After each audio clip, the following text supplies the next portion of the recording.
voulez pas.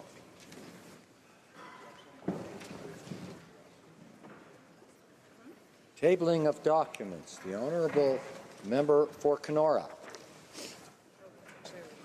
Mr. Speaker. Pursuant to Standing Order 34-1, I have the honour to present to the House in both official languages a report of the Canadian section of Parliamerica's respecting its participation at the Parliamerica's annual gathering on climate change, parliamentary action to stop climate change, held in Panama City, Panama, from August 3rd to August 5th, 2016.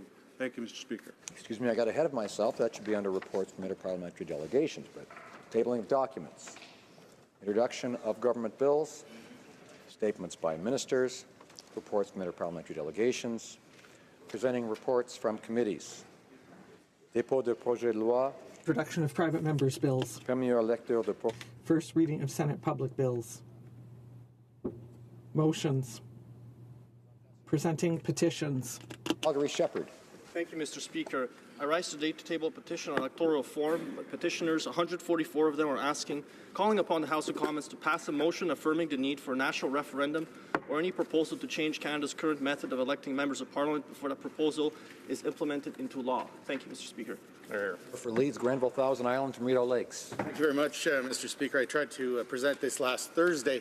However, the government used their majority to interfere with routine proceedings. So today I'm delighted to present a petition about seniors. And Mr. Speaker, 1 in 6 Canadians is a senior. And I'm pleased to present this petition, which is signed by Canadians from across Canada, that calls on Parliament to appoint a minister for seniors and to develop a national strategy for seniors. For Calgary, Signal Hill.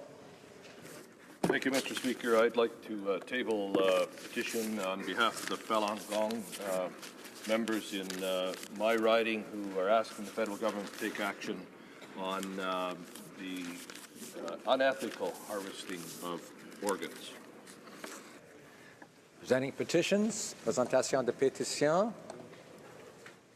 Questions on the order paper. The Honourable Parliamentary Secretary to the Government House Leader. Yes, thank you, Mr. Speaker. I would ask that all questions be allowed to stand at this time, please. Is it agreed? Agreed and so ordered. Orders of the day. Government bills Commons. Resuming debate at second reading of Bill C-30, Canada-European Union Comprehensive Economic and Trade Agreement Implementation Act. Why don't you stand up and ask for permission? Point of order, the Honourable Member for Niagara Falls. Thank you, Mr. Speaker. I wonder if we could go back for a moment to presenting petitions, if I can get the consent of the House to do that. The Honourable Member has asked for consent to return for a moment to presenting petitions. Is it agreed? Agreed. The Honourable Member for Niagara Falls. Well, thank you, Mr. Speaker. Today, I'm pleased to present to the House of Commons a petition with regard to my private member's bill, C-233. The bill supports developing strategies for patients and families of Alzheimer's and dementia victims, and it's been certified by the Clerk of Petitions. Thank you for this opportunity, and I'm proud to present this petition. Orders of the day. Debate. The Honourable Member for Cowichan, Malahat, Langford. Thank you, Mr. Speaker. I had 3 minutes in my speech yesterday, so I'll be continuing along today. The point I wanted to underline is that we here in the NDP are going to be here to provide a reasoned and principled progressive elements to debate in this budget, this Implementation Act for CETA. As I was saying in my speech for the bill yesterday, it remains a mystery as to why the government is trying to ram this bill through without letting parliamentarians conduct their proper research and oversight. And I want to refer all members of this House back to the Open and Accountable Government publication from the Prime Minister, that ministers were to treat Parliament with respect and provide the necessary information for parliamentarians to do their job. I quote from that document, Mr. Speaker, "Clear ministerial accountability to Parliament is fundamental to responsible government and requires that ministers provide Parliament with the information it needs to fulfill its roles of legislating, approving the appropriation of funds, and holding the government to account. The Prime Minister expects ministers to demonstrate respect and support for the parliamentary process." However, if we look at the facts surrounding the introduction of this bill, Madam Speaker, on October 30th it was when the Prime Minister signed CETA at the EU-Canada Leaders Summit, and it was only 2 days later that the implementing legislation, Bill C-30, was introduced into Parliament. This rush process violated the government's own policy on the tabling of treaties in Parliament, which requires the government to table a copy of the treaty along with an explanatory memorandum that outlines the key components of the treaty for at least 21 sitting days before we debate. So that was violated, and I would argue that the spirit of open and accountable government was clearly violated by ignoring that process. And furthermore, we know that the International Trade Committee has already passed a motion which is going to restrict written submissions to only those witnesses who are selected to appear. So let me make that clear, Madam Speaker. No Canadians who don't appear before the committee are going to be allowed to provide written submissions. Only those who have the means to travel to Ottawa and the time to do so are going to be allowed to. So we are in effect closing down exactly who we are going to hear from on this. And if we compare that with the government's process on the Trans-Pacific Partnership, where the committee heard from over 400 witnesses and received written submissions from approximately 60,000 Canadians, there really is no comparison. The underlying point here, Madam Speaker, is that Parliament is essentially being asked to write a blank check with this implementation bill, despite the fact that each of the 28 EU member states will have to ratify CETA for all of the provisions to apply, and it's a process that's expected to take between 2 to 5 years. So I ask again, what is the rush? What is the government trying to ram through here? Why are they not letting parliamentarians do oversight when there's obviously enough time for us to examine this bill? The next part I want to look at, Madam Speaker, is on the investor-state dispute mechanism. New Democrats support trade deals that reduce tariffs and boost exports, but we will always remain firm that components like investor-state provisions that threaten our sovereignty have no place in trade deals. The new investor court system still allows foreign investors to seek compensation from any level of government over policy decisions they feel impact their profits. And furthermore, the Liberals still haven't explained how they will ensure that environmental and health and safety regulations would be protected from foreign challenges. Even the joint interpretive statement about the investor court system falls outside the text of the treaty and therefore does not have full legal weight. If we look at a quote from the Canadian Environmental Law Association, they state that CETA will significantly impact environmental protection and sustainable development in Canada. In particular, the inclusion of an investor-state dispute settlement mechanism goes on to say that it will really impact the federal and provincial government's authority to protect the environment, promote resource conservation, or use green procurement as a means of advancing environmental policies and objectives. The other part that I want to examine, Madam Speaker, and it's one that's particularly important to me, both as the NDP seniors critic and a member of Parliament for Cowichan and Malahat-Langford, is the impact that this deal is going to have on the cost of pharmaceutical drugs. I take the issue of pharmaceutical costs very seriously because I've helped enough seniors over the last 8 years to know that the high costs of these drugs can have a real impact on the quality of life of our seniors. And CETA's chapter on intellectual property rights goes well beyond Canada's existing obligations. The increased patent protections granted to brand-name pharmaceuticals will have the effect of delaying the arrival of cheaper generics and will increase the cost of prescription drugs to Canadians by between $850 million and $2.8 billion per year. That is a cost that I don't think seniors are prepared to take on. And furthermore, I would argue it's going to hamper any efforts at bringing in a national pharmaceutical strategy, both at the federal level and what individual provinces are trying to do with their already ballooning healthcare costs. I also want to quote, Madam Speaker, from Jim Keon, the president of the Canadian Generic Pharmaceutical Association, because he said that a study prepared for the Canadian Generic Pharmaceutical Association by two leading Canadian health economists in early 2011 estimated that if adopted, the proposals would delay the introduction of new generic medicines in Canada by an average of 3.5 years. The cost to pharmaceutical payers of this delay is estimated to be, again, $2.8 billion. So we do have validators of this opinion. We do have the research to back it up, and it is certainly a very real concern that we should be bringing up. So in conclusion, Madam Speaker, I would like to say that we are in favor of a trade deal with Europe. As I have stated previously, we have deep historical and cultural ties, and they are some of the most progressive democracies. However, we are concerned about specific measures in CETA as it is negotiated, and it's our job on this side of the House to uphold the interests of Canadians in process. The Liberals have missed key opportunities to fix this agreement, but the deal is still not done. We will continue to urge them to fix these. And furthermore, I will say that if Liberal members of Parliament are not prepared to stand up for the progressive interests of their constituents, we in the NDP are always ready to take on that reign, and we will do so proudly. Thank you. Questions et commentaires, questions and comments. The Honourable Parliamentary Secretary to the Government House Leader. Yes, thank you, Madam Speaker. And I'm sure the Liberal members of Parliament are quite willing to stand up on those progressive natures of all trade agreements. I'm a bit surprised. You know, it looks as if, from my perspective, that the NDP are trying to justify voting yet against another trade agreement. It seems to be in the part of the NDP DNA that if it has a trade agreement, that trade agreements are bad. They often cite, oh, no, we supported one. And I think the one that they say that they supported was Korea. At least I believe. I don't think they ever stood up and voted for a trade agreement, Madam Speaker. At the end of the day, the CETA agreement was an agreement in which the Liberal Party had basically provided support or lended support virtually from the beginning. And going through the election, Canadians were very much understanding that the Liberal Party was behind that. My question to the member is that can the member please indicate to the House what's the difference, or why do they feel that they could support Korea but not support CETA? The Honourable Member for Cowichan, Malahat, Langford.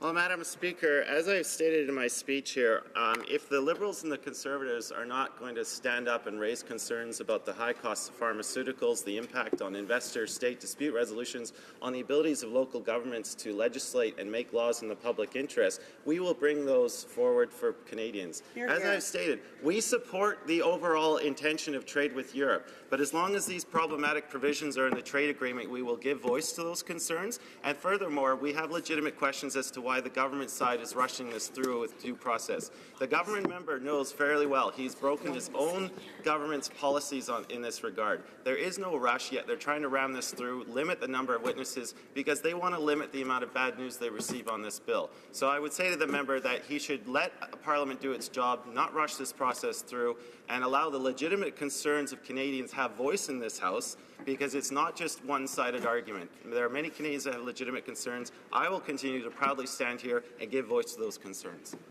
Questions and comments, questions et commentaires. L'Honourable. The Honourable Member for Laurentides-Labelle. Minute, le micro, il n'est pas dessus. Excuse me. The Honourable Member for Laurentides-Labelle. Belleuil-Chambly, Madam Speaker. Oui, excuse, c'est... I apologize. Yeah, it's a little bit further south. Thank you, Madam Speaker. I'd like to thank my colleague for his speech, and I want to come back to that exact point, transparency and the way that the debate has been carried out, because I want to explain for people at home who are listening to us, preventing experts from submitting testimony, even in writing, to the committee is an unprecedented, it's unheard of. And it's really a bad way to move forward parliamentary work. The various bills that come before us, when we lack time to hear from witnesses, then, and when, we might want to ask some experts who can't come in person, we might want to ask them to submit their testimony in writing. That allows the committee to have an overview of all opinions. But, Madam Speaker, we're not talking here about radical people who are going to send us, problematic briefs, or we're talking about experts, university professors, lawyers, it could be pharmacists who are going to explain to us what the impact will be on the cost of medication. So I'd like my colleague to explain to us with how Liberals are really undermining the debate. Cowichan, Malahat, Langford. Well, I thank my honourable friend for bringing that question up because I have before me a copy of the minutes of proceedings from the Standing Committee on International Trade, meeting number 42, when it met on November 1st, and I have a copy of the minutes. And the exact motion that was passed at that in-camera meeting reads as follows: that they, under B, that they consider the testimony, written submissions, and briefs only from the witnesses appearing before it. So what that says to me is that they want to limit to organizations that have the means to come forward. They're really trying to narrow down the depth of the conversation so that when the committee provides its report to Parliament at report stage from this bill, it seems like it has a unanimous backing of Canadians, and that's going to be the furthest thing from the truth. This is just yet another example of the Liberals limiting debate on a very important issue that all Canadians deserve to have a say on. Reprise de débat. Resuming debate. The Honourable Minister for Agriculture and Agri-Food. Merci, Madame la Présidente. Thank you, Madam Speaker. And I'd like to indicate I will be splitting my time with the member from Davenport. And I'm pleased to speak on this topic for Canadian agriculture and agri-food. CETA will greatly benefit our agricultural industry. Mr. Speaker, we're talking about an industry that contributes over $100 billion to the Canadian GDP. It drives over $60 billion of our trade and creates 1 in 8 jobs. To bring our discussions on CETA into agricultural context, Canadian farmers depend on trade for their livelihood. On average, about half of the value of Canada's agricultural production is exported. 3/4 of our wheat crop, 2/3 of our pork, 80% of our canola and canola products, 90% of our pulse products. The EU is Canada's 4th most important export destination. Trade helps secure jobs, growth, and opportunity for Canadian farmers and farm families, and more great food choices for consumers around the world. This is why our government is working hard to open up new markets for exporting producers around the world. CETA could drive additional exports up to $1.5 billion, including $600 million in beef, $400 million in pork, and $100 million in grains and oilseeds, $300 million in processed foods, fruit, and vegetables. The signing was praised by many agricultural groups, including the Canadian Pork Council, Canadian Cattlemen's Association, Canola Council of Canada. Mr. Speaker, the European Union is among the world's largest markets for food. CETA will create new market opportunities in the EU agricultural producers, processors, and exporters for people and agriculturalists all across Canada. Increased market access for our world-renowned beef and pork is only one of the many benefits for Canadian agriculture under this agreement. EU tariffs will also be eliminated on grains such as wheat, barley, rye, and oats, oils such as canola and soybean, fresh and frozen vegetables, maple syrup, processed products such as sweetened dried cranberries, French fries, and pet food. As well, in the area of confectionery, baked goods, snacks, snack foods, and beverages. CETA will also give duty-free access for over 80,000 tonnes of pork a year, 50,000 tonnes of beef and veal, 3,000 tonnes of bison. This is a significant improvement, Mr. Speaker. Once this agreement is enforced, Canada will be one of the only developed countries in the world to have preferential treaty access to the world's 2 largest economies, the EU and the United States, providing food for 1 billion people.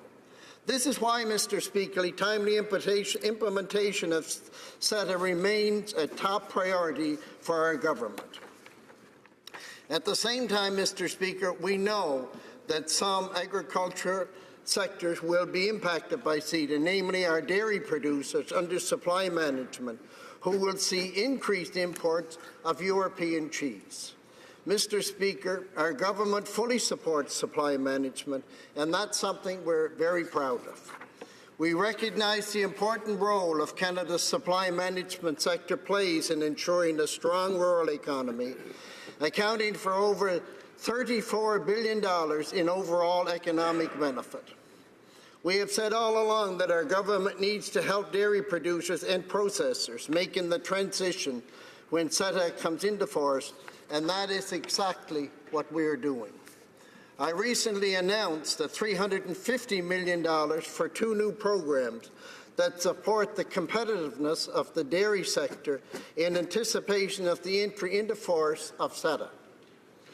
The 2 new programs are $250 million over 5 years for the Dairy Farm Investment Program that will help provide targeted contributions to help Canadian dairy farmers update farm technology and systems and improve productivity through upgrading their equipment.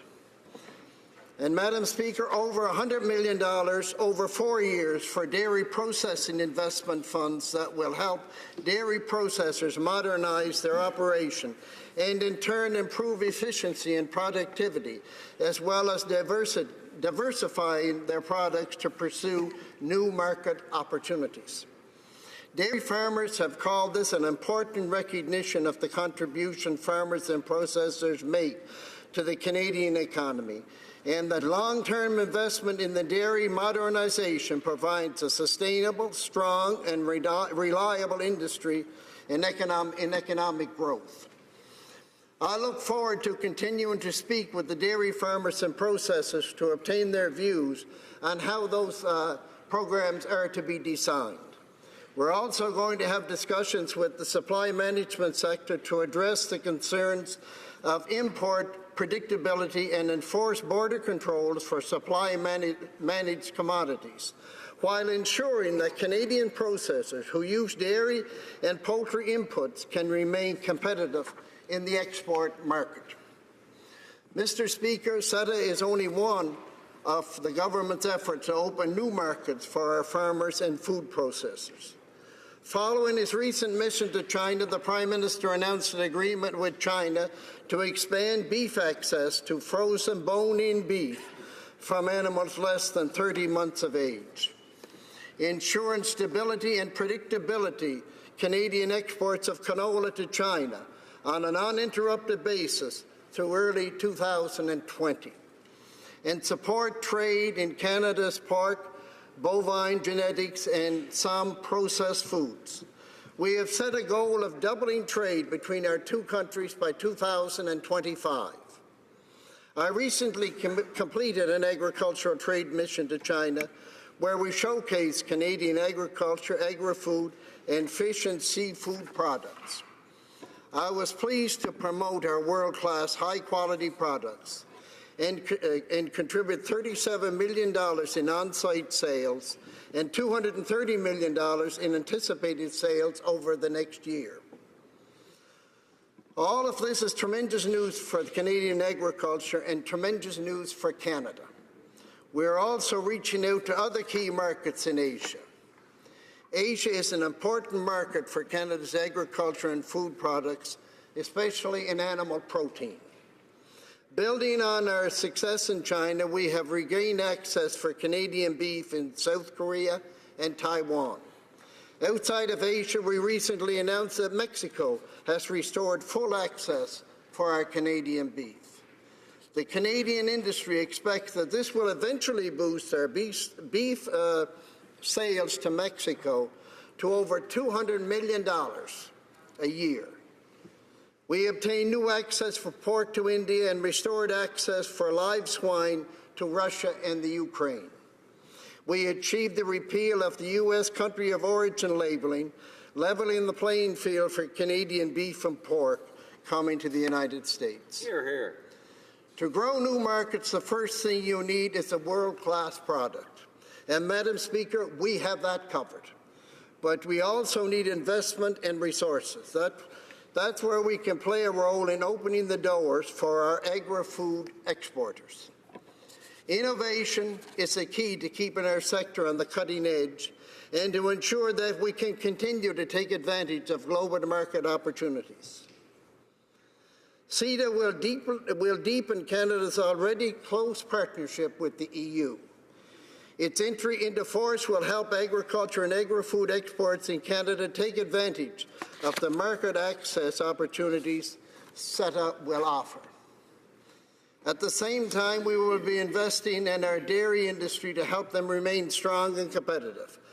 I am optimistic about the future of our food-based businesses. Canada's reputation for high-quality, innovative, sustainable agriculture and agri-food products will give the sector a competitive edge on the global markets. We have the best farmers and ranchers in the world, and we want them to produce. They can produce the food, and we must make sure we export their products. We are committed to creating growth and opportunity for Canadian farmers and farm families, growing our middle class and ensuring Canadian agriculture is a global leader in the 21st century. Madam Speaker, what we have to do is open the doors and make sure that our great farmers and ranchers are able to export their products. I know my time is up. I thank you very much, Madam Speaker. Very good. Questions and comments? Questions et commentaires. The honourable member for Red Deer Mountain View. Well, thank you very much, Madam Speaker, and to the Minister. I do want to thank him for his unwavering support of the great work that was done by our Conservative government under the leadership of Stephen Harper, and of course our amazing Ag Minister and Trade Minister and the great work that they had done. And it just shows that if you work hard and you work together, that amazing things can happen. I also had the opportunity to attend a trade mission in London, where we came in with a bunch of Canadian exporters, and we had discussions with distributors that were working in Europe and trying to find out different ways that we could help our exporters. I'm just wondering if you could go through maybe some of the plans that the present government has in order to help our exporters as we move forward in the future. The Honourable Minister of Agriculture and Agri-Food. Thank you, Madam Speaker, and I appreciate my honourable colleague's question. I also appreciate the work has been done and work will be done, and in my view, what we have to do is open the markets. In my tenure of a little over a year being Minister of Agriculture and Agri-Food, visiting a number of countries in Asia, what you find is first of all, is to establish a rapport, government to government. And I think we did that in other areas. Example, China. Example, Mexico. What we have to do is make sure that these governments and the entrepreneurs in these countries understand the quality of the products that we have. It's also a job to make sure that we have the regulatory process, if we can, to make sure that the countries have this in a science-based regulatory system. It makes it very difficult to export to a country, anybody that uses other than science-based. In our country, our government and your government previously always pushed that we made sure that we use science-based regulations. You cannot argue against science-based regulations. I think it's important, number one, for the regulations, and number two, to make sure that we establish the rapport and people understand exactly the quality of the products that we have in this country. Thank you, Madam Speaker. Questions and comments? Questions et commentaires. The honourable member for Essex. Thank you, Madam Speaker. You know, we're talking about dairy farmers. The minister was speaking about dairy farmers in his speech. In my riding of Essex, I have dairy farmers. These are small family farms that have been around a very long time. And the minister spoke about market access and entrepreneurship. Under CETA, family farms will hurt. We will lose family farms in Canada. We will lose dairy farms in Canada, Madam Speaker. The dairy farmers of Canada have said, the unpredictability will result in instability in the Canadian dairy sector, which is the opposite of what supply management was created to do. They estimate potential farm income loss of nearly $150 million per year, Madam Speaker. The amount of compensation that the government has come forward, they're calling it investment, not compensation, because clearly it falls far short. It's a drop in the bucket, and we will lose family farms in my riding and across this country. The government talks about this unfettered access that our dairy farmers will have, that our cheese producers will have. This doesn't exist for Canadian farmers. And the Canadian Dairy Association has been very clear that this access will not in any way help them in the losses that they'll incur in CETA. So my question is, how does the minister stand in this House talking about supply management and protecting it while signing trade deals that will hurt family farms in Canada? The Honourable Minister of Agriculture and Agri-Food. Thank you, Madam Speaker, and I appreciate my honourable colleague's question and concern. Being a dairy farmer for all of my life until I came to this chamber, I have an understanding of the dairy business. And I also would like to inform the House, Madam Speaker, that we discussed the issue. We met with dairy farmers. We met with processors right across this country. And that is where this program we put in place came from. It came from the dairy farmers and processors across the country. And I would remind my honourable colleague across the way that I met the young farmers in her province. And what they were concerned about was the next generation of farmers. They wanted to make sure that we had a strong and stable supply management system in this country. This party put the supply management system in place, and I can assure you, Madam Speaker, that this party will make sure the supply management system remains strong for generations to come. Resuming debate, prise de débat, the honourable member for Davenport. Thank you, Madam Speaker. As the Member of Parliament for Davenport, I'm pleased to have the opportunity today to speak in support of C30, Canada's ratification of the Canada-EU Comprehensive Economic and Trade Agreement, more commonly known as CETA. I know that in my riding of Davenport, a wonderfully diverse riding with the majority of resident families coming from European countries like Portugal and Italy and Spain, and even Greece and France are within the top 10 of my list. They are so excited at the prospect of this agreement and this bill coming into force. Now, Madam Speaker, I should note that not all trade agreements are seen equally in my riding. There are many concerns around TPP, but for CETA there is large support and people are very excited about it. They are excited at the prospect of stronger economic ties with their home countries and the chance to help their home businesses succeed, in addition to all the benefits that this agreement will have for Canadians. The residents of Davenport know that the EU is the second largest market in the world for Canadians. CETA means more growth, more jobs, a more robust economy, and a stronger economic future for all Canadians. Through CETA, this government is demonstrating its commitment to growing our economy and strengthening the middle class by increasing and expanding Canada's trade. As a medium-sized economy competing in the global marketplace, Canada has long recognized free and open trade as critical for our economic prosperity. CETA will offer new export opportunities and new consumers for our producers. People around the world are hungry for the goods, the skills, and the services that Canada has to offer. Partners around the world want to do business with Canadians. They are seen as being reliable and committed to providing quality services and products. The European Union and its 28 member states are an important market for Canada, and CETA will continue to expand the opportunities for Canadian companies in this market. In 2015, our bilateral trade in merchandise with the EU was worth $99 billion, and trade in services was $38 billion, making the EU our second largest trading partner. Trade has long been a powerful engine for Canada's economy. Canadian jobs and prosperity depend heavily on trade flows with other countries. In fact, 1 out of every 6 Canadian jobs is related to exports, and Canadian exports amount to more than 30% of Canada's GDP. It is because trade is so vital to our economy that our government has undertaken to advancing a progressive trade agenda. The concept of progressive trade is what helped us conclude CETA with our EU partners.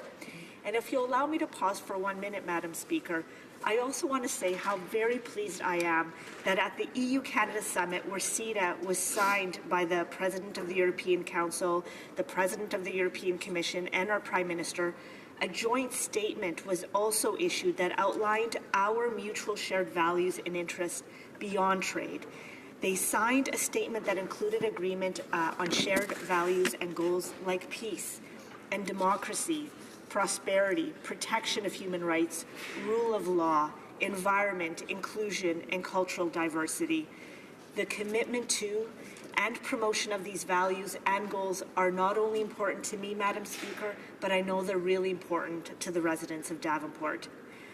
I would also say, Madam Speaker, that Canada engages in CETA because we believe that it will lift up all Canadians. We believe that CETA will open up new markets, and it has the potential to significantly increase Canadian wealth. Small and medium-sized enterprises in particular are looking to our government to open up new markets for potential exports, and our government is committed to this goal.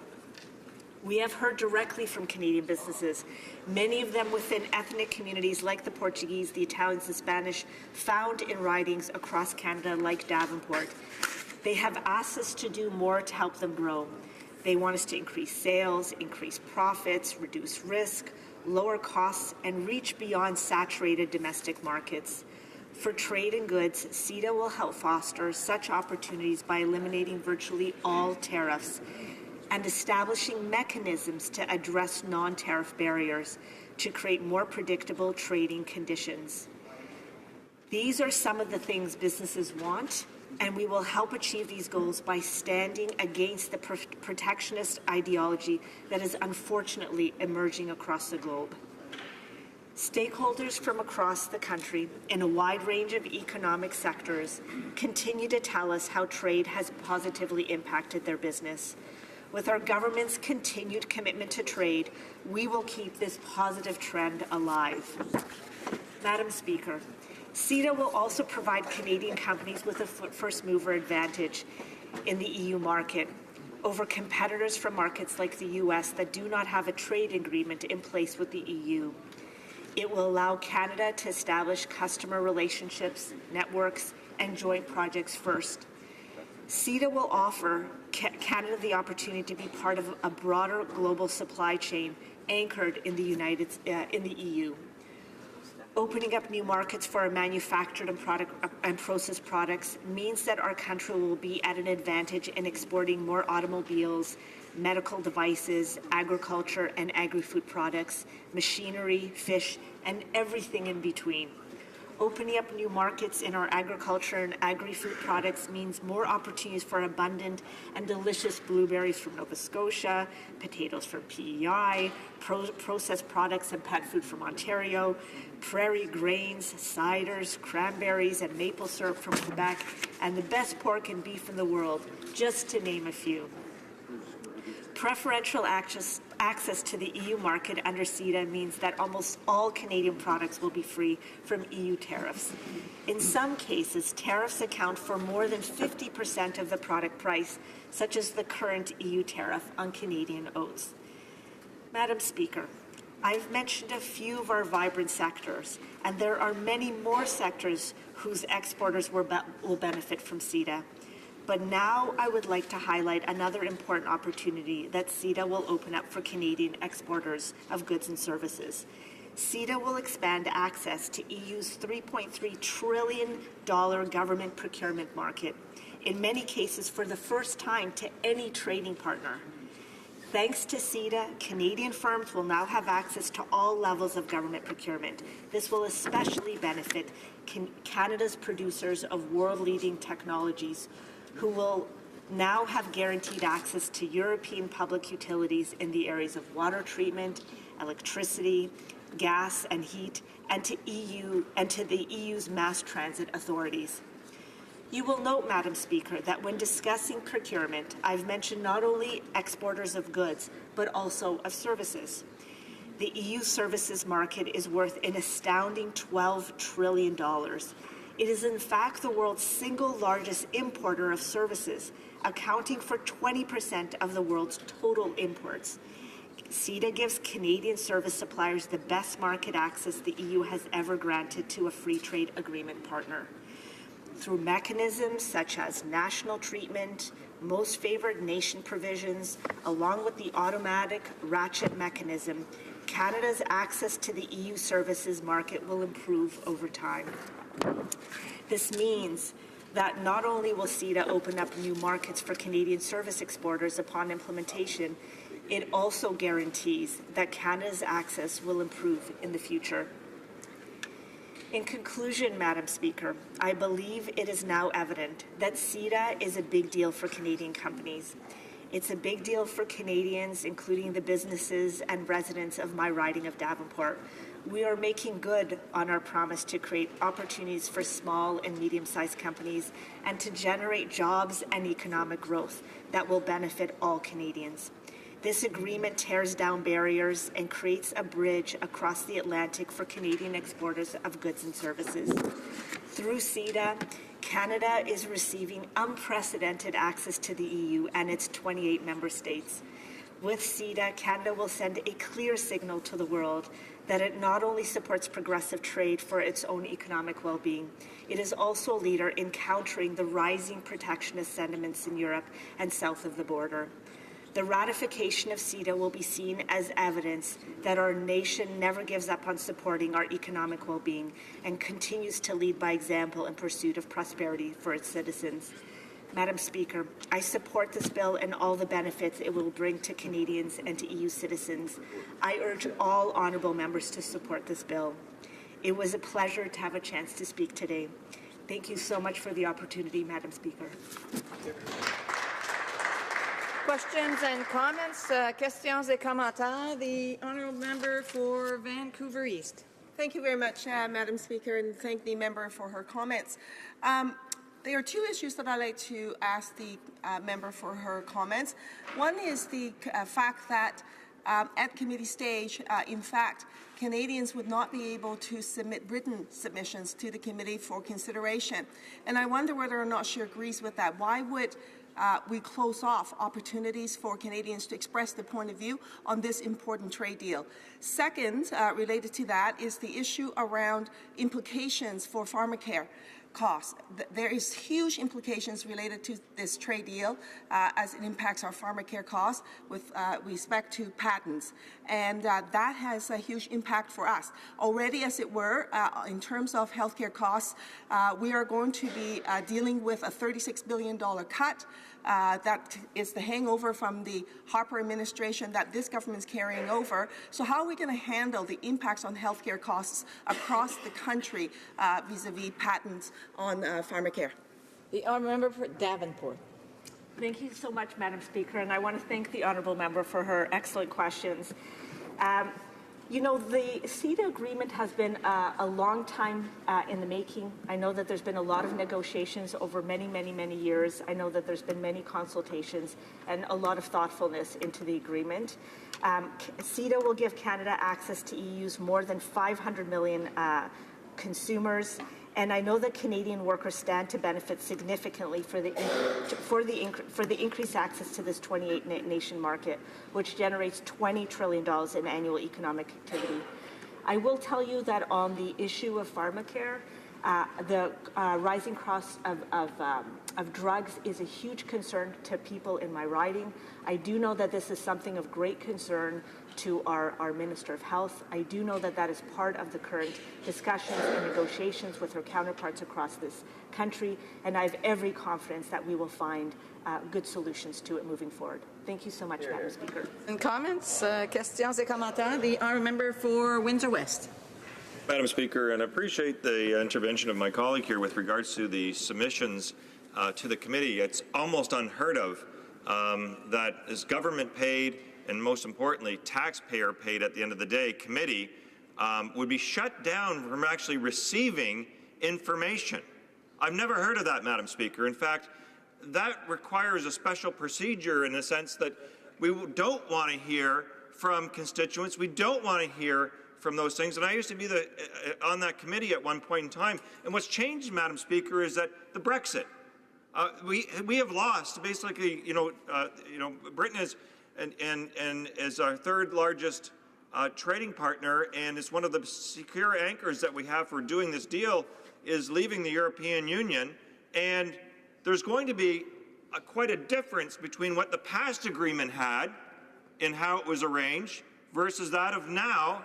And why would we want to hear from Canadian concerns with regards to not only individuals but businesses on how to deal with that new reality? The honourable member for Davenport.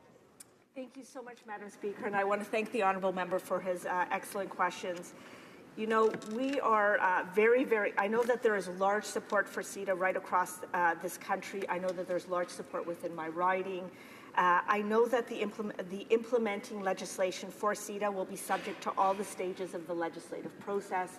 I have every confidence that any of the outstanding questions will be responded to throughout that legislative process. And I look forward to its successful conclusion, and I know that people are looking forward for us to finalizing CETA and having it in action. Thank you so much, Madam Speaker. We have time for a very brief question. The Honourable Parliamentary Secretary to the Government House Leader. Yes, thank you, Madam Speaker. I'll be very brief. I just wanted to ask my colleague if she could just provide some comment in terms of how trade is going to help Canada's middle class. And a healthy middle class means a healthier economy, and we all benefit. A very brief answer from the member for Davenport. Thank you so much, Madam Speaker. I think it will not only help the middle class across Canada, but I think this agreement will help lift up all Canadians.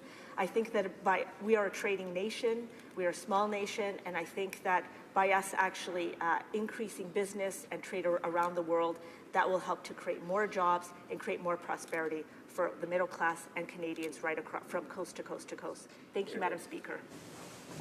Reprise de débat, resuming debate. The honourable member for Central Okanagan, Similkameen, Nicola.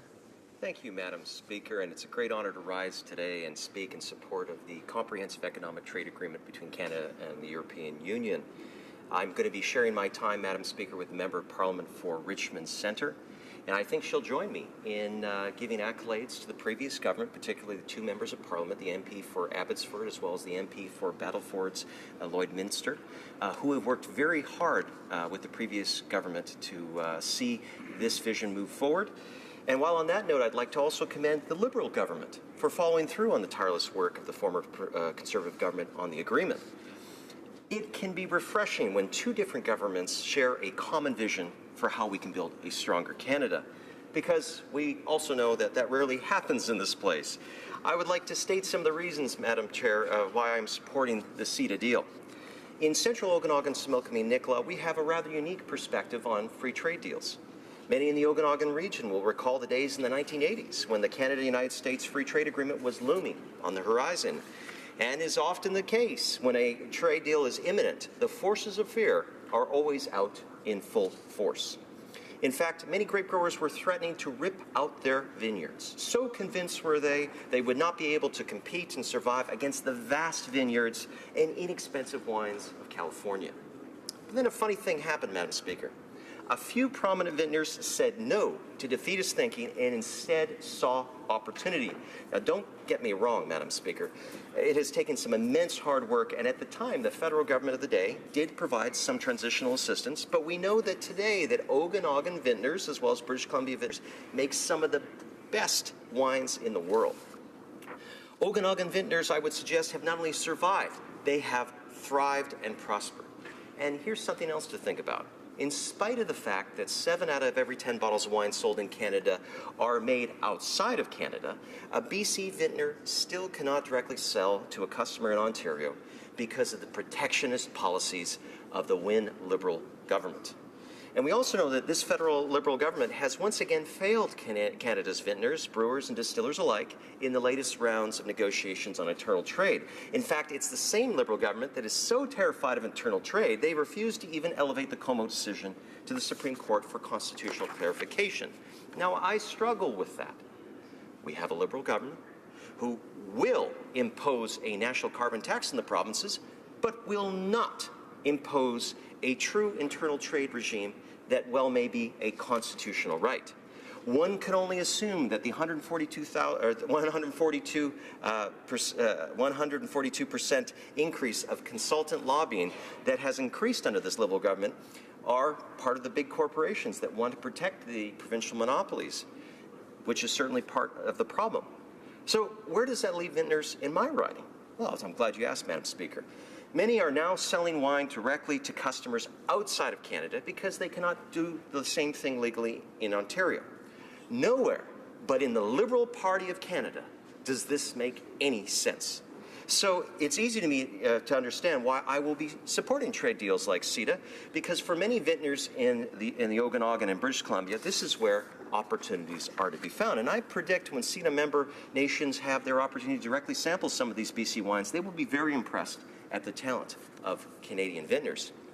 Bien sûr, il n'y a pas... Of course. There's not only wine in my riding, we also have many fruit producers. And some of these producers who ventured outside the co-op model and become independent discovered that foreign markets offers new and very lucrative opportunities. And thanks to good work done at our Summerland Federal Research Station, new technology allows farmers to extend the preservation of fruits and other perishables like flowers. I find that fantastic because with longer shipping times, producers can use more affordable and greener methods. For example, using maritime shipping rather than airline shipping, or railways instead of trucks. These are all positive points that show considerable new opportunities that CETA will provide for fruit producers. Of course, in addition to producers and farmers, we have manufacturing companies and resources in my riding. Today, some private employers pay better salaries and depend on new markets for their exports and sales. We must not forget that in light of the recent election in the U.S., we don't know what the impact of the new administration will be on Canadian exports to the U.S. That's why diversification of our markets with new partners is so important. I think that we must also point out that in practically all these initiatives, Canadians must compete with the best in the world, and they can do so. However, I do have a few concerns that I'd like to explain. My greatest concern is that CETA member countries do not, I repeat, do not have the same obstacles to internal trade that Canada does. It could therefore occur that a producer in a CETA member country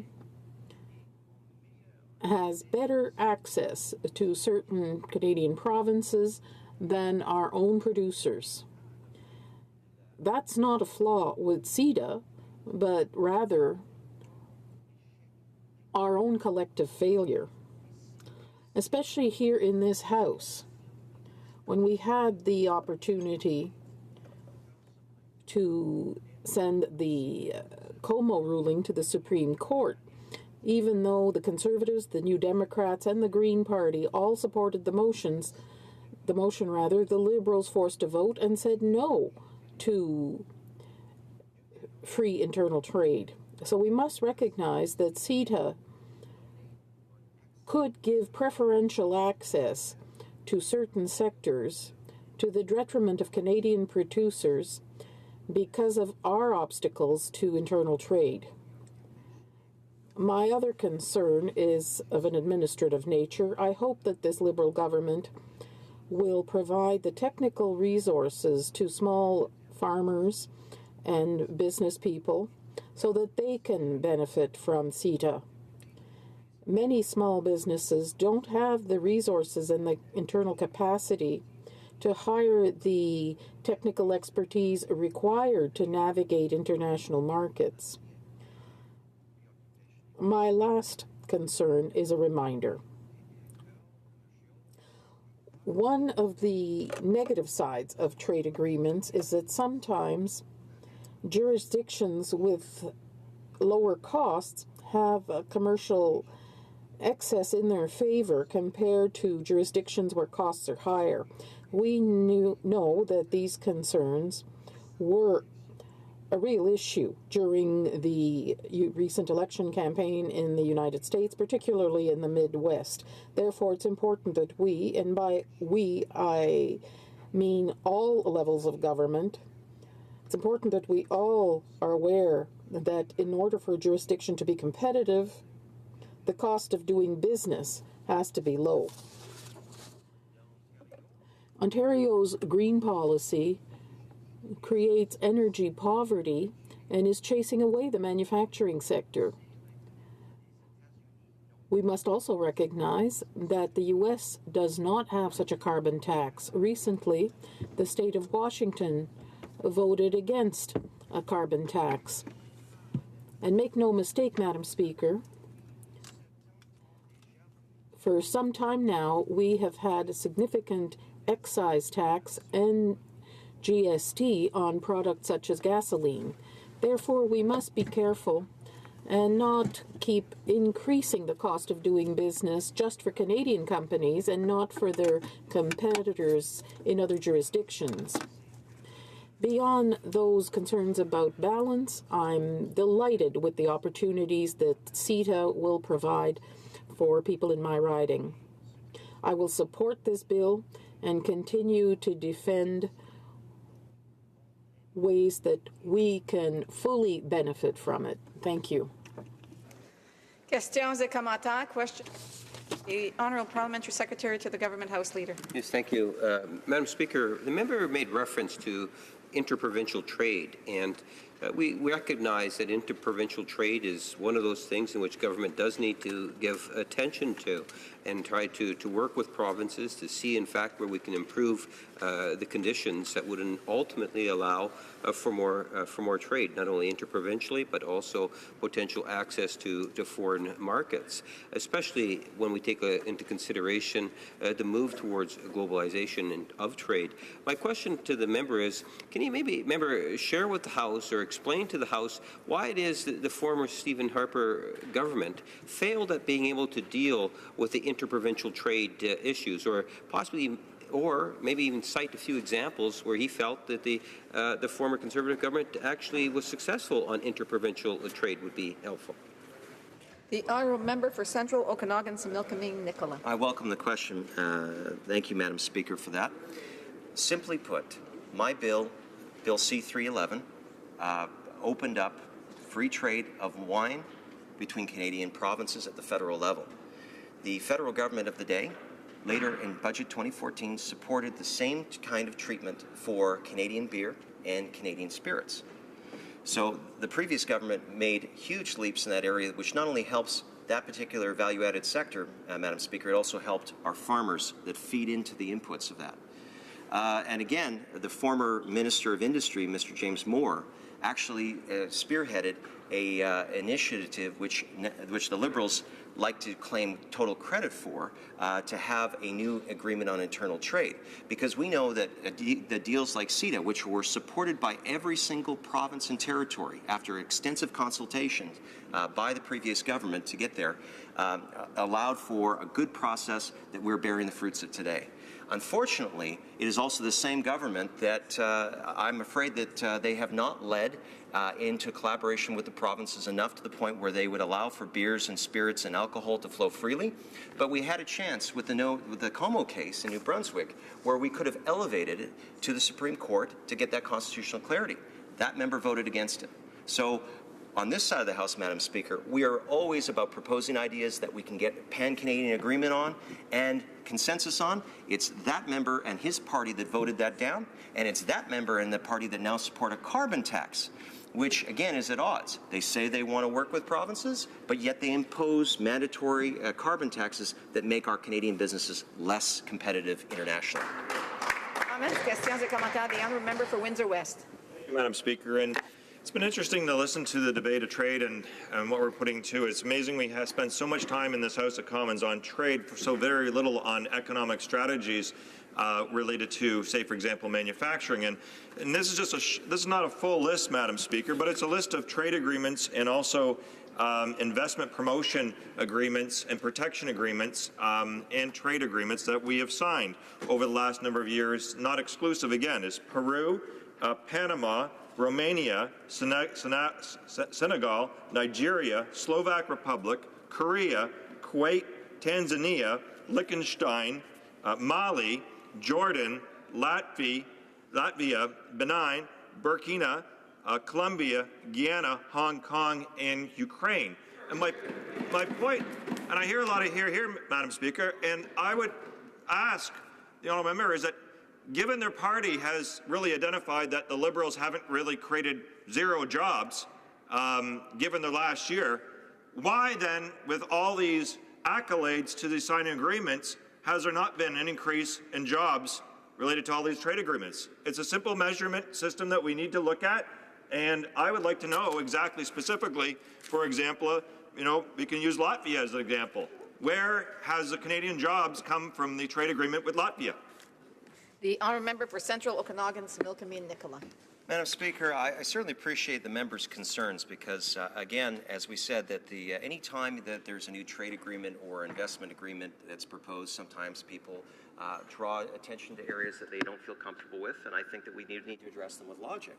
Now, when we sign FIPAs, or that basically allow for investor protection and promotions between both countries, what they in fact do is, here in Canada, we treat everyone the same. In fact, I like to joke to people that in Canada, we will treat everyone equally unfairly, which is our way of treating everyone the same. And so when someone invests in Canada, they receive no extra consideration than anyone else. They're treated completely fairly and have full access to the courts. When we have Canadians investing abroad, Madam Chair, they don't always have that. So having these trade agreements that protect Canadian business and Canadian investors is very important. The honourable, resuming debate, reprise de débat, the honourable member for Richmond Centre. Madam Speaker, I rise today to speak on Bill C-30, an act to implement the Comprehensive Economic and Trade Agreement between Canada and the European Union, or CETA, as I will refer to it throughout my speech. To begin, I'd like to first acknowledge my Conservative colleagues, the Right Honourable Stephen Harper, the Honourable Member of Abbotsford, and the Honourable Member for Battleford's Lloydminster. Thanks to their dedication and hard work over the past few years, this agreement has now been made possible. In short, CETA will give Canadian firms new and secure opportunities to supply both goods and services to all 28 member states of the European Union. While this trade agreement has many different components, all of which provide immense opportunities for the Canadian economy, I will be focusing my speech to the implications this agreement has on the business and private sector here in Canada. An early study of this agreement, when it was in the negotiation stage in the last government, indicated that a trade agreement with the European Union would likely result in almost 80,000 new jobs for Canadians.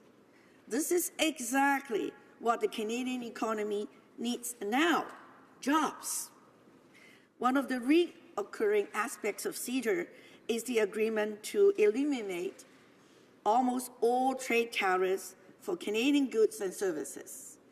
It is expected that 99% of tariff lines to the EU will be duty-free once the agreement is fully implemented. By eliminating this type of trade barrier, Canadian producers will have increased access to the EU market and a competitive edge over other global producers who do not have the same kind of trade agreement. As the critic for small business, this is a frequent conversation that I hear. Business owners want to have better access to global markets. This agreement will help answer that call. What smaller companies will need to know from the government now will be how SMEs can become important partners in the supply chain. To ensure that Canadian businesses are able to effectively operate in the EU market, CETA also includes a regulatory cooperation component.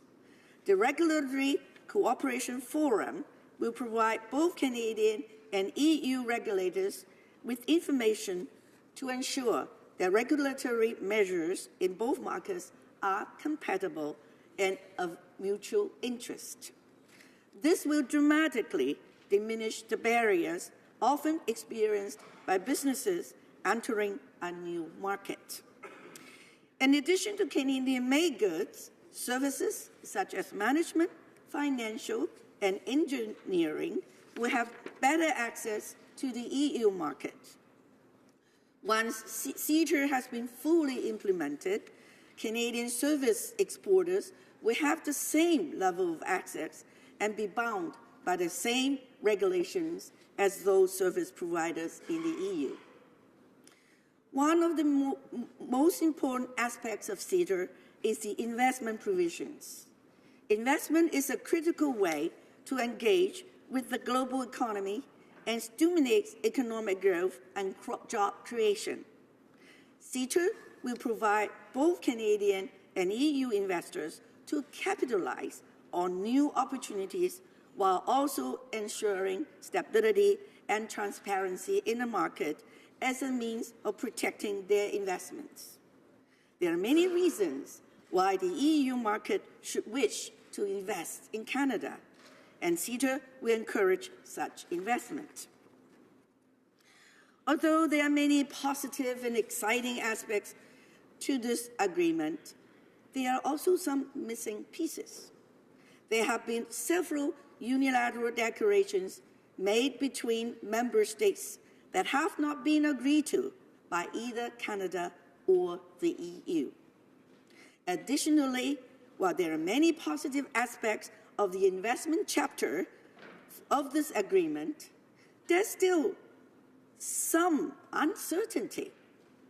As it becomes clear which provisions in the investment protection and investment dispute resolution aspects of the agreement will be implemented and which will be removed, I ask that the government be forthcoming on these decisions. It is important that any applications these declarations may have on our industries are explained to Canadian exporters, as it is important that the Canadian best interest is maintained. As a Member of Parliament from British Columbia, I would like to also comment briefly on the many opportunities CETA will provide to my home province. Services that are critical to BC, such as environmental services, communication technology services, and energy services, will have new and unprecedented access to the EU market and economy. Just last week, I was meeting with a business representative from the aerospace industry, and he was explaining the types of growth CETA will be able to provide to his line of work. BC companies understand how important this agreement is, and I look forward to hearing the success they will find in the EU market.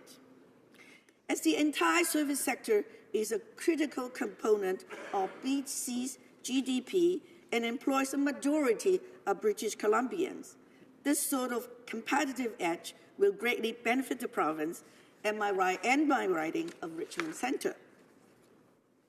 BC also represents diverse agricultural and agro-food products from seafood to produce, and is known for its high food safety standards. Opening up the market to these producers will encourage further growth and world-class excellence. Mr. Speaker, I'm very pleased that after all the hard work done by many over the past few years, an agreement has been made. Although I have noted a few of my concerns on the agreement, I look forward to the many benefits CETA will provide to to our Canadian businesses and our country on a national level.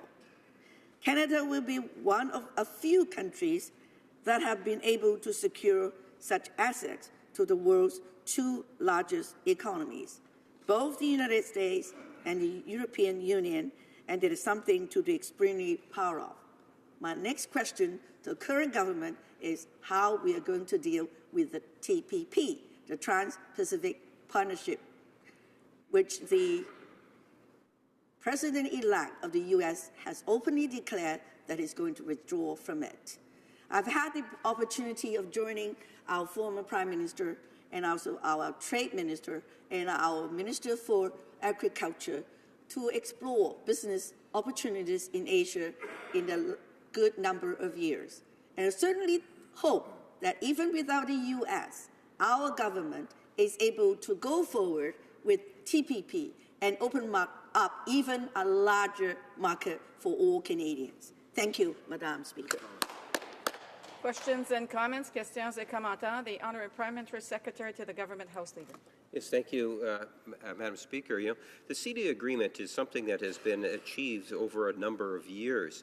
And it has been, over the last year, a high priority of this government, as we have had the minister responsible visit Europe on numerous occasions, along with the parliamentary secretary, not to mention the many other components of government, to try to ensure that we get the best deal for Canadians. And we ultimately believe that the deal that we have through this legislation is indeed the best deal for Canadians, which will ultimately assist Canada's middle class and those aspiring to become a part of the middle class. And as one of my colleagues indicated, all Canadians will indeed benefit by this particular agreement. My question, I guess more so for the member across the way, is that it's generally perceived that that this agreement is a good thing for Canada. It's had years of being able to be at the table, open discussions, a lot of transparency and accountability. It's an issue in which there was accountability even during the election period.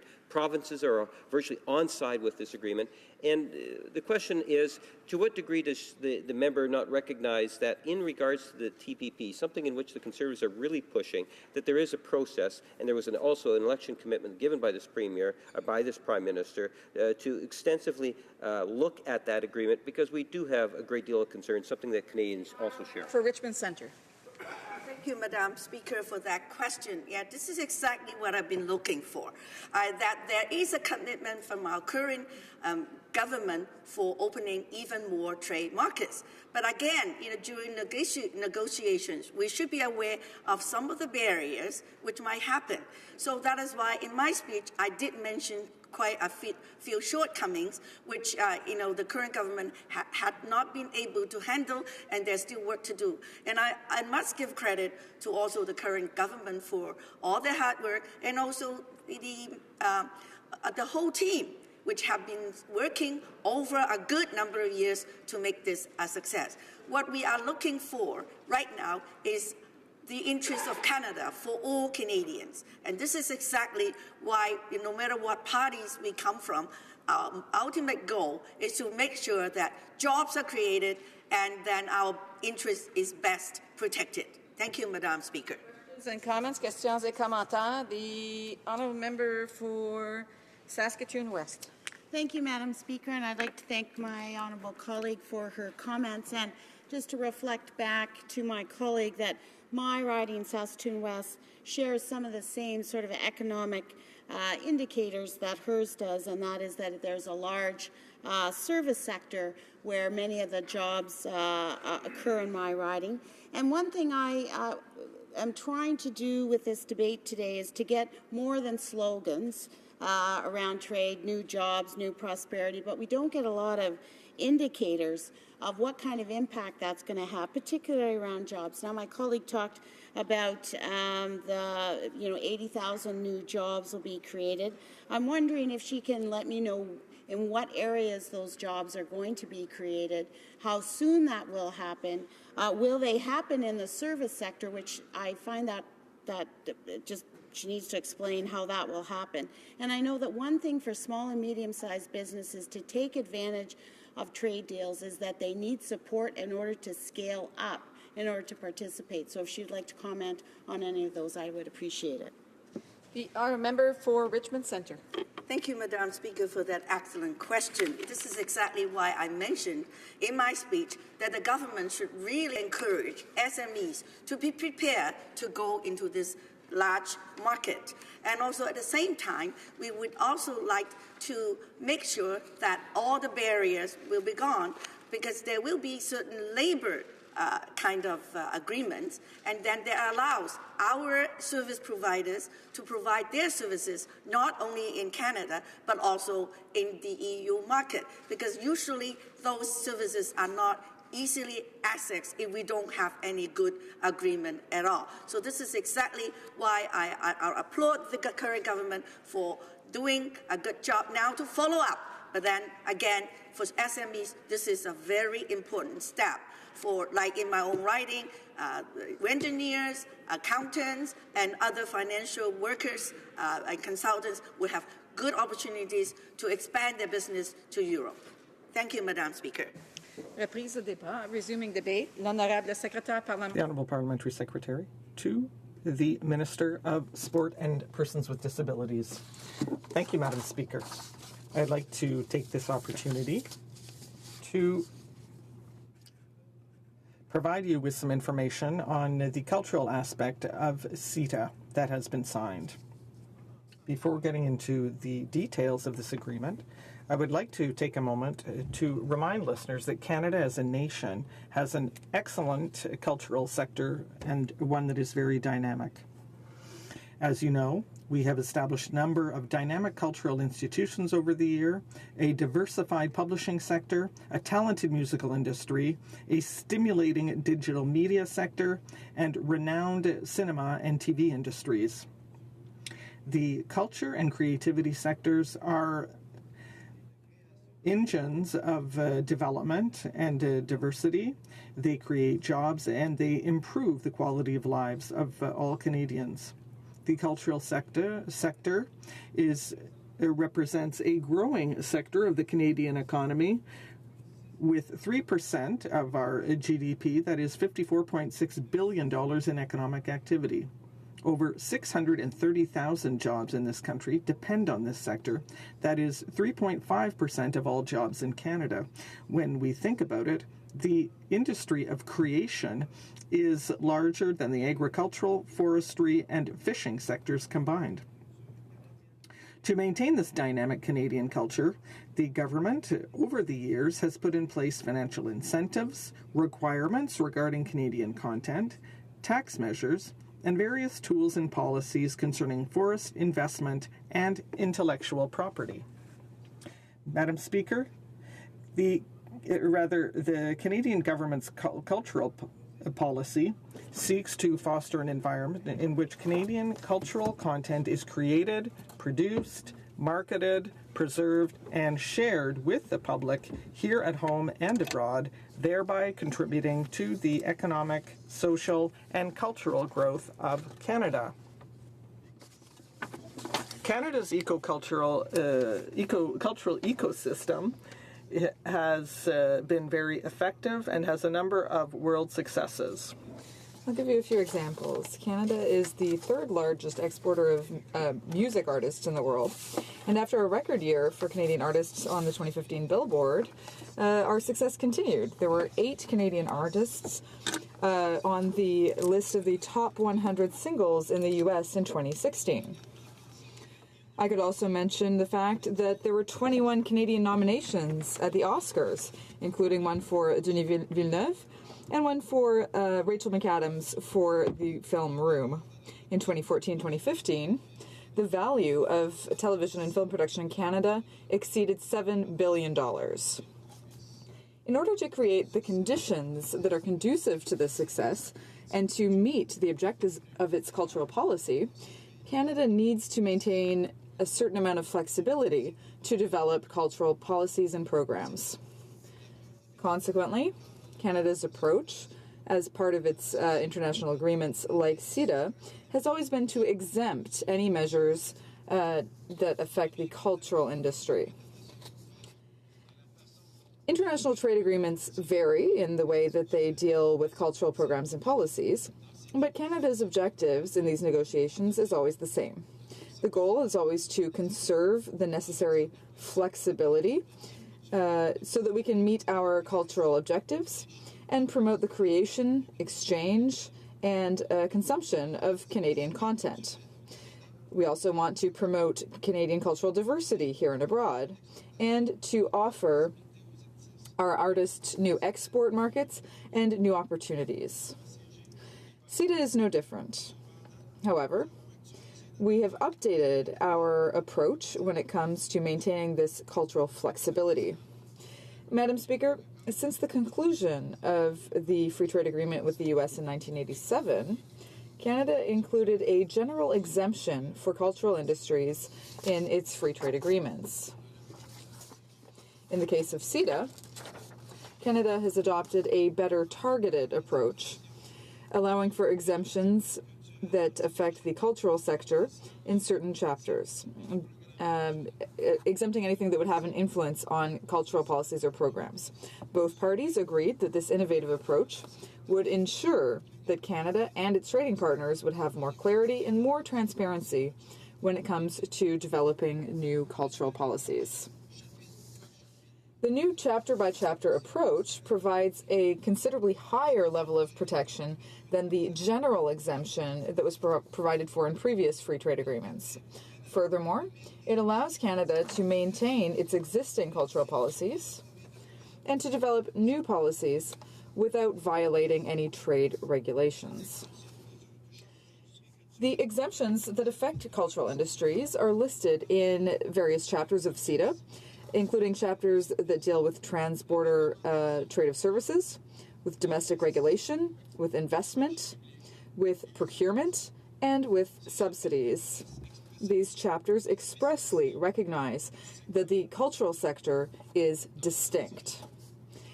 In CETA, as in all free trade agreements that Canada has signed, the cultural industry is defined as including books, magazines, music, videos, films, and television broadcasts. Consequently, CETA is the new standard in cultural issues when it comes to trade agreements. CETA not only protects all Canadian cultural policies, it also helps us promote our cultural industries in an innovative way so that we can attract new audiences on the international market, which is quickly growing. To this end, Europe represents the largest single market in the world. It has more than 500 million inhabitants in 28 countries, and the combined GDP is worth $20 billion. 20 trillion, rather. Madam Speaker, the preamble of CETA recognizes the UNESCO Convention on the Protection and Promotion of the Diversity of Cultural Expressions. Canada and the EU are long-standing partners who are aware of the role that culture plays in the economy and in societies. And these principles are enshrined in the Convention. The principles are as follows: maintaining the necessary flexibility to have good cultural policies, openness to foreign content, and support for international cooperation promoting cultural diversity. The UNESCO Convention also reminds countries that they need to think about the effects that the commitments made in their trade agreements might have on their ability to meet their cultural objectives. Throughout the negotiations for CETA, the Government of Canada worked very closely with provinces, territories, and stakeholders from a wide range of cultural industries. For example, people working in the publishing industry, the film, television, music, arts, and visual arts industries. All of these stakeholders welcomed the new approach. Before I conclude, Madam Speaker, I would like to reiterate the fact that our government has a duty to promote Canada's cultural interests in its negotiations of trade agreements. We also have a duty to protect and preserve the necessary flexibility to maintain cultural policies. Furthermore, it's very important for our government to allow artists and creators in Canada to take advantage of the possibilities that foreign markets and foreign audiences offer. As was previously mentioned, CETA is a high-quality agreement that provides access to the largest market in the world, a market of over 500 million people in 28 countries, with a combined GDP of $20 trillion.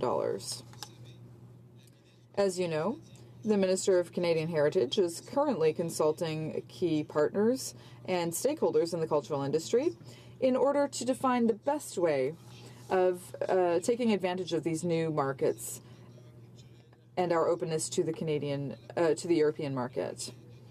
This is why the 2016 budget included an investment of $35 million over 2 years to support Canadian artists and Canadian cultural industries abroad.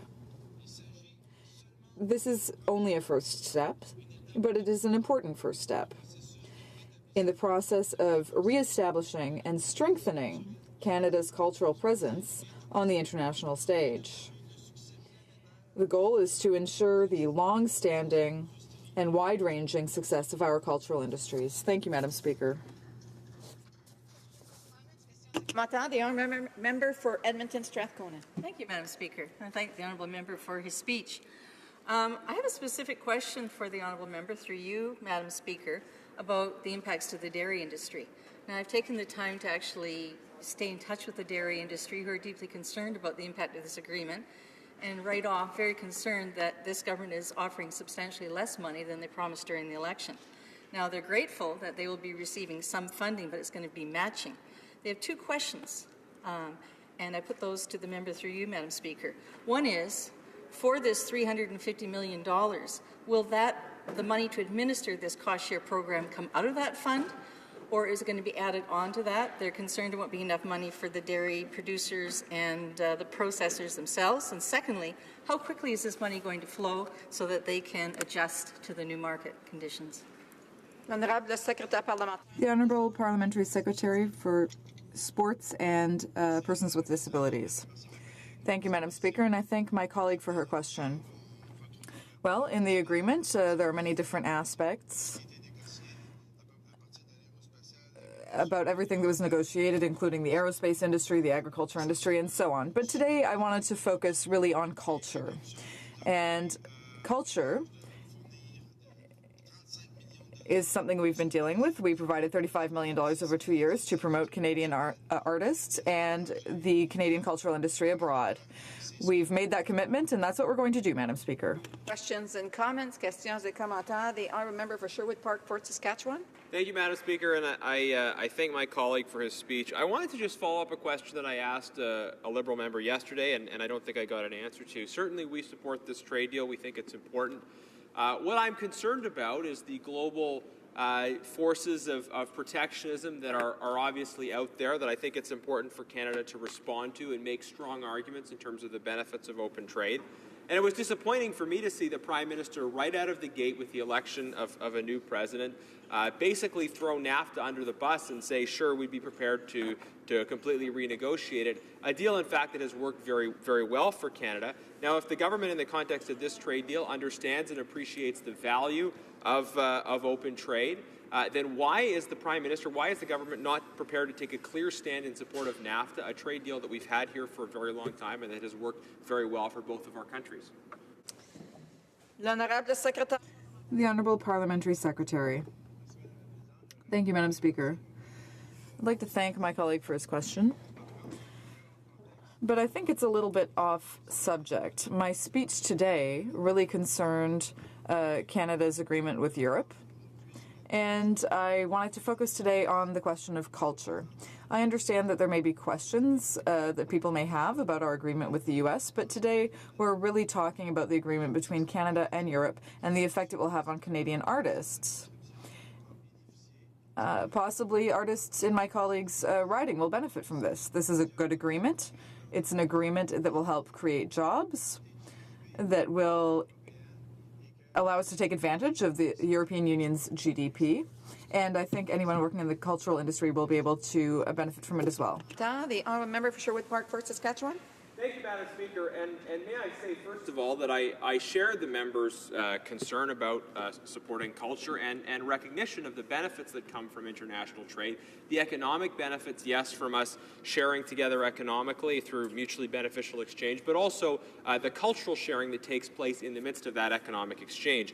But I do think it's fair to pose a question in the context of a discussion about international trade about where we're going when it comes to the trade policy of this government. Because, you know, we have the continuation of previous trade agreements. We have this inertia kind of from the previous government. But what is happening when we have a new president in the United States that has been critical of NAFTA, and then immediately the Prime Minister of Canada, right out of the gate, says, sure, we'd be prepared to renegotiate it. I guess I want to know from the member, what does this say about the principal positions, where on the one hand, they are supporting, and we certainly agree with their support for this trade deal, but on the other hand, they're prepared to tear up a trade deal that has worked very well for Canada for quite a long time. The Honourable Parliamentary Secretary. Yes, thank you, Madam Speaker. I thank my colleague for his second question. So the objective today is to keep the focus on the Canada-Europe trade agreement. I can understand that his question concerns the U.S., but today I would really like to speak about the principles underlying our agreement with Europe and this flexibility and openness that I talked about, and particularly the importance of supporting international cooperation. And this includes the U.S. as well. We do have agreements with the U.S., but today we really wanted to focus on Europe. Thank you, Madam Speaker. Questions et commentaires. The honourable member for Prince George. I just want to make sure. For Caribou, Prince George. Thank you, Mr. Speaker, Madam Speaker. Madam Speaker, we know that the investment protection portion of the investment chapter and investment dispute resolution will not be provisionally applied by the EU Commission and its member states when CETA comes into force. So the only thing the Liberal government changed in CETA to make it progressive will be rejected right out of the gate. Will the Liberal member not admit that what's being agreed to between Canada and the EU is essentially the same agreement that was concluded in 2014 by the previous Conservative government? The Honourable Parliamentary Secretary. Thank you, Madam Speaker. I'd like to thank my colleague for his question.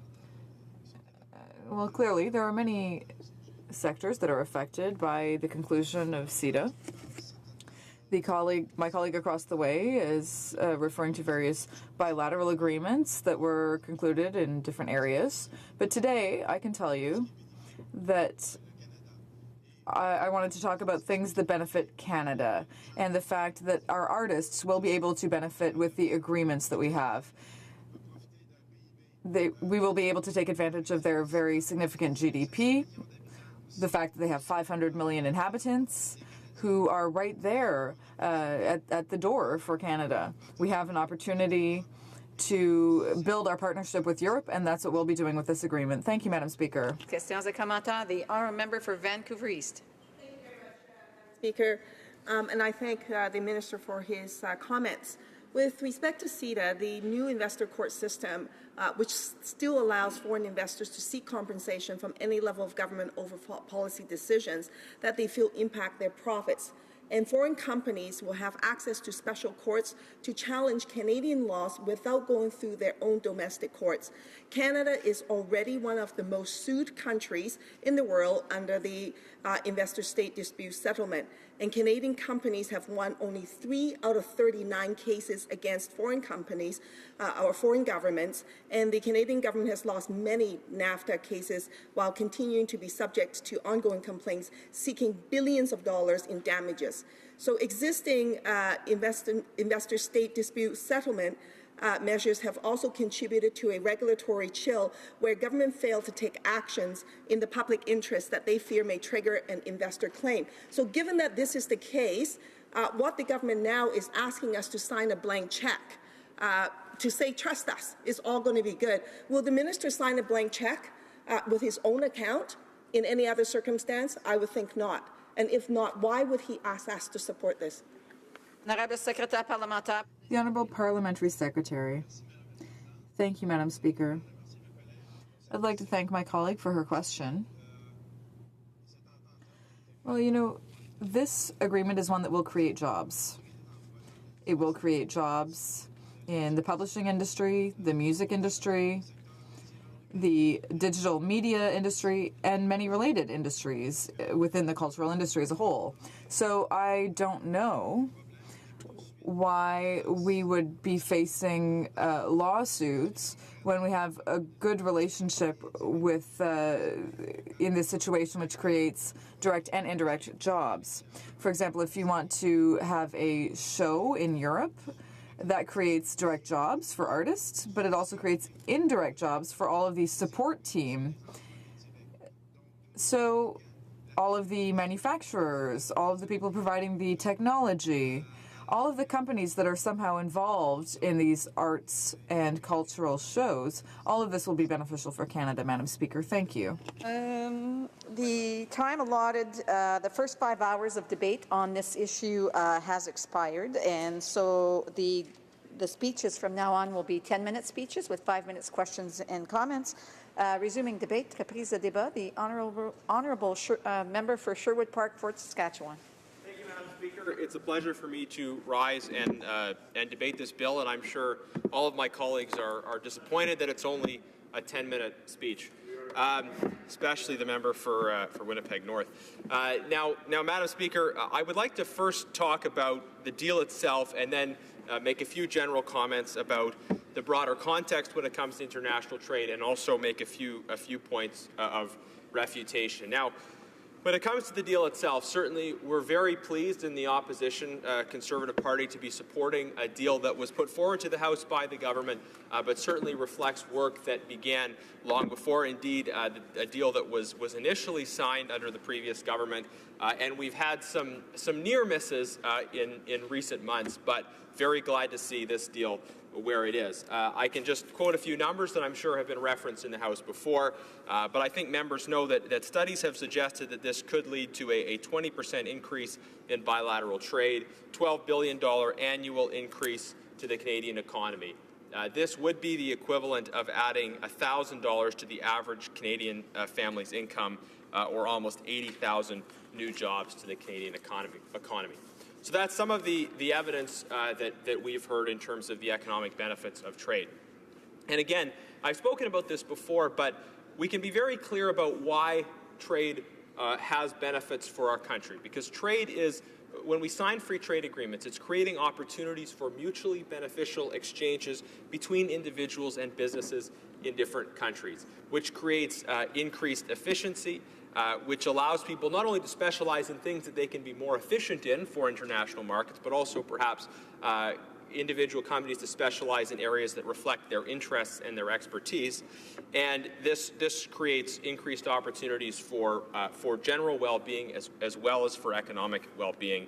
And that's why our government certainly was very bullish when it came to signing international trade agreements and moving forward with different negotiations. I know my colleague, I believe from Windsor West, listed trade agreements that our previous government has signed, and I think he was suggesting that was a bad thing. But certainly the many trade agreements that he listed that we were able to move forward with is something that we are very proud of on this side of the House. Now, the government has talked about the consultations that went on under this agreement. I think it's just important to say, Madam Speaker, that the consultations, the form of consultations is very similar on different trade deals, and it's a little bit strange that they talk about the great consultations that happened on CETA, but then are critical of alleged lack of consultations that happened with respect to the negotiation of the Trans-Pacific Partnership. Whereas, in fact, the process that the government follows in terms of consultation, in terms of engaging stakeholders, is very similar. So I think at some point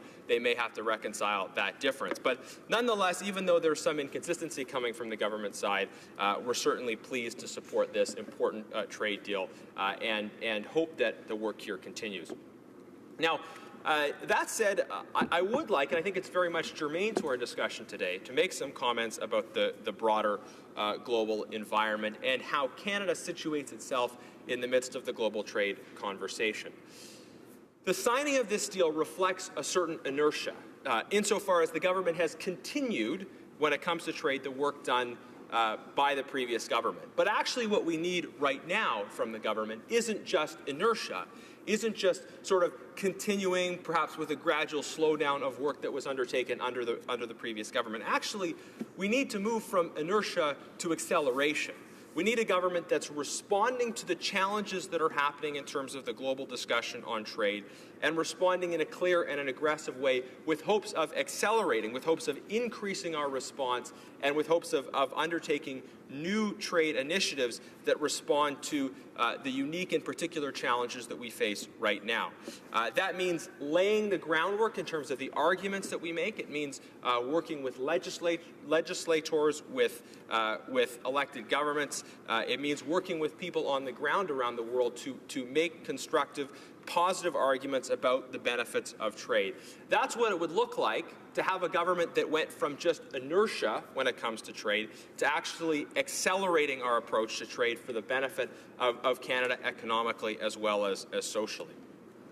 Now, how do we do that in the midst of a global environment where it seems that there is this bubbling up of protectionist forces? Well, I would argue, Madam Speaker, that things are not as bad as they've been presented, at least by some voices, as being. Of course, this question of bubbling protectionism really started with the Brexit vote in the UK. And there's arguments on both sides of that question, and obviously that's a question for the UK, not for us here. But it is important to acknowledge that many of those who advocated Brexit were themselves free traders.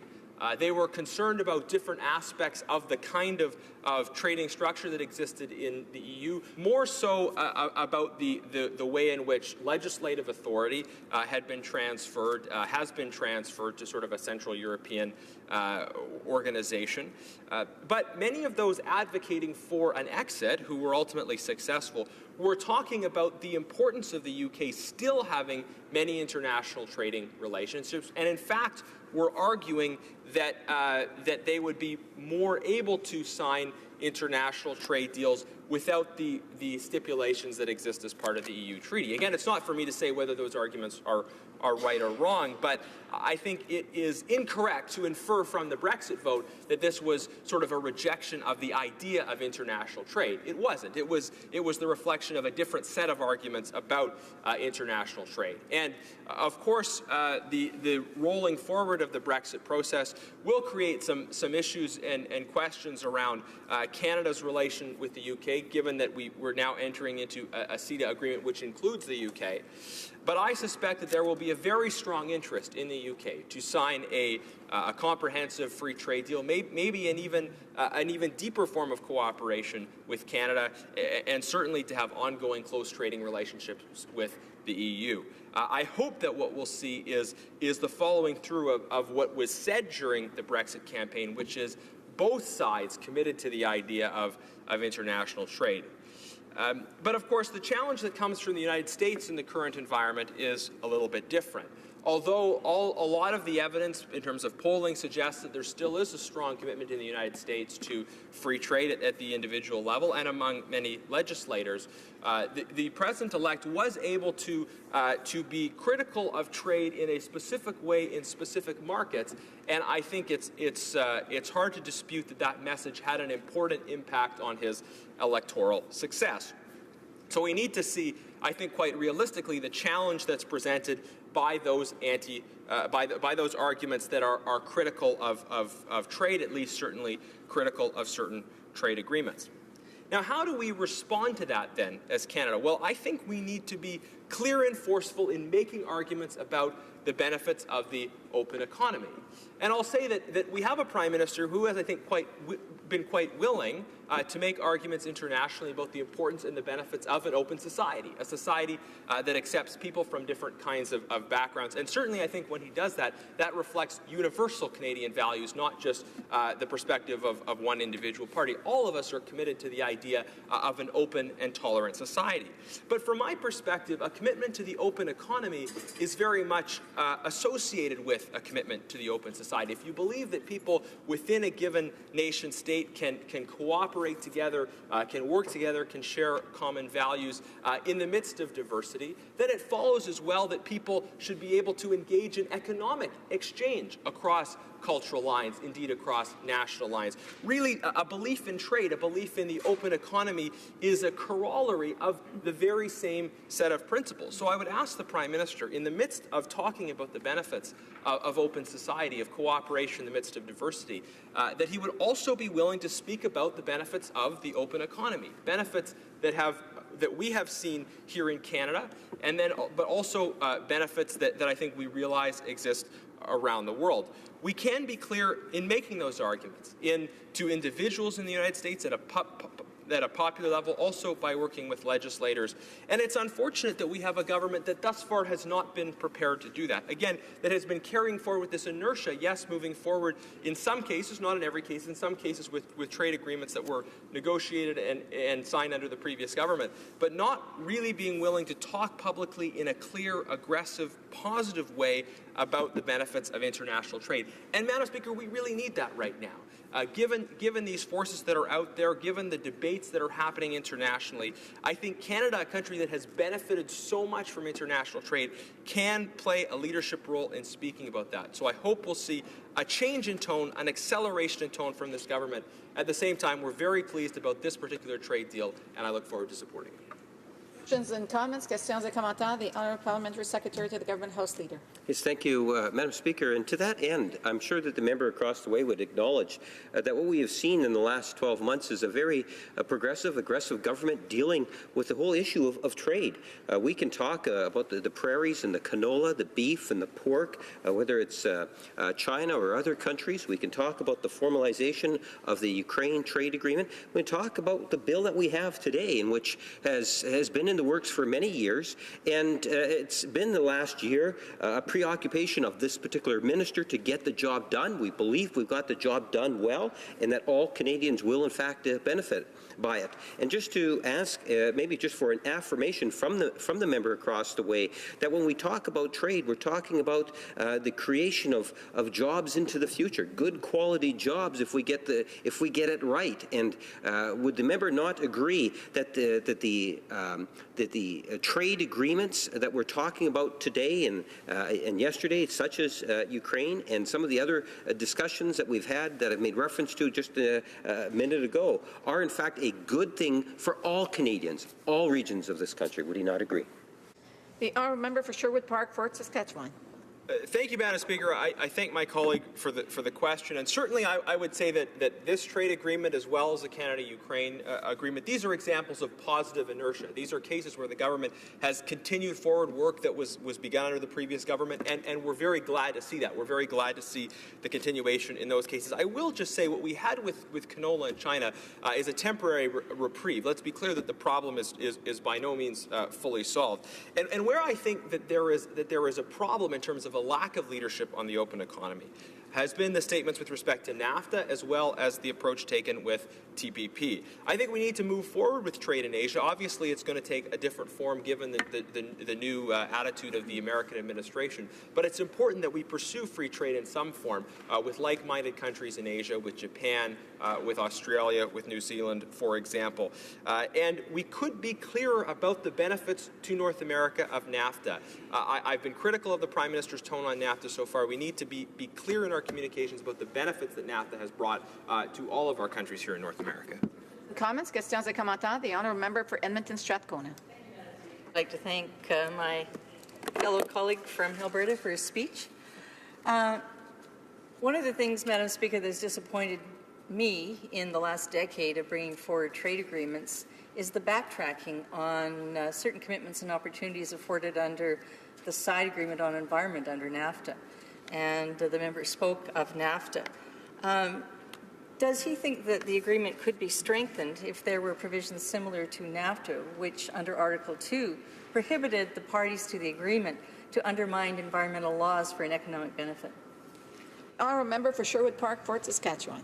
Thank you, Madam Speaker. Well, I thank my colleague from the Greater Sherwood Park area for her question. This is an important question, obviously, how we protect the environment within the trade agreements that we have. And always within trade agreements, there is discussion specifically of environmental protections, collaborations in terms of how collectively the best balance will be struck between preserving the environment and protecting the economy. And personally, I'm satisfied with the balance as it's struck within this agreement. I think that there can be ongoing debate about how exactly that's done. I know that members in the NDP, I think certainly with sincere motivation, have been critical of some of the dispute resolution mechanisms around that.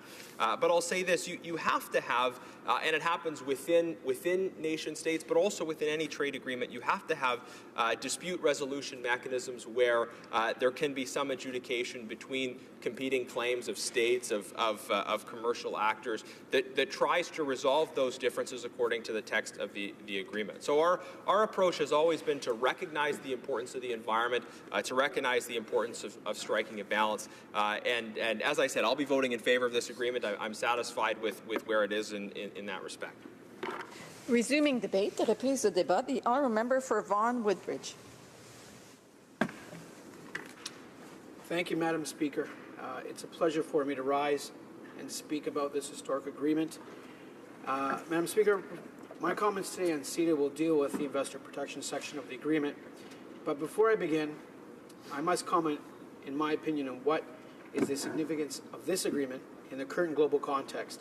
Firstly, as the chair of the Canada-Italy Interparliamentary Group and as a dual European-Canadian citizen, I must congratulate those that worked on the agreement, acknowledge the judicious and diligent work to complete the deal. Auguri, félicitations, and congratulations to our Minister of International Trade and the Minister's entire team. Canada is a small open economy and we are trade dependent. Trade generates growth and good middle-class jobs, and this deal will do that. At a time in world history when it seems that walls are building around us rather than being breaking down, and populist rhetoric is providing false hope, the importance of CETA is not lost upon me. This view is from both sides of the Atlantic. The CETA agreement is a progressive trade agreement that will deliver positive results and opportunities for citizens in the European Union and Canada. For my home province of Ontario, CETA will help drive economic growth and create stable and high-paying jobs for generations. The European Union is already Ontario's second largest export destination and second largest trading partner. Once enforced, CETA will eliminate tariffs on almost all of Ontario's exports and provide access to new market opportunities in the EU. A simple few facts, Madam Speaker. The EU is Canada's second biggest trading partner after the US and accounts for nearly 10% of its external trade. Trading goods in between the European Union and Canada is worth almost 60 billion euros, roughly about 80 to 90 billion Canadian dollars a year. In 2013, European investments in Canada were estimated at 225 billion euros, while Canadian direct investment stocks in the European Union amounted to more than 117 billion euros. Prior to CETA's entry into force, only 25% of the European Union tariff lines on Canadian goods were duty-free. Upon CETA's entry into force, the EU will remove approximately 98% of its tariff lines. Once CETA is fully implemented, this will increase to 99% of all of its tariff lines. Madam Speaker, CETA, we should be proud of it, is the most progressive trade agreement ever negotiated. It will help redefine what trade can and should be. It will lead to increased prosperity here in Canada, create good-paying jobs, and help strengthen the middle class. It is also a groundbreaking agreement in opening the doors to increase access to the EU market for Canadian companies. CETA sets new standards for trading goods and services, non-tariff barriers, investment, government procurement, as well as other areas like labor and environment protection. Just as important, the agreement will also help facilitate investment, a significant factor in achieving prosperity and job creation. Foreign direct investment, commonly known as FDI, is an important driver of economic growth, with new investment by foreign firms having the ability to provide a boost to national income and to create jobs for Canadians, good middle-class jobs. Foreign investment here in Canada and Canadian companies investing in the EU can also promote trade by facilitating value chain linkages and improving access to new technologies. And not only will CETA help facilitate foreign investment, it sets a new bar for investment protection. One of the most important things our government did right after taking office was listen to the critics of CETA. Constructive criticism, Mr. Speaker. both in Canada and in Europe, and to understand some of the legitimate anxieties people and organizations and governments had. We heard many concerns regarding the investment protection provisions in CETA and have worked with Canadians, including industry and civil society alike, and with our European Union partners to address these issues and to prove with CETA that progressive trade policy is possible. Our government fully seized the opportunity and developed a new and improved approach to investment protection provisions. Mr. Speaker, a significant innovation in CETA is the transformation of the mechanism for the resolution of disputes between investors and states. CETA marks the first international trade agreement that establishes a permanent, I repeat that, a permanent tribunal in order to hear claims by investors alleging that states have breached investment-related obligations. The CETA tribunal will consist of 15 members appointed solely by Canada and the European Union. Ethical requirements will be central to the process leading to their appointments, including not allowing members of the tribunal to act as counsel or expert witnesses in an investment dispute under any international investment agreement. Members will be appointed for a 5-year term that may be renewed only once. Individual cases will be heard before a 3-member division of the tribunal, and those members will be selected on a rotation basis, ensuring that the composition of the division is random. Such innovations address the concerns about a perceived lack of arbitrator independence and will give greater legitimacy to the dispute resolution process. Moreover, as the members of a division hearing a specific case will be in a position to consult with the other members of the tribunal, we expect the coherency in decisions will also be much improved as a result. In addition to the first instance tribunal, CETA will establish a permanent appellate tribunal, thereby creating another precedent in international investment law. The appellate tribunal will function in a very similar way as the first instance tribunal. Its task will be to review decisions that are contested by either the foreign investor or the respondent state. In time, Mr. Speaker, the first instance tribunal and the appellate tribunal will develop a body of decisions that will constitute an effective jurisprudence. And this, in turn, will create greater legal certainty for both foreign investors and governments. Very important, Mr. Speaker, that we have this. The innovations made to the mechanism for the resolution of disputes are certainly significant ones that our government is proud of. But there are other innovations of the CETA investment chapter. We have closed the door to provision shopping by clarifying that investors cannot seek to import provisions from other Canadian or European trade agreements through CETA's most favored nation treatment article. CETA encourages the use of domestic courts by suspending the timelines for the submission of a claim while domestic remedies are being pursued. We added an article on mediation to encourage early settlement of disputes without recourse to the CETA tribunal. We have provided CETA with a mechanism for the early dismissal of frivolous claims. We have taken small and medium-sized enterprises into consideration and have added provisions which make it easier for them to access the mechanism for the resolution of disputes. We have made it mandatory for an investor who submits a claim while benefiting from third-party funding to be transparent and disclose the identity of its funder. And important, we have established a committee that provides a forum for the CETA parties to consult on difficulties that may arise regarding implementation of the chapter, as well on possible improvements to the chapter, especially in light of experiences and developments in other international fora. It has also been Canada's practice, long-standing practice, to prevent so-called mailbox companies from benefiting from Canada's trade agreements. CETA is no different. In order to be considered as an investor under CETA, a European Union enterprise that is owned by interests of a third party is required to have substantial business activities in the territory of the European Union. It cannot simply establish a mailbox company in the EU for the sole purpose of gaining access to the dispute resolution mechanism of the CETA. Finally, the CETA demonstrates, Mr. Speaker, Canada's continued leadership with regard to promoting transparency in the dispute resolution process. Under CETA, all hearings are open to the public, and all documents submitted to or issued by the permanent tribunal are made available to the public. The changes we made to CETA in addressing the important issues voiced by Canadian and EU citizens alike represent a starting point in the development of a progressive trade agenda between a progressive Canada and a progressive European Union. This is an agenda that is linked to the government's domestic policy focus on reducing inequality and enhancing inclusive growth through such things as investments in infrastructure and increasing the child benefit.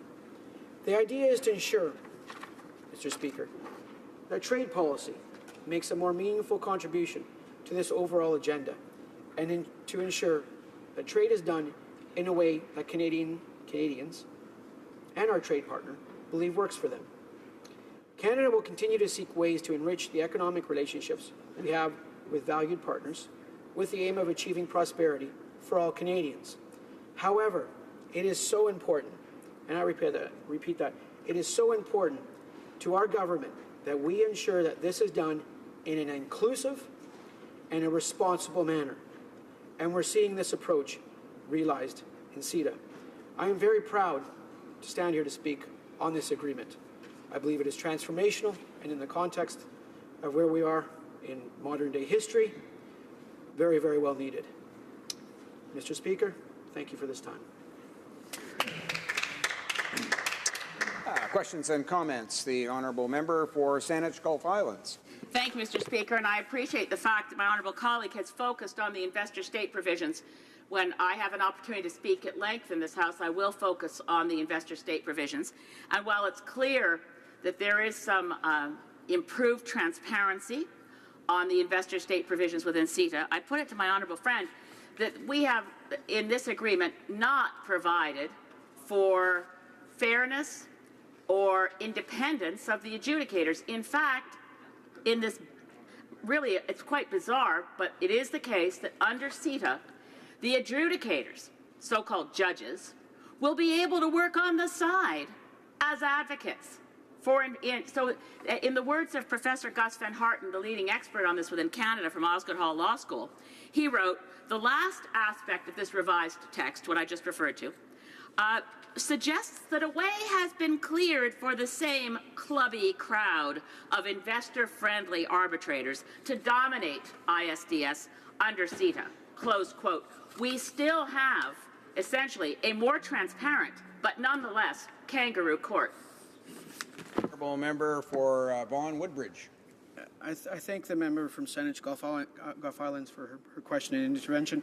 What I will say is if you look at the document and you actually go to the European Union website where they talk about in detail of the investment protection system, one of the areas they talk about is with regards to the members on the tribunal, the rules that govern the members that sit on the tribunal, and to prevent what's called double hatting, and that's the term that I think the member is referring to, where a member of the tribunal also works in parallel as counsel and expert in other investment disputes for the entire duration of their appointment. This is actually forbidden within the agreement. This is forbidden in CETA. So there are safeguards with regards to the independent investment dispute resolution system. There are rules governing the members of the tribunal. There will be full transparency with regards to the proceedings, and there will be a ban on frivolous claims. I think that is a very strong component of this trade deal. I think we need to applaud that and make sure we state that. Thank you, Mr. Speaker. Questions and comments. Question commentaire. The honourable member for Caribou Prince George. Thank you, Mr. Speaker, and I want to thank our honourable colleague for, I thought, a very good presentation. I'm going to change my line of questioning away from the ISDS. I thought he explained that fairly well. I would like the honourable member, through you, Mr. Speaker, the Liberal government has been in discussions with the Atlantic provinces regarding CETA Fisheries Investment Fund. And through you, Mr. Speaker, I'm going to ask the honourable colleague, how is the government, or is the government going to fulfill their commitment to help Atlantic provinces for the changes that they've made through this agreement to their processing requirements? Thank you. Member for Vaughan Woodbridge. Thank you, Mr. Speaker. Thank you to my colleague for that question. Thinking about what international trade brings to Canada and the benefits it brings, one of the things that we need to look at are industries that may be impacted by trade deals. We know that overall we are better off with trade. We've seen it from the Canada Free Trade Agreement to NAFTA to other agreements that we have in place internationally. We know trade deals create good paying jobs, whether it's in services, goods, manufactured services, manufactured goods, and so forth. With regards to looking at various industries, what we've seen so far is the government step up to the plate, run its consultations with the dairy industry. I would be haphazard to guess, and I would conjecture that the same thing would happen to other industries. They may be impacted. So in this case, the fisheries industry on the Atlantic coast. I grew up in northwest British Columbia. There was a fishing industry. Once there was quite vibrant. It has now dissipated somewhat, unfortunately. But we need to ensure that when there are losers in trade, that they are being looked at. We need to get away from the fact of just looking at the winners, and we need to look at industries and groups that may be impacted and make sure programs are in place to help those associated industries and geographies. Thank you, Mr. Speaker. Resuming debate, the Honourable Parliamentary Secretary to the Government House Leader. Yes, thank you, Mr. Speaker. What a privilege it is to stand in my place today and talk about what I believe is a very significant piece of legislation that really goes a long way in fulfilling a Liberal government agenda in terms of the importance of international trade. Canada is a trading nation. We are very dependent on international trade, Mr. Speaker. If you compare our population to other countries around the world on a per capita basis, I suspect that you will find that Canada is more dependent on trade than most, if not all, countries, especially in the developed world, Mr. Speaker. And I believe that as we continue to move forward in the years ahead, that it's of the utmost importance that the government of the day gives special attention to the issue of trade. Trade is what generates literally hundreds of thousands of jobs, good, solid middle-class jobs, Mr. Speaker, and I have argued in the past and will continue into the future to argue the importance of those jobs, because at the end of the day, we would like to, as much as possible, create the jobs of the future that are ultimately going to assist in Canada's continue to grow and to prosper in the years ahead. Since we've been in government, the Prime Minister and the Cabinet, working along with my caucus colleagues, have actually done, I believe, a phenomenal job on the trade file. I can give, and I should actually give compliments to our current minister and the parliamentary secretary, have put in so much time to ensure that we actually have this bill before us today, Mr. Speaker. It has not been an easy feat. You know, we can talk in terms of the actual process of C30. And if I could, Mr. Speaker, give a bit of a background on it, Canada and the EU began negotiating CETA actually back in 2009. On August the 5th, 2014, the parties announced an agreement in principle on a final negotiated text, but it was on February 2016 that the parties announced the completion of the legal review of the English text of CETA. Progressive changes were in fact required and needed and made to the investment chapter of the agreement during the legal review of the text. Canadians know full well, Mr. Speaker, that this was not a done deal. When we had taken the reins of power just over a year ago, there needed to be a great deal of work to try to keep this thing afloat or to get it back on track. And it was, I would ultimately argue, owed a great deal of credit to our negotiators and, in fact, the government, and particularly the minister responsible, to ensure that we actually were able to get all the T's crossed and I's dotted so that we could actually be debating this bill. It's not to take away from the Conservative government in terms of the efforts. We appreciate and acknowledge the efforts that were put in by that administration. I think it bodes well in terms of the way in which governments have changed, and we've been able to pick up the ball and carry it over the goal line, Mr. Speaker. And I think that's a positive thing for all Canadians. It's important that we recognize that Canada and the EU officially signed the Canada-EU agreement at a summit on October the 30th of this year, bringing this landmark agreement one step closer to the entry into force.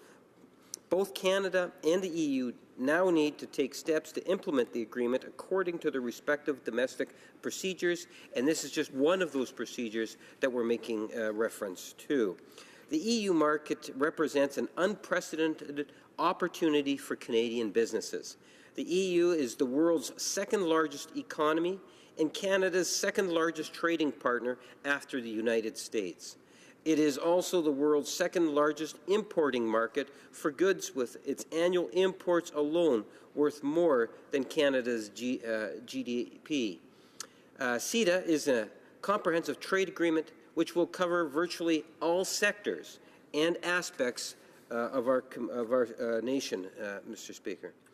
It's important that we recognize that the Canada-EU trade, once implemented, and this is what I find quite amazing, Mr. Speaker, approximately 98% of the EU tariffs lines, or more than 9,000 tariff lines in total, Mr. Speaker, on Canadian goods will be duty-free immediately upon the entry into force, up from 25%, Mr. Speaker. An additional 1% will eliminate over a 7-year phase-out period.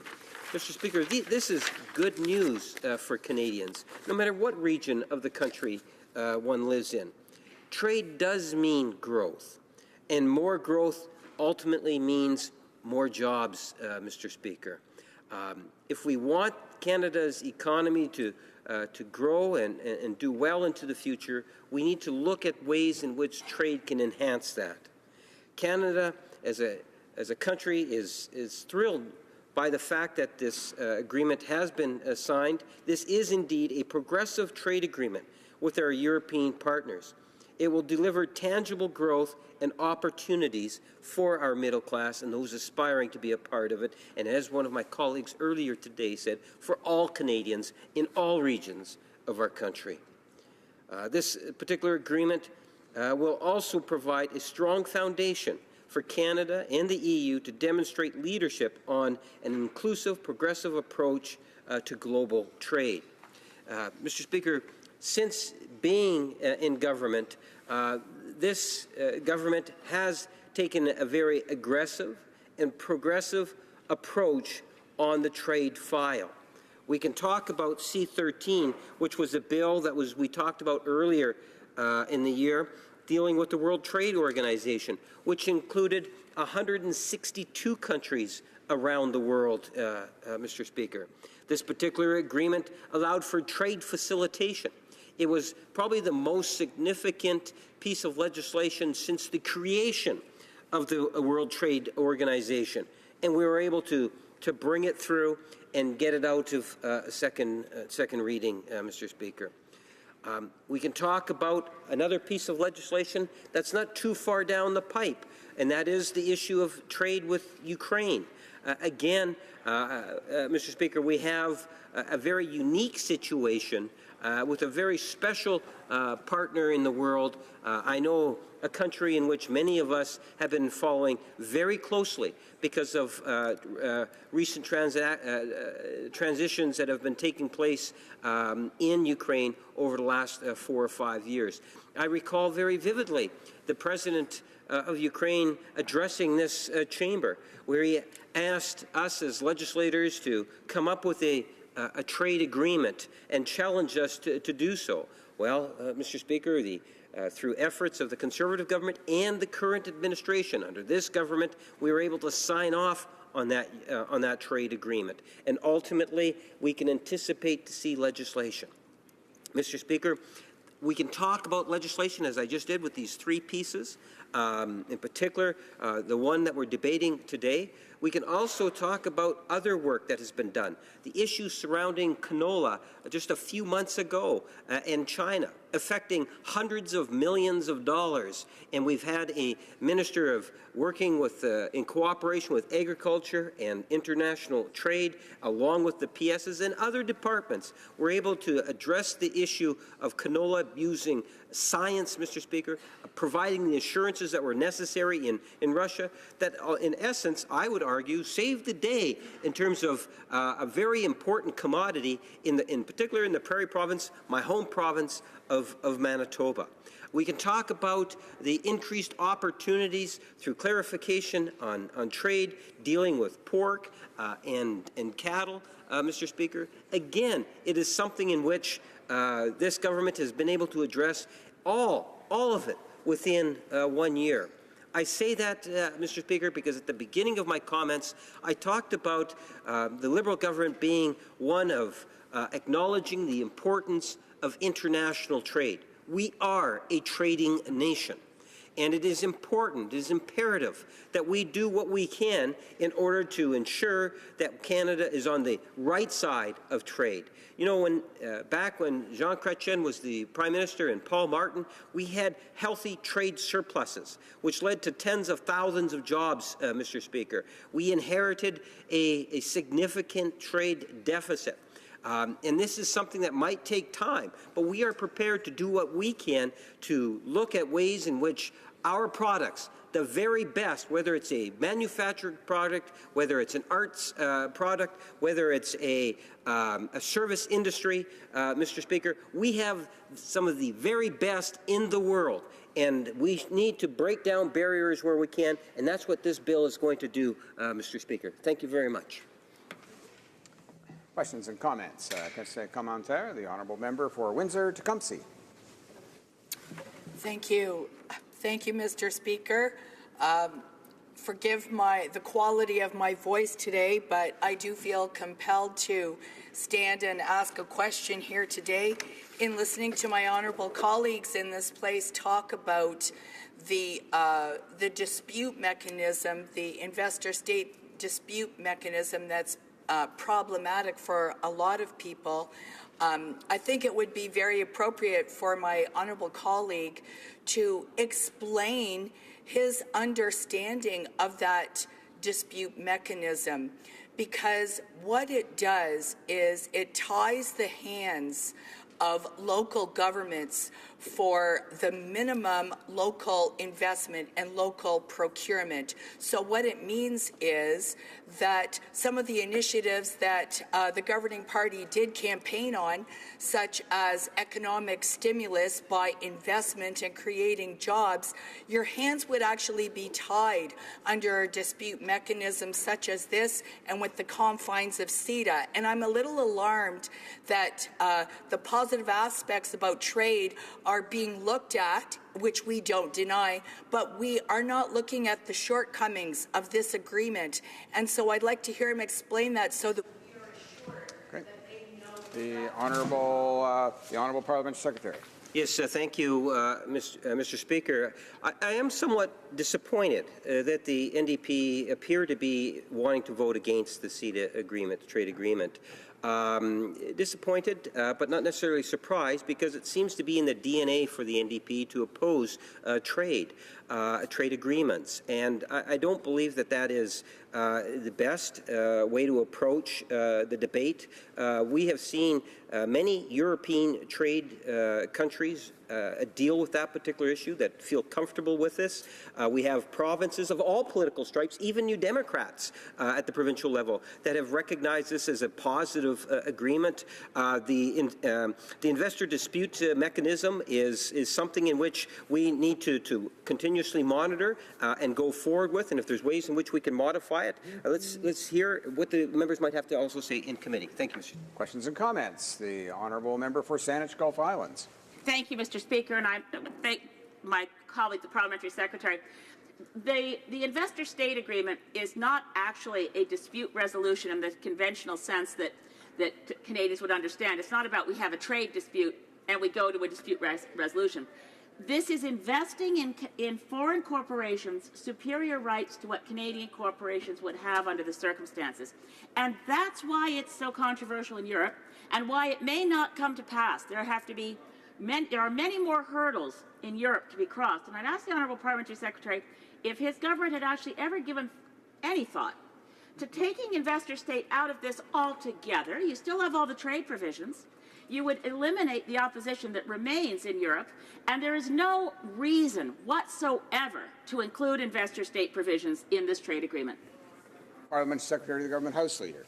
Yes, Mr. Speaker, unless the Leader of the Green Party knows something that I do not know, to the very best of my knowledge, you have 28 countries abroad that are a part of this agreement, some of which were no doubt fairly persistent on having this as a part of the final agreement. When you have trade agreements, that means you have to take into consideration both sides. And in this case, there's a lot of stakeholders that are out there.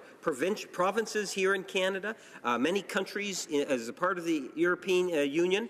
And this is ultimately what it is that we were able to come up with, Mr. Speaker. And I think that we need to give it a try. We have far too much to lose to not see this bill ultimately pass. Questions and comments. The honourable member for Coast Bay Central Notre Dame. Thank you, Mr. Speaker, and thanks to my colleague. I'll try to make this quick. I know time is running short, but one of the more comprehensive reason why we call it comprehensive, really, in the beginning, from our perspective, was the involvement of the provinces as stakeholders in this. So much is going to be within their jurisdiction that they've been brought on board, and to this, I give credit also to the opposition when they were in government. They were a big part of bringing in the provinces, to which we've continued with. There have been successful examples in the past, such as the Rio Conference on Environment. Kyoto, not so much, obviously, but we also had some good conversation with NAFTA. But by doing this now, I think that we have created a new way of trade partnership that involves provinces, and going forward, of course, I think that will be essential. Thank you. Mr. Secretary.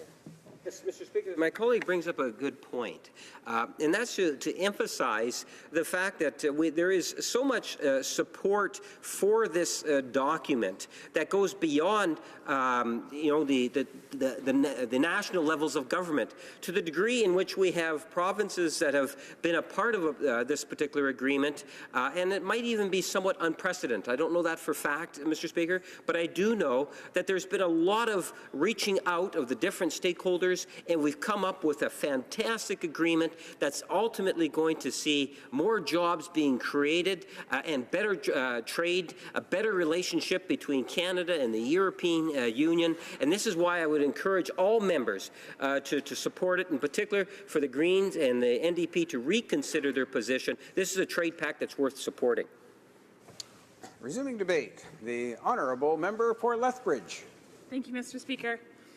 Mr. Speaker, it certainly is a privilege today to stand in this House and to speak on behalf of CETA, also known as C30, the Canada-EU free trade implementation. Mr. Speaker, Canada is an exporting nation. From the Voyageurs to the Hudson's Bay Company to the cod fisheries of our East Coast, Canada has been a place of abundant natural resources that have been harvested for exports. And as a grand nation that spans the Atlantic and the Pacific Oceans, that was united by bands of steel through our national railway, our identity as Canadians has been shaped by our export economy. Whether it's beaver pelts, cod, grain, beef, minerals, oil and gas, cars and trucks, these are all products that helped build our great nation into the prosperous land that we call home today. For those that might be hesitant to support CETA, here are some contextual facts about the importance of exports to Canada, the country that we love and serve. International trade represents more than 60% of Canada's gross domestic product. 1 in 5 Canadian jobs are linked to exports. And this means that there would be 3 million fewer jobs without international trade. That's a big deal. Which would then drive up Canada's unemployment rate to more than 25% if we were all of a sudden to stop exporting tomorrow. So clearly, our shaped prosperity as a nation is very dependent on opportunities to get our goods to international markets, which is why it's so important for us to enter into free trade agreements. This deal, the EU Free Trade Agreement with Canada, will give our country unprecedented access to 500 million EU customers. The size of the European Union's combined economy is $18 trillion. I said trillion. That's an economy that Canada's businesses will now have barrier-free access to. The European Union is the world's largest importing market for goods, with annual imports that are worth more than Canada's total GDP. The European Union is already the fourth largest export market for Alberta agriculture after the United States, China, and Japan. A joint Canada-EU study that supported the launch of negotiations concluded that a trade agreement with the EU could bring 20% boost to bilateral trade and a $12 billion annual increase to Canada's economy. This represents the economic equivalent of adding $1,000 to every single family income, or nearly almost 80,000 new jobs to the Canadian economy. Mr. Speaker, CETA is in fact good news for our country. The Canadian Agri-Food Trade Alliance estimates that when fully implemented, this trade agreement could result in $1.5 billion in new Canadian agri-food exports to the EU. When this trade agreement comes into force, 98% of EU tariffs on Canadian goods will be entirely eliminated. And every region in Canada stands to benefit from the opportunities contained in this agreement. But of course, I'm very interested in my riding, Lethbridge. Lethbridge is a hub for agricultural exports. From grains and oilseeds to poultry and beef, the fertile soil of southern Alberta provides an abundance of food that is available to be sold all around the world. In conversation with many of my local agricultural producers, I have heard overwhelming optimism and support for the CETA agreement. Traditionally, EU tariffs on agriculture and processed food products have been quite high, particularly on products such as beef, pork, and wheat. Canada has also faced many non-tariff barriers in the European market, and this is why the elimination of tariffs and non-tariff barriers creates fantastic opportunities for Canadian agricultural producers. Again, particularly those in my riding. This agreement establishes a joint committee that will ensure that sanitary and phytosanitary measures to protect human, animal, and plant life do not unnecessarily harm trade. This is very important. This body will determine which certifications and standards should be deemed as equivalent. These non-tariff barriers have been primary obstacles that in the past have stopped Canadian agricultural exports. Our Conservative caucus will be paying very close attention to the non-tariff barriers and will be holding this present government to account with regards to advocating on behalf of our Canadian producers. For the grains and oilseeds producers in Lethbridge, this agreement completely opens up a market that was previously blocked by very high tariffs. Here are some examples of the EU tariffs that will be eliminated for grains and oilseed producers once the agreement is fully implemented. The $114 per ton tariff on grains, including oats, will be eliminated. The $122 per ton tariff on low to medium quality common wheat on a product that currently sells for only $2.25 in the EU. The $120 per ton tariff on barley and rye. The tariff of up to $190 per ton on durum. And the tariff of 9.6% on oils, including canola oil, a crop that currently sells for $540 a ton in the EU. All of these tariffs will be eliminated by the CETA agreement. Alberta Barley estimates an additional $100 million in grains and oilseeds exports will result from signing CETA. Lethbridge also has a large sugar beet industry and a Rogers Sugar refinery plant very nearby. And so the Canadian Agri-Food Alliance estimates that this agreement will boost exports of sugar-containing products such as sugar beets by $100 million per year. Again, Mr. Speaker, excellent news for the producers in my riding. Canada is also a major meat exporting country, of which a significant amount is produced and processed in southern Alberta.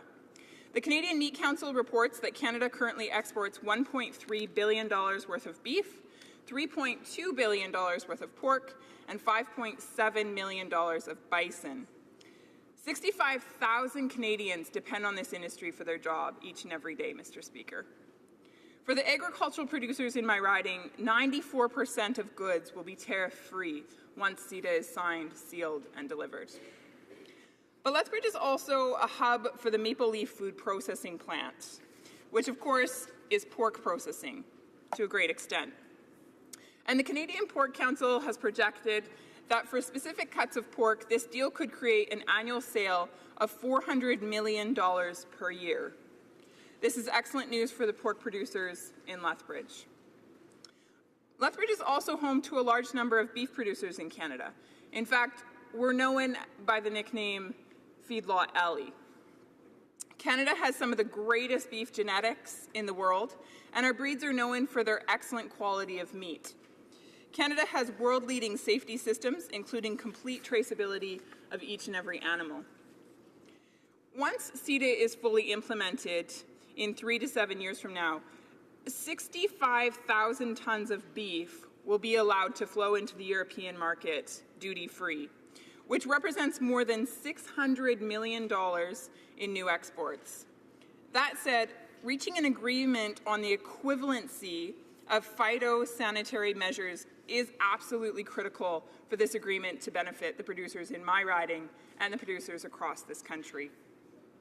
Phytosanitary measures is simply a fancy way of saying measures to protect human and animal health in the farming process. Because of our different climates and the different sales or scale of industry, Canada uses different methods than the EU in order to ensure that the safety of meat is protected. These methods are backed by the latest science and technology. So the challenge for this government in negotiating this agreement will be to ensure that science-based equivalencies are negotiated before this agreement comes into full effect. Mr. Speaker, in summary, this trade deal is excellent news for Canadian exporters. It will create jobs, it will help to grow our economy, and it will increase Canada's standing on the world stage. I'm thankful for Prime Minister Harper and the members from Abbotsford and Battleford's Lloydminster for all the work that they did in the previous government in order to negotiate and seal this deal through to signature. The farms, agricultural businesses, and exporters of Lethbridge, my riding, will enjoy a more prosperous future because of CETA. Thank you. Questions or comments? The Honourable Member for Coast Bay Central Notre Dame. Thank you. I'd like to thank the member from Lethbridge and her speech. I've been here a while, and I've been going through CETA for quite some time when I was in opposition in the third party, and I always knew that there were great benefits in the agriculture industry. So I want to thank her for her speech, because I didn't realize how much was involved here, the metrics around some of this. Canola, rye, barley, grains, and oilseeds. I think 2 examples alone caught my attention. Sugar beets, $100 million per year. And pork, $400 million per year alone. It's a substantial amount of growth that could be achieved through this agreement. I'm from a seafood area, and the numbers are similar, probably not to that level on pork, but nevertheless, the metrics are still much the same. So my question is, at this point, for most of the producers in Western Canada right now, what do they need to get transition towards a much larger market, or is there much transition involved here? I'm just trying to get a grasp of how some of the difficulties there could be for them to transition to that amount of product to go to Europe, and transportation as well, coming from Alberta over towards the European Union. Thank you.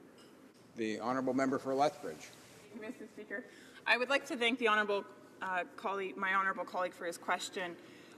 The question is, what do our producers need in order to get their goods to market? Mr. Speaker, at the end of the day, my producers are incredibly resilient individuals. They're incredibly innovative individuals. They've started businesses from scratch and growing them to be quite large and quite successful. And so really, at the end of the day, more than anything, they need the government to sign, seal, and deliver this deal, and then get out of the way. Questions and comments? Question commentaire. The Honourable Member for Windsor-Tecumseh.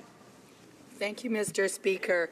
I want to thank my honourable colleague for her speech and her understanding of this trade deal as we move forward. I was listening to one of her colleagues yesterday, the member from Battleford's Lloydminster, and then earlier today, the member from Richmond Cove.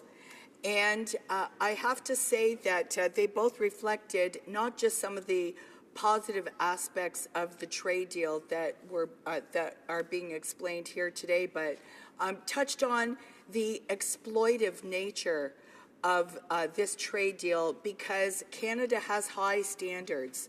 And as far as trade markets opening up for us, it goes the other way. I'm wondering if the member understands that, and as her colleague said yesterday, regarding labor standards and regulations across the board, we have to even these out. So I'd like the member's insight. Do you think we should lower our standards, or should they raise theirs to meet our existing standards in these markets that we're saying are threatened now, hence the reason for the need for compensation? Honourable Member for Lethbridge. Thank you. And once again, I'd like to thank my colleague for her question. With regards to this agreement that's being signed, at the end of the day, the producers in my riding have certainly expressed that they are concerned with regards to the standards. They do want to make sure that they're equivalent in the country of origin, as well as, of course, the country that their products are being exported to. And so the government, the party opposite, the government in power, they certainly have a responsibility to make sure that they negotiate well, to make sure that those provisions are in fact made in this agreement with regards to standards that are going to be put in place. And at the end of the day, this government has a responsibility to make sure that our producers here in Canada are not put at a disadvantage because of this agreement. The hard work that was done by the former government certainly was in the process of securing that for Canada, and so it would be my hope that the government now in power would also be able to secure that for our producers here at home. Resuming debate, the Honourable Member for Saanich Gulf Islands. Thank you, Mr. Speaker. And I'm very pleased to have the opportunity to address Bill C-30, the Act to implement the Comprehensive Economic Trade Agreement between the European Union and Canada. It's my intention to focus on the investor-state provisions within the CETA. I do want, for the record, to say the Green Party shares the concerns of many that this will drive up pharmaceutical drug prices for Canadians. We really do need pharmacare, and we don't need to give pharmaceutical companies more advantages than they now have in terms of patent protection. We do need to protect the rights of municipal governments to put out for local bids of tender and not to take away their ability to have local procurement. There are impacts on various economic sectors in Canada, including the dairy industry, that need to be better examined. But I want to focus on why this agreement remains so controversial that it is not yet a done deal in Europe. I think Canadians have been somewhat bamboozled on this point. Certainly, the Conservatives have made the case that all the Liberals had to do was open up a gift package and it was all ready to go. That's clearly not the case. And why is the Comprehensive Economic Trade Agreement in the EU so very controversial to this day? And that's because this is the first time and the first proposed agreement where the European Union will be accepting an investor-state clause. That is why it remains controversial. That's why it is still to be ruled on by the European Court of Justice. The provision within CETA that many European parliamentarians think is not legal is the investor-state provision, and that's why the European Court on Justice is going to be ruling on it. And if they rule that it's beyond the scope of the jurisdiction of the European Union to take away rights of states and give foreign corporations superior rights, well, that will rather blow a hole through CETA. The same thing is true that if this trade agreement, now it has to go to the whole European Parliament for a vote sometime between December and February. If it clears the European Parliament, it then goes to the various parliaments of 28, well, there's 38 national and regional governments that will still have to vote on this, a process that could take 2 to 5 years. So my first point is, why the rush to put through Bill C-30? Why are we not having proper consultations across Canada, proper and lengthy efforts to hear witnesses, as the government of the day has done under the TPP? This is being rushed for a deal that doesn't yet exist on the European side. Certainly the European commissioners have accepted it, but it's not a done deal, and that's because the next trade agreement Europe is looking at is with the United States. And if you can imagine that European governments at the local and national level have a problem with the idea that Canadian corporations can come and sue them in these phony courts, you can be sure they're even more worried about that happening with U.S. corporations coming and suing them. So the first reason, and the number one reason, that this agreement is controversial in Europe is the investor state provisions. Now, I want to back up and explain what investor state provisions are. In debate today, we've heard them conflated with dispute resolution systems. Everyone understands that when you have a trade deal, the two countries or three countries, and in this case a large trading bloc like the EU, may end up having disputes on trade issues.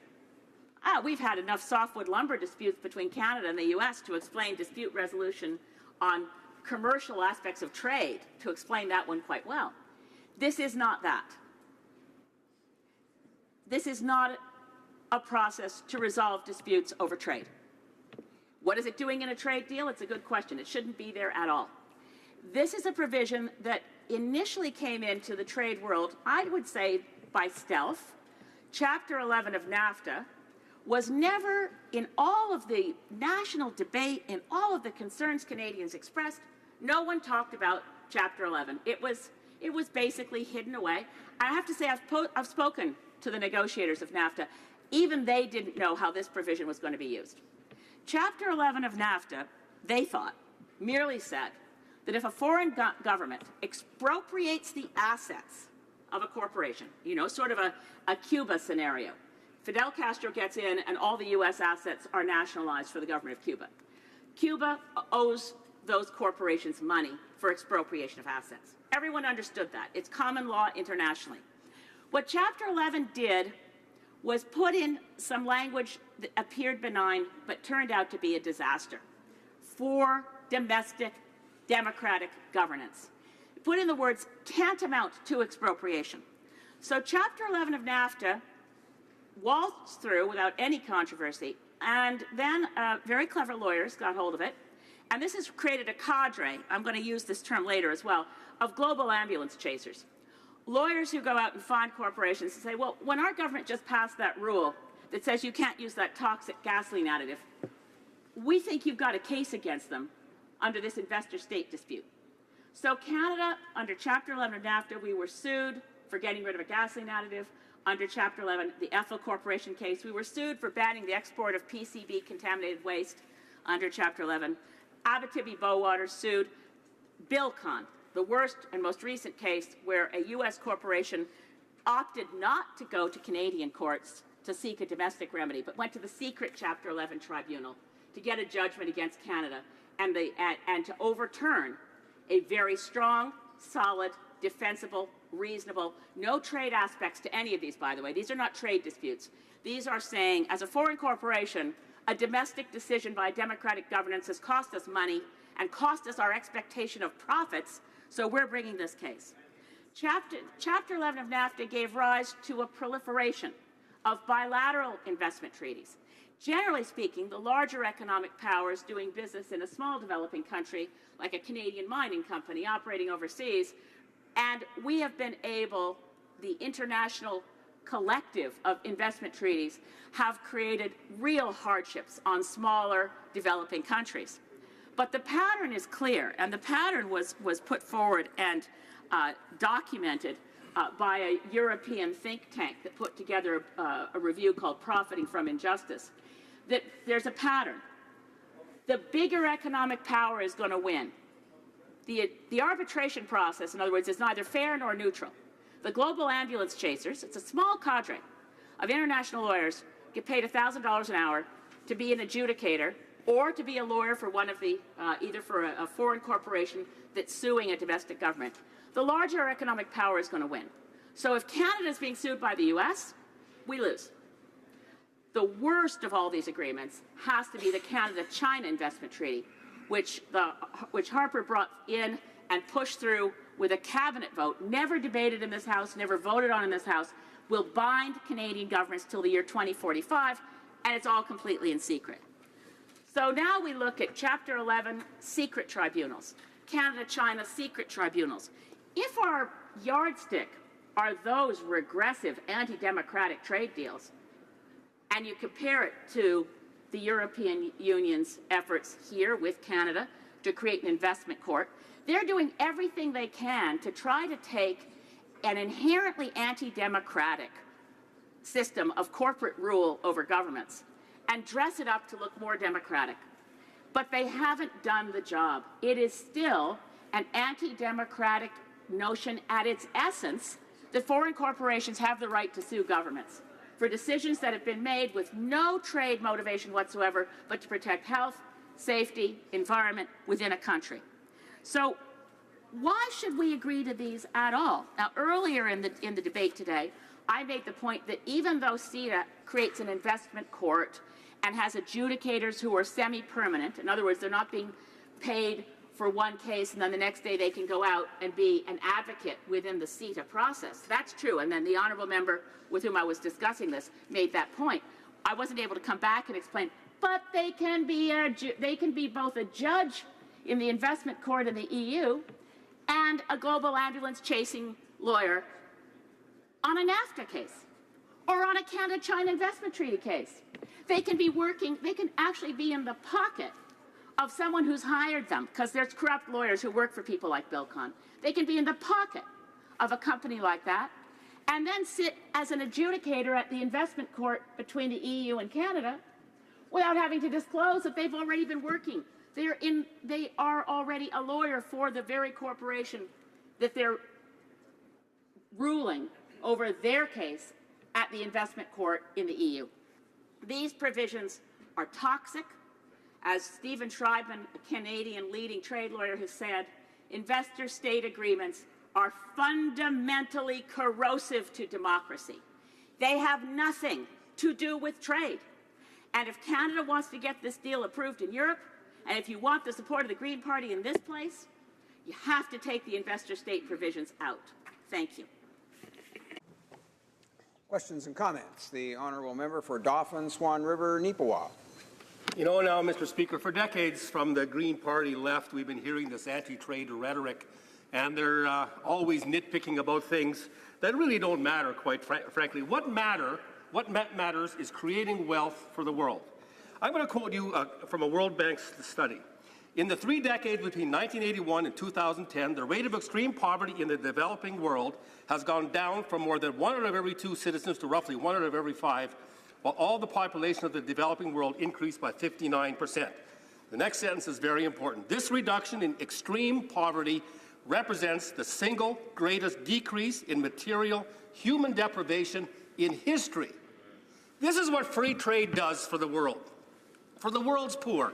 And my colleagues on the Green Party left, they profess to care about the poor. They do not. It's people who promote free and open trade, economic development. We are the ones who truly care about the poor and deliver real results for the poor. I want to ask my colleague after her speech why she wants to see the third world and most of the world kept in material poverty in perpetuity.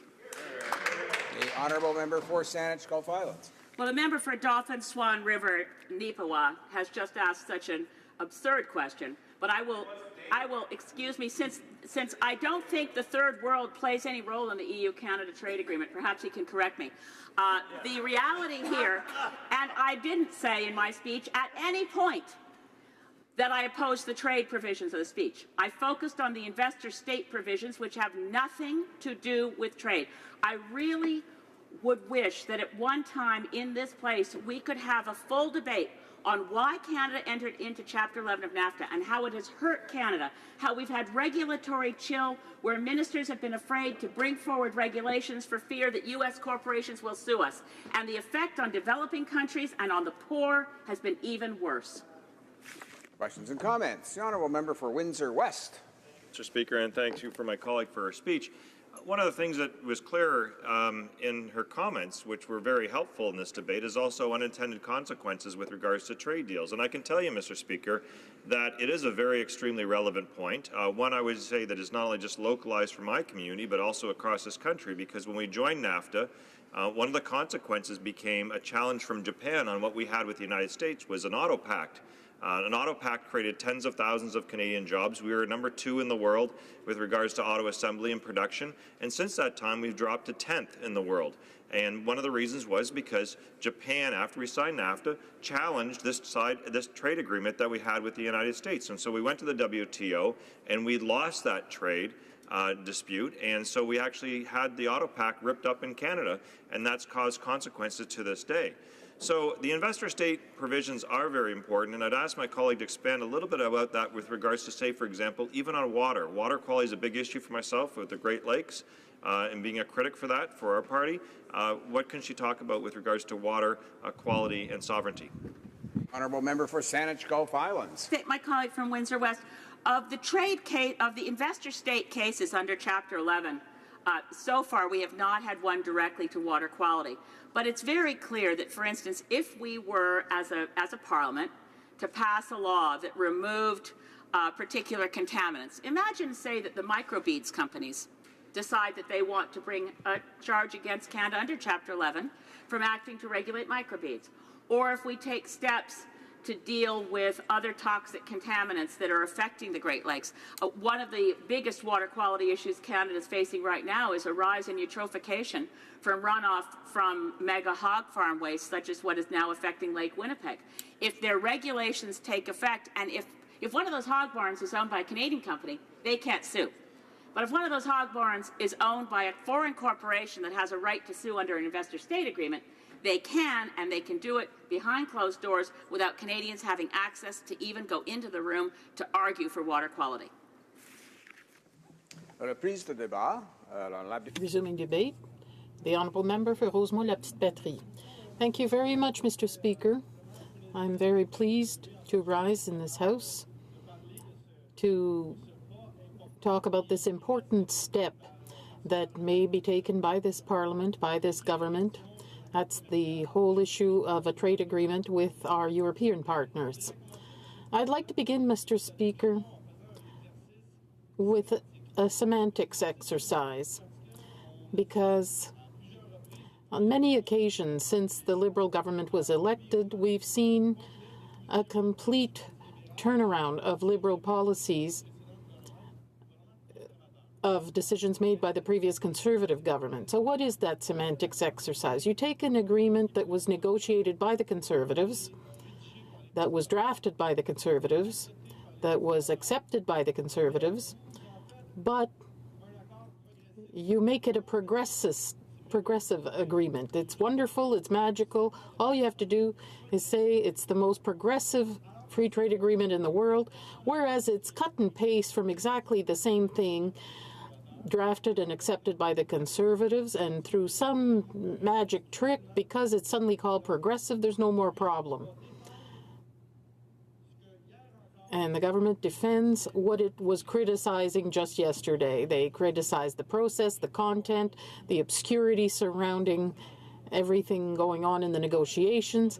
But now, all of a sudden, there's nothing wrong. The Minister of International Trade can brag that this is the most progressive trade agreement in existence, whereas it's exactly the same as the Conservative agreement that was decried when they were in opposition. But that's not the only things that's changed since they went from opposition to power. In the NDP, we agree that Canada is an exporting country. Our internal market is generally insufficient to support certain innovations, services, and products. It's important for us to sell worldwide. We have very high-quality products that our producers and companies can come up with. But it has to be done correctly. We also agree with the fact that we need to diversify our exports. We are very, very dependent on our neighbors to the south, the U.S., which means, as you know, when the U.S. sneezes, Canada gets pneumonia. We have to be able to open up our companies, our exporters, to easy access to new markets. When you look at Europe, you say, well, this is a natural partner. Europe, with which we share democratic values, but they're also close to us when it comes to labor standards and legislation, protecting the environment, certain social and environmental rules that mean that these are countries, 28 countries of the EU, with which we say, yes, we should trade with them. There's less chance of them having social dumping or threatening our environmental rules. These people generally earn good wages. They have pension plans and benefits that are similar to what we have here in Quebec and Canada. So Yes, a trade agreement with the European nations is ideal, but there are problems. We don't want to sign a blank check here. The Liberal government is asking us to sign a check that it'll fill in itself in the coming years with God knows what. Secondly, there's the dispute settlement mechanism, which is included in the trade agreement, which is a major obstacle in our eyes and that of many European counterparts. What is this? It's the opportunity for a corporation to sue a government because it has legislation that may harm the future profits of that corporation. That's not theory. That's Chapter 11 of NAFTA. There have been dozens of lawsuits under NAFTA because of decisions made here, democratically, in Canada. Yes, there's Europe, but we're not going to sign a blank check. We don't agree to give that power to corporations to sue our governments because it may take decisions to protect us. We're worried about the price of pharmaceuticals that will increase under this agreement. We also worry about cheese producers who will certainly be hard done by under this. They will have new competition, and the Liberal government once again has broken its promise to help our dairy producers. So there are many things in this agreement that are extremely problematic, not to mention the negotiating process itself, which took place over the past few years, starting in 2009. So here we have a Liberal government that is trying to shove this trade agreement down our throats as fast as possible. And we don't understand the haste of the Liberal government. It didn't even respect its own rules by tabling a bill in Parliament before it had this dog and pony show in Europe, not 21 days before, but the next day. That's a violation of our rights as parliamentarians. But in addition to that, they're trying to shrink the process to make it as fast as possible. There'll only be 5 committee meetings to study 1,600 pages of a very complex economic agreement. The government decided to invite only 8 witnesses. For the TPP, we had dozens of meetings to examine the bill, and dozens of witnesses had been heard. Here we have 8 witnesses, and the only people who can send a written submission to the committee are the 8 people who will appear in person anyway. This is unheard of, Mr. Speaker. And then they try to say that we'll have an intelligent, reasonable, reasoned exercise to look at the pros and cons of the CETA. That makes no sense whatsoever. Why this extreme haste when we know that in any event, across the Atlantic, the ratification process for the agreement will take 2 to 5 years before it goes through the 28 parliaments of the member states of the EU. So I don't understand why they're rushing here. This Liberal government is rushing, is trying to pull a fast one, I think, and break one promise after another. Let me get back to the cost of pharmaceuticals. If there's one thing that's very worrisome in all this, for people who are sick, people in hospital, but all our provinces that manage healthcare systems, the evaluations we have right now say that the cost of drugs will go from $850 million to $2.5 billion because the agreement will slow down the entry of generic drugs in the market, which will control or have a lowering effect on drugs. And that's an important part of our healthcare spending throughout the country, be it governments or individuals. $2.8 billion, an increase of the cost of drugs. That means a bill of $80 per person, per capita in this country. Because of this free trade agreement, there is a real risk that each one of us will have to spend $80 more a year to take medication. And that's just an average. There are people who don't take any medication, so it won't cost them any more. But for people who are sick, I'd be worried about this very real possibility of a major increase in the price of drugs. When the Liberals formed opposition, they talked about compensation for the provinces further to this rise in the cost of medication under the agreement.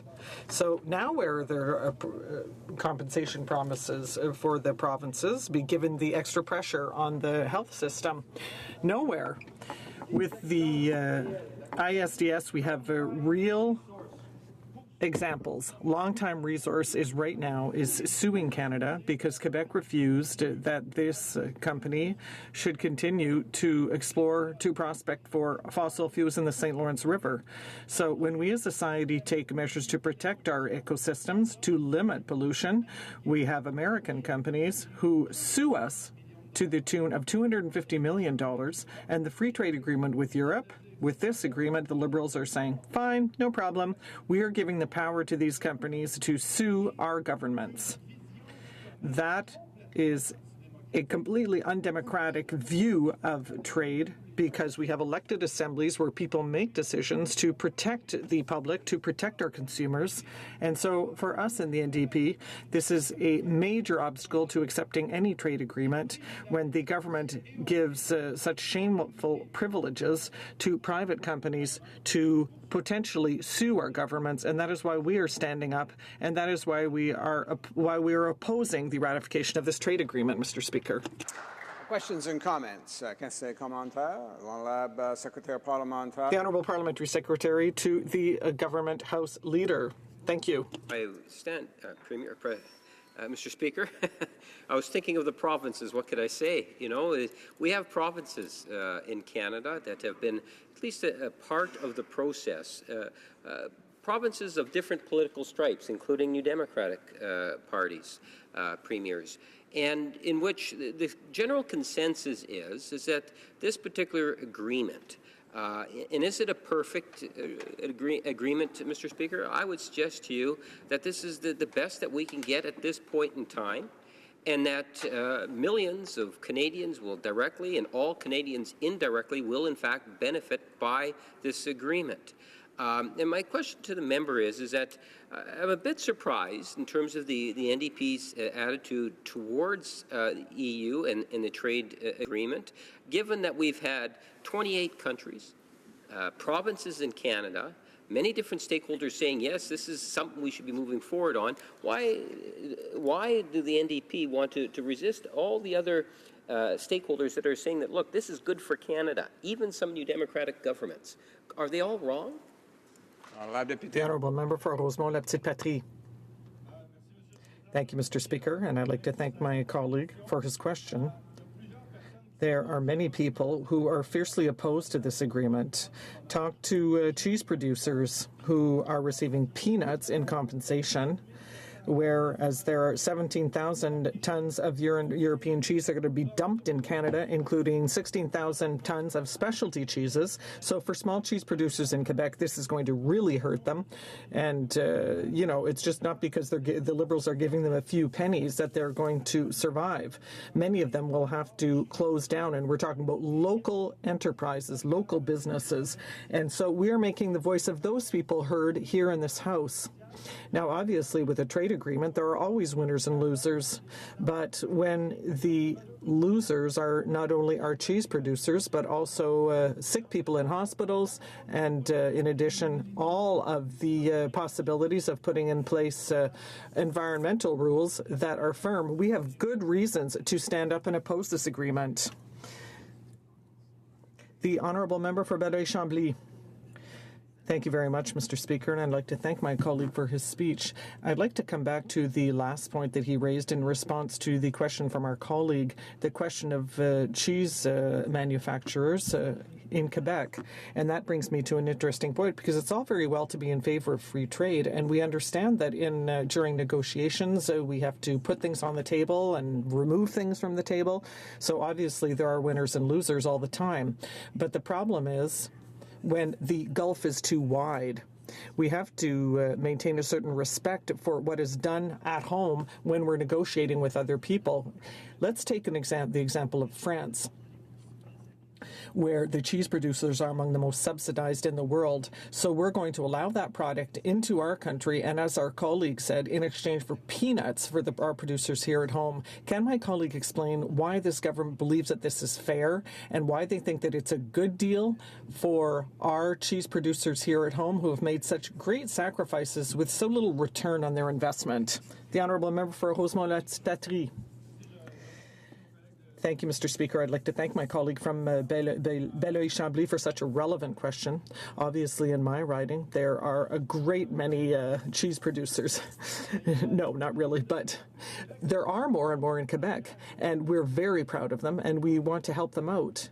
And not only are they not receiving adequate compensation, but they're going to be invaded by a phenomenal quantity of specialty cheese from Europe.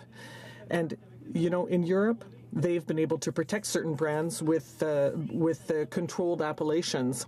They have some 100 brands that are protected. And you know how many cheeses are protected under a controlled appellation here at home in Quebec? 0, Mr. Speaker, not 1. So we're talking about 145 to 0 for Europe when we're talking about specialty cheeses. Resuming debate, the Honourable Member for Fundy Royal. Thank you, Mr. Speaker. Mr. Speaker, our government firmly believes that a Canada-EU comprehensive economic trade agreement will lead to increased prosperity in Canada, will create good-paying jobs, and will strengthen the middle class. Most importantly, it will do so in a fair and responsible way. I believe that we can all agree that opening up new markets has the potential to increase Canadian wealth. Our country's small and medium-sized enterprises, which make up the majority of Canada's exporters, are looking for our government to open up new markets, and our government is committed to this goal. SMEs employ some 10 million Canadians, or nearly 90% of Canada's total private sector workforce. And these are businesses that can benefit most from better access in international markets secured through free trade agreements. Stakeholders from across the country and a wide range of economic sectors continue to tell us to help them to grow. New export sales improve economies of scale, thereby reducing risk, lowering cost, and increasing profits. In my riding of Fundy Royal in New Brunswick, SMEs will benefit significantly from CETA. The EU is already New Brunswick's second largest export destination and fourth largest trading partner. This agreement will eliminate tariffs on almost all of New Brunswick's key exports, in addition to opening up new market opportunities. Mr. Speaker, New Brunswick's fish and seafood sector is a vibrant and diversified industry. Eliminating tariffs on value-added goods like cooked and peeled shrimp, frozen cod fillets, and processed crab and lobster will make these goods more competitive in the EU, allowing New Brunswick processors to sell more of their goods and create new jobs. By opening new markets and increased access within the EU, Canada's world-class fish and seafood industry will have a competitive advantage with CETA that will benefit workers in the fish and seafood sector from coast to coast, including workers in New Brunswick's exceptional fish industry. Of the EU's more than 9,000 tariff lines, approximately 98% will be duty-free for Canadian goods when CETA comes into force. Almost all of the remaining tariff lines will be eliminated when the agreement is fully implemented. This will translate into increased profits and market opportunities for Canadian businesses of all sizes, in all sectors, and in every part of the country. CETA will provide Canadian companies with a first-mover advantage in the EU market over competitors from markets like the US that do not have a trade agreement in place with the EU. It will allow Canadian businesses to establish customer relationships, networks, and joint projects first. CETA also offers Canadian SMEs the opportunity to be part of a broader global supply chain anchored in the EU. One of the most important complements to creating these advantageous conditions for our SMEs is to encourage companies to pursue these new opportunities aggressively. Our government is committed to developing trade agreement implementation plans to help Canadian businesses take advantage of the opportunities that flow from these agreements. Because our government realizes that some Canadian businesses aren't aware of the potential opportunities provided by CETA, plans have been developed to promote recently concluded agreements with SMEs specifically in mind. As a small business owner, I know personally that SMEs often lack the time and resources to inform themselves of game-changing international business developments such as free trade agreements. As a result, they may not pursue advantages created by the agreements. The promotion of new FTAs follows a common three-part approach. First of all, we are ensuring the information is available through the web and information seminars for business audiences organized with provincial, territorial, and private sector partners. We have recently launched a new CETA webpage geared toward Canadian businesses, which links to information on export opportunities by sectors and member state, explains the public procurement processes in the EU, provides a detailed guide to doing business in the EU, provides information, events, and testimonials from businesses which have already had success in the EU, as well as a guide to finding tariff rate for Canadian goods. Eventually, an FTA tariff finder will provide tariff information for all of Canada's FTA partners. We are also undertaking proactive initiatives to reach out to Canadian businesses across the country and from our missions within the EU in cooperation with our provincial partners and as well as Export Development Canada and the Business Development Bank of Canada. We are launching a series of business outreach events featuring technical experts in CETA who can advise business participants in details about CETA's provisions and market access improvements that it brings. Secondly, we are ensuring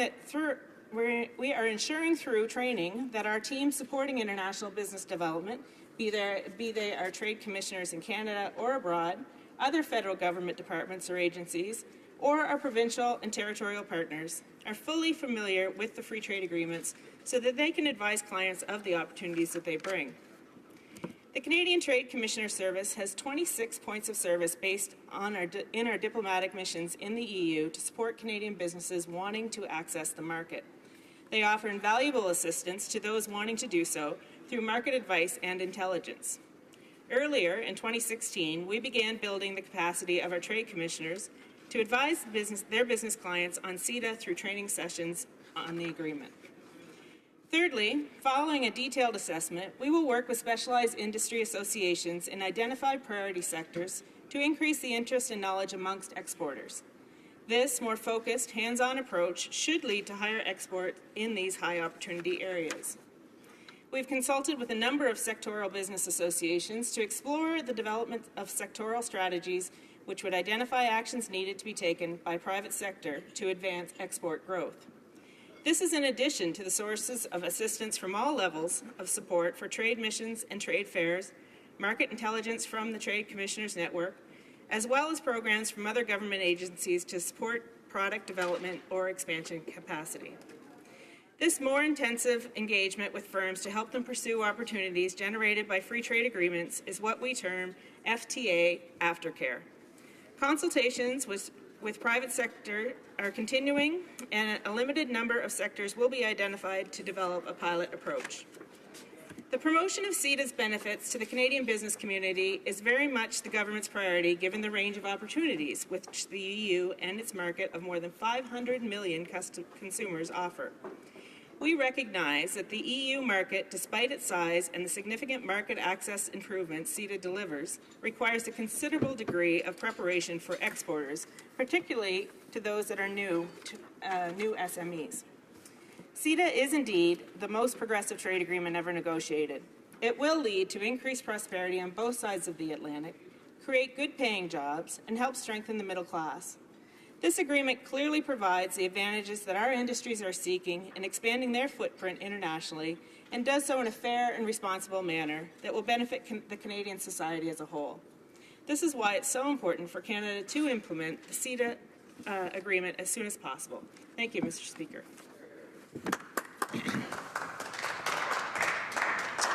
Questions and comments. The Honourable Member for Kitchener-Conestoga. Thank you, Mr. Speaker. And again, I want to thank my colleague for her comments about the importance of trade, and particularly as it relates to the agricultural sector. We on this side have been standing up for the agricultural sector, whether that's the beef and pork or the grain and oilseeds. And one of my concerns, Mr. Speaker, is that while we're providing opportunity for trade, our government, when we were in government, made it clear that we would support the dairy sector and the fishery sector through some specific investments to protect them. I'm just wondering if my colleague could comment on whether or not they are totally committed to continuing the support that we promised to the dairy sector and also to the Fisheries Investment Fund that will help the Newfoundland and Labrador fisheries. Thank you, Mr. The honourable member for Fundy Royal. Thank you, Mr. Speaker, and thank you to my colleague across the way for his question and for his commitment to the dairy industry.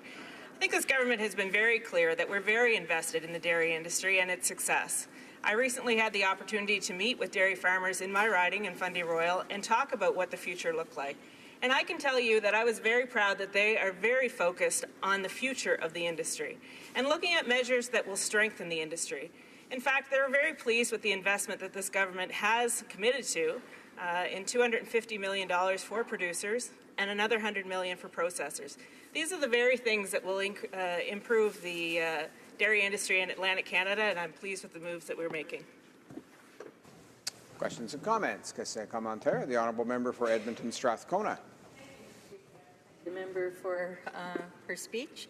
Mr. Speaker, she just mentioned dairy farmers. I too have spoken with the dairy farmers in Alberta, and they welcome that there will be some compensation. Unfortunately, it's far less than was promised during the election. They have two questions, though. One is, will this sum of money, $300 million, will that include the administration of the fund for the cost sharing? If so, they oppose that. It's already a meager amount of money, and they think it all should go to advancing the advancement of the sector. And secondly, when exactly is this money going to flow so that the dairy farmers are ready before this agreement comes into effect? The honourable member for Fundy Royal. Thank you to my honourable colleague for her question and, again, the interest in the dairy industry. As you know, or may know, Fundy Royal is considered the dairy centre of the Maritimes and something that I am certainly very invested in as well. Like I said, the farmers absolutely were pleased that there is a level of commitment towards the dairy industry and progressing the industry in the future. The details of such haven't been forthcoming yet, but there certainly has been a show of goodwill. Over the last several months, the Minister has met with many, many stakeholders in the dairy industry, and they certainly are pleased that their concerns are being heard and addressed. Thank you. Questions and comments. The honourable member for Moncton Riverview, Dieppe. Thank you very much, Mr. Speaker. I would also like to take this opportunity to thank my colleague from Fundy Royal for her wonderful presentation. I'd also just like to take a few minutes to thank the minister responsible and his staff for the great work they did for some months and that they're continuing to do. Great on the benefits that this will bring to her riding and especially the Atlantic area.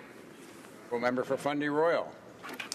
Thank you very much, Mr. Speaker, and thank you to my honourable colleague, my neighbour in New Brunswick.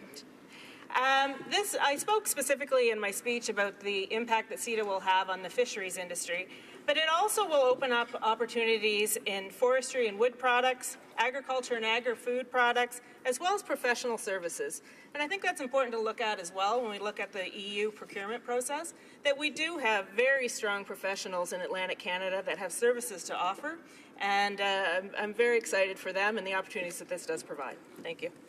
Questions and comments. The honourable member for Caribou, Prince George. Thank you, Mr. Speaker. And the honourable colleague, when our colleague from Kitchener-Conestoga asked her specifically about dairy and fisheries and how that impact was going to be there, and if the government was going to fulfill the promise in terms of helping those industries transition through to see the opportunities with CETA, the honourable colleague from across the way completely ignored the fishery portion of that question. So I'm going to ask it again.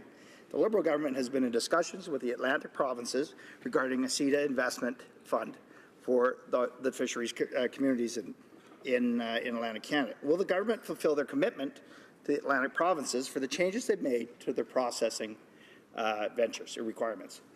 Honourable member for Fundy Royal. Thank you very much, and thank you to my colleague for his question. I certainly didn't intend to ignore the fisheries industry. In fact, most of my speech was focused on the fisheries industry. And what I want to focus on is the opportunities that this provides for them, especially in value-added areas. I talked about frozen and processed shrimp and cod, as well as lobster. So I think these are all very important market opportunities that cannot be overlooked. Thank you. Resuming debate, the honourable member for Calgary Nose Hill.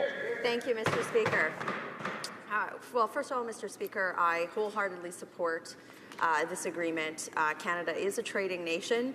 We always have been. I would be remiss if I didn't talk about why that is the case. If you look at the record of various governments over time in terms of trade agreements being executed, I believe under our previous government, we signed, I think it was over 50 free trade agreements, whereas the previous Liberal regime signed, I think it was under 5.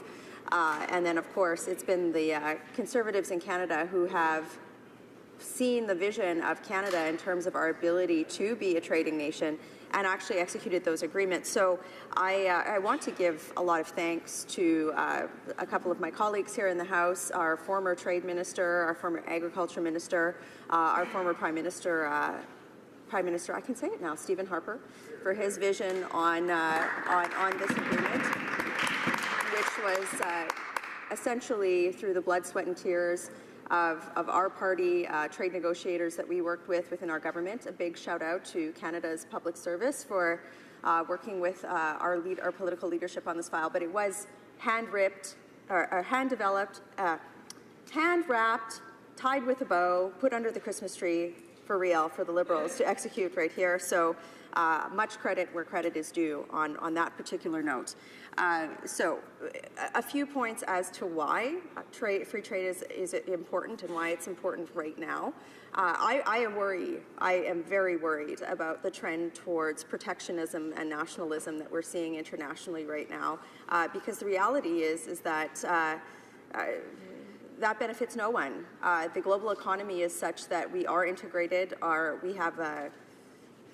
The global economy has an integrated supply chain in a lot of different areas. So to think that closing the doors to free trade is somehow going to bolster an industry within a country or not have an impact on the nation's consumers, I think is a fallacy. So I say that just sort of as a note of caution to colleagues around the world who might be looking at implementing protectionist policy without really thinking about the ramifications in the global economy of 2016.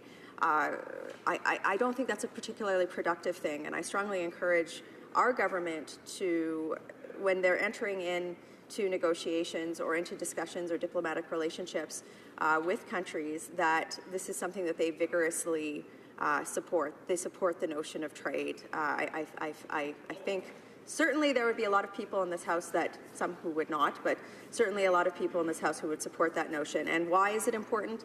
I touched on a couple of those things very briefly already. This agreement, I think one of the things that hasn't really been talked about is the impact on consumers in Canada. When you look at the removal of duties and tariffs, but specifically duties in this case, on the range of products that we're going to have, that increases Canadian consumers' purchasing power by a large order of magnitude.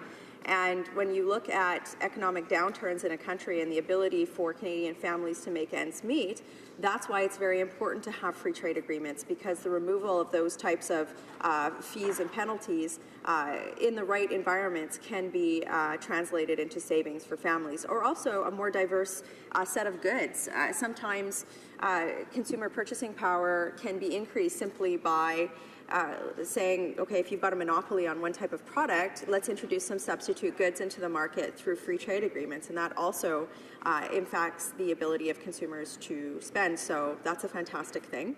But certainly the big win here is for the job-creating opportunities that are going to be created for this agreement, through this agreement. If I have time, I'll go into some of the specific benefits for Alberta, given that Alberta is in such a very problematic situation with the job crisis we have there right now. But I want to speak first about what I think needs to happen next in order to realize the full benefits of this agreement. And I'll transition by saying that opening up trade agreements, opening up new markets for our products is a form of economic diversification.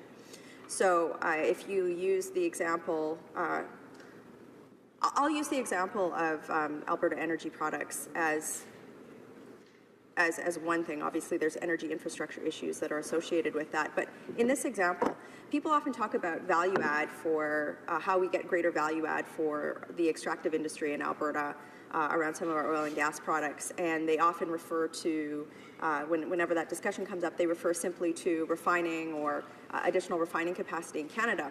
I've read some interesting economic literature looking at how simply opening up Canada's market access for those products will create a larger delta in terms of our ability to capitalize on greater profits from that. So I think that that's a very positive thing.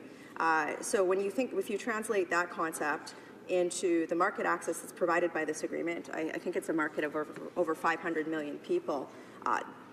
That's a fantastic thing for basically every sector of the Canadian economy. So what do we need to do to capitalize on that? Economic diversification. When I was Minister of State for Western Economic Diversification, one of the key priorities that I had in my department, that I articulated to my department, was to ensure that Western Canadian economies, Western Canadian companies, small, medium-sized enterprises, etc., were supported in both becoming aware of opportunities through agreements like CETA, but also positioning them for success in a global supply chain. So what does that mean? So in the example of government procurement contracts, specifically military procurement, certainly CETA will open up our markets for us to be able to participate in those types of contracts around the world. How do small Canadian firms become certified such that OEMs in these types of companies would look at a Canadian firm to be part of a larger procurement project? This is where I think this government has to, now that they've taken a lot of the credit for signing on this, where the rubber is going to hit the road is how the government programs that type of support service. I haven't heard a lot from the trade minister or from the industry minister as to concrete actions on how the government is going to look at supply chain development.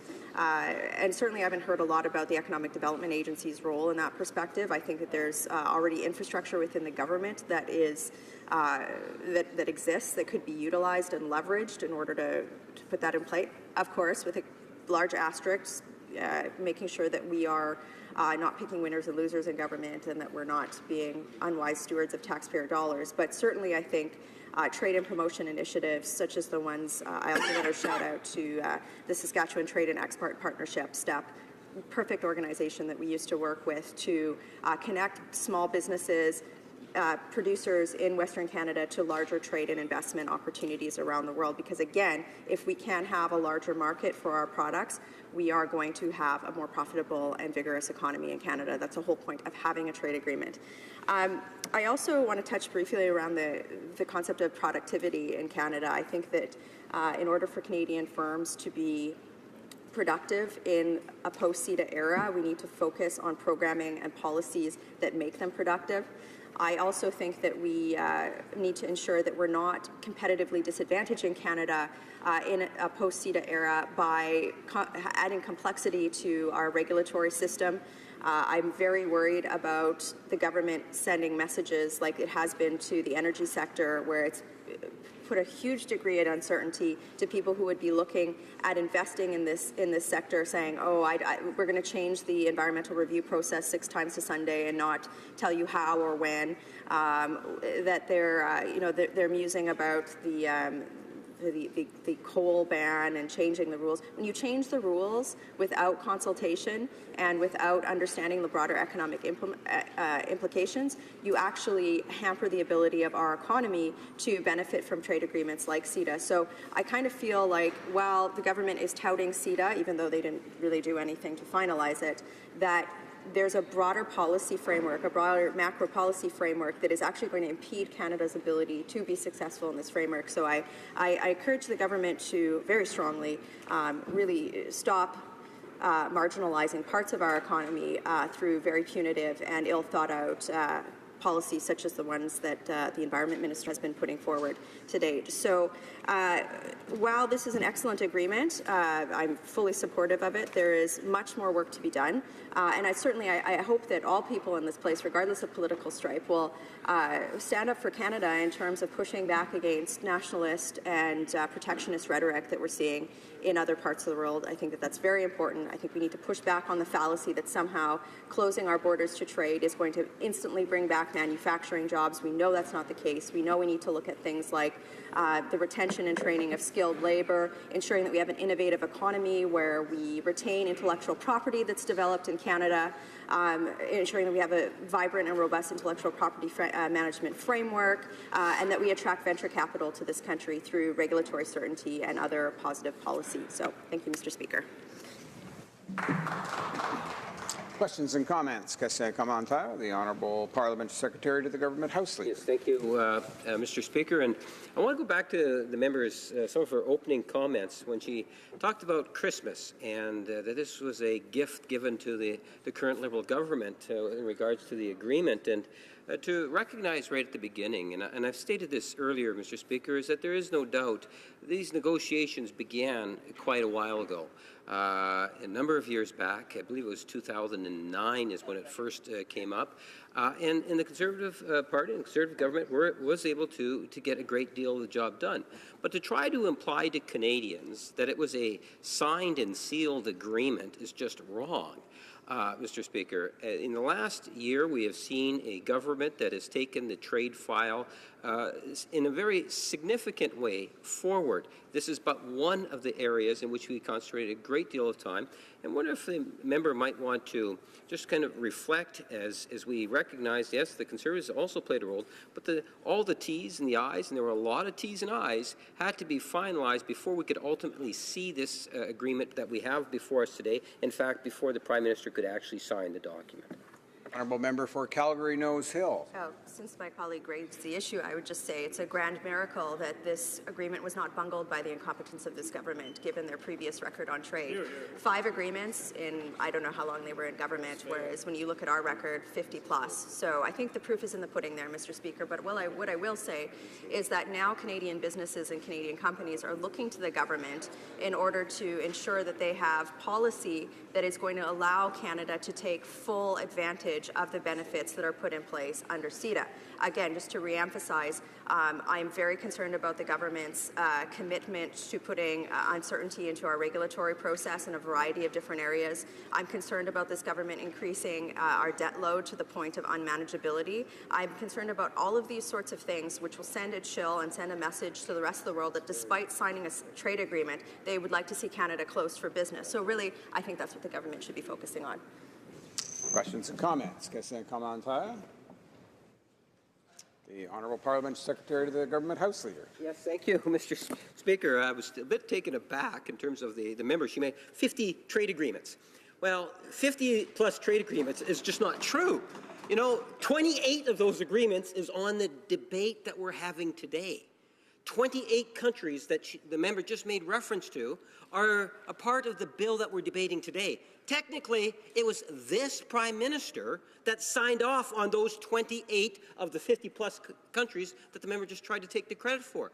And I would suggest and I would ask the member to recognize that the Conservatives did not get the job done.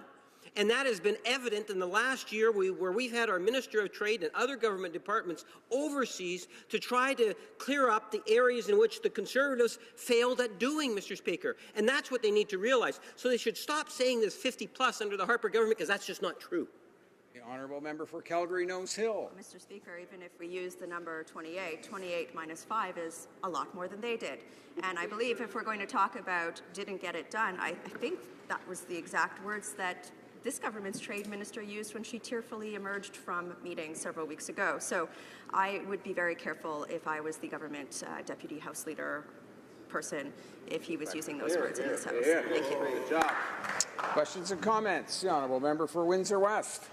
Thank you, Mr. Speaker. And since I've been here, there's been several trade agreements signed or trade investment promotions and protection agreements. They're kind of the precursor to that. And I'll name some of the countries here, Mr. Speaker, is Peru, Panama, Romania, Senegal, Slovak, Nigeria, Korea, Kuwait, Tanzania, Liechtenstein, Mali, Jordan, Latvia, Benin, Burkina, Colombia, Guyana, and Hong Kong, and Ukraine. And the claim by the Conservatives is that this government has not created a single job. So my simple question is, why do we have all these trade agreements, and where are the specific jobs? So say, for example, Liechtenstein. What jobs have been created from the trade agreement with Liechtenstein? Calgary Nose Hill. I would just say that you never know when you're going to need Liechtenstein. So fantastic. I'm so glad that we have a trade agreement with them, because these types of agreements send a message to the world. They send a message to global capital that Canada is a place that's open for business. Please come invest here. Please come create jobs here. We want to do business with you. When you think about it, especially in the context of this agreement, Canada is in such a unique position in terms of attracting investment or capacity to attract investment, especially given the rhetoric that we're hearing in the U.S. right now, where they kind of want, it sounds like they want to close their border to trade. So I think that, again, I just want to reemphasize and close by saying this. Our government, our former government, delivered this on a silver platter with some chocolates and caviar to the Liberal government to sign and take credit for. Fantastic. I'm glad we've kicked it over the goalpost, but now this is about how the government positions Canada to take advantage of this agreement. High debt, high taxes, uncertainty in the regulatory system, no commitment to retain skilled labor. These are all very negative things that will put a chill on the effects of this agreement, and that's what we should be focused on. Thank you. Resuming debate, the honourable member for Brampton North. Good afternoon, Mr. Speaker, and thank you for allowing me this opportunity to speak about the wonderful Canada-EU Comprehensive Economic Trade Agreement, or popularly known as CETA. This is a landmark initiative that will increase prosperity across society in a manner that conforms to important societal values. This is the most progressive agreement Canada and the European Union have ever negotiated. It's also a groundbreaking agreement in opening the doors to increased access to the EU market for Canadian companies. CETA sets new standards in the trade in goods, services, non-tariff barriers, investment, government procurement, as well as other areas like labour and environment. The economic benefits to both Canada and the EU will be significant.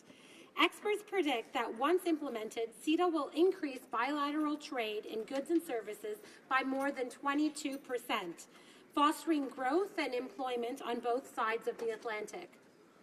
Just as important, the agreement will also help facilitate investment in each other's territories, a significant factor in achieving prosperity and job creation.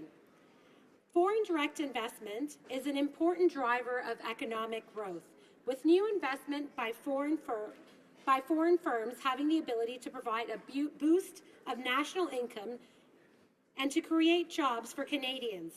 FDI can also promote trade by facilitating value chain linkages and improving access to new technologies.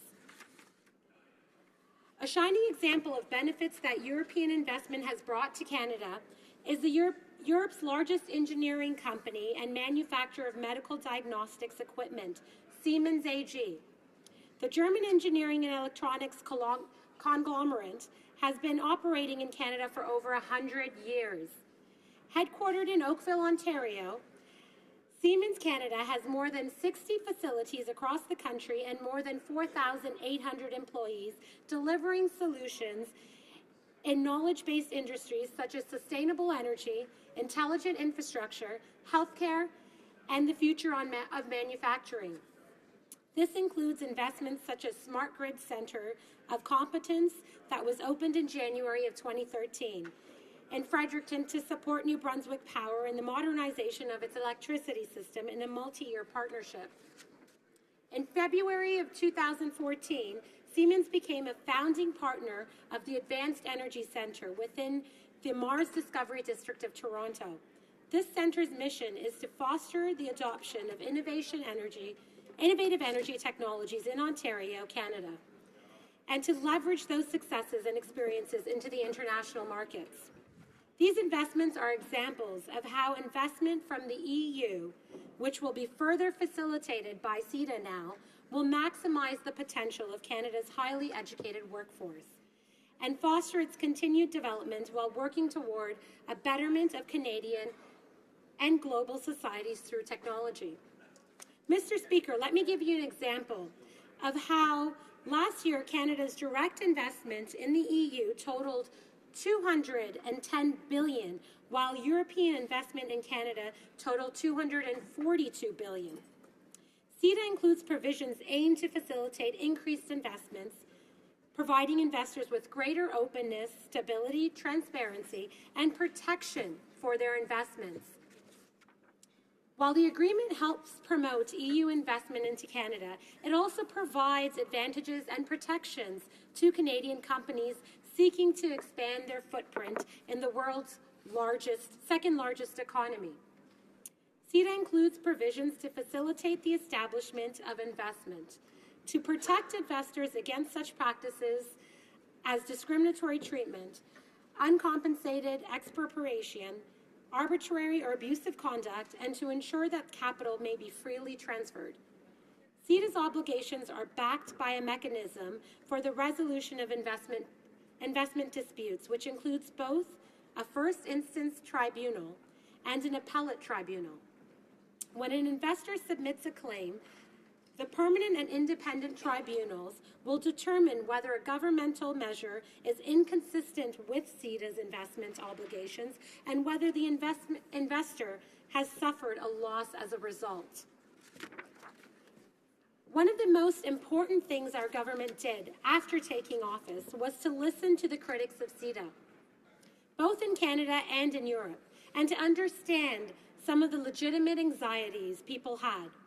We heard many concerns regarding investments in CETA and have worked with Canadians, including industry and civil society alike, and with our EU partners to address these concerns to prove that CETA is that progressive trade policy that is needed in Canada and that is possible. Our government made changes to the mechanism for resolution of investment disputes. We established a permanent tribunal and appellate tribunal whose members are selected by Canada and the EU for a fixed term. We also introduced more detailed ethical requirements for members of those tribunals. The CETA negotiations provided a great opportunity to innovate, and our government fully seized that opportunity and developed a new and improved approach to investment chapters in Canada's free trade agreements. The changes we made to CETA in addressing the important issues voiced by Canadians and EU citizens alike represent a starting point in the development of the government's progressive trade agenda.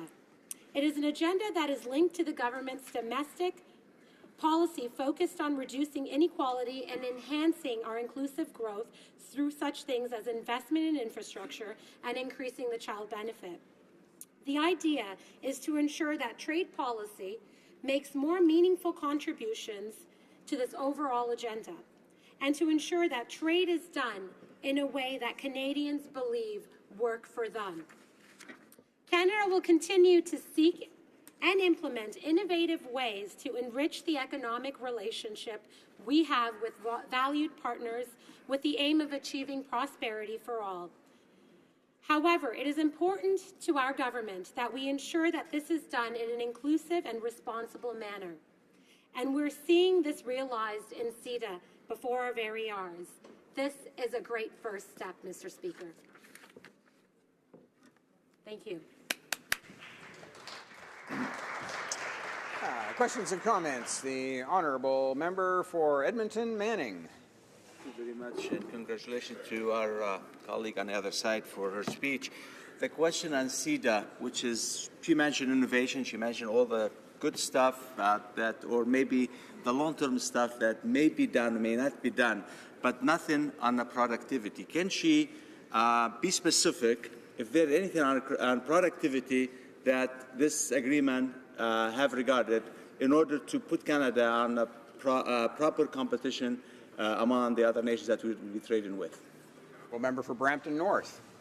Thank you, Mr. Speaker. My colleague asks a great question. Productivity is at the heart of this agreement. Canada has a lot to benefit, and so do its businesses. The EU is one of the largest exporters and our second largest trading partner at this moment. For instance, take for example just the automotive sector in my city of Brampton. We have a Chrysler plant that that will benefit greatly in production and productivity by this agreement. Currently, they export about 14,000 cars to the EU, but this agreement gives us that edge to amp up productivity in these manufacturing sectors, because now, according to CETA, Canada can export up to 100,000 vehicles a year without any tariffs, which our American counterparts cannot. They have a 10% tariff. I think this will increase productivity amongst all our small, medium, and large businesses, and will be a great investment for Canada and our businesses. Thank you.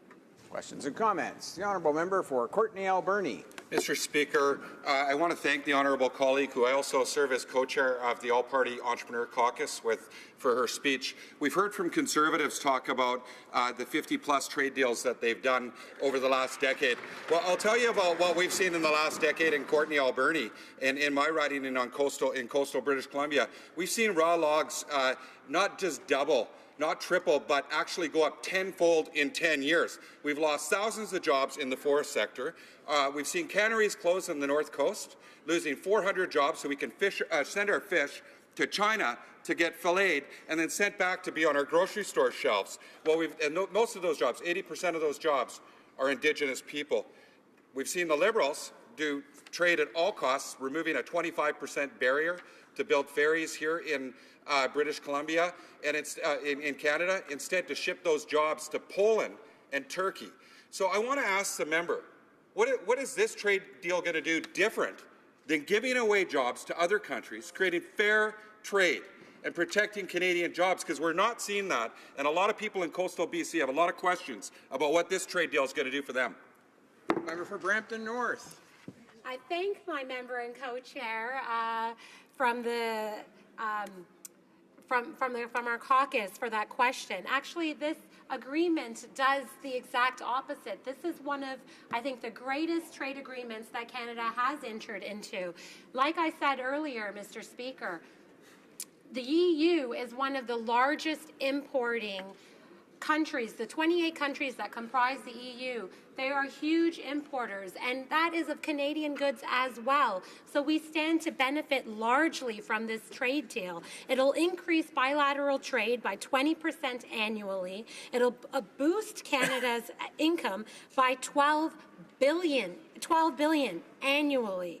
The economic benefits of this agreement are the equivalent of creating 80,000 new jobs and increasing the average Canadian household income by $1,000. This is going to be a great news story for Canada in the years to come. Thank you, Mr. Speaker. Time for one more short question and response. The Honourable Member for Cariboo Prince George. Thank you, Mr. Speaker. And I first want to address our honourable colleague from the NDP about the raw log exports from British Columbia, the coastal communities, that if they didn't have those jobs, there wouldn't be those jobs there. Those raw log exports, Mr. Speaker, actually support jobs in coastal communities that have been hardest hit in the downturn of our forestry industry. So those jobs and those raw log exports actually serve a purpose. But, Mr. Speaker, we're here talking about CETA. And through you to our honourable colleague across the way, I'd like to ask the honourable colleague, this Liberal government has been talking to Atlantic provinces about the CETA investment fund for Atlantic provinces that are hardest going to be, will have to adjust some of their techniques and their processing techniques. Now, through you, Mr. Speaker, can this member guarantee that their government's going to fulfill their obligation to the Atlantic provinces and the fishers that are going to be impacted by this agreement? The honourable member for Brampton North. Thank you, Mr. Speaker. Like I stated in my speech, the establishment, this CETA basically includes provisions to facilitate the establishment of investment and to protect investors against practices that are discriminatory. So provinces that may have some hesitation initially were all engaged with by our minister, and they've gone through these discussions. That's why these provisions were included in the new improved agreement. That's why we've created these tribunals to address these issues. And once again, I can't stop mentioning the fact that the EU is a market of 500 million consumers. 500 million consumers that we as Canadians can export to. This is a great victory for Canadian businesses, and it should be seen as such. Thank you, Mr. Speaker. Reprise de débat. La députée de... The Honourable Member for Rivière-des-Mille-Îles. Thank you, Mr. Speaker. It's with great pride that I rise today in the House concerning C30, the Implementation Act for the trade agreement between Canada and the European Union. Having the unique opportunity to sit on the Standing Committee on International Trade for over a year now, I can state that many different files were a priority for us, including the trade agreement with the EU. Personally, the implementation of CETA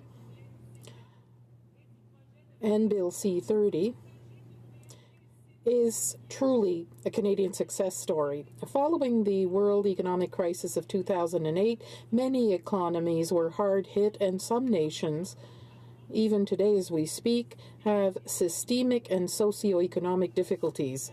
Luckily, Canada got back on its feet, as well as my own home province of Quebec.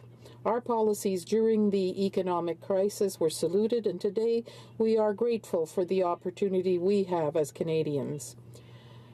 I remember when I was a member of the National Assembly for the riding of Groux from 2007 to 2008, of having had many talks behind the scenes about the possibility of having an exclusive and ambitious treaty between Canada and the European Union. At the time, this was an idea where Canada would have had access to the two largest economic markets in the world through CETA, that is, our natural ally, the United States, but also the large economies of Europe. At that time, the implementation of a trade agreement of that scope was a means to diversify our economy. Today, that idea has become reality, and I'm particularly grateful to be able to participate in the debate about Bill C30 as the Member of Parliament for Rivière-des-Mille-Îles. Mr. Speaker, make no mistake, we were all witnesses to 2008 when the economy of our neighbour to the south was badly shaken. Canada and the provinces and territories felt that. So the main objective of CETA is to diversify our economy because, no, Mr. Speaker, we should never try to put all our eggs in one basket. Opening up to Europe is therefore natural, because our values are similar, but also because we have a desire to forge strong links with our allies. I'm particularly proud to be part of the government that will have forged better links with the European continent. Our inclusive values, our faith in innovation, our progressive nature, and our professionalism not only charmed Europe, but ensured the implementation of a high-quality trade deal where Canada will greatly benefit. Trade represents growth, and growth represents more jobs here in Canada and in our communities. So it was a pleasure for me to see our government officially sign CETA during the Canada-EU summit on October 30th. This historic signature allowed CETA to go through one more step toward its full implementation. It goes without saying that behind this treaty, there are men and women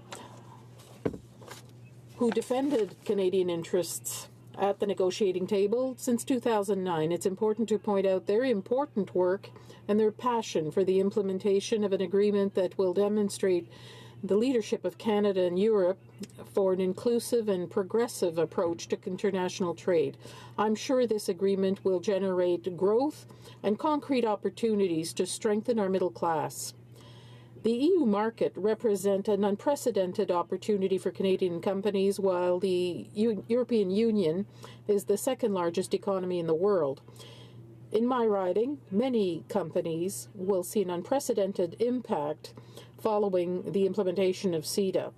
I'm thinking simply of aerospace, machining, or innovative technology companies in Rivière-des-Mille that can increase their production because of their opening toward European markets. Through this agreement, Mr. Speaker, more Canadians will have jobs, innovation will increase in scope, and our small and medium-sized businesses will grow in all sectors of activity from coast to coast. Mr. Speaker, this agreement contains many chapters that should be pointed out. First of all, CETA includes privileged access to processed goods and services, but it's also a European service sector that is one of the most developed in the world. Our service sector will benefit greatly from this agreement, since the EU is the greatest importer of services in the world. CETA has an important chapter about sustainable development in the environment, values that are dear to our government and by European governments.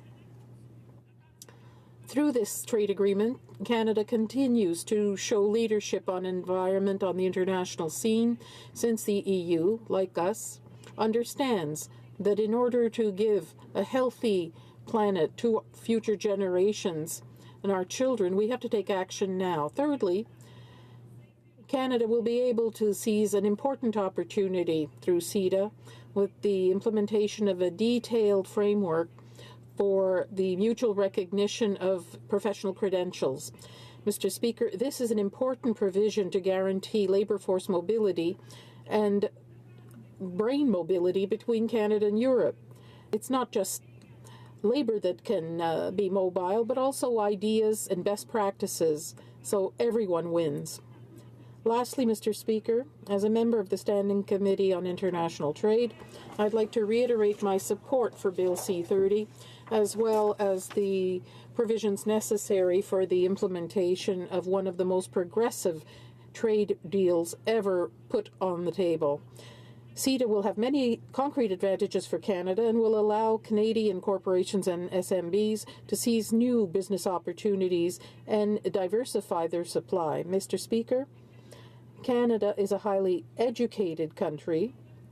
Our labor is highly qualified, and the knowledge-based economy represents the economy of tomorrow. We can all be proud that we opened up our markets to Europe as part of CETA between Canada and the European Union. Thank you, Mr. Speaker. The honourable member for Rivière-des-Mille will have 5 minutes for questions and comments when the House resumes debate on this motion. Déclaration de député. L'honorable député. The honourable member for Repentigny. Mr. Speaker, I've just come back from Marrakech, where I had the honour of representing the Bloc Québécois at COP22. As in Paris, Canada made some good speeches. I saw the Minister of the Environment talk about Aboriginal leaders who are all concerned with the development of hydrocarbons. They all saluted these comments, but to underscore the fact that we needed to take action.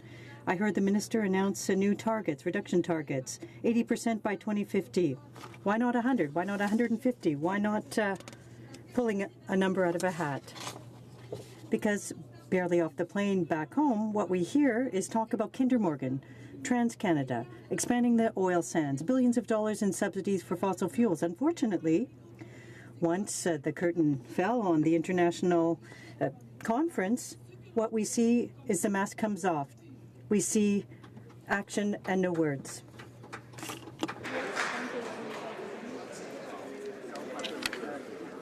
Mr. Speaker, on October 16th, Ruth Spence, a long-term Northerner, volunteer and women's children's advocate and municipal politician, passed away just short of her 90th birthday. I was fortunate enough to have met Ruth Spence several times over the years and known of her lasting impact on the city of Yellowknife. Ruth was a tireless volunteer who was essential in setting up the Liberal Riding Association and was a constant force there for decades. She also opened up Yellowknife's YWCA and was their first executive director. It was an honour to have known Ms. Spence and to hear her advice. Our thoughts continue to be with her family as they mourn the passing of their mother, grandmother, and great-grandmother. Thank you. The honourable member for Markham Unionville. Mr. Speaker, every year the Armenian community of the GTA and Markham organize the Pomegranate Film Festival. This year was the festival's 11th year, which successfully showcased 35 outstanding Armenian-inspired films by international acclaimed actors and directors. I was honored to attend the premiere of four-time Emmy Award-winning filmmaker Ward Moranian's documentary film, Woman of 1915. The film traces the plight of Armenian women during the genocide of 1915 and how Americans, Canadian, and Scandinavian women flocked the killing field and rescued thousands of Armenian women and children. The Pomegranate Film Festival is the result of 100% volunteer effort. I would like to congratulate the large group of very dedicated volunteers and the chair of committee, Mr. Savag Jogovanian, and also the Armenian community. Thank you, Mr. Speaker. The honourable member for Nepean. Thank you, Mr. Speaker. During my stint in a small high-tech defense technology company in the manufacturing sector, I had witnessed the excellent federal government funding for innovation, research and development through programs such as the Scientific Research and Experimental Development Program, Industrial Research Assistant Program, and the Strategic Aerospace and Defense Initiative. But I also saw the lack of funding for manufacturing startups in general and for commercialization in particular. Mr. Speaker, Governor General David Johnston has said that Canada is the country of innovators and we need the culture of innovation. I say that innovation cycle will not be complete without commercialization. Mr. Speaker, while we have excellent support for innovation and R&D, we need to recognize the lack of support for commercialization. We need to take concrete and targeted steps to rectify this problem. Without commercialization, all the efforts we put into innovation will be in vain. We need to acknowledge this. Honourable member for Saskatoon West. Mr. Speaker, recently I met with housing advocates to discuss recommendations for what must be included in a national housing strategy. Safe, affordable, and adequate housing can fight poverty and improve the quality of life for all Canadians. In its March budget, the federal government committed $253 million for new affordable and social housing, and provinces and territories were to match that. It would indeed be a wonderful National Housing Day present if these governments were to allocate and mobilize the funding they promised 8 months ago, even though it is but a quarter of what is needed each year to alleviate the affordable housing crisis. Canada needs a comprehensive, long-term, fully funded housing plan. We cannot achieve the vision of what we want to be when 13% of Canadians don't have adequate shelter and almost 20% of Indigenous peoples have substandard housing. A roof is a right. Let us celebrate National Housing Day by truly committing to put the needs of low-income and vulnerable Canadians first. Thank you. The Honourable Member for Pierrefonds-Dollard. Mr. Speaker, November 20th, we celebrated Universal Children's Day. It's an opportunity for us to promote the rights of children with a view to creating a better future for all children. In my riding of Pierrefonds-Dollard, we have many charitable organizations dedicated to the well-being of children. These organizations support children with disabilities, integrate refugee children, and reach out to Aboriginal youth. For example, WIA is working to support children through the Kismet Center. This will be a place where young children will be given lifelong advantages provided by growing up within a caring community. It's our moral duty to support children both here in Canada and throughout the world. Mr. Speaker, it's an obligation we should all be very proud to fulfill. Bravo. The honourable member for Battleford's Lloydminster. Thank you, Mr. Speaker. The Liberal government's putting our economy at even greater risk by making yet another arbitrary decision to save the world by shutting down Canada's coal-fired plants in an effort to rid the world of a little bit of carbon. Where's the cost-benefit analysis? Where are the consultations with provinces, stakeholders, and individual Canadians? The Liberals seem to have forgotten that in the first 5 months of 2016, China brought in 25 new coal-fired plants with plans for many more. When it comes to implementing trade agreements that increase the GDP, the Liberals hold up legislation with ongoing consultations. But a carbon tax, which will hurt Canadians' pocketbooks, they ram that through no matter the cost to our economy. What's another $130 billion in debt, Mr. Speaker? Our great-grandchildren can handle that. Australia's repealing their failed carbon tax experiment. France, the birthplace of the Paris Accord, refuses to implement a carbon tax, as will the United States under President-elect Trump. I stand with my Premier Brad Wall, who recognizes the destructive nature a carbon tax will have on the Canadian economy and how negatively it will impact Western Canada. When there's no more money for transfer payments to Eastern Canada, will the Liberals finally listen, Mr. Speaker? Honourable member for Don Valley East. Mr. Speaker, I rise today to advocate on behalf of National Initiative for Eating Disorders. NIED, as it is known, is a not-for-profit coalition of families whose loved ones suffer from eating disorders. They wish to bring about positive changes in the availability and quality of treatment for people with eating disorders. Eating disorders affects over 900,000 Canadians and is 12 times more likely to lead to death than any other mental illness, making it the most lethal and complex of all mental health disorders. Despite the significant number of sufferers, there is a severe lack of healthcare covered treatment options. The NIED works hard to educate Canadians on the challenges and changes needed in the understanding and treatment of eating disorders in Canada. I thank them for their efforts. Thank you, Mr. Speaker. L'honorable député de Vimy. The Honourable Member for Vimy. Mr. Speaker, I'm happy and proud to be here with you and to draw the attention of the House to the fact that today is Lebanese Independence Day, which marks the end of colonial rule in that country. Like inhabitants of other countries, today the people of Lebanon and proud expatriates of Lebanese origin across the world are celebrating their nation's sovereignty and autonomy. The Canada-Lebanon Parliamentary Friendship Group, which I have the honor of vice-chairing, organized for the first time ever a historic celebration. Together, we placed the Lebanese flag on Parliament Hill. Proud Canadian from Lebanese origin, I hope all members in this House will join me in wishing all Lebanese across the world a happy 73rd Independence Day. The Honourable member for Chilliwack Hope. Mr. Speaker, my riding of Chilliwack Hope is a piece of heaven on earth, but it also includes the highway through hell. The scenery through the Cascade Mountains and along the Coquihalla Highway is breathtaking. When the weather turns bad, though, this vital transportation link can quickly become one of the most treacherous major highways in the world. Hope BC's Jamie Davis and his heavy rescue crews regularly risk their lives to save stranded drivers and clear accident scenes in all conditions to keep the road open, because closure is not an option. With support from the Canada Media Fund, Thunderbird Entertainment created Highway Through Hell, which documents the round-the-clock struggle to keep these highways open. This hit show is now seen throughout Canada, the US, the UK, Norway, New Zealand, and France. It's a Canadian success story. Jamie Davis and one of the show's creators, Mark Miller, are here in Ottawa today. They will be at tonight's Canada Media Fund Showcase at the Sir John A. Macdonald Building, and I invite all of my colleagues to come out and meet these true road warriors. The Honourable member for Parkdale High Park. Mr. Speaker, I rise today to speak about Tibetan leader Dr. Lobsang Sangay. His Holiness the Dalai Lama relinquished political leadership of the Tibetan community in 2011, and Dr. Sangay was the first person elected ever to the post of Sikyong, or government leader, that same year. Born in a Tibetan refugee settlement in India, Dr. Sangay is a Fulbright scholar and the first Tibetan to ever receive an SJD degree from Harvard. Thousands of Tibetans in my riding of Parkdale High Park and around the world see Dr. Sangay as a strong advocate for the middle way approach. The middle way seeks nothing more than greater autonomy for Tibet within China. It is an approach that would peacefully resolve the issue of Tibet and bring about stability and coexistence based on the concepts of equality and mutual cooperation.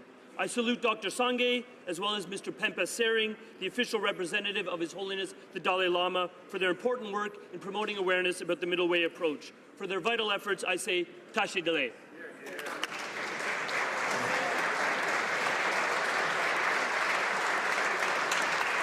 The Honourable member for Hamilton West and Castor-Dundas. According to the Diabetes Association of Canada, 30% of people with diabetes suffer with depression, and they have 3 times higher rate of bipolar disorder.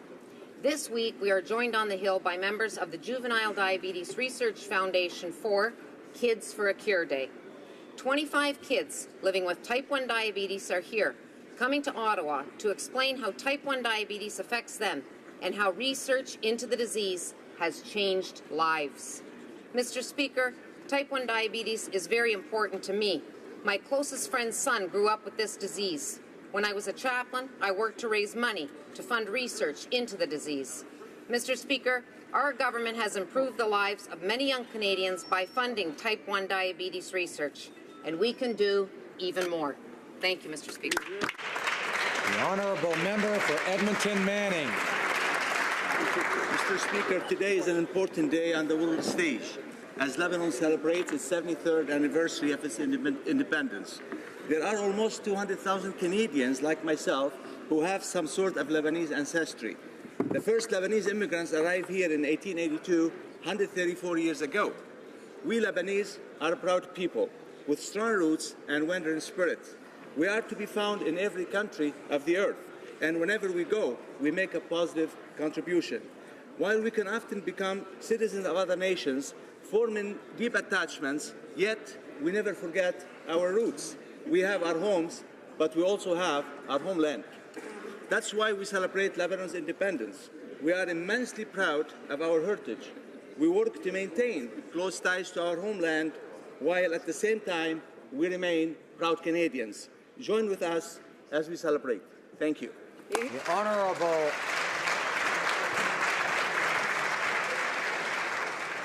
member for Tobique-Mactaquac. Mr. Speaker, a family from my community has demonstrated nothing shy of courage and fortitude since the heartbreaking loss of their daughter, Emma, who was taken from them in July of 2015 as a tragic result of an alcohol-related motor vehicle accident. Mr. Speaker, Emma was not only a light in the lives of her family, but to everyone she came in contact with, including my children, who speak of her often and fondly, remember the time that they shared with her at her home. She loved her comfy jammies, her onesies in particular. A year ago, her proud parents, Kim and Brent Pearson, started a campaign to honor Emma's memory. The mission is to spread the love they have for Emma around to others, one pair of pajamas at a time. Emma's pajamas are being sent to shelters for women and their children, volunteer family services, food banks, and hospitals in her memory. Moving into the holiday spirit, I invite you to hashtag spread love around. You can contribute by visiting Emma's PJ's second annual pajama drive on Facebook or donate locally in Emma's name. Who we are in the end and how we've touched the lives of others is the legacy we leave behind. Mr. Speaker, I believe Emma Pearson will be very proud of her legacy. Thank you, Mr. Speaker.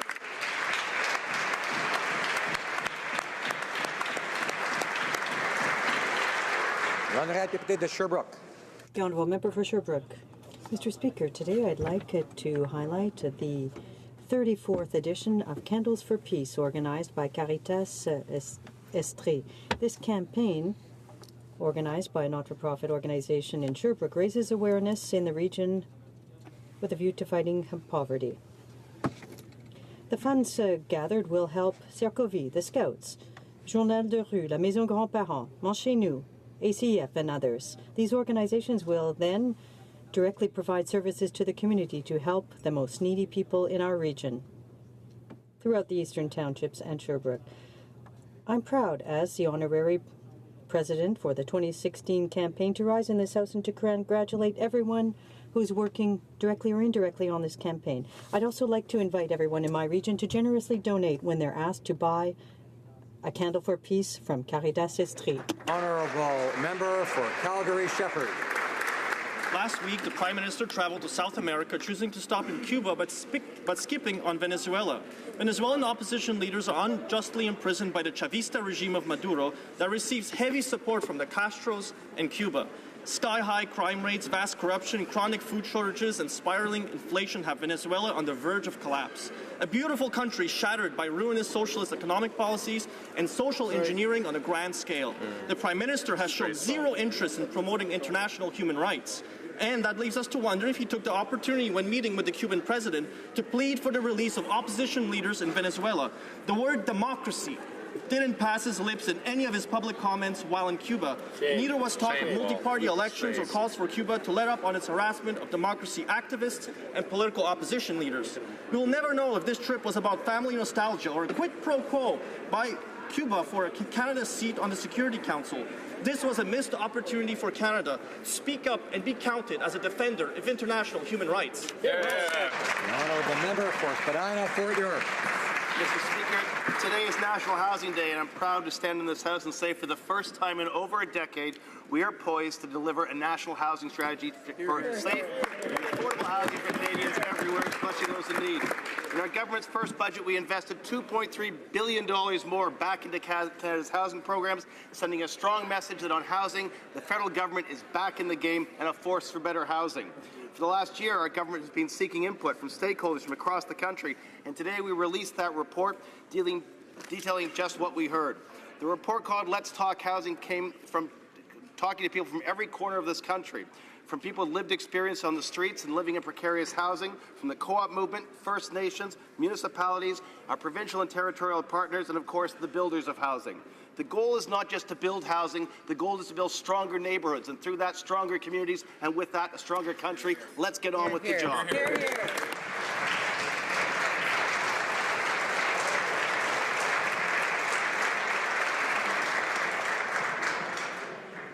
Questions orales, oral questions. The Honourable Leader of the Opposition.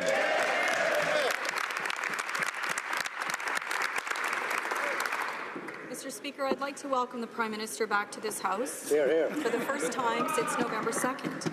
We all know that the Prime Minister likes... Honourable Member of the... Order. The Honourable Leader of the Opposition is aware that members do not draw attention to the presence or absence of other members in the House. The Honourable Leader of the Opposition. Again, I'd like to welcome the Prime Minister to the House. Mr. Speaker, we all know that the Prime Minister would rather hang out with billionaires than answer questions in Parliament. When he's not mingling with them in Sun Valley or Davos, he's hitting them up for Liberal Party donations back home. In May, in fact, Mr. Speaker, Chinese billionaires paid $1,500 for exclusive access to the Prime Minister at a Toronto mansion. Rubbing elbows with millionaires at these cash-for-access events does not pass the smell test, and the Prime Minister knows it. So why does he keep doing it? Right Honourable Prime Minister. Mr. Speaker, Canadians faced a period of 10 years of lower than needed growth under the previous government, and that's why we have committed to engaging positively with the world to draw in investment, and I'm pleased with the representations we've made in Davos and elsewhere to demonstrate that Canada is a good place to invest. Indeed, when we talk about investments like Bell Helicopter in Mirabel with 1,000 more jobs, the GM research in Markham, or the GE plant down in the Niagara region, we know that drawing in global investment is a great way to grow the economy and create jobs. Honourable Leader of the Opposition. Well, Mr. Speaker, it's not a coincidence that these billionaires the Prime Minister meets with actually want something from him. One of these guests at the mansion in May wanted government approval for a new bank in Canada. So you pay $1,500 for exclusive access to the Prime Minister, and you get your final approval for your bank a few months later. Not only does this event break the Prime Minister's own ethics rules, it doesn't pass the smell test. He could stop this right away. Why doesn't he? Right Honourable Prime Minister. Canadians can be reassured that the federal level has some of the toughest rules and laws around political fundraising of any level of government in this country, and indeed we have always followed those rules and indeed the principles that underlie it. We also find it peculiar that the opposition is trying to politicize that particular issue, since it was their finance minister who approved that bank before they were booted out of office. The Honourable Leader of the Opposition. Order. Class act, Mr. Speaker. Mr. Speaker, the Prime Minister is making a political decision about what fighter jets to buy our pilots. Last time I checked, he's not an expert in fighter jets. He won't be flying them, and it won't be his life on the line. So instead of telling our fighter pilots what jets they're allowed to have, why doesn't he let them make the decision? Honourable Prime Minister. Actually, Mr. Speaker, after 10 years of completely botching the procurement process, I am pleased to announce today that we are going to be holding an open competition to replace Canada's aging fighter jet fleet. The fact is, the fact that they botched that procurement process means that we right now have a capability gap. We cannot fulfill our normal NORAD and NATO obligations. Canadians know we need to, and that's why we're moving ahead with an interim process to give Canadian forces the equipment that they deserve. The Honourable Leader of the Opposition. The only gap here is a credibility gap. A Prime Minister who doesn't even think that we should use our jets to bomb ISIS is not the person that should be making this decision for our Air Force deserves to have the best equipment, and they deserve to make the decision arm's length from any politician. So will he drop this plan and stop interfering in something he knows nothing about? Right Honourable Prime Minister. I find it the height of irony to get this from the members opposite, who demonstrated they had no clue how to get the replacements that our fighters, our Canadian fighter pilots need. The fact is, I will listen to experts. I will listen to the Chief of Defence Staff, who says we are facing a significant capability gap. We will fix and upgrade our fighters with an open competition. But in the meanwhile, we need an interim process to make sure that Canada can fulfill its obligations to protect our sovereignty and support our allies. Honourable Leader of the Opposition. Mr. Speaker, yesterday a judge in Ontario struck down a mandatory 1-year prison sentence for a 50-year-old man who sexually assaulted a 15-year-old girl. This judge thought that 1 year in jail was too much. Yet this Prime Minister is already planning to roll back mandatory jail time for all sorts of serious crimes. So can the Prime Minister guarantee Canadians the sexual assault crimes against children will still require mandatory jail time? Right Honourable Prime Minister.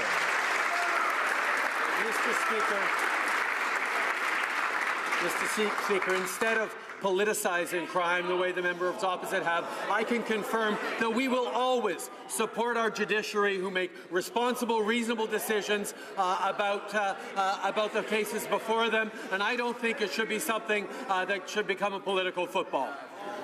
The Honourable Member for Rosemont, La Petite Patrie. Mr. Speaker, if you're a rich businessman, it seems that you can have access not only to the finance minister, but to the prime minister himself.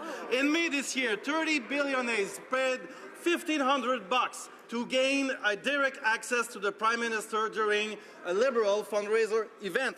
We also know that some of the attendees after that made a big donation to the Trudeau Foundation. Will they continue to hide behind the Conservatives' law, or will this Prime Minister start to respect and enforce his own rules? Right Honourable Prime Minister. Mr. Speaker, Canadians need to know that they can have confidence in the fact that we have some of the strongest rules around political financing in the country, and those rules are always followed. The fact of the matter is we need to demonstrate the level of transparency and accountability that we have always shown, and we will continue to. The Honourable Member for Rosemont, La Petite Patrie. I don't know if you remember the ad, there are some things that money can't buy. For everything else, there's MasterCard. Well, get out your checkbooks, ladies and gentlemen, because it seems like the entire Liberal cabinet can be bought, including the Prime Minister. Last May, 30 powerful businessmen, billionaires and real estate promoters and bankers paid $1,500 to spend a private evening with the Prime Minister. I'd like to ask the Prime Minister today, what's his definition of a conflict of interest? The Right Honourable Prime Minister. The reality, Mr. Speaker, is that we have some of the strictest rules in the country when it comes to political financing, and those rules are always followed. Individuals cannot give more than $1,500 per year to political parties, and that shows a level of trust in our system that other levels of government and other governments around the world don't have. Canadians can be proud of our system here in Canada.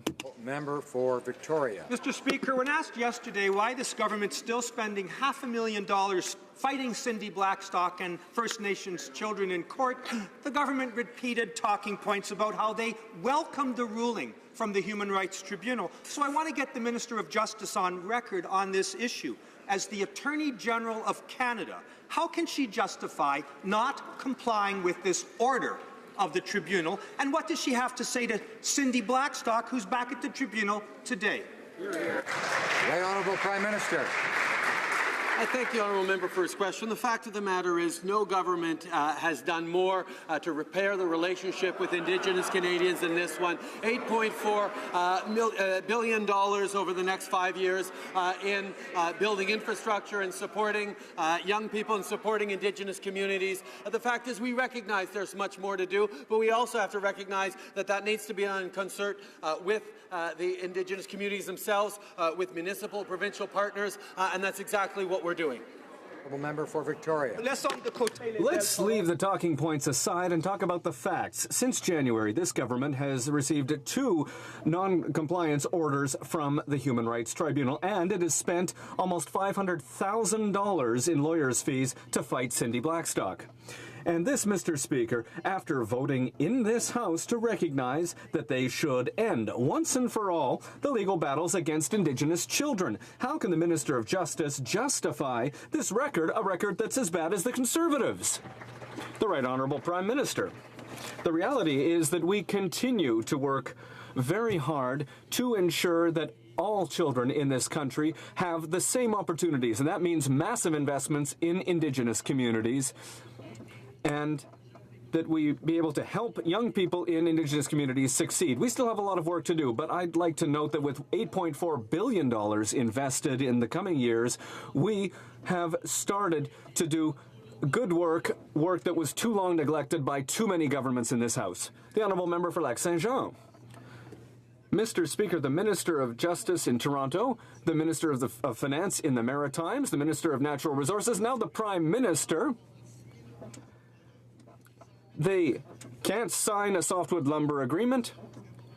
If they were spending as much time on that instead of raising money, it would go a lot more quickly. Thousands of families depend on softwood lumber, but the Liberals are more concerned with raising money. Will they finally deal with this issue?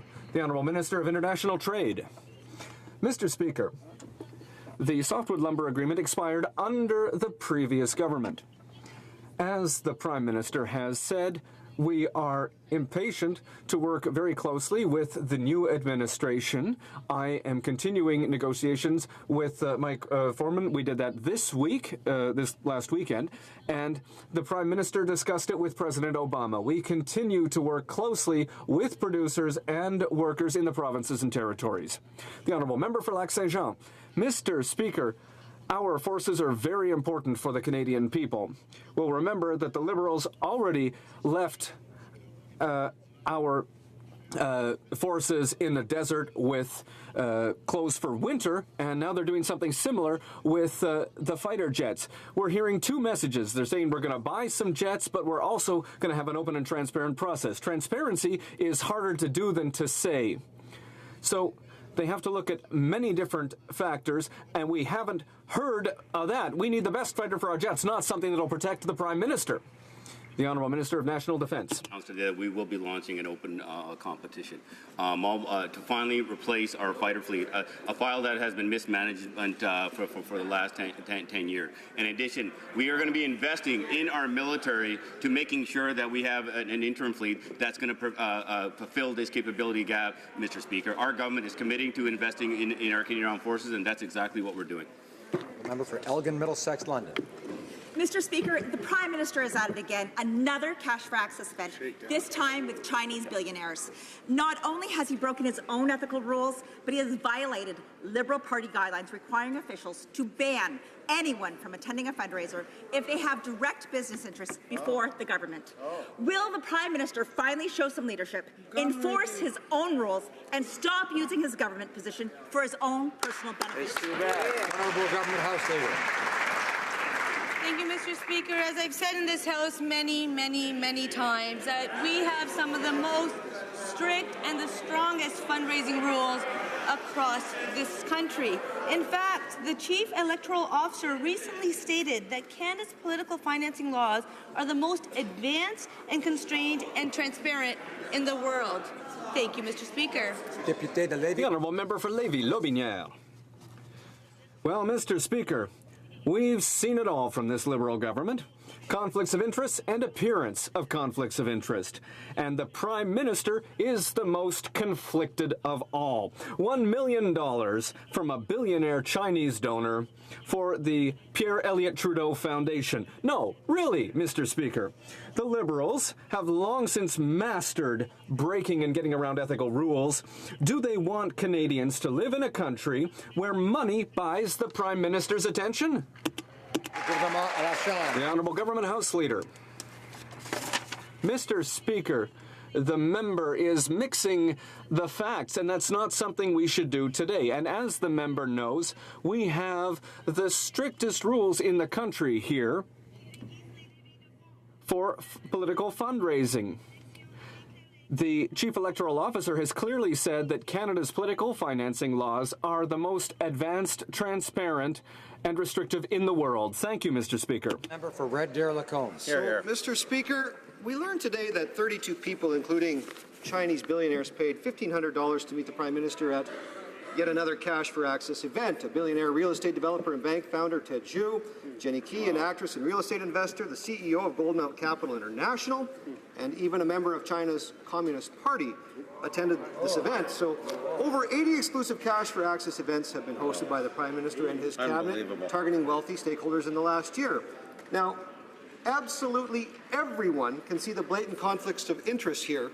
So why can't the Prime Minister? The Honourable Leader of the Government House. Thank you, Mr. Speaker. Unlike the previous government, Canadians have access to this government. This government committed to working with Canadians.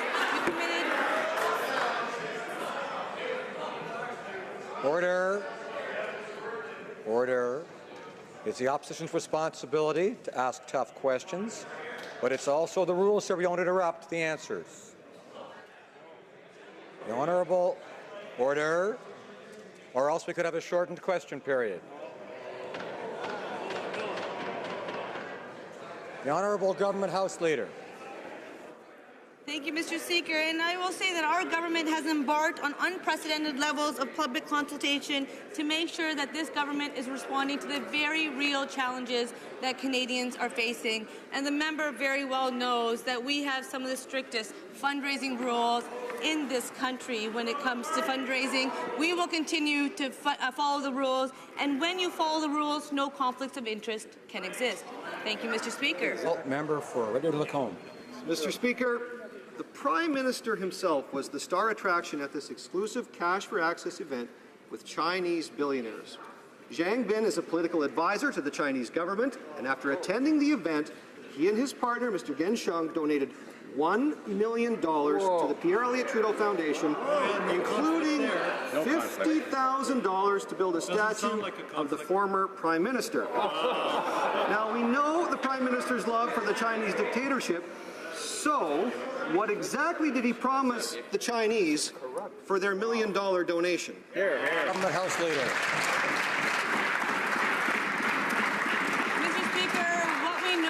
This government is working for Canadians. This government has lowered taxes on middle-class Canadians. This government has given more money to families with children that need it the most, tax-free Canada a child benefit. This government will continue to work with Canadians. This government will continue to raise the bar on openness and transparency, and we are here to help grow the economy and grow the opportunities that Canadians need. Thank you, Mr. Speaker. Honourable Member for Essex. Mr. Speaker, the Liberals are ramming through CETA while ignoring the fact that it will lead to higher drug costs in Canada. Health Canada has admitted this, but the Trade Minister continues to deny the basic facts. Canadians could be on the hook for an increase of $1.6 billion a year. That's a 13% increase. I know folks in my riding of Essex are already struggling to cover the cost of expensive prescriptions. Is the minister not at all concerned that Canadians will be forced to pay more for prescription drugs? Honourable Minister of Health. Mr. Speaker, I've been very pleased to work with my counterparts in the provinces and territories to address the cost of prescription drugs. We have worked together on a pan-Canadian pharmaceutical alliance that is allowing us to save upwards of $1 billion of a year in order to do bulk purchasing. In addition to that, I'm working with my colleagues to address the regulations associated with the Patent and Medicines Prices Review Board in order to make sure that the cost of prescription drugs is affordable and Canadians will have the medications they need. The honourable member for Berthier-Masquinongé. Mr. Speaker, yesterday in the House, the Minister of Agriculture said that he was really proud of the transition plan for dairy producers because producers in Ontario are happy with it. But what about the producers in Quebec, Mr. Speaker? They will suffer the most under the CETA agreement. And if we look at what producers in Quebec are saying, the Liberal transition plan is completely out to lunch. But where are the Liberal MPs? Where is their Quebec caucus? We don't hear anything from them on this issue.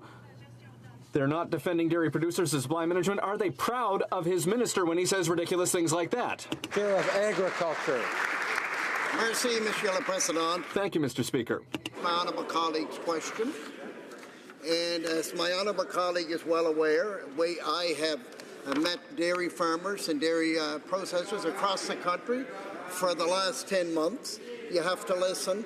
And the truth is, the program that is put in place was put in place by what we heard across the country. And in Quebec, young dairy farmers are interested in the future of the dairy industry. This government has committed to supply management, and this government will make sure supply management lasts for generations. The honourable member for Selkirk, Interlake, Eastman. Mr. Speaker, the Liberals are pursuing their plan to sole source the F-18 Super Hornet. They told Canadians during the campaign they could buy the F-18 for $65 million per plane, but Kuwait just bought 40 of them last week for $335 million apiece. This is a waste of billions of dollars of taxpayers' money and is sticking our Air Force with the wrong plane. Why is the Defence Minister taking 5 years to hold a competition and punting it down the road till after the next election? Honourable Minister of National Defence. Mr. Speaker, yesterday the member opposite asked us to launch an open competition. And today, I'm very proud, we have launched the competition. We'll be doing it, we'll be launching this competition once the Defence Policy Review is complete, and we'll start the process forward. In the interim, because of the capability gap, because of the 10 years of neglect on this file, we are investing in our Canadian Armed Forces to making sure we can fill this gap, to making sure that we have the right equipment for our Canadian Armed Forces. Member for Selkirk, Interlake. Mr. Speaker, the Liberals are propagating the greatest hoax in Canadian defence procurement history. There is no capability gap. Defence Research and Development Canada said we only need 65 jets to meet our NORAD and NATO commitments. The commander of the Air Force said our CF-18s could fly until 2025. And yesterday, officials from the Department of National Defence confirmed that all 77 CF-18s can be flown right until 2025. Now, will the Defence Minister listen to his officials, or is he going to keep doubling down on the Liberal credibility gap? Honourable Minister of National Defence. Mr. Speaker, right now, we cannot meet our NORAD and NATO commitments simultaneously. I have taken the advice from our Chief of Defence Staff. We have a capability gap, and the previous government policy was to risk manage that. Our government's policy is not to risk manage it. We're going to be investing in this. We're going to make sure we have a permanent fleet replaced with an open and transparent competition, and we're going to have an interim fleet to be able to fulfill this capability gap as well, Mr. Speaker. The honourable member for Beauport-Limoilou. Mr. Speaker, the Joint Strike Fighter program has generated hundreds of millions of dollars in investments for Canada's aerospace industry. It's created thousands of jobs in BC, Manitoba, Ontario, Quebec, and New Brunswick. The government says that it's going to hold an open and transparent process after having given a sole source contract to the Super Hornets, so that's not a very credible approach. Why are they buying the CF-18 Super Hornets now when the capacity gap is an invented concept? Mr. Speaker, we will be replacing the entire fleet with an open and transparent competition once the process starts after Defence Policy Review. There is a capability gap, and we will be buying an interim fleet, and we will be staying as part of the Joint Strike Fighter program as well, Mr. Speaker. The honourable member for Beauport-Limoilou. The competition for 5 years, bringing the decision after the election. All Canadians know that that's a joke. Yep. Mr. Speaker, le Général Hood ainsi que le chef d'état-major de... The Auditor General, the Chief of the Defence Staff, and General Hood have all confirmed that there's not a capability gap, and that our current fighters will fly until 2025, Mr. Speaker. Why is this government refusing to hold an open, transparent process now to get the best contract for the Canadian forces and to ensure good jobs now, today, tomorrow for Canada? Minister of National Defence. Mr. Speaker, the previous government couldn't get this done in the last 10 years, and they should have had it done. We should not be flying aircraft that are 30 years old. These aircraft should have been replaced a long time ago. We will be launching an open and transparent competition once the defense review is complete. We will be replacing them in we'll be putting in an interim capability as well for this gap, because we're going to be investing into our Canadian Armed Forces to making sure they have the right tools to fulfill their missions. Most members are able to get through question period without reacting to what they hear. In all parties, I encourage the member for Durham to do the same, and others. The honourable member for Rimouski-Nejet-Témiscouata-Les-Basques. Mr. Speaker, the Harper Conservatives never dared go so far. The Liberals want to privatize airports and have hired Credit Suisse, which is in the business of buying up infrastructure, to advise them. They also want to privatize ports and have hired Morgan Stanley, who are in the same business, to advise them. I think we can guess what their advice will be, and key infrastructure for economic development will be at the mercy of the private sector. Where in the Liberal platform was there any mention of privatizing ports and airports? The Honourable Minister of Transport. Mr. Speaker, we've made no decision about ports and airports. I guarantee that all decisions we do take in the future on airports will be in the interest of travelers. That's our priority. And when it comes to ports, it will be in the interest of the Canadian economy. Thank you. The honourable member for Churchill. Speaker, the Made on Bay Street infrastructure privatization plan, while good for billionaire investors, is selling out Canadian jobs. The Port of Churchill is a devastating example of what happened the last time the Liberals privatized strategic infrastructure. They virtually gave the port away to an American billionaire who has since shut it down. People have lost their jobs, the community's future is in question, and we're all paying the price. So when will the Liberals stand up for jobs and stop selling us out for private infrastructure's gain? The Honourable Minister of Economic Development. Mr. Speaker, first of all, I'd like to take this opportunity to wish you a happy birthday before I respond to that question.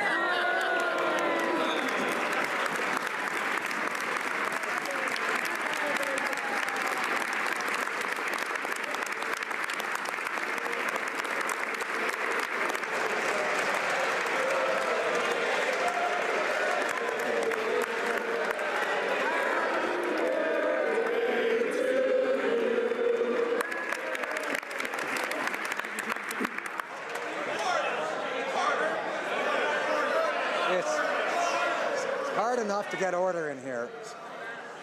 Thank you. The Honourable Member, the Honourable Minister of Economic Development. Order. Thank you very much, Mr. Speaker. I hope that doesn't go against my time allocation. But I do want to take this opportunity again to highlight the very important initiative that we put in place with regards to Churchill. We recognize the challenges there, and that is why our government, through economic development, invested $4.6 million to create jobs to help the community before year-end, Mr. Speaker. We are concerned about economic development, we care about jobs, and we're making investments in growing the economy. The Honourable Member for Bay of Quinte. Mr. Speaker, Canada is one of the world's largest pork exporters and represents 20% of the world pork trade. Maintaining and opening up new markets to pork is critical to Canadians' hog industry, which drives economic growth in many rural regions across the country. Can the Minister of Agriculture update us on what our government is doing for the Canadian pork industry? Thank you. The Honourable Minister of Agriculture. Thank you, Mr. Speaker. I appreciate my honourable colleague's question and concern. Our government is firmly committed to the pork producers, and we secured repeal of the country of origin labelling and have signed CETA, which will provide additional $400 million in pork exports. Last week, the Prime Minister made great progress in allowing the export of our pork to Argentina, which will provide even greater benefits for our pork producers. Our government is committed to working hard to provide economic benefits for all Canadians. Thank you, Mr. Speaker. Honourable Member for Battleford, Lloydminster. Well, Mr. Speaker, the real advantage for pork's in the TPP. Yesterday, the President-elect stated that the U.S. will withdraw from TPP on his first day in office. In Canada, we have a Liberal government that doesn't know what to do about the TPP after their first year in office. The Trade Minister loves to espouse the pro-trade mantra, but her actions don't quite match up. Why won't this Liberal government get beyond consultation and move toward liberalizing trade in the Asia-Pacific with the remaining allies? The Honourable Minister of International Trade. Mr. Speaker, I think our pro-trade credentials are amply demonstrated by the fact that we got CETA signed, something the previous government... When it comes to the TPP, I welcome this opportunity to educate the member opposite about the technical details of an agreement his own government negotiated. That agreement, as negotiated by the members opposite, stipulates that the TPP can only come into force if it is ratified by the United States. Even if all 11 other countries ratify, there is no TPP. Member for Battleford, Lloydminster. Well, that's absolutely false, Mr. Speaker. With the U.S. folding on TPP, since the Liberals won't ante up to fill the void, countries like China and Russia will step in. Japan and New Zealand will ratify the deal this year. Australia and Mexico not far behind. They're going to go it alone without the U.S. Why aren't we part of that? Right. The Trade Minister also claims that TPP countries have 2 years. That's no longer the case, Mr. Speaker. Everything's been moved forward now with the U.S. withdrawal. So when will she finally do her job to promote the TPP and actually implement this vitally important agreement? The Honourable Minister of International Trade.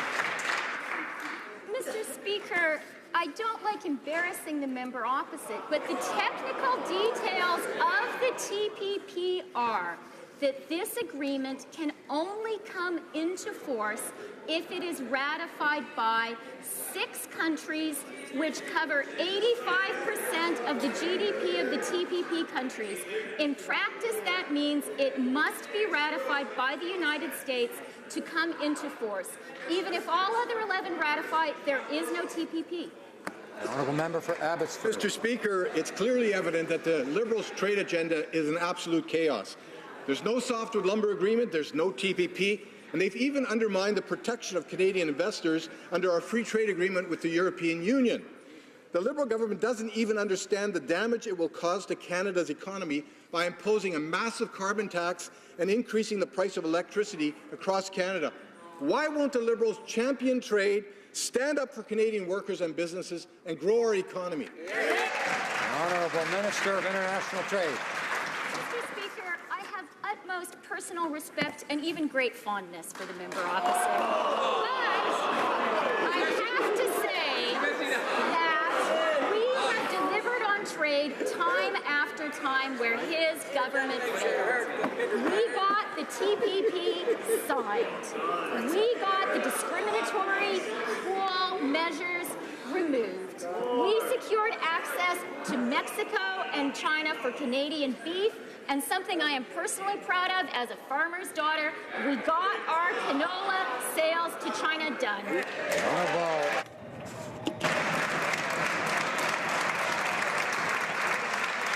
Honourable Member for Abbotsford. Mr. Speaker, those were all our Conservative accomplishments. Mr. Speaker, I can go on and on about how the Liberals are failing Canadian families and workers. Why have they opened up a discussion with the United States on country of origin labeling when Canada recently won its case at the World Trade Organization? Why did the Prime Minister break his promise to solve the softwood lumber dispute within 100 days of his meeting with President Obama? Remember that promise? Do the Liberals not realize how many jobs across Canada and in my home province of BC they have put at risk? Yes, right. Honourable Minister of International Trade. Mr. Speaker, let me first clarify a misstatement by the member opposite. We have in no way opened up the cool issue, and in fact, I'd like to remind everyone that our right to retaliate on cool as granted to us by the WTO remains in place, and we are ready to use that right. When it comes to jobs, we have done a tremendous job of getting investments into Canada. Thomson Reuters, up to 1,500 jobs. GE, 200 jobs. The list goes... The Honourable Member for Hochelaga. Mr. Speaker, today is National Housing Day.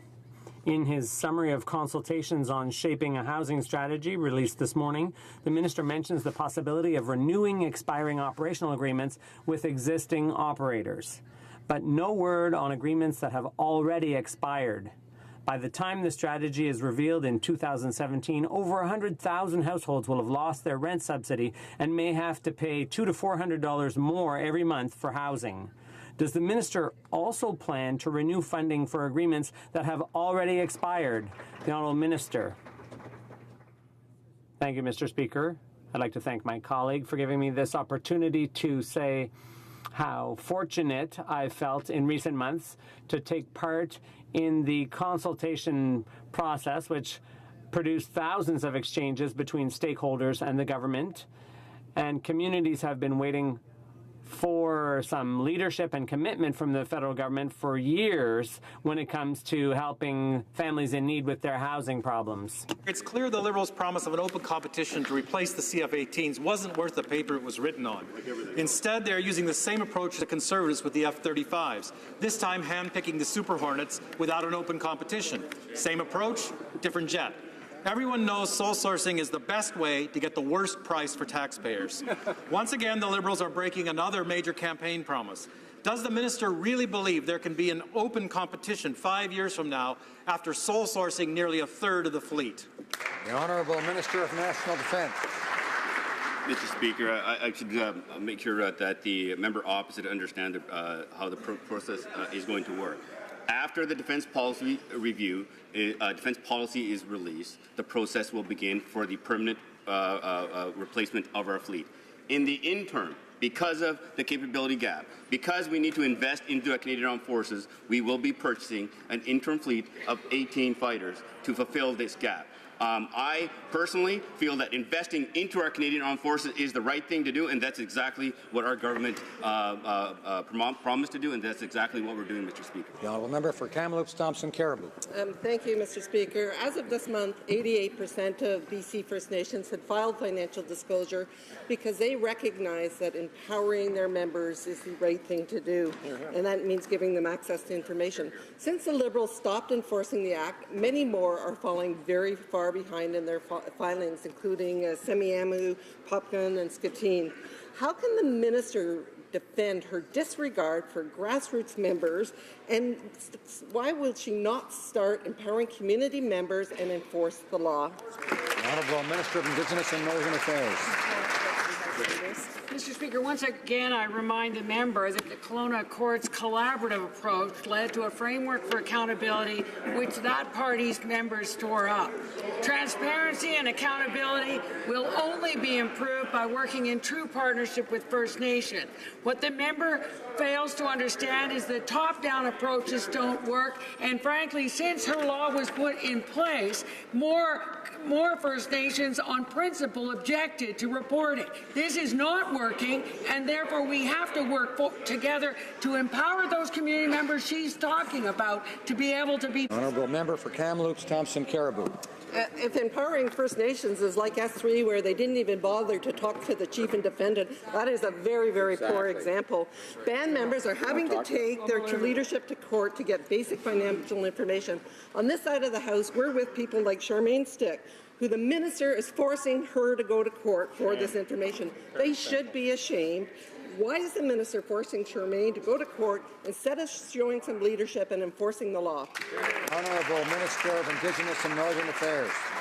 Mr. Speaker, I think that the member fails to understand that there are certain things that are within the purview of my department in terms of Indigenous affairs.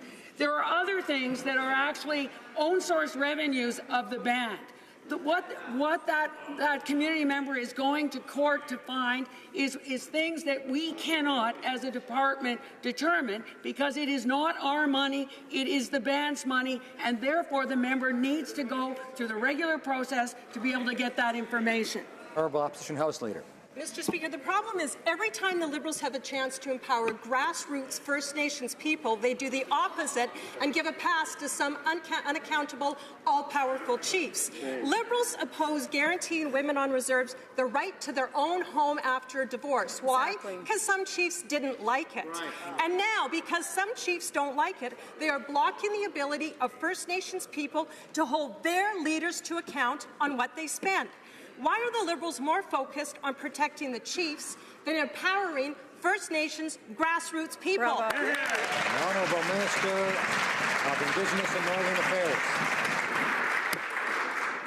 Mr. Speaker, we take all allegations of fraud very seriously, but in the particular situation that the member raises, the audit was stopped in July of 2015 when the department sought a legal opinion on the jurisdiction matter. Just as I've explained, it was determined the department does not have jurisdiction to investigate this matter, and as a result, the audit was not completed and there is no report. In accordance with the department's usual practice, all complainants were informed of this outcome. The Honourable Member for Laval-les-Îles. Mr. Speaker, today is a special day. It's National Housing Day. This is a good opportunity to talk about the excellent work our government is doing to provide Canadians with better access to affordable housing. Can the Minister tell the House about how Canada's national housing strategy is shaping up? Thank you, Mr. Speaker. The Honourable Minister. Thank you, Mr. Speaker. I'd like to thank my colleague from Laval-les-Îles for his excellent work supporting affordable housing in his riding. Canadians need suitable affordable housing. Budget 2016 invested $2.3 billion over 2 years in affordable housing, which will benefit 200,000 families. The National Housing Strategy will be launched in 2017, and it will provide stable, foreseeable funding through partnerships with all of our communities. Mr. Speaker, the Minister of Justice has said that she has a problem with mandatory jail sentences passed by the previous Conservative government. The previous Conservative government passed mandatory jail sentences for child sexual predators. In light of the Prime Minister's defense of the disturbing decision of an Ontario Superior Court judge to throw out a mandatory jail sentence involving sexual interference involving a minor, will the Minister of Justice stand in her place and assure Canadians that the government will not repeal mandatory jail sentences? The Honourable Minister of Justice. Thank you, Mr. Speaker, and certainly recognize the question. And without a doubt, child sexual assault is wrong, and our government is doing everything we can to ensure that we protect children. As I have stated many times, and as this House knows, I am conducting a broad review of the criminal justice system, including sentencing reform, including looking at an examination, a comprehensive examination of mandatory minimum penalties. Our government believes that it's important to have all of our laws be effective, meet public safety, and ensure that they're consistent with the Constitution of this country. The Honourable Member for Laurier Ste. Marie.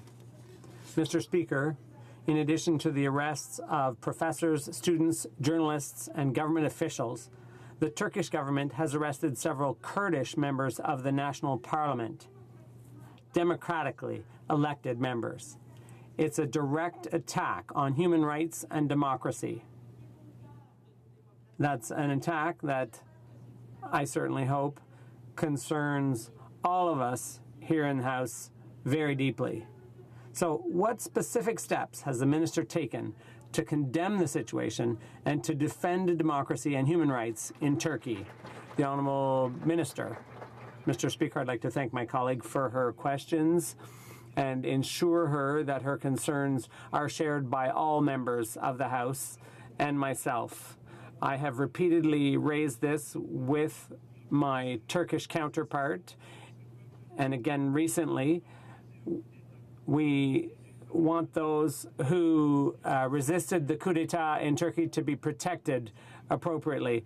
And we have serious concerns about the behavior of the Turkish government these days. Mr. Speaker, the province of Nova Scotia has been a leader in reducing greenhouse gas emissions, and they are deeply committed to a cleaner environment for future generations. The Minister of Environment and Climate Change has been working very hard with all provinces and territories to make sure that we hit our ambitious targets for reducing GHG emissions. Can the Minister update this House on her support for provinces like Nova Scotia in their fight against climate change? Honourable Minister. I'd like to thank the member for Dartmouth Cole Harbour for his excellent question. Yesterday, I was very pleased to join the Premier of Nova Scotia and the President of the Treasury Board to announce that Nova Scotia will implement a cap-and-trade system that aligns with Canada's approach to pricing carbon pollution. We applaud the leadership of Nova Scotia in tackling climate change and growing a clean economy. We look forward to continuing to work with all provinces and territories so that we together can create a more prosperous and sustainable future for our children and grandchildren. Thank you. The Honourable Member for Cypress Hills Grasslands. Mr. Speaker, this morning ranchers from southern Alberta were at the Agriculture Committee to talk about bovine tuberculosis. Lives and livelihoods are being destroyed. They need help. They need funding to cover the additional feed costs caused by the CFIA's mandatory quarantine. They need the CFIA to use local vets to speed up testing. They need the CFIA Response Centre to openly and directly involve producers. But this morning, Liberals stopped us from calling the CFIA to committee. What are the Liberals afraid of? Why are they failing to address these issues? Why? The Honourable Minister of Agriculture. Thank you, Mr. Speaker, and I appreciate my honourable colleague's concern. I have asked my department to look into options providing assistance to ranchers who are under quarantine. And I have asked CFIA to expedite payments to affected herds where cattle have to be destroyed. We have to ensure that we have also endured that CFIA has brought an additional staff to support investigation, including on-farm testing. But we have to make sure, Mr. Speaker, that we eradicate this disease. Thank you. The Honourable Member for Rivière du Nord. Mr. Speaker, a Liberal crony is a Liberal crony. A $1,500 a head fundraiser with the Prime Minister put on for Chinese bankers, and another with the Finance Minister for the hoi polloi of Bay Street. It's the lifestyles of the rich and famous. And then they wonder why people are so cynical. But we all know what the solution is. Restore public funding for political parties based on the number of votes they get, and lower the limit on contributions to political parties. What are the Liberals waiting for? The Honourable Government House Leader. Mr. Speaker, as the member knows, and I've said a number of times, we have rules governing fundraisers. Those rules are amongst the most stringent in the country. The Chief Electoral Officer said that Canada's political financing rules are among the most strict and transparent in the world. Thank you, Mr. Speaker. The Honourable Member for Montcalm. Mr. Speaker, just because it's legal doesn't mean it's ethical. Exclusive access to ministers for Liberal cronies at $1,500 a pop may be legal, but it isn't ethical. It's cynical. A cocktail party with the Prime Minister for Chinese investors who are interested in lobbying may be legal, but it certainly isn't ethical. It's cynical. Instead of encouraging cynicism among voters, will the minister responsible for democratic institutions restore funding for political parties based on votes cast? Yes or no? The Honourable Government House Leader. Mr. Speaker, a number of people want to answer that because this government works for Canadians. We're proud of the work we're doing. We have launched an unprecedented number of public consultations to make sure that we're meeting the actual challenges facing Canadians. That's why we've taken steps like increasing taxes for the richest 1% and lower taxes for the middle class. We are doing what Canadians wanted us to do. Thank you, Mr. Speaker. To draw to the attention of honourable members the presence in the gallery of the Honourable Bob McLeod, Premier of the Northwest Territories and Minister of Aboriginal Affairs and Intergovernmental Relations. and the members of the Cabinet of the Northwest Territories.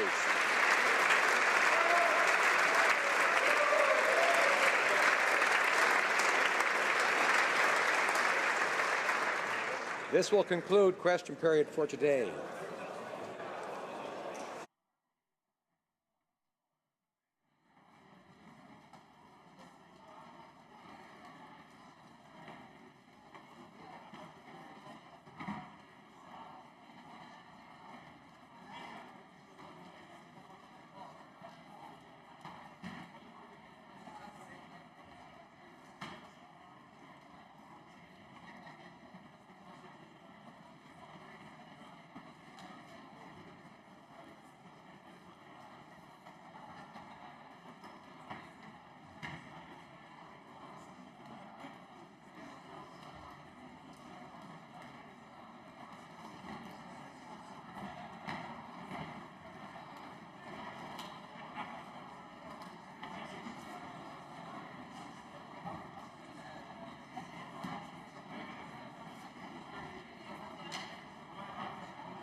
Order. Order. I encourage members to carry on their conversations in the lobbies or elsewhere. Order. Let's try this. If you can hear my voice, say shh. Thank you.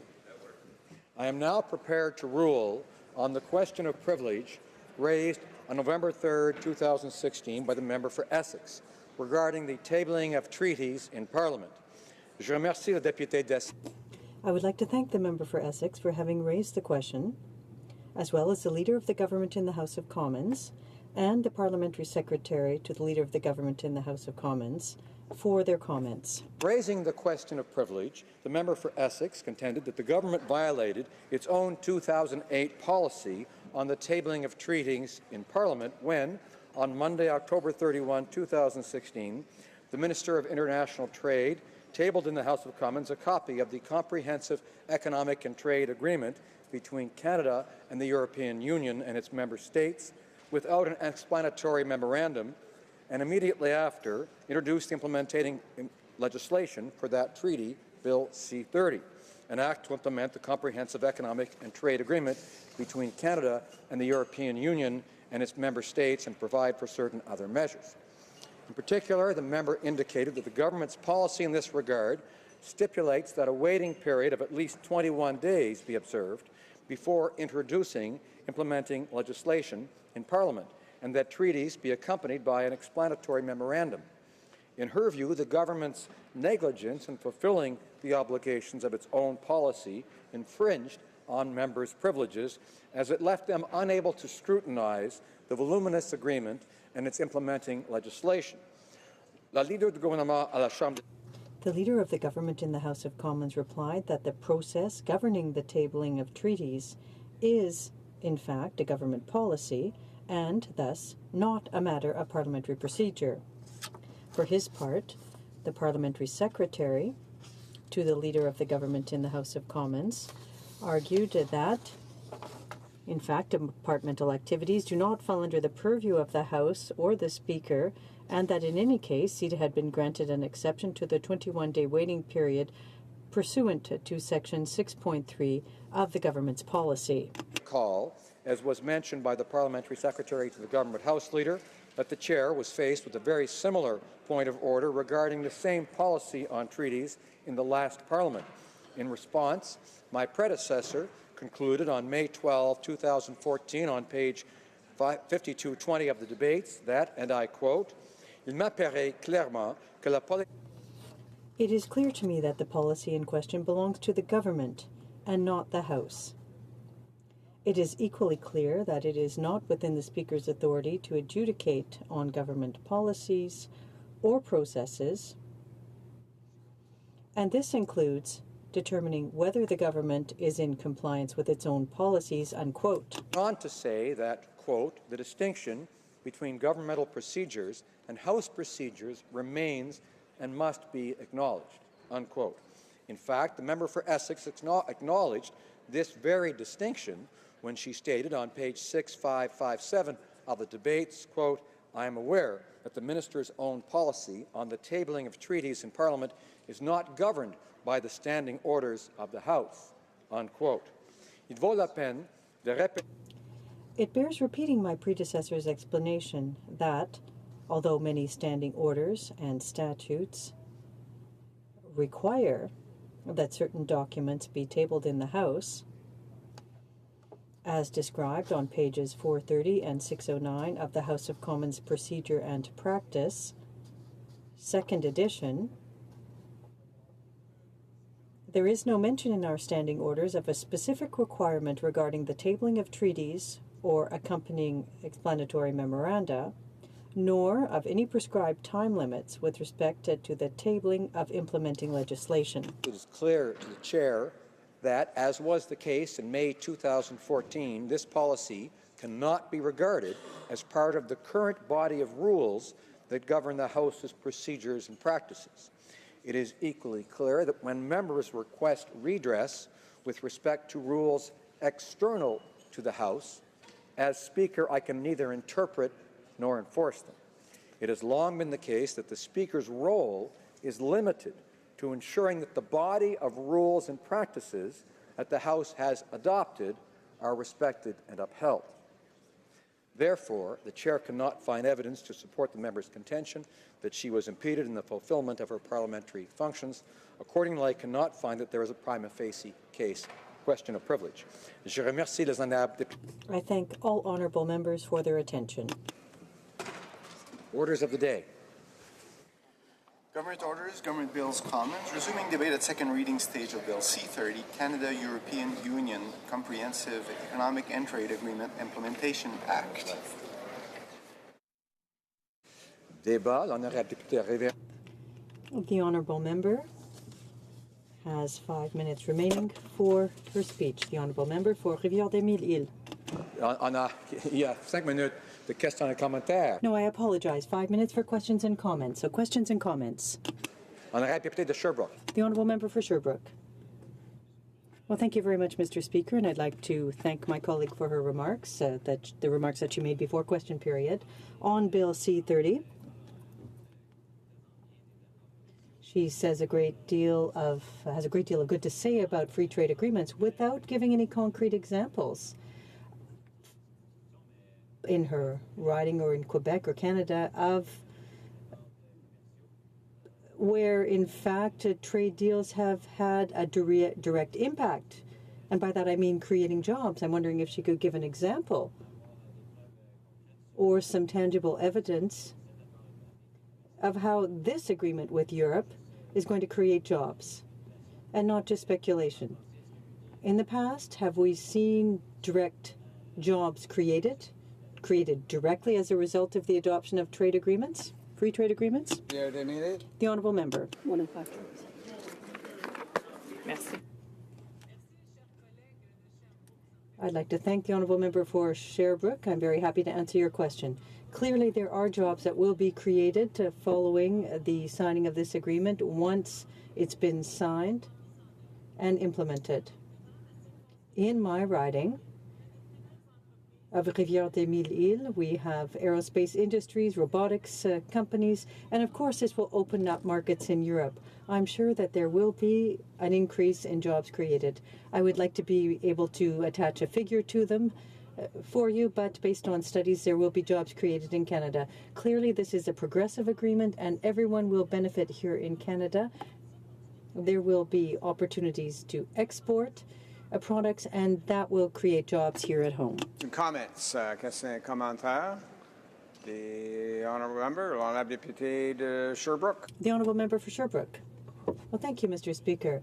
I'm happy to have the opportunity to ask a follow-up question to my colleague opposite. Now, this trade agreement, CETA, as she says, will provide an opportunity for exports to a huge market, but trade agreements need to go both ways. I don't know if she understands that. There are some companies in Europe who will have access to this market of 30 million people. Does she understand that there could be a danger of it creating an imbalance? Because European companies will have the same rights as Canadian companies to invest there, but European companies will invest here. So does she understand that trade agreements go both ways? The Honourable Member Rivière-des-Mille-Îles. Thank you, Mr. Speaker. When I spoke earlier, I said that in 2008, we had NAFTA with the United States. And we had all of our eggs in the same basket. Now what we're doing is opening up our markets, diversifying our exports by eliminating tariffs. A trade agreement with Canada will, like this one, will provide more opportunities for small and medium-sized businesses, including in my riding bill. C30 will ensure the implementation of this agreement, and there will be it will be beneficial for the middle class. So I'm very happy that the government signed this at the end of last October. Sherwood Park, Port Saskatchewan. Thank you, Mr. Speaker. I have a specific question I want to ask the honourable member. I think she knows that our party supports this trade deal. The government has put this deal forward. On the other hand, they've been critical of what they allege is a lack of consultation around the Trans-Pacific Partnership. But as far as I can understand, the consultation process was the same for this trade deal as was the Trans-Pacific Partnership. So I want to understand the government's position. Could she tell us what was different about the consultation process followed in this trade deal as compared to the consultation process followed in the development of the Trans-Pacific Partnership? Good question. The Honourable Member for Rivière-des-Mille-Îles. Merci, Monsieur le Président. Well, thank you, Mr. Speaker. Colleague, the consultations were done before I came to power with this government, and there are more consultations that will be happening before the bill goes to committee and faces clause-by-clause consideration. The honourable member for York Simcoe. Thank you very much, Mr. Speaker. And it's indeed about time we were debating this agreement in the House of Commons. It has been a long time coming. In fact, when I became Minister of International Trade way back in 2010, negotiations on this agreement had already begun. Thanks to the leadership of Prime Minister Harper and my predecessor in that role as Trade Minister, Stockwell Day. And it has been a long time coming here, but it should be acknowledged that at that time when I became Minister, China was kind of all the rage. We heard that it might be all the rage nowadays, but one of the things that struck me at the time was that it seemed to me with China there were a fair number of inequalities in the trading relationship. We were running a severe trade deficit. Our investors in China were having a great deal of difficulties having their legal rights respected, and that perhaps for us we should make our #1 priority in trading terms the negotiation of this Canada-Europe Free Trade Agreement, as I chose to call it. And that did become the focus of our department's work and certainly my work as Minister. I felt that it was an opportunity where we would be bringing together communities with similar values, similar economic approaches, in many cases similar languages, similar legal systems. The opportunities were tremendous, and of course, as we saw, the negotiations proceeded with tremendous success. And why was it so important? Well, we had a study that was undertaken to determine whether or not it was worthwhile embarking upon negotiations. And that study found that there would be for the Canadian economy, and we're talking here way before 2010, a $12 billion annual boost to the economy, the Canadian economy, from such an agreement. So when you hear that number, and I've seen it bandied about in this debate, I think it's reasonable to assess that that number that is now almost a decade old would be a much higher number today. As the economy's advanced, the opportunities have advanced. So I think you're looking at far more than a $12 billion boost to the Canadian economy, and we certainly will need that, and that will be a boost that will be coming as a result of a trade agreement like that. Now, there were some very special things about how this was negotiated that were different than any negotiation before. One of them was the inclusion of the provinces. Canada is a challenging jurisdiction for the negotiation of trade agreements because much of what is on the table, much of what you will have to implement by way of legislation or regulatory changes is in provincial jurisdiction, thanks to our Constitution. As a result, we structured a negotiating process that had the provinces at the table for the very first time. I know the narrative, the history that mainstream academics like to talk about in the media was that we didn't have great cooperation. We had better cooperation on trade with the provinces than any other government ever in history. And that was, I think, groundbreaking and very important, and was one of the reasons we were able to succeed in this complex negotiation. Never mind the complexities of the many jurisdictions on the other side of the equation in the European Union. And we also had, I think, unprecedented consultations with the various stakeholders. Some of it was structural, some of it were regular briefings, for example, that I remember holding with the municipalities across Canada and so on, so that they were apprised because there were issues that were going to affect them. And all of these played into it. But one of the things that I saw was a tremendous opportunity for Canada was the fact that if you look at all the countries of the European Union, we had within our country here in Canada significant populations from each and every one of those jurisdictions. And I thought, think of the tremendous potential for that, for us to harness the fact that we had people with ties of language, of culture, of ethnicity, of family, of previous business, many recent immigrants with those ties back home, and given the opportunity to expand that trade, think of the potential that could be undertaken there. Canada's had a unique challenge in our trade that is also our greatest strength. We have beside us the United States of America, a country with similar values, similar languages, similar legal system, great roots, and we have it in common. And so for Canadians and Canadian businesses, that has given us a huge potential to trade. We have such a strong trading relationship, and we depend on it as a relatively small country, the ability to export elsewhere, especially to that huge market in the United States. But the problem became for Canada, and still is, I believe, that it's almost too easy. It's so much easier to go and form trading relationships with people where you don't have to learn a new language, where you don't have to learn a new legal system, new jurisdictions, and you can talk about the football game that you together watched on TV or the sitcom that was on the networks last week, and still have all those ties together. Making the decision to go somewhere else in the world for your exports, to learn those new markets, to learn the new systems and the local rules, much more challenging. But we have this ace in the hole of those populations here. And as Trade Minister, one of the things I worked very hard to do was work through those various communities in Canada. Almost every single one of them had a Canadian, and whatever the country, take your pick, German, Belgian, whatever, Chamber of Commerce that brought together people of those backgrounds and those interests here in Canada, ready and willing to pursue those opportunities. And I can tell you without exception, every single one of them was excited, engaged, and looking forward to the opportunities that would be presented by this remarkable trade agreement, opportunities to prosper, to export, to create jobs, and the like. And when you think about it, there were other opportunities on the other side. I remember entertaining many potential foreign investors looking in Canada at the time. And what they told me again and again and again were that there were so many things attractive about Canada. Under our Conservative government, we had delivered the lowest level of taxation on new job creators of any comparable jurisdiction. We had the most skilled workforce, the highest proportion of people with post-secondary educations. And I could go on and on. They looked at our debt to GDP ratio, the fact that we were focused on balanced budgets, and they said, as long as there's a Conservative government in place, and we see these levels of low debt and deficit, we can have confidence that the numbers we put in our pro forma for taxation will remain for the foreseeable future, and that creates certainty for our investment.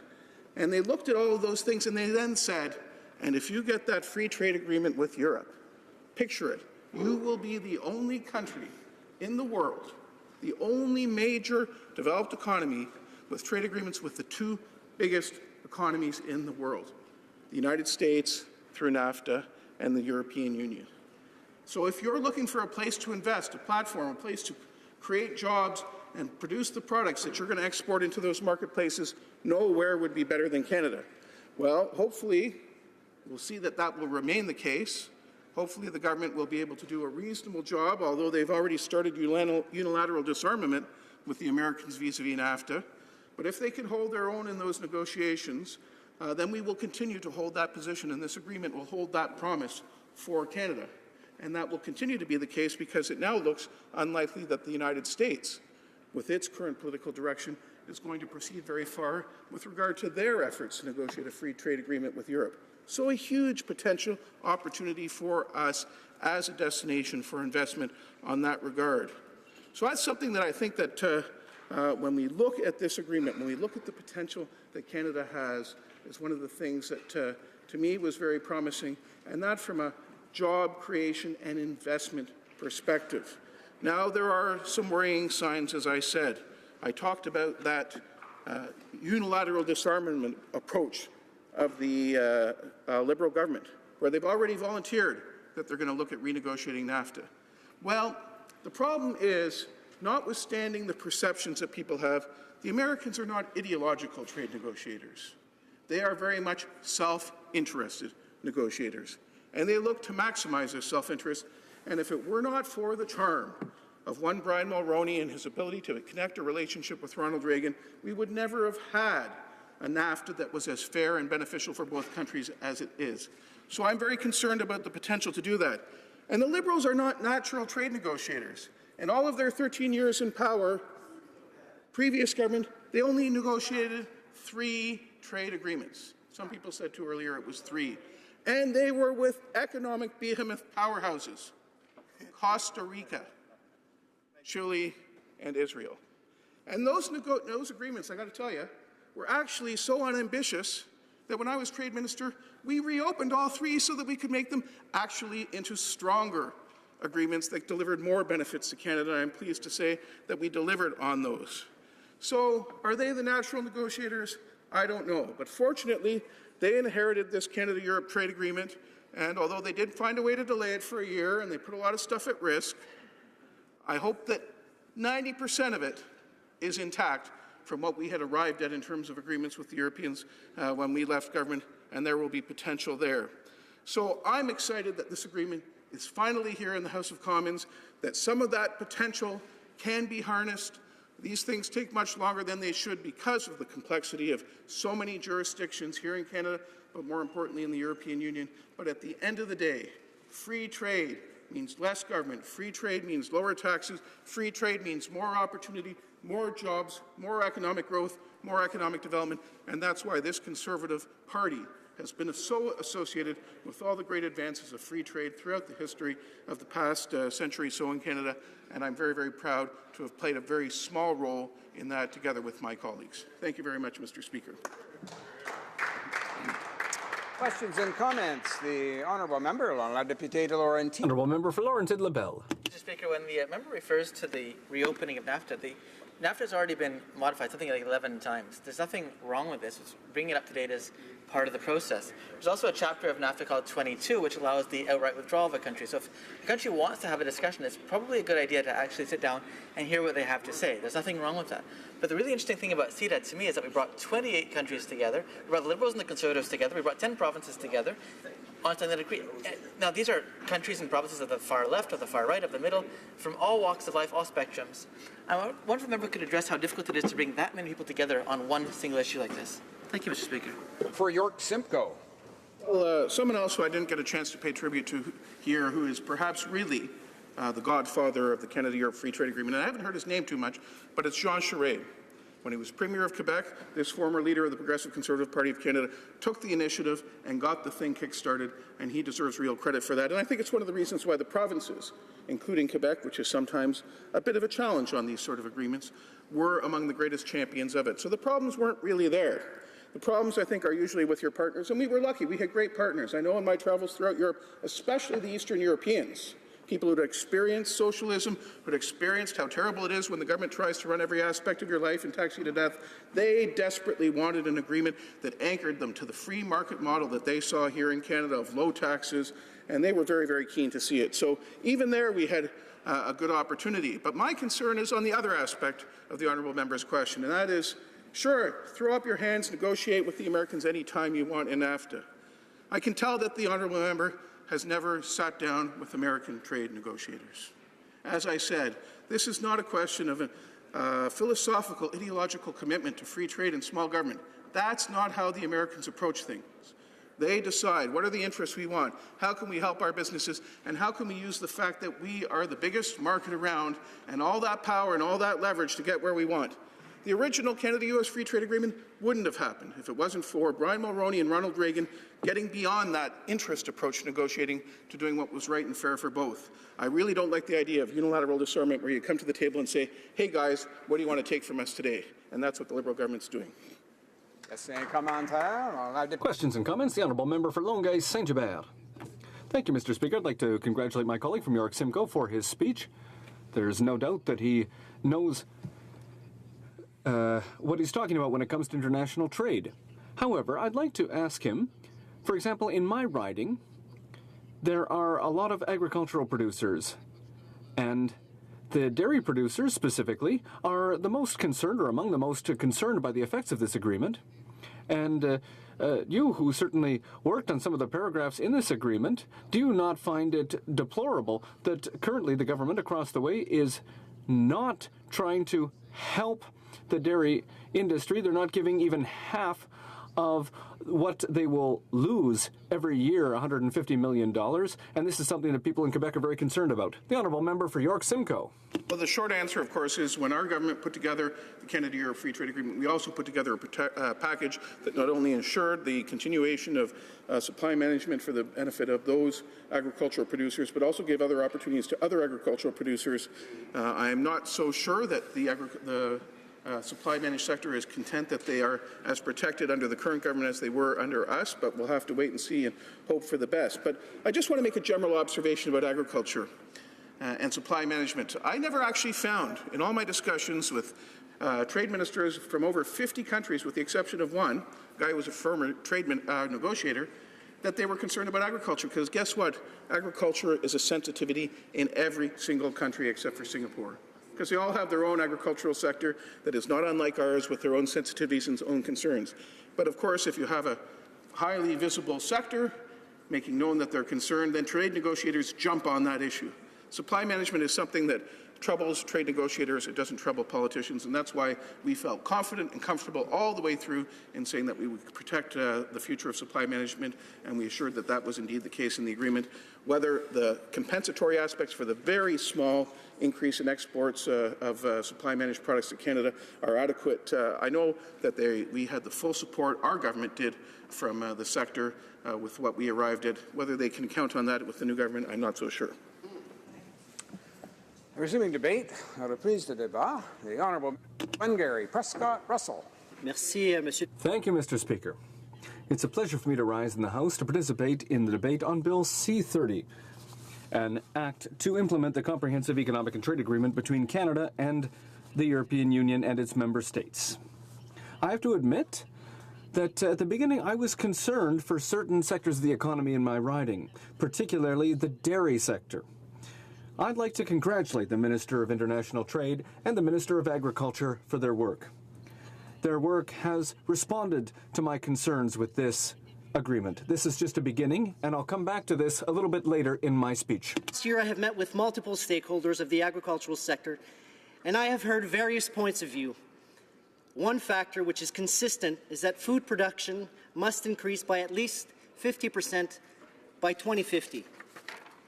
Canada has a unique opportunity to position itself as the go-to supplier for the world demand for food. But, Mr. Speaker, in order to do that, we will need to provide our farmers, our processors, and the agri-food supply chain a competitive advantage. And that's where CETA comes in. While not perfect, it will provide a greater opportunity for our farmers and the agri-food sector to position themselves as key players in the European market. The EU is among the world's largest market for food. Removing barriers to trade for our agricultural sector will be part of this agreement. And we need to consider these important facts. Almost half of the values of Canada's agricultural production is exported.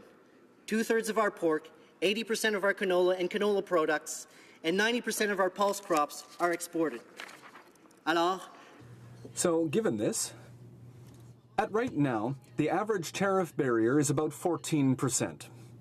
That means that our agricultural businesses are at a competitive disadvantage compared to those in the European Union. CETA will give us the opportunity to compete on the same playing field as European agricultural businesses. When the agreement comes into force, almost 94% of tariff barriers will be eliminated. That, Mr. Speaker, that's good news. But don't just listen to me. Listen to a number of experts. Céréales Canada, which includes the grain growers of Quebec and the grain growers of Ontario. Listen to the Canadian Cattlemen's Association or the Canadian Pork Council, to name just a few. They all support this agreement. This is good news for our agricultural sector. But we're not going to take our foot off the gas, Mr. Speaker. We'll continue to fight to ensure that our agricultural sector can prosper, and we'll continue to fight to ensure that our supply-managed sector is maintained. It's true that the agreement isn't perfect, but our Prime Minister, our Minister of Agriculture, my colleagues, and myself have worked very hard to ensure that our dairy sector continues to prosper. Many meetings have been held with dairy producers across Canada. We've also met with processors, provincial associations, and a number of young producers. We've discussed the best way to support the sector as it faces national and international challenges. We've also discussed transitional help as new markets are opened under CETA. Our government was clear from the beginning that we need to help dairy producers and processors make the transition that they'll have to make under CETA. And that's why we announced an investment of $350 million for 2 new programs to strengthen the industry's competitive position as we look forward to CETA coming into force. The government will ensure that our industry remains strong by making sure that producers and processors are able to innovate and improve their productivity. So what are these 2 new programs? Well, there's the Dairy Farm Investment Program. This program of $250 million over 5 years has targeted funding to help Canadian dairy producers adapt their technologies and their farm systems and increase their productivity by modernizing their equipment. The Dairy Product Processing Investment Fund, $100 million over 4 years, will help dairy processors modernize their operations and at the same time increase their productivity and their efficiency. It will also help them diversify their product ranges so that they can take advantage of new opportunities. Dairy sector's ongoing investments efforts, helping both current and future generations of dairy farmers and processors to remain competitive for the long term within a strong supply management system. We have already seen the positive impact of this announcement. Already, Gailey Foods in Ontario announced an investment of $140 million to create an ingredient plant. But, Mr. Speaker, that is not all. We have heard loud and clear about the ongoing problems that negatively impact our supply-managed sectors, particularly our dairy and chicken farmers. We need to address the duty relief program and spent fowl. Program consultation will be launched with industry stakeholders regarding potential changes to the duty relief program and the import for re-export program. We are exploring measures regarding inventory reporting in an effort to improve the predictability of these imports. Our government will also look at specific options regarding certification requirement for imports of spent fowl, while ensuring that any such requirement would be fully consistent with Canada's international trade obligation. These are key concerns for our supply-managed industry, and our government is taking action to support these sectors.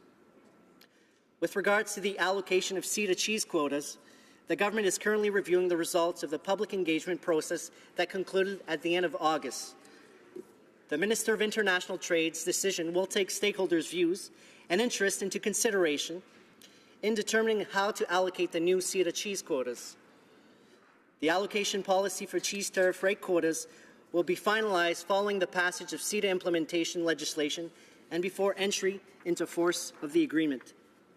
Mr. Speaker, this is a government that is working with the people it represents.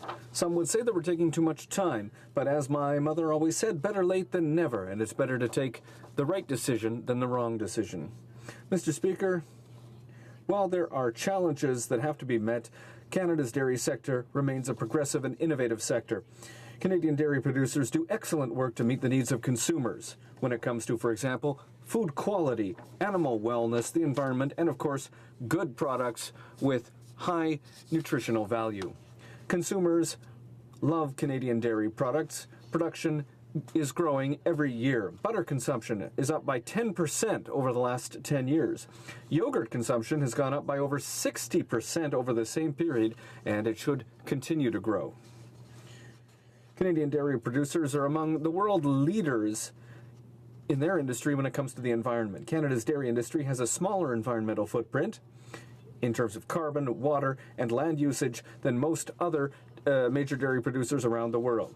This is good news. Today, dairy producers are able to produce 14% more milk than 20 years ago, and that thanks to better genetics, better nutrition, and better agricultural management practices. They're able to accomplish this with 24% fewer cows while producing 20% fewer greenhouse gas emissions. That's something we can be proud of, Mr. Speaker. L'annonce du 10 novembre. The announcement made on November 10th will contribute to the success of the industry and help it continue to modernize. A lot of progress has been done, but we need to continue to innovate.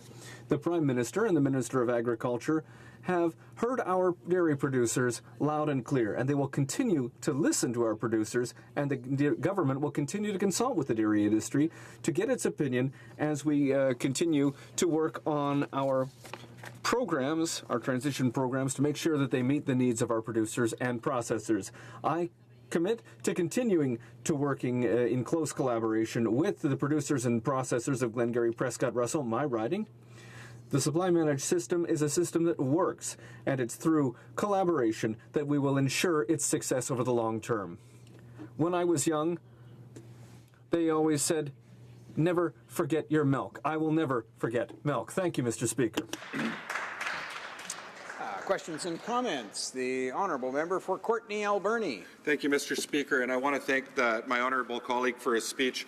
One thing he didn't talk about in his speech was prescription drugs. 25% of this agreement covers prescription drugs, and I'm sure one thing we have in common is that something that touches us both is that when people, seniors especially, can't afford to buy their drugs, they're having to make a tough choice whether they're going to buy drugs or food, or people having to come out of retirement to pay for their drugs, which is happening in my riding and in his community.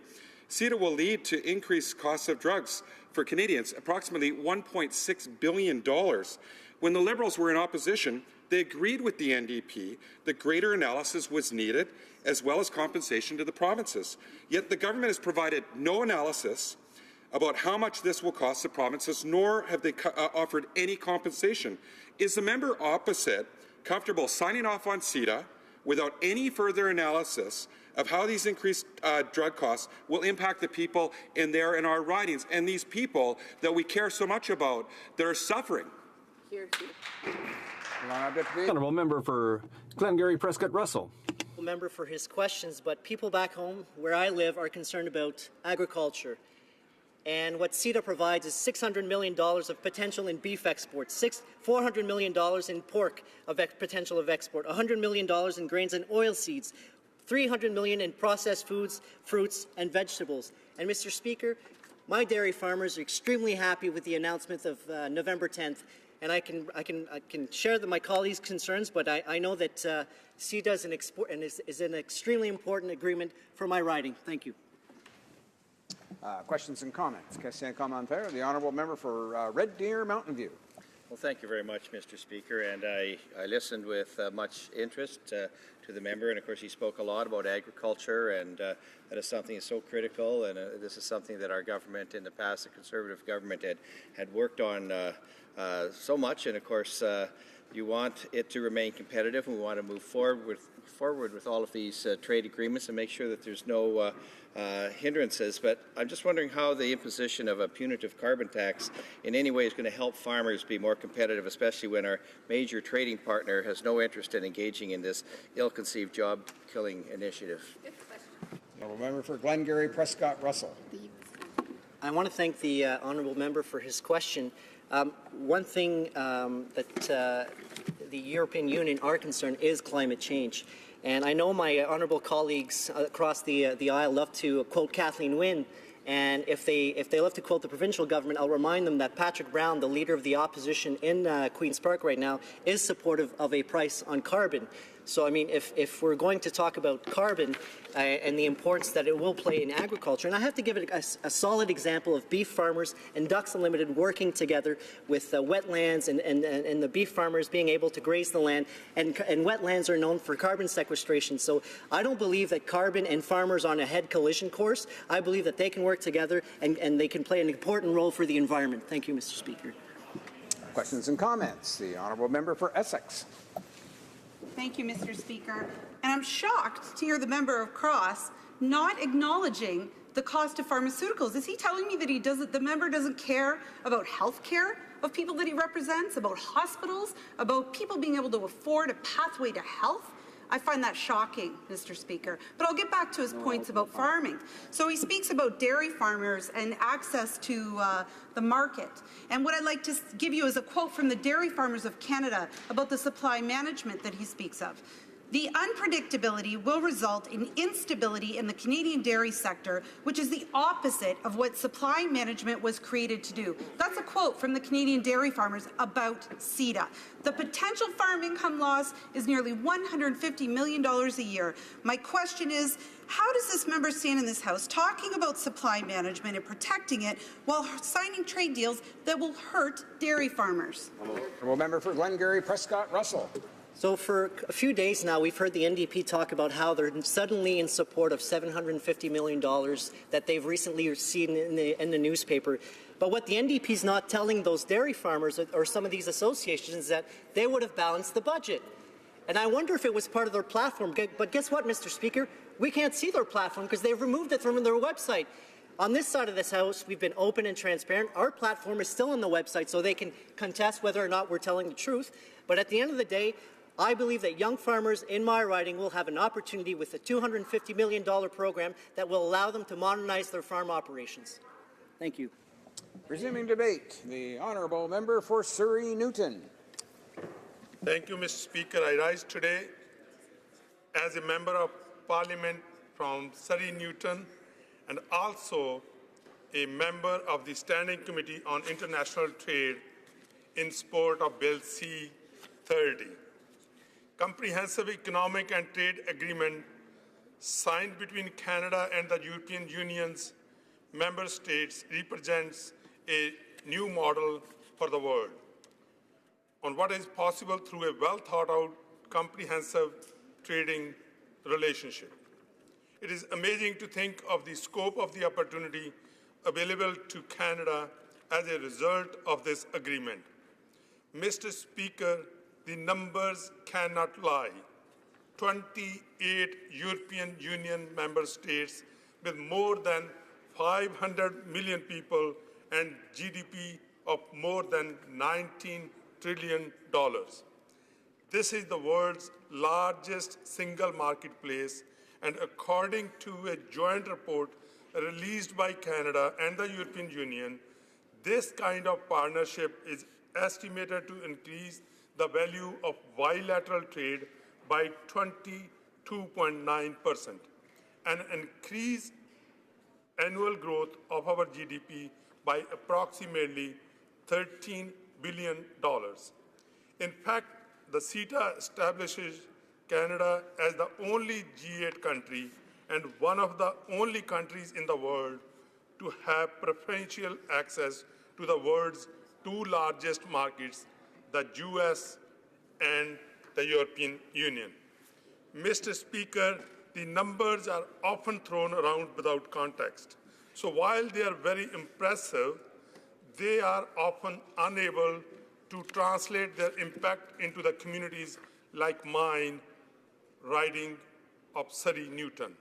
Well, I want to spend a few minutes speaking about exactly that aspect of this historic deal, because ultimately it is just another piece of this government's focus to strengthen Canada's middle class and to provide more opportunities for those wishing to join it.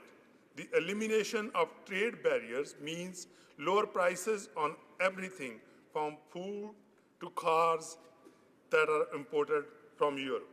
But it is bigger than that, Mr. Speaker, because for Surrey Newton and other communities across British Columbia, our new preferential market access represents great opportunity. The European Union is already BC's 5th largest export destination and our 4th largest trading partner. The elimination of tariffs I just referred to apply to almost all of the province's current exports, and provinces, it gives BC a comparative advantage when compared to some of our major competitors without benefit of such an agreement. For our forest products, for our metals and mineral resources, and our aquaculture exports, and our information and communication technologies, the possibilities for growth are endless. For BC service suppliers, who represent 76% of the province's total GDP, and which comprise of a sector that employs 1.7 million British Columbians. The CETA represents greater security and predictability to the new opportunities that are now available. For small and medium-sized businesses, European Union procurement opportunities are now also available, with the new capability to supply goods and services to EU-level institutions like the European Commission and the European Parliament, but also to EU, member state governments, and thousands of regional and local government entities. This is a procurement market that is estimated to be worth about $3.3 trillion annually, which is a staggering figure. Mr. Speaker, I do not want to get caught up in just trumpeting the benefits of CETA without considering the work we have in front of us to make the agreement a reality. This is what Bill C-30 is all about.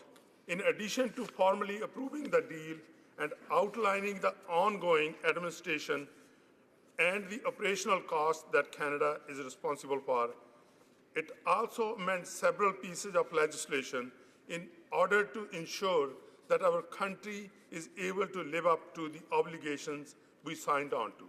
The numerous changes needed to the acts that govern import and export, patents and investment, both from and to Canada, represent adjustments to our laws to ensure that Canadians and Canadian businesses are able to enjoy the maximum amount of benefits from this agreement. Mr. Speaker, these changes also present an opportunity for opponents of CETA and indeed opponents of all multilateral trade agreements to spread misinformation and create fear and confusion. The reality is that it has taken over 7 years to ensure that we had a deal that protected public services for Canadians, that ensured that the governments from continue to have oversight on regulating environment, labor, healthcare, and safety standards, that our public healthcare system and the quality of care that Canadians have come to expect are not threatened, that our water resources and the standards in which they must adhere to are protected and maintained, that Canadian laws and regulations cannot be compelled to be changed by foreign investors or corporate interests, and most importantly, Mr. Speaker, that Canadians continue to have access to information and complete transparency to the terms of this agreement.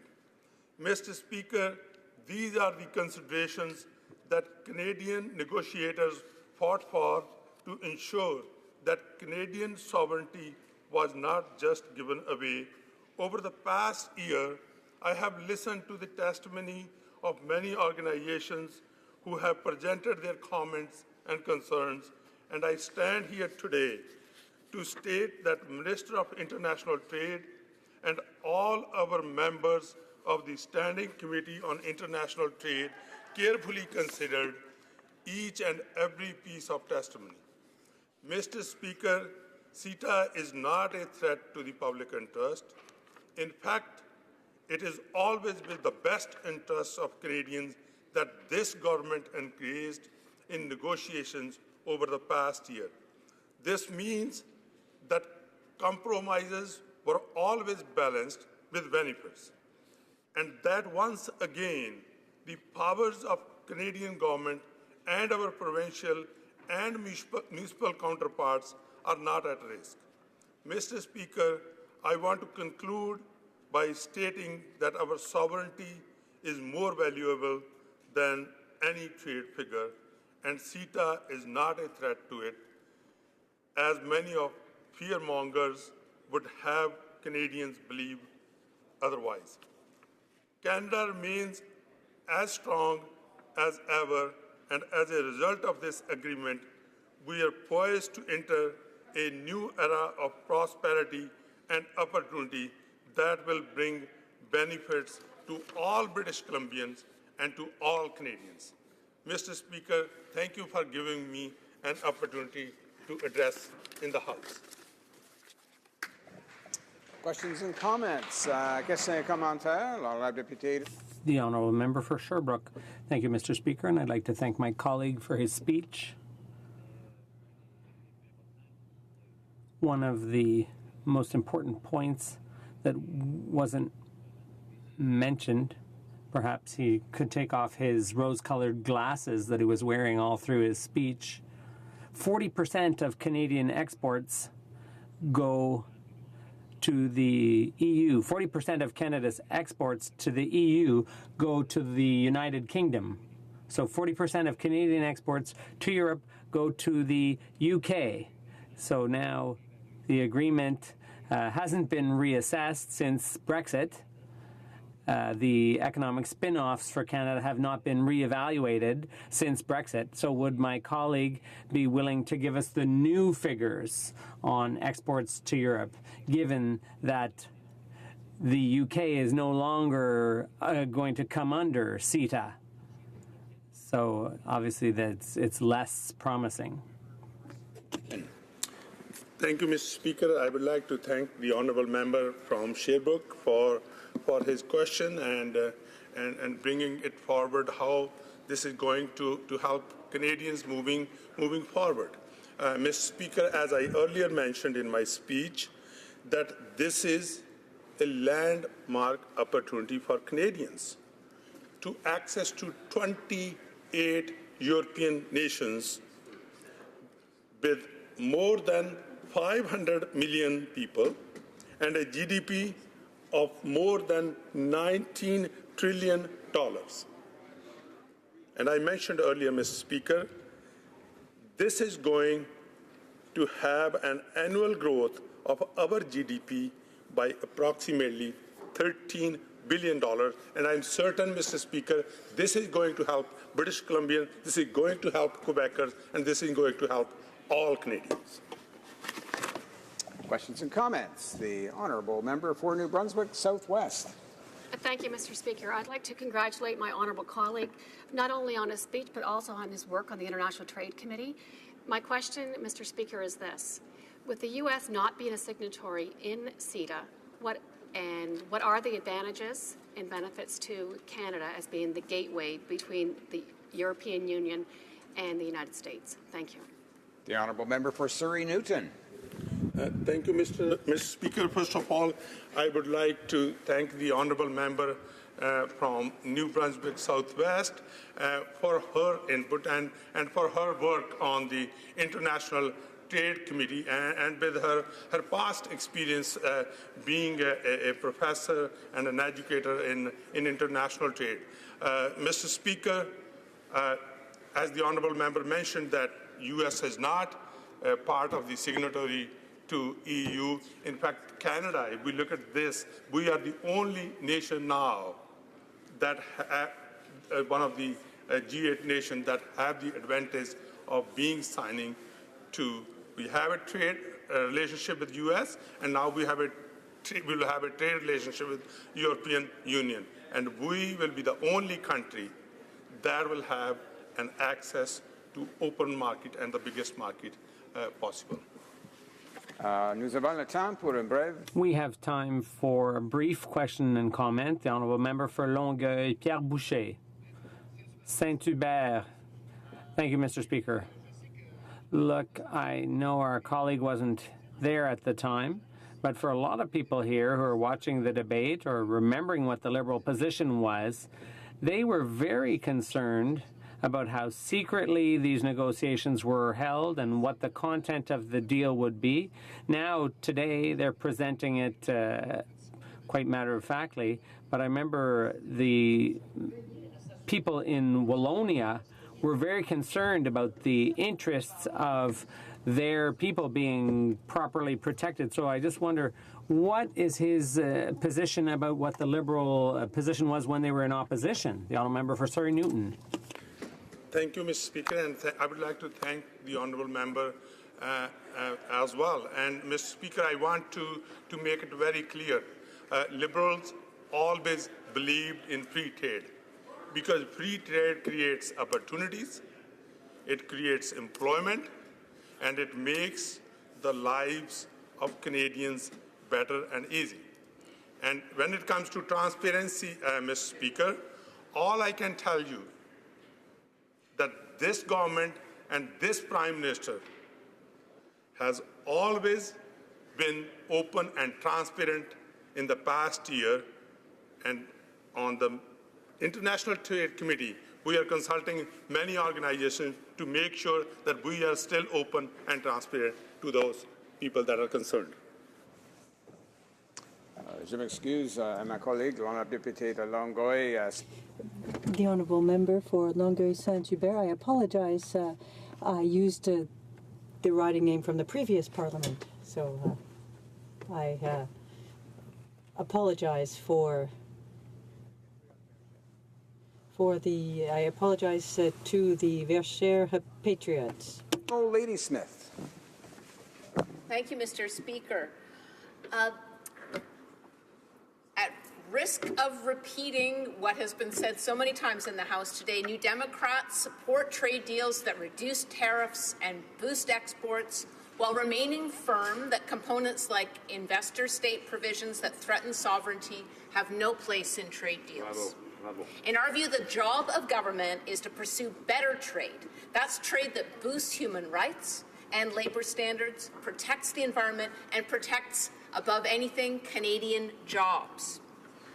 Final trade deal must be based on its net costs and benefits. And we've always been clear on this, and we've opposed trade deals in the past that would have a net negative impact on Canadian jobs and environment. And again, I'll repeat my colleague, particularly the member from Essex, who's been so strong on this file. Trade with Europe is too important to get wrong. The NDP supports deepening our Canada-EU trading relationship in order to diversify our markets. But there remains significant concerns and unanswered questions about the proposed CETA deal. Number one, changes in CETA will increase drug costs for consumers. Second, there are concerns about local procurement, particularly for local governments. Third, investor-state provisions will have to be removed before this deal is ratified. And fourth, Liberals have not properly compensated dairy farmers for their loss of market share under CETA. So number one, increasing drug costs are a significant and known downside of CETA, and yet the Liberals have not delivered on their promised compensation to the provinces and territories for the increased costs of prescription drugs to provincial taxpayers and consumers. Changes to intellectual property rights for pharmaceuticals under CETA are expected to increase drug costs by more than $850 million annually. Now, quoting Jim Kean, the president of the Canadian Generic Pharmaceutical Association, he says, quote, a study prepared for the Canadian Genetic Pharmaceutical Association by two leading Canadian health economists in early 2011 estimated that, if adopted, the proposals would delay the introduction of new generic medicines in Canada by an average of 3.5 years. The cost of pharmaceutical payers of this delay was estimated at $2.8 billion annually based on generic prices in 2010, end quote. Now, the Canadian Federation of Nurses Unions have also warned that it could make it more difficult to bring down drug prices through a national pharmacare program if CETA comes in. Now, in opposition, the Liberals demanded that the Conservatives present a study of the financial impacts on provinces and territorial governments, both on their healthcare systems and on prescription drug costs. Now in government, though, they're telling the provinces that they will cut healthcare transfers while pursuing agreements that risk increasing drug costs for the provinces.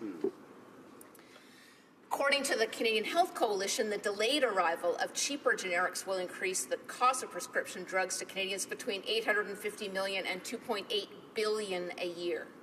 And CETA is the first Canadian bilateral free trade agreement since NAFTA that includes a chapter on intellectual property rights, going well beyond Canada's existing obligations. The increased patent protections granted to brand name pharmaceuticals were an EU priority, but they're not a Canadian priority. We heard this all the time during the election campaign, door knocking in all kinds of neighborhoods. We heard from Canadians who are splitting their pills, who are skipping prescriptions, not taking their full prescribed drugs each day, having to make the terrible choice between buying food and taking the medication that their doctors had prescribed. That is a terrible situation, and to think that this government would risk exacerbating that problem for consumers is unimaginable to me and certainly not consistent with campaign promises. My second area of concern is around local procurement. When I was elected to local government, the TILMA agreement was proposed, and this was very controversial in British Columbia. More and more local governments are encouraged when they raise taxes from property owners that they want to then spend those taxes as much as they can in the local community. The local government is going to contract someone to put up a website, for example. Or if they are catering food within a government operation or a public function, they might bias that procurement towards local providers and maybe even pay a premium. This has been done more and more. But these local procurement restrictions increasingly threaten and intimidate local governments from doing those fantastic things that are good for local business, good for local economy.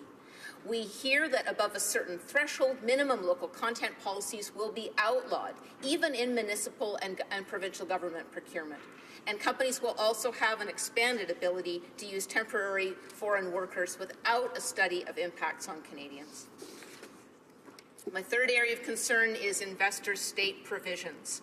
These are mechanisms that allow a foreign corporation to sue our government if they feel that our regulations have impeded their ability to profit. And we know this too well in Canada. Canada's already one of the most sued countries in the world under investor-state dispute mechanisms. Canadian companies have won only 3 of 39 cases against foreign governments. And our government continues to get new complaints seeking billions of dollars in damages. One example that's currently before the courts is Lone Pine Resources, an oil and gas developer that had obtained an exploration permit to look for shale gas under the St. Lawrence River. And the Quebec government took the very bold step of revoking the permit in response to constituent concerns over fracking. But Lone Pine sued the Canadian government under its U.S. affiliate under NAFTA Chapter 11, seeking $250 million in compensation. Oh, wow. Now, what other province is going to be as brave as the Quebec government to take a stand against something like fracking if they have got this kind of chill? And this is a real problem. Existing investor-state dispute provisions have also contributed to regulatory chill, where governments fail to take actions in the public interest where they fear that it may trigger an investor claim. Now, quoting the Canadian Environmental Law Association, they say, quote, CETA will significantly impact environmental protection and sustainable development in Canada. In particular, the inclusion of investor-state dispute settlement mechanisms, the liberalization of trade and services, and the deregulation of government procurement rules will impact the federal and provincial government's authority to protect the environment, promote resource conservation, or use green procurement as a means of advancing environmental policies and objectives. That worries me, every piece of it. In February 2016, during CETA's legal scrubbing phase, the minister announced changes to the ISDS provisions that are supposed to improve transparency and strengthen measures to combat conflicts of interest of arbitrators. However, the new court system still allows foreign investors to seek compensation from any level of government over any policy decision they feel impacts their profits. Liberals still haven't explained how they would ensure environmental health and safety regulations will be protected from foreign challenges. Fourth, the Liberals have not properly compensated dairy farmers for loss of market share under CETA. Now, quoting the Dairy Farmers of Canada, quote, CETA will result in an expropriation of up to 2% of Canadian milk production, representing 17,700 tons of cheese that will no longer be produced in Canada. This is equivalent to the entire yearly production of the province of Nova Scotia and will cost Canadian dairy farmers up to $116 million a year in perpetual lost revenues. We cannot afford to be making and processing less of our own food. We cannot afford to be putting dairy farmers who are at the foundation of the way that our country and our rural economies have grown. We cannot let this go. The Liberals also have not explained whether and how they'll compensate Newfoundland and Labrador fish processing losses. Again, this is a time we should be adding value to our natural resources, not trading them away.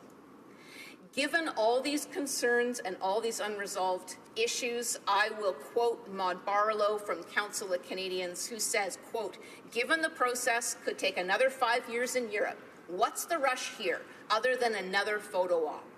There needs to be a fuller public consultation process on CETA, just as the government has done with the Trans-Pacific Partnership.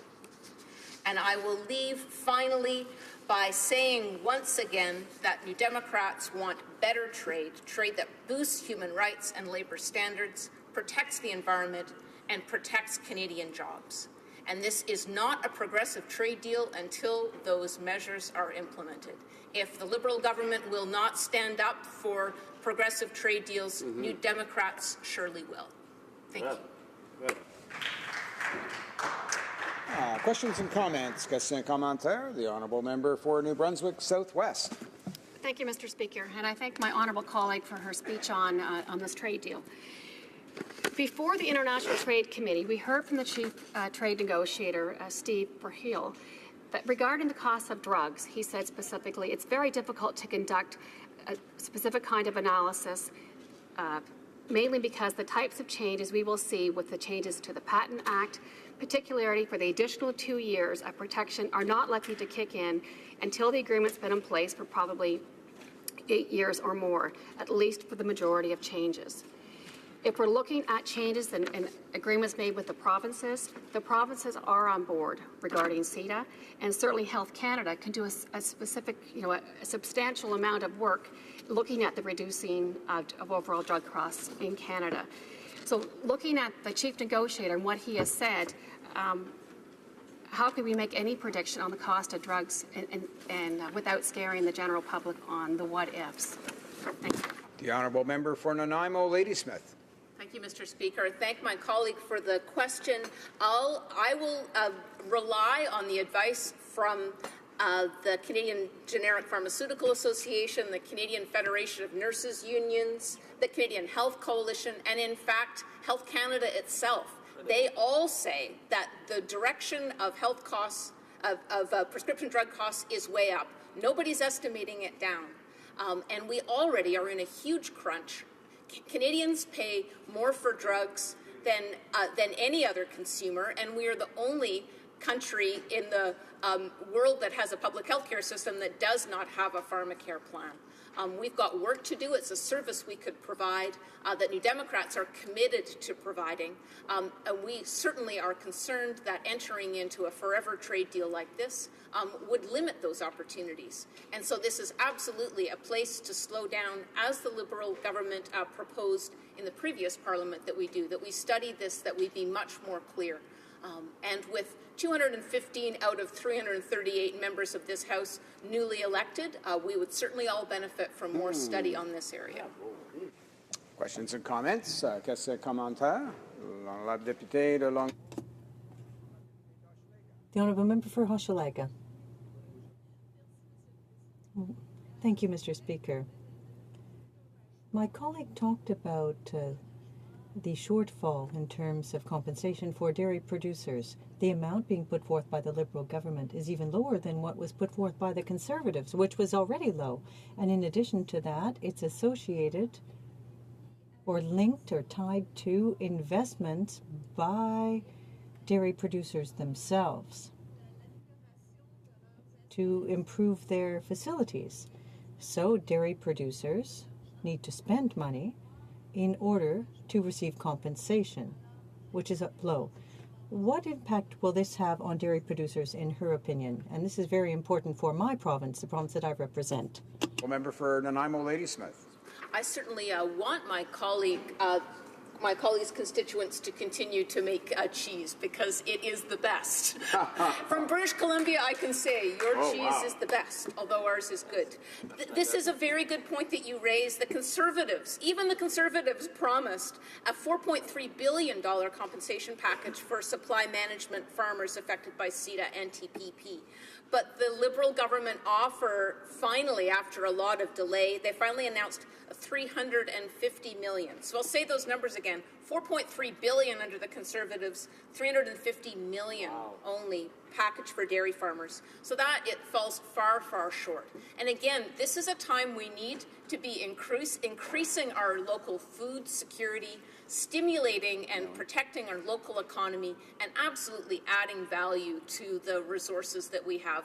The dairy industry is a vital partner and a long-standing part of our local economy, and we can't risk alienating and impeding their ability to continue to feed Canadians in this way. Resuming debate, the Honourable Member for Central Nova. Thank you, Mr. Speaker. I can't tell you how excited I was when I saw that job creation in Central Nova was going to be on the docket for debate today, which is, of course, what international trade is all about. Whether we're talking about agri-food producers in the Musquodoboit Valley, the fisheries on the Northumberland Strait, the Eastern Shore, small businesses in Antigonish, or manufacturers in Pictou County, international trade is about generating new business and ultimately creating jobs, which is my top priority as long as I hold this office. Before I begin, I'd like to take just a moment or two to highlight the global context within which this debate about the Canada-European Union Comprehensive Economic Trade Agreement takes place. There's a growing trend, Mr. Speaker, towards what I'll call inward-facing politics, and quite honestly, I find this to be one of the most troubling political trends and potentially the greatest intellectual debate that we may have in a generation next to climate change. Mr. Speaker, what I see around the world, whether it's with Brexit or a rise of nationalism in different parts of the world, is an attitude that we don't need our neighbours to get by. When it comes to matters of immigration, to security, to economics or climate change, I firmly believe that we're better when we work together, when we cooperate. It's easy to understand where this belief comes from. When we talk about billions and billions of dollars, when we frame everything in the concept of GDP, I can empathize with many people at home who perhaps see these numbers and say, you know what, this ain't working for me. But, Mr. Speaker, I couldn't disagree more strongly, because international trade is one of the avenues that we can pursue to help grow our economy and create jobs in my own community. The starting point, Mr. Speaker, for me is that economic development is a good thing. Perhaps it's a bit obvious, but I think it's worth stating. And it's not just because we have the opportunity to have more money in our bank accounts. With economic development, we see improved health care outcomes, better hospital care for our kids. We see improved economics and job creation in our community, so people have something meaningful to do with their career. We see better education opportunities for young people in our communities. We see more vibrant communities, and ultimately we see a higher quality of life for Canadians. So economic development, I have to say, how do we get there in Canada? I look at some of the assets that we have. We have an abundance of natural resources. We've been blessed in every square inch of this country to be able to produce something. We also have an incredibly skilled workforce. We have a tremendous education. So we have the tools to make economic development work for our communities, Mr. Speaker. But one of the shortcomings we have as a country is a relatively small population relative to the magnitude of our resources and our skilled workforce. What we have to do in order to create turn these opportunities into jobs is start selling to customers outside of our own country. This is where international trade comes into the picture for me. If we can open up new markets for our natural resources and the products that we create with our skilled workforce, we're going to be able to put more people to work in our own communities. This is why I've been incredibly thrilled with the approach that the government has taken towards international trade. And indeed, after some strong advocacy by my colleagues in the Atlantic Caucus on this side of the House, we've managed to secure investment and trade as a key pillar to the Atlantic Growth Strategy, which was announced this past summer. Now, with this context in mind, I'd like to turn this into a more local discussion.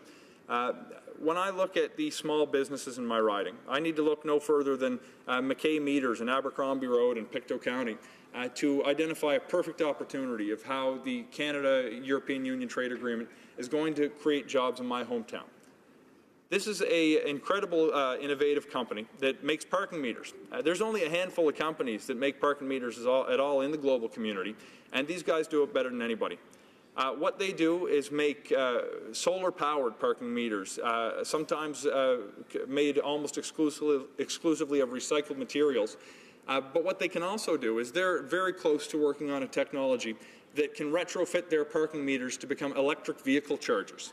They also hold a patent that allows them to accept major credit cards for payment for parking and potentially for charging electric vehicles. When I look at what's going on around the world, I see the Netherlands adopted legislation saying after 2025, they won't be selling any more cars that use gas or diesel to move the wheels. They're going to be purchasing electric vehicles in Europe. If I want to be able to create an opportunity for a company that has a manufacturing base in my community and a research and development office in Halifax, I'd say look no further than this group, who can power automobiles across Europe for a generation. But it's not just one company. There's lots of these small and medium-sized businesses that generate positive economic outcomes. If I look at Velsoft, a company that's creating computer training materials for tech giants like Microsoft that won't face unfair tariffs, that will help expand their access to global markets. If I look at a company like BioNovations based in Antigonish that can manufacture through their own research and development holding shipping containers that allow them to transport live seafood, which is our nation's second largest export and a massive opportunity for Eastern Canada. And while I'm on the lobster fishery, we're already seeing incredible economic returns from a policy of engaging with the world when it comes to our seafood exports. You know, in lobster fishing communities, there's only a couple things you can do to really have a bumper crop, so to speak. There can be more fish in the water, which is, for the most part, beyond the scope of government policy, or you can have a better price for the fish that we sell. last year, it was incredible to see that the fishermen in my community were getting $7.75 a pound, which is nearly unheard of. The best thing that I can have for some of the communities that I represent, whether it's Sheet Harbour, Lismore, Sonora, is a high price on lobster. This is a terrific thing, although it might be personally inconvenient for me by times when I get hungry at home. I know that this is going to help sustain rural Canada. We're going to be saving little fishing communities along the Eastern Shore and the Northumberland Strait if we continue to engage with the world, because the demand for Nova Scotia lobster creeps higher and higher with every conversation we have with another member of the global community. But Mr. Speaker, it's not just the primary industry or these small manufacturers that are going to benefit. We have tremendous opportunity in 21st century sectors like the aerospace industry. In my riding, we've got the Halifax International Airport. The Aerotech Business Park is right there as well. Companies like Pratt & Whitney that are currently subject to significant barriers to trade and tariffs when it comes to the EU, which is the largest purchaser of aerospace technology, largest importer, I should say, of aerospace technology. I see an opportunity for these aviation innovation players like Pratt & Whitney in and around the airport. And if that means there's going to be more aerospace engineers working in the communities that I've been elected to represent, I'll feel as though I'm doing my job fairly well. But we also have tremendous opportunities when it comes to transportation. I've got 2 coasts in my riding, each of which are dotted with shipyards and ports.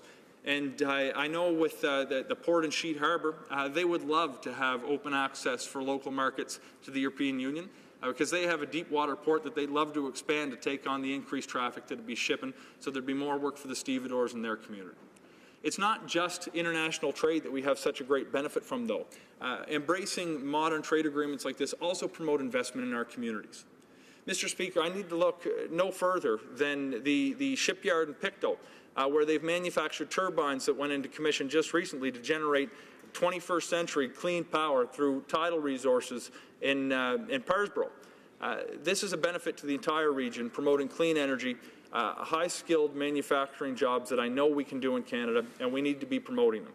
If we can be giving certainty to investors around the world so they have their international companies putting money from somewhere else into the communities that we represent here in Canada that create jobs for people in our community, it's something that we can be very, very proud of.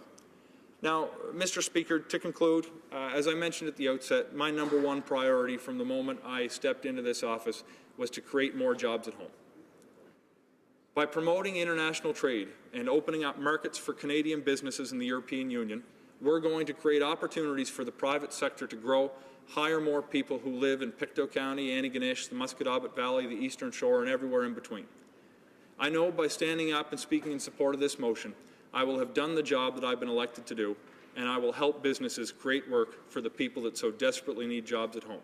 Thank you very much, Mr. Speaker.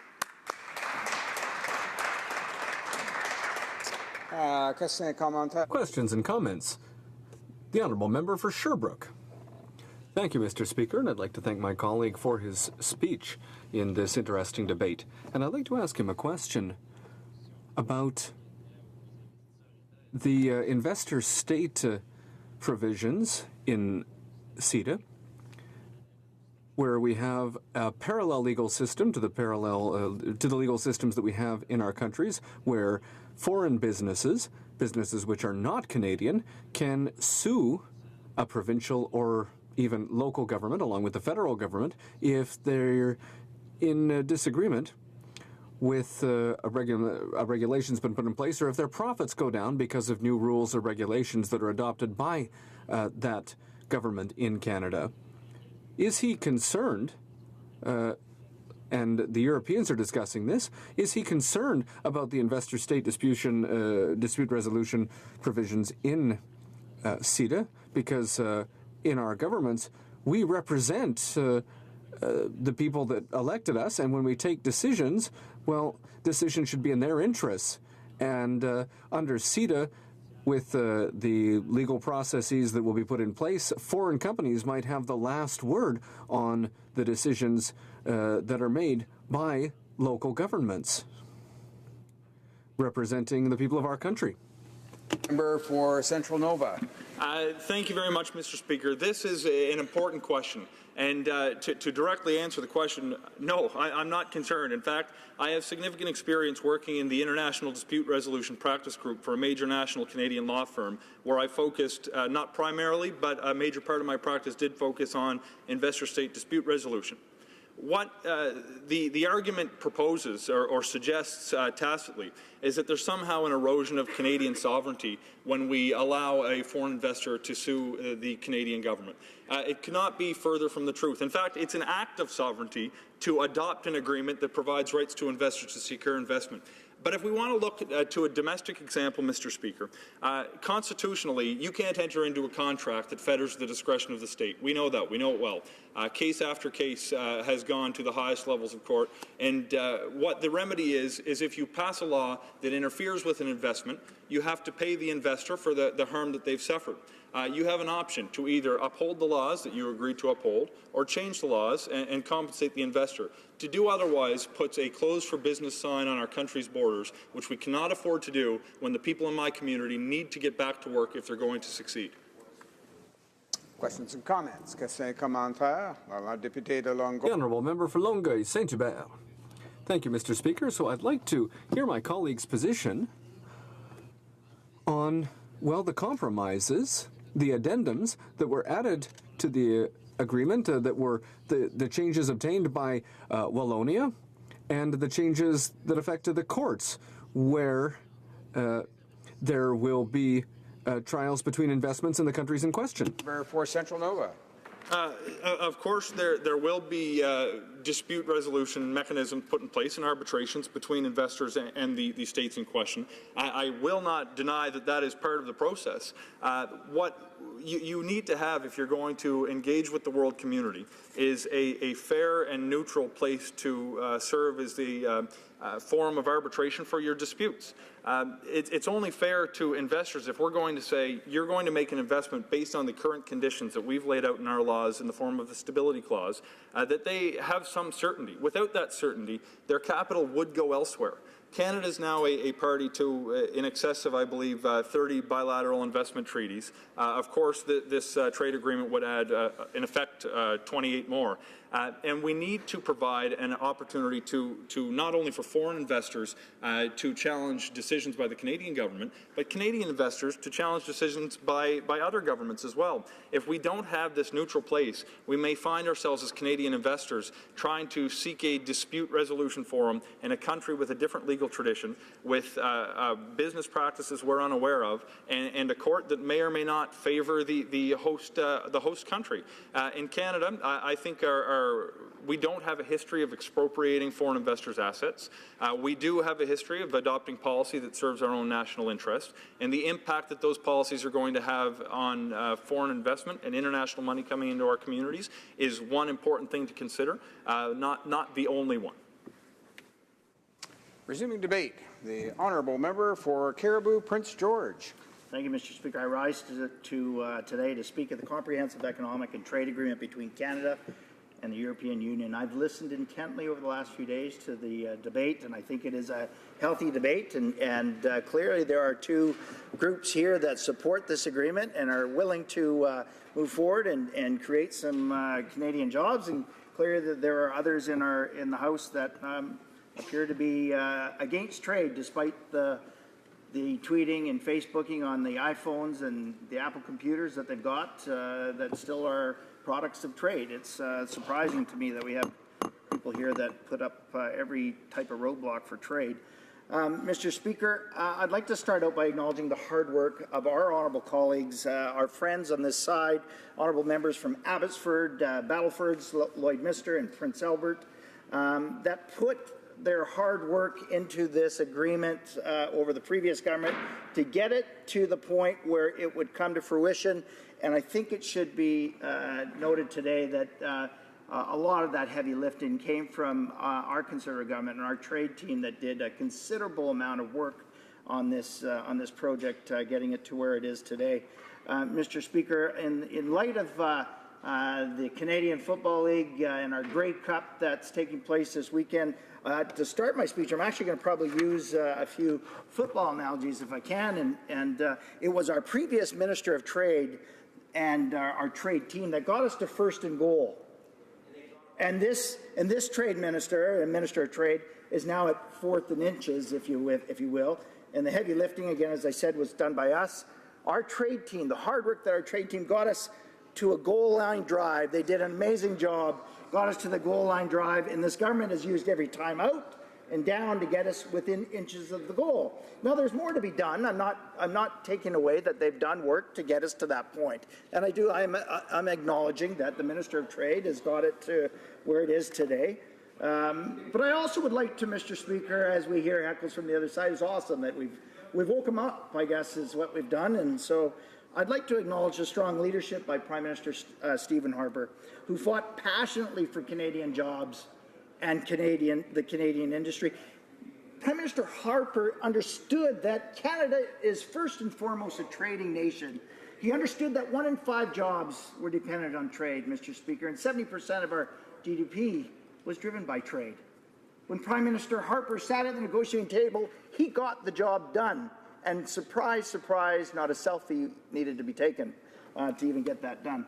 Mr. Speaker, this deal was successful because of the leadership and efforts of our former Prime Minister, Stephen Harper, and his understanding that trade deals are what make our country competitive in an ever-increasing globalized world.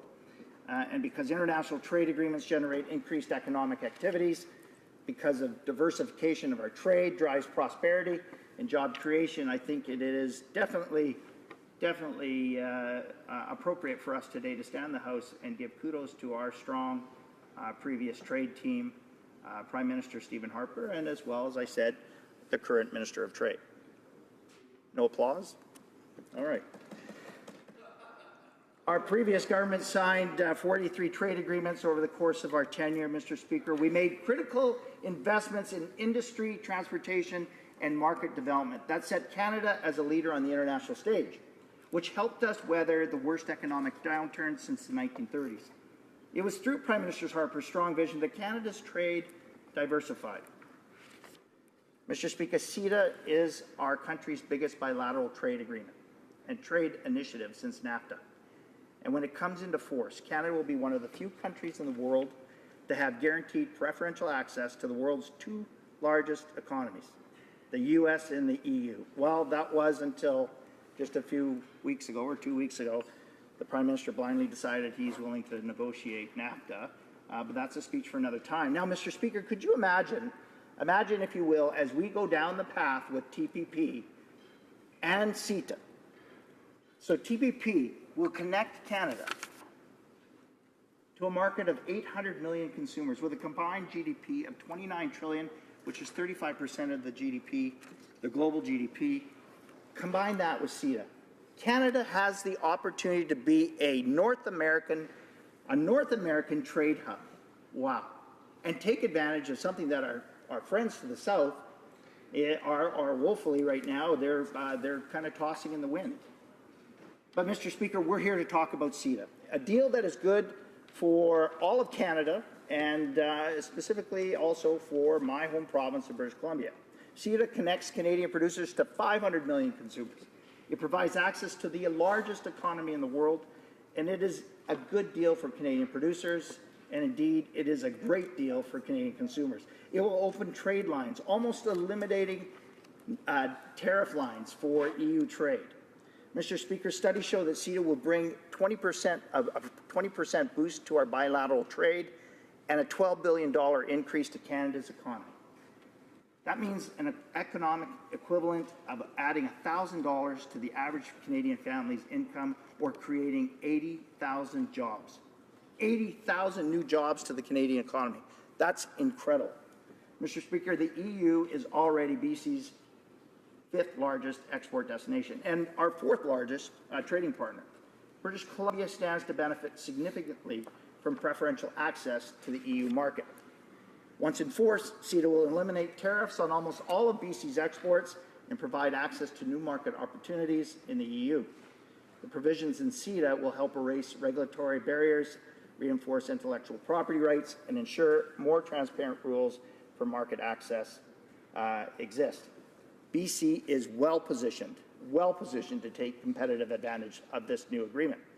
CETA is good for our farmers, Mr. Speaker. It has been said time and again through members on all sides that whether it is our dairy or our beef producers or our pork producers, this is something that will benefit our agriculture. Those beef and dairy farmers who wake up every morning before the sun and are hard at work long after the sun goes down.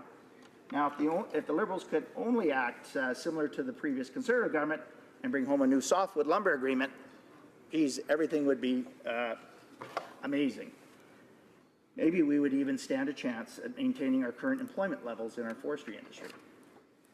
Mr. Speaker, our Conservative Party believes that Canada should strive to maximize the benefits that we have as a strong trading nation. The need to establish trading relationships beyond North America is exactly what CETA accomplishes.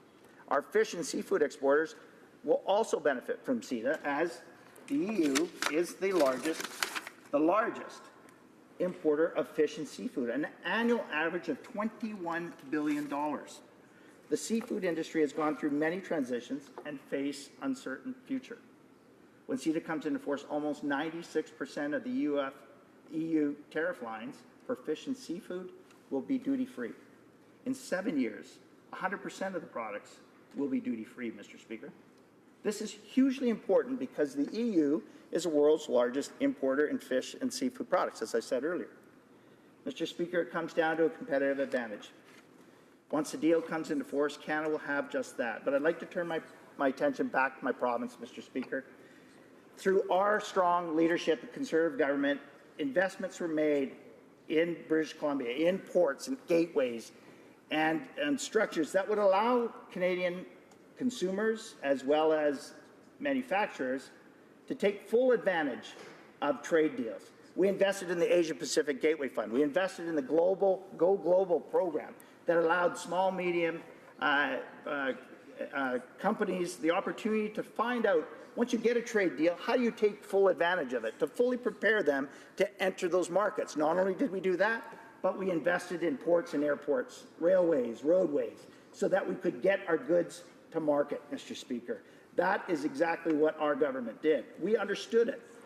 BC is a strategic gateway and can take full advantage of this new agreement. As a matter of fact, in my riding alone, we have the Port of Prince Rupert, one of the largest and fastest marine routes. We have the third longest runway in Canada, which is in Prince George and is equidistant to Europe as it is to Asia, Mr. Speaker.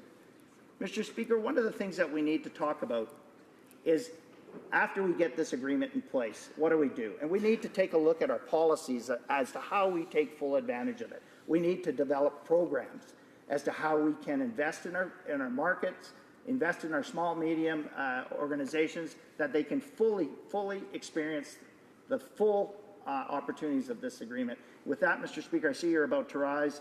I will stand down and I'll take the questions. Thank you for the time, Mr. Speaker.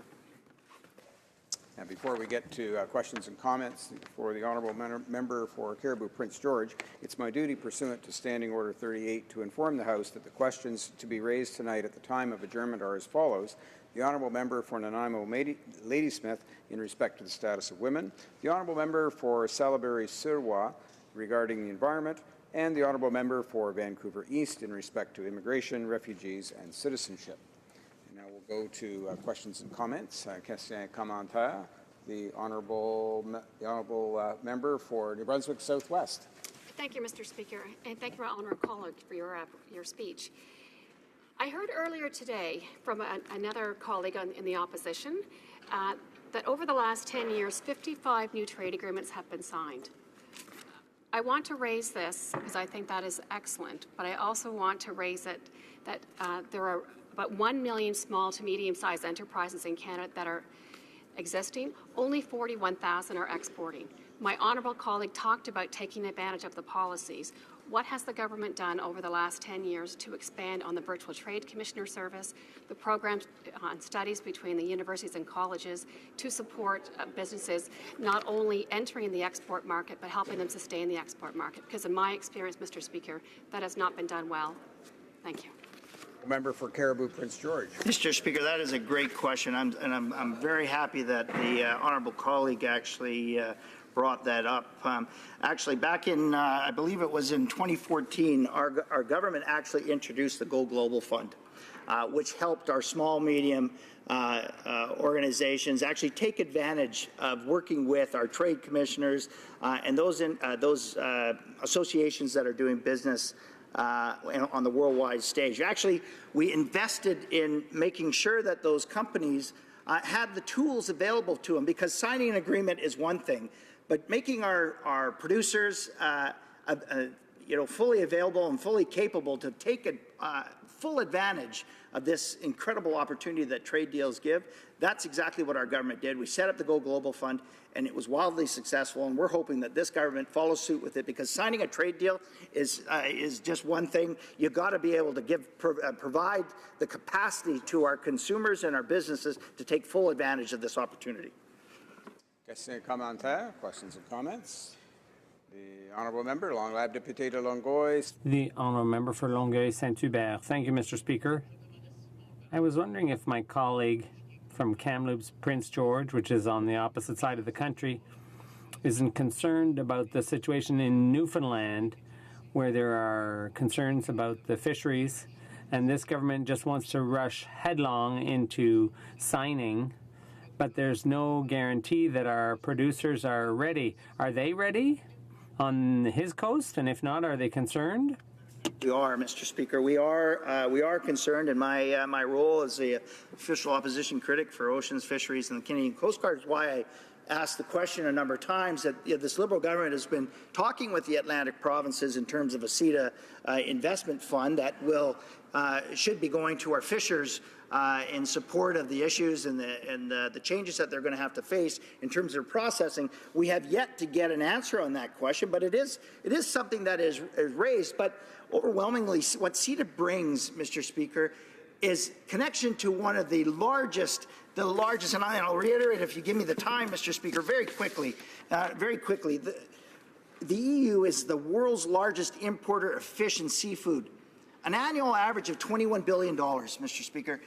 I believe that this opens up incredible opportunities for those coastal communities that have been hard hit, whether it is the northern cod or the Atlantic salmon. This is a great opportunity for us to expand that market, and hopefully, Mr. Speaker, that the Liberals follow through with their CETA investment fund for the Atlantic provinces. Questions and comments? Questions et commentaires? The honourable member for New Brunswick Southwest. Thank you, Mr. Speaker. I'm wondering how we support the 54% of micro businesses. Those are 1 to 4 employees. How is it they're going to be able to take advantage of these opportunities when they're too busy, managing the everyday circumstances of just making payroll? I think that's an important question. In terms of rolling out any trade agreement, certainly part of it is not only rolling out the agreement, but it's also the ongoing preparation. We've known for years through these negotiations that trade agreements were forthcoming, but I do think there is a significant amount of work to do in terms of preparation for trade training, for preparing young people to get involved in trade and succession planning for our businesses. Would my colleague agree with that? Thank you. Member for Caribou Prince George. There's great questions coming from across the way, Mr. Speaker. Mr. Speaker, I'm going to first say that I'm a small business owner as well.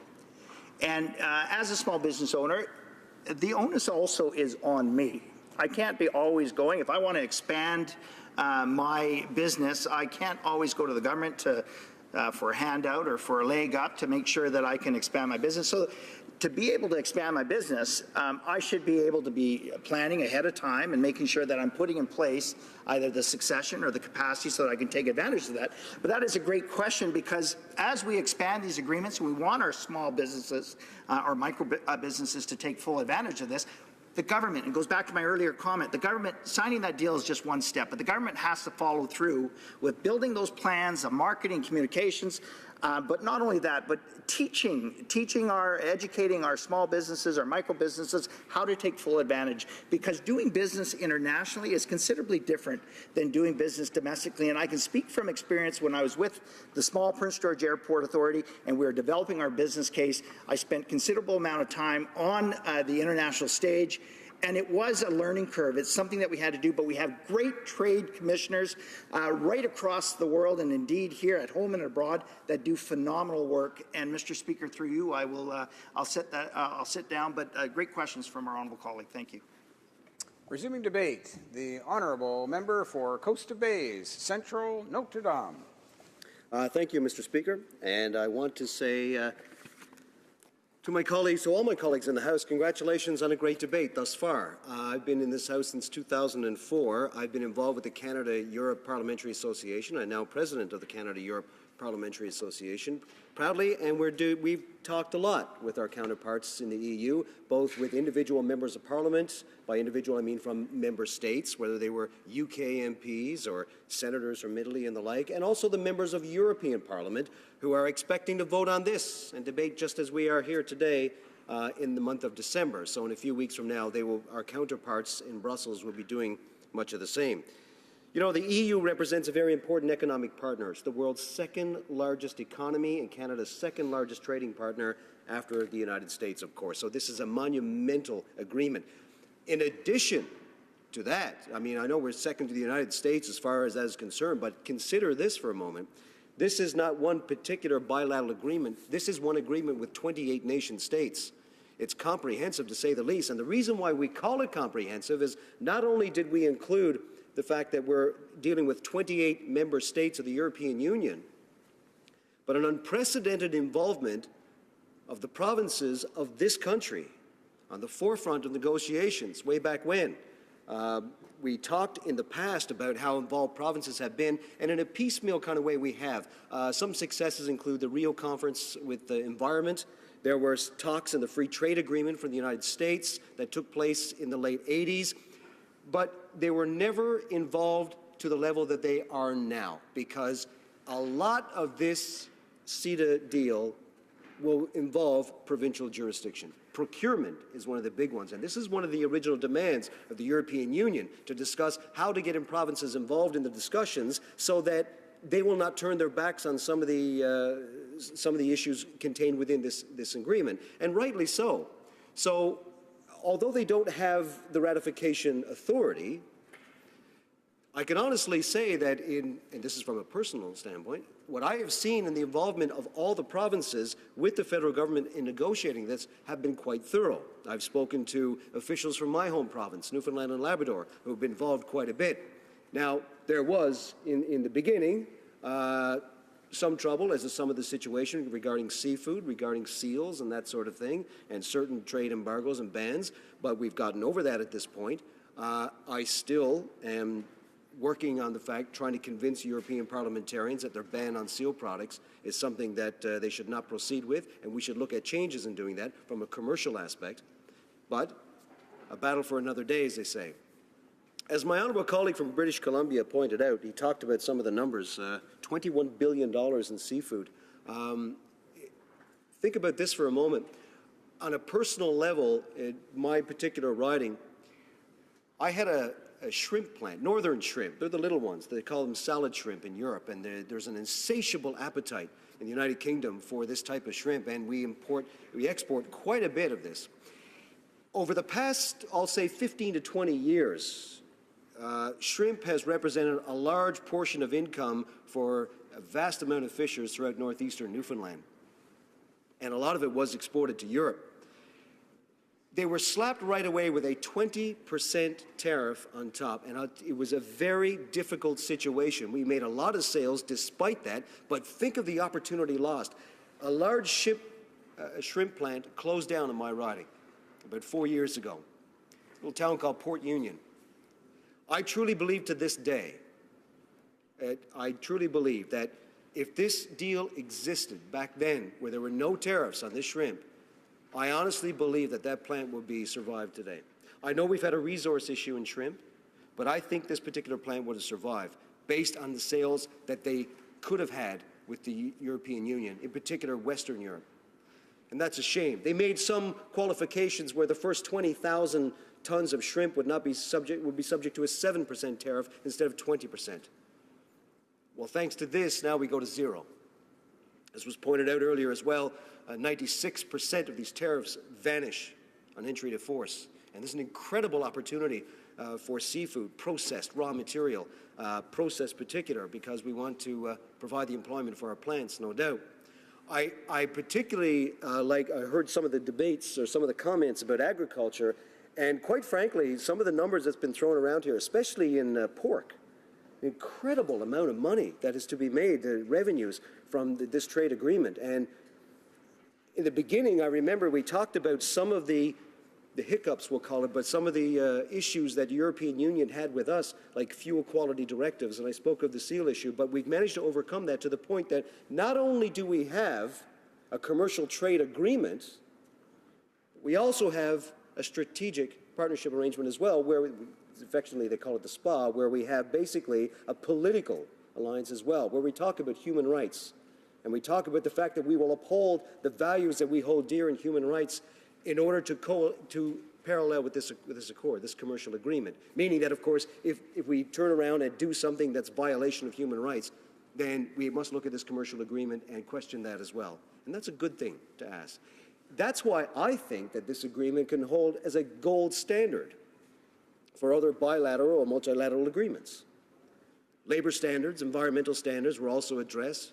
And of course, Europeans in the legal scrubbing of the agreement, basically we discussed at the time dispute settlement. Now personally, I have always questioned a dispute settlement in this arrangement, simply because there has to be one. I'll give you an example. In my riding, there was a mill that was confiscated by the former premier.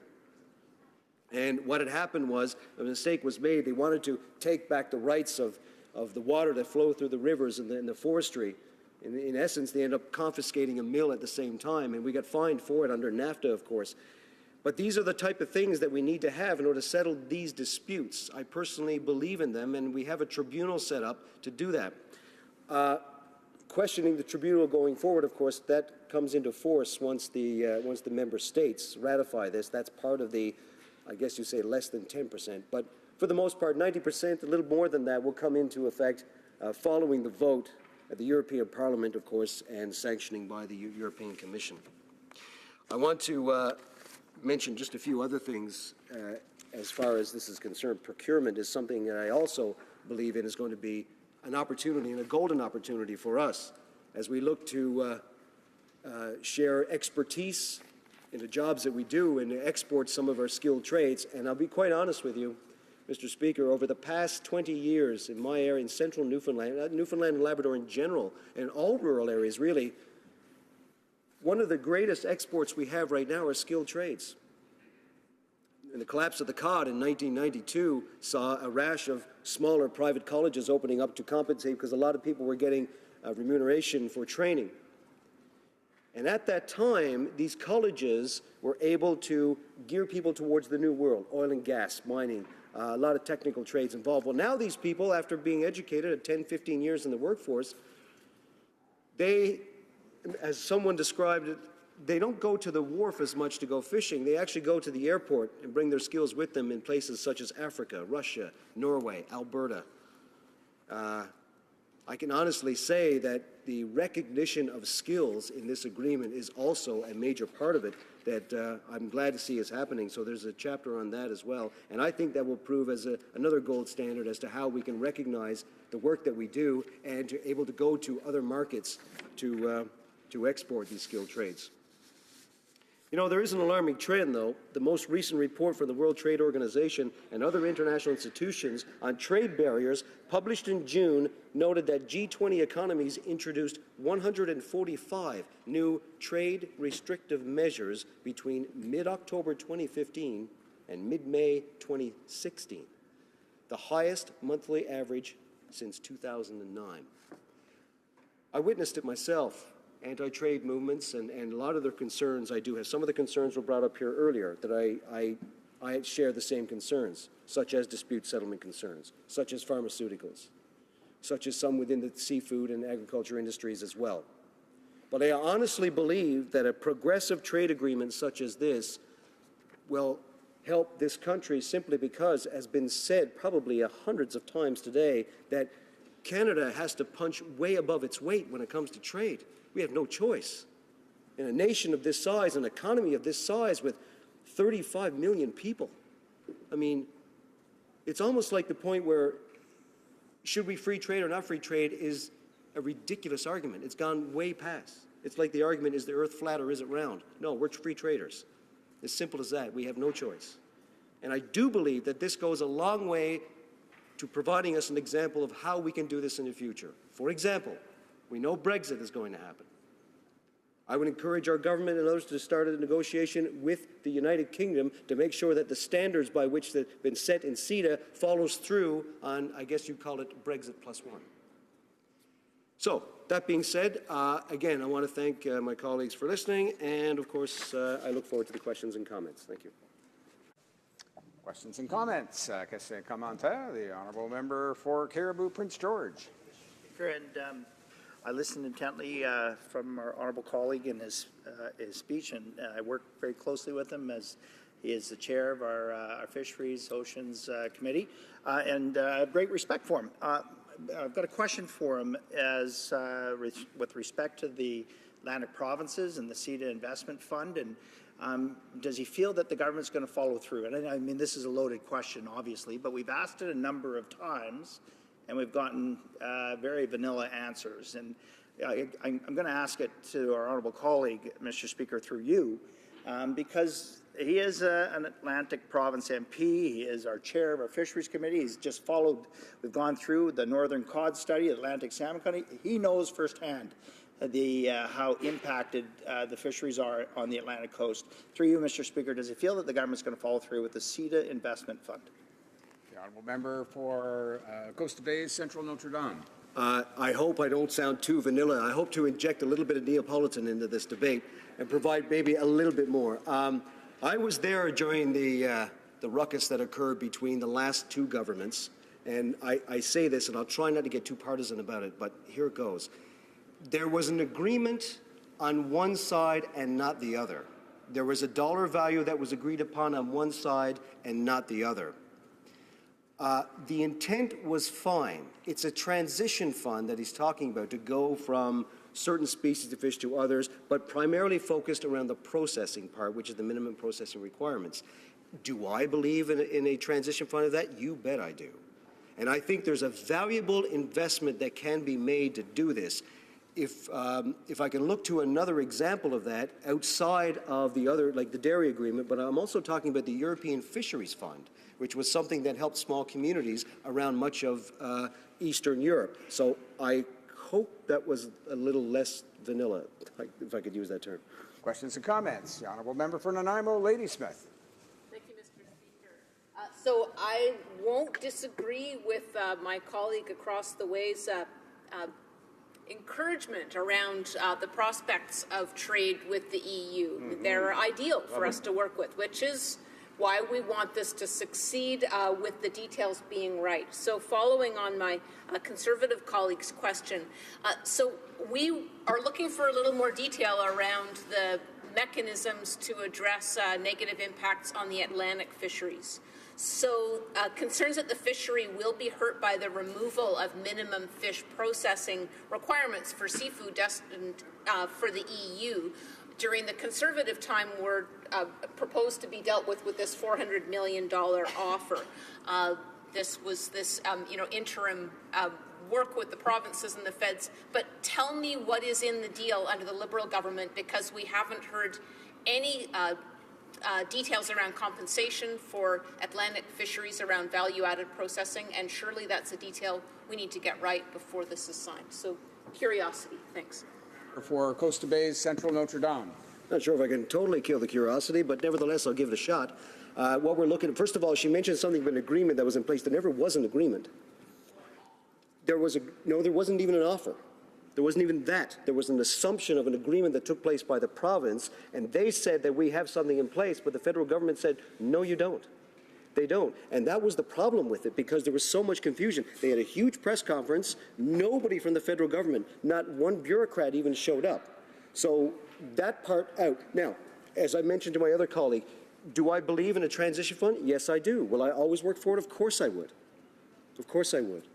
I always believe that as a government, we need to invest in how we transition from one fishery to the other, or in this case, minimum processing requirements And I can honestly say that there's so much to be done because our fishery is transitioning not from MPRs, not just from MPRs, but several other factors. So thank you very much. We have time for one very short question and response. The honourable member for Saanich Gulf Islands. Thank you, Mr. Speaker, and I thank my friend because his riding name has changed, but he's still my friend. Coast of Fays, Central Notre Dame. My question is going to be as brief as I can make it. Premier Danny Williams did not expropriate a mill. There was a 99-year lease, can you imagine, between Abitibi Bowwaters and the province of Newfoundland, which in 99 years, and then they extended it, so it was over 100 years, that this entirely lopsided deal had let Abitibi Bowwaters run a pulp mill and have right for free to use the water for hydro. And if we'd had a proper hearing in proper courts instead of a Chapter 11 secret tribunal, Danny Williams had a legal case, but the federal government under Stephen Harper threw Newfoundland under the bus and said that next time around when money was paid for something like that, they'd go back and claim it back and claw it back from a province. So I just want to ask my honourable friend from Newfoundland and Labrador if he'd like to see that go to court. Honourable member for Coast of Bays, Central Notre Dame. A short I don't like to see anybody take over resources, no doubt about it. But going back to the original comment, he didn't expropriate a mill. Why do we own it? We now own it. So I don't know how this happened without him expropriating a mill. No deal was signed. So what I would say in this particular case, to the essence of would a tribunal look at our rights over natural resources? Yes, absolutely. On the secretive part of it, well, I mean, for NAFTA aside, I hope that this one is a thorough. I think the instruction is right in there in CETA that tells us that it is going to be a thorough mechanism by which these disputes will be settled. Thank you. Resuming debate, the honourable member for Windsor West. Thank you, Mr. Speaker. And they're talking about lawyers, and I'm in between, so I don't like that position right now. But there's plenty of lawyers in the House here that they can probably get. But I'm pleased to rise today and talk about CETA, trade arrangement between Canada and Europe. And what's interesting, Mr. Speaker, is that we have this agreement coming forth. And one of the things that we haven't heard much in the debate, I've raised it a few times myself, is the measurables of a trade agreement.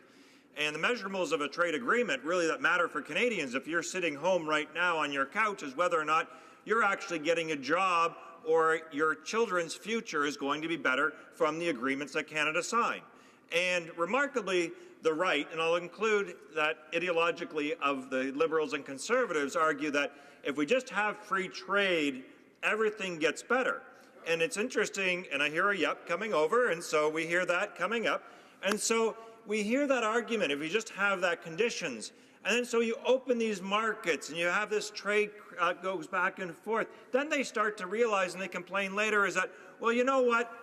The reason we don't do well in these agreements is because Canadian labour is too high and because these governments do other things, and they have in the same sentence and concerns, but they never connect the two. So when we try to add labour rights, environmental rights, and also social responsibility rights, they're often put on the side of these trade agreements, Mr. Speaker. And so we decided, and we talk again today, and yes, there are, which is an advantage in this sense of part of the agreement, is that we have Europe, which has some commonalities with ourselves for that, but we also don't take into account the massive corporate subsidizations that take place in the European Union. And I can just point no further from the auto sector, for example, Mr. Speaker, which receives massive and state involvement in the auto industry. And then these people over here and over here, they claim, well, no, it's got to be a fair market, and we're going to do that. But meanwhile, they promote and they sacrifice industries like the auto industry and deals like South Korea, for example, where state-owned companies compete against us. They close their markets as well, Mr. Speaker. They do non-tariff barriers. So they say, yes, oh great, we're going to trade more and we're going to have more accessibility. And by the way, we're going to compete against state-owned car companies.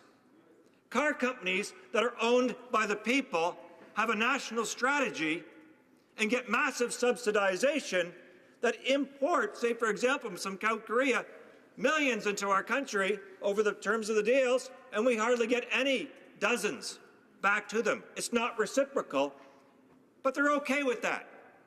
They're okay with that. Most recently being the Prime Minister. No, I know there's quite a lot of fireworks today because the Prime Minister is doing fundraisers with Chinese and other business people from a communist state government, and there's a reality, though, the mere fact of the use of their dollar and their use of their environment and their use of dirty energy competing with Canadian companies.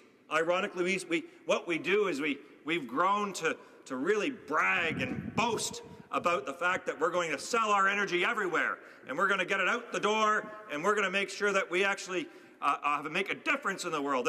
And what we do is we sell it for fire sale prices often to countries that use the energy, and they use energy as subsidized to actually build things and put out Canadian workers and companies of business and attract other business there because they use energy as a subsidy for development and production of goods and services. But we can't talk about those things, Mr. Speaker. We don't have that type of mature debate in the House of Commons about the reality is that we actually help facilitate the demise of Canadian jobs, not based on competition, but based on the fact that we're okay with others' manipulation of the so-called free market economy and state intervention and state corporate subsidization against our workers here that beg for a national strategy on certain issues and get nothing. Get nothing. And they're supposed to compete. Say, for example, look at Japan, our imports of automobiles into Japan. Canadian automobiles and that of other foreign automobiles are equal. In fact, we do better in the J.D. Power and other types of independent assessments of vehicles for quality, for workmanship, for production value, and for consumers, and yet we can't produce and ship into those markets. How fair is that? It's not. And so when you look at this, and we just open more markets, and we should be doing great, and we should be doing well. So, Mr. Speaker, from the year 2000, for trade agreements and also promotion and protection agreements and investment agreements, this is where we go, and we basically go to countries and we guarantee and we increase corporate rights. So we do the work the taxpayers actually fund and pay for, and we have no expectation on leading to Canadian jobs. So we do the work for the corporations to get into these markets without any expectations of what's going to take place with regards to work. And I'll give a quick example of one of most ones that's really sad. In the last number of years, I've seen the Liberals, provincially, and also federal, look at trade and doing missions over into India. Fine, we can go and look at that. Well, Mr. Speaker, some companies on Canadian taxpayers' dime have gone there, and I know of cases, because I coach hockey, and I know the people that actually come out with their kids and are working, some being engineers that are now losing their job training someone who comes over from India on an engineering degree to take their job. Congratulations on a great strategy. That person has funded the trip and the expenditure and now is going to subsidize the fact and deal with the reality is that they're actually day-to-day operating with the person actually getting their job, even though that job is a value-added job in Canada, is a well-trained job in Canada, and also has been one of the major stalwarts of our economy locally and for our country, being the tool and die mold making where this is taking place, is a Canadian success story that is unequaled in the world in terms of quality, workmanship. Tool and die mold making cannot be denied the fact that in Canada it is the best. And that's what we face, the subsidization of our jobs out there. So here are some of the countries that we've actually, since the year 2000, signed agreements with, that are supposed to bring jobs for Canadians, that are supposed to actually increase a number of chances for economic improvement for not only just themselves individually, but also collectively for the nation. Benin, Burkina Faso, Cameroon, China, Costa Rica, Croatia, Czech Republic, Guyana, Hong Kong, Iceland, Jordan, Korea, Kuwait, Latvia, Mali, Nigeria, Norway, Panama, Poland, Romania, Senegal, Serbia, Slovak, Switzerland, Tanzania, and Ukraine. Those are just in the year 2000. They don't talk about others. And that's great, Mr. Speaker, that we can have at least some intermovement with regards to those situations. And let's be clear about this. If we don't sign these agreements, same with, for example, with CETA right now, which unfortunately for CETA, when you look at the provisions in there, we have some that are critical of Canadian industry. We've signed all these agreements. So where, Mr. Speaker, are the jobs? The Conservatives get up on a daily basis and they say to the Liberals, they say, you haven't created a single job, despite the fact that we have signed, over the last number of years, a number of different trade agreements. And where are the jobs? We'd like to know. We'd like to see what they are so we can measure them, at least measure them. And I know, Mr. Speaker, I have to wrap up here, but I think it's very important because with this deal, we know have certain exposures in those agreements that are well known. Cost of pharmaceuticals is one of those huge ones, investment state provisions, and the dairy industry. So what we need, Mr. Speaker, is at least to hear from the government what are the measurables that we're going to be putting in there. They've pulled a number out for the agricultural industry in terms of especially supply management that's affected. But we need to know what they're going to do to ameliorate if, for example, at the end of the day, you're sitting here watching this, we signed that agreement, and you're still wondering, just like the Chilean agreement or other things that we've signed in the past, where are those jobs? Where are my neighbors actually getting their employment from? And most importantly, Mr. Speaker, if there's an adverse effect on your cost of living, what has it done for you because you've subsidized it? Questions and comments? Question commentaire. The Honourable Parliamentary Secretary to the Government House Leader. Yes, thank you, Mr. Speaker. I appreciate, totally disagree with many of the comments from across the way, but I appreciate what it is that the member is saying. And I've earlier today made reference to the Democrats seem to take the position that there is no such thing as a good trade agreement. They say that they've supported one. I believe it was the Korean one. I don't know what it is about the Korean one that's so outstanding that that's the single source trade agreement that they actually supported. And I don't know if the member across the way has looked at that aspect of it. When we talk about trade, you know, it's interesting. He talked about the Japanese cars. Many Japanese cars are actually manufactured here in Canada today. I wouldn't want to sell our automotive industry short. We have some of the best cars in the world being produced here, Mr. Speaker, in Canada, and we should be very proud of that fact. Trade equals jobs, good middle-class jobs. And, you know, at one time we had a significant trade surplus under a Liberal administration. We're working towards getting more trade, more world trade, because at the end of the day, Canada is a trading nation. And my question for the member is, would he not at the very least acknowledge that Canada is very dependent on international trade? Without that international trade, we would lose tens of thousands, hundreds of thousands of jobs. Would the member not at the very least acknowledge that fact? Honourable Member for Windsor West. Every nation state requires trade. I mean, it's been doing that since decades and generations and centuries. That's obvious. The question is trade agreements. And I wish that was a magic trick, Mr. Speaker, with the paper flying from the door. But at any rate, it's not.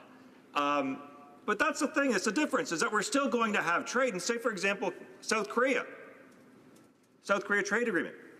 We didn't address, and which I pushed hard for, was non-tariff barriers. And that's why, interestingly enough, the TPP and others, non-tariff barriers, Mr. Speaker, are the things that prevent any type of an open market from developing. So what South Korea does is they actually block directly and indirectly, say, for example, dealerships opening up in South Korea. So you can sell in there all you want. Good luck if you actually buy a Canadian product because you can't get it serviced. That's what has to stop, Mr. Speaker. If we did the same thing, those South Korean cars wouldn't be dumped in here. And there are good cars produced across Ontario, there's no doubt. Workers do that for Canada. It hasn't been the government. Questions and comments? Questions et commentaires? The honourable member for Prince Albert. Speech, but I find it really interesting because I was actually chair of the committee when we went through the South Korea trade deal, and I actually will remember that the NDP and Liberals supported that unanimously as it went through committee. In fact, it was the first time the NDP actually supported a trade deal, which actually really surprised us. And I know the joke around here was they got mixed up and they thought it was North Korea, not South Korea. So that's why they supported it. But reality is, when you look at the NDP on trade, when you look at their whole party policy when it comes to resource development or taking advantage of the sectors that we have strengths here in Canada, they seem to want to shut them down. They seem to be scared of the fact that Canadian companies can actually compete, and actually not only compete, succeed and do very well and hire more people, generate wealth, generate taxes, which gives us our health care, which gives us our social programs that that Canadians actually want. But if you don't have trade, you don't have agreements like we have with CETA, you don't have situations where our companies can grow and compete around the world, what happens? They lay people off. You don't have the tax base. So what would be his suggestion? If you don't want to trade, where are all these people supposed to work? Where's all the food supposed to be shipped to? Where are all these jobs going to come from? Because obviously you don't like trade, so what is your solution? The honourable member for Windsor West. Thank you, Mr. Speaker. That's actually kind of bizarre. First of all, our automotive industry is integrated with the United States. With the United States going with free trade with South Korea, we had no real option in the sense that we had to pursue that. Now, the question is similar to like CETA, for example, where there's greater protection for other industries than what Canada gets, is similar to what's been happening in other trade agreements like the TPP. Malaysia out-negotiated these guys. Malaysia gets 12 years for auto. We get 5 years. And you know what, Mr. Speaker, and this is the immature element of the argument, is that, if we don't have a trade agreement, we're not going to actually trade with these people. Well, you know what? In CETA, England is our third largest trading partner. We're still going to trade with them, even if they're out of the actual CETA with Brexit. We're still going to trade with them. It's going to happen. It's a choice of whether or not we enhance WTO trading privileges. It's not we're actually going to trade with some people or not. Resuming debate, the honourable member for New Brunswick Southwest. Thank you, Mr. Speaker. The CETA negotiations provided a great opportunity to innovate, especially regarding provisions on investment protection and the mechanism for the resolution of disputes between investors and states. Our government fully seized that opportunity and developed a new and improved approach to investment chapters in Canada's free trade agreements. Let me tell you today about some of these innovations. I know the members of this House fully appreciate that the governments of Canada, the European Union, and its member states have a sovereign and inalienable right to regulate in the public interest. It is, in fact, our solemn responsibility to do so for the benefits of all citizens, especially those among us that are the most vulnerable. It is also important that you know that there are well-recognized principles of international law as establishing that such a sovereign right to regulate in the public interest is not affected by provisions in the international trade agreements. Nevertheless, to ensure that the CETA is clear on that principle, we modified the investment chapter and introduced a dedicated article reaffirming that the right of governments to regulate in the public interest, including such areas as the environment, health, or safety. Another significant CETA innovation that our government is proud of is the transformation of the mechanism for resolution of disputes between investors and states. CETA is indeed the first international trade agreement that establishes a permanent tribunal in order to hear claims by investors alleging that states have breached investment-related obligations. There are currently around 3,000 international investment agreements in force worldwide, and a large majority of those include a mechanism for the resolution of disputes between the investors and states. In all those agreements, including those where Canada is a party, investment tribunals are constituted on an ad hoc basis and thus dissolved when the final decision is issued. The members of those tribunals are jurists. They're appointed by the parties to the dispute. That is, the foreign investor and the respondent state. Critics of this process were deeply concerned about the arbitrator independence. The CETA Tribunal, in contrast, will consist of 15 members appointed solely by Canada and the European Union. Ethical requirements will be central to the process leading to their appointments. Among others, members of the tribunal will not be allowed to act as counsel or expert witnesses in an investment dispute under any international investment agreement. Members will be appointed for a 5-year term that may be renewed only once.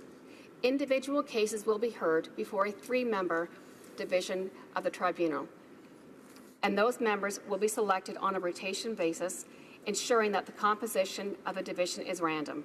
Our government is convinced that such innovations address the concerns about a perceived lack of arbitrator independence and will give greater legitimacy to the dispute resolution process. Moreover, as the members of a division hearing a specific case will be in a position to consult with the other members of the tribunal, we expect the coherency in decisions will also, as a result, be muchly improved. That is not all, however. In addition to the first instant tribunal, CETA will establish a permanent appellate tribunal, thus creating another precedent in international investment law. The appellate tribunal will function in a very similar way as the first instant tribunal. Its task will be to review decisions that are contested by either the foreign investor or the respondent state. In time, the first instant tribunal and the appellate tribunal will develop a body of decisions that will constitute an effective jurisprudence. And this, in turn, will create greater legal certainty for both foreign investors and governments. We believe that these innovations regarding dispute resolution are great accomplishments, but our government intends to go even further. Indeed, our ultimate objective is to establish, with the European Union and other interested trading partners, a multilateral institution for the resolution of investment disputes. Once established, this new institution will take over the resolution of investment disputes under CETA and could become the mechanism for investment dispute resolution for all future Canadian investment agreements with trading partners who agree to sign up to the multilateral institution.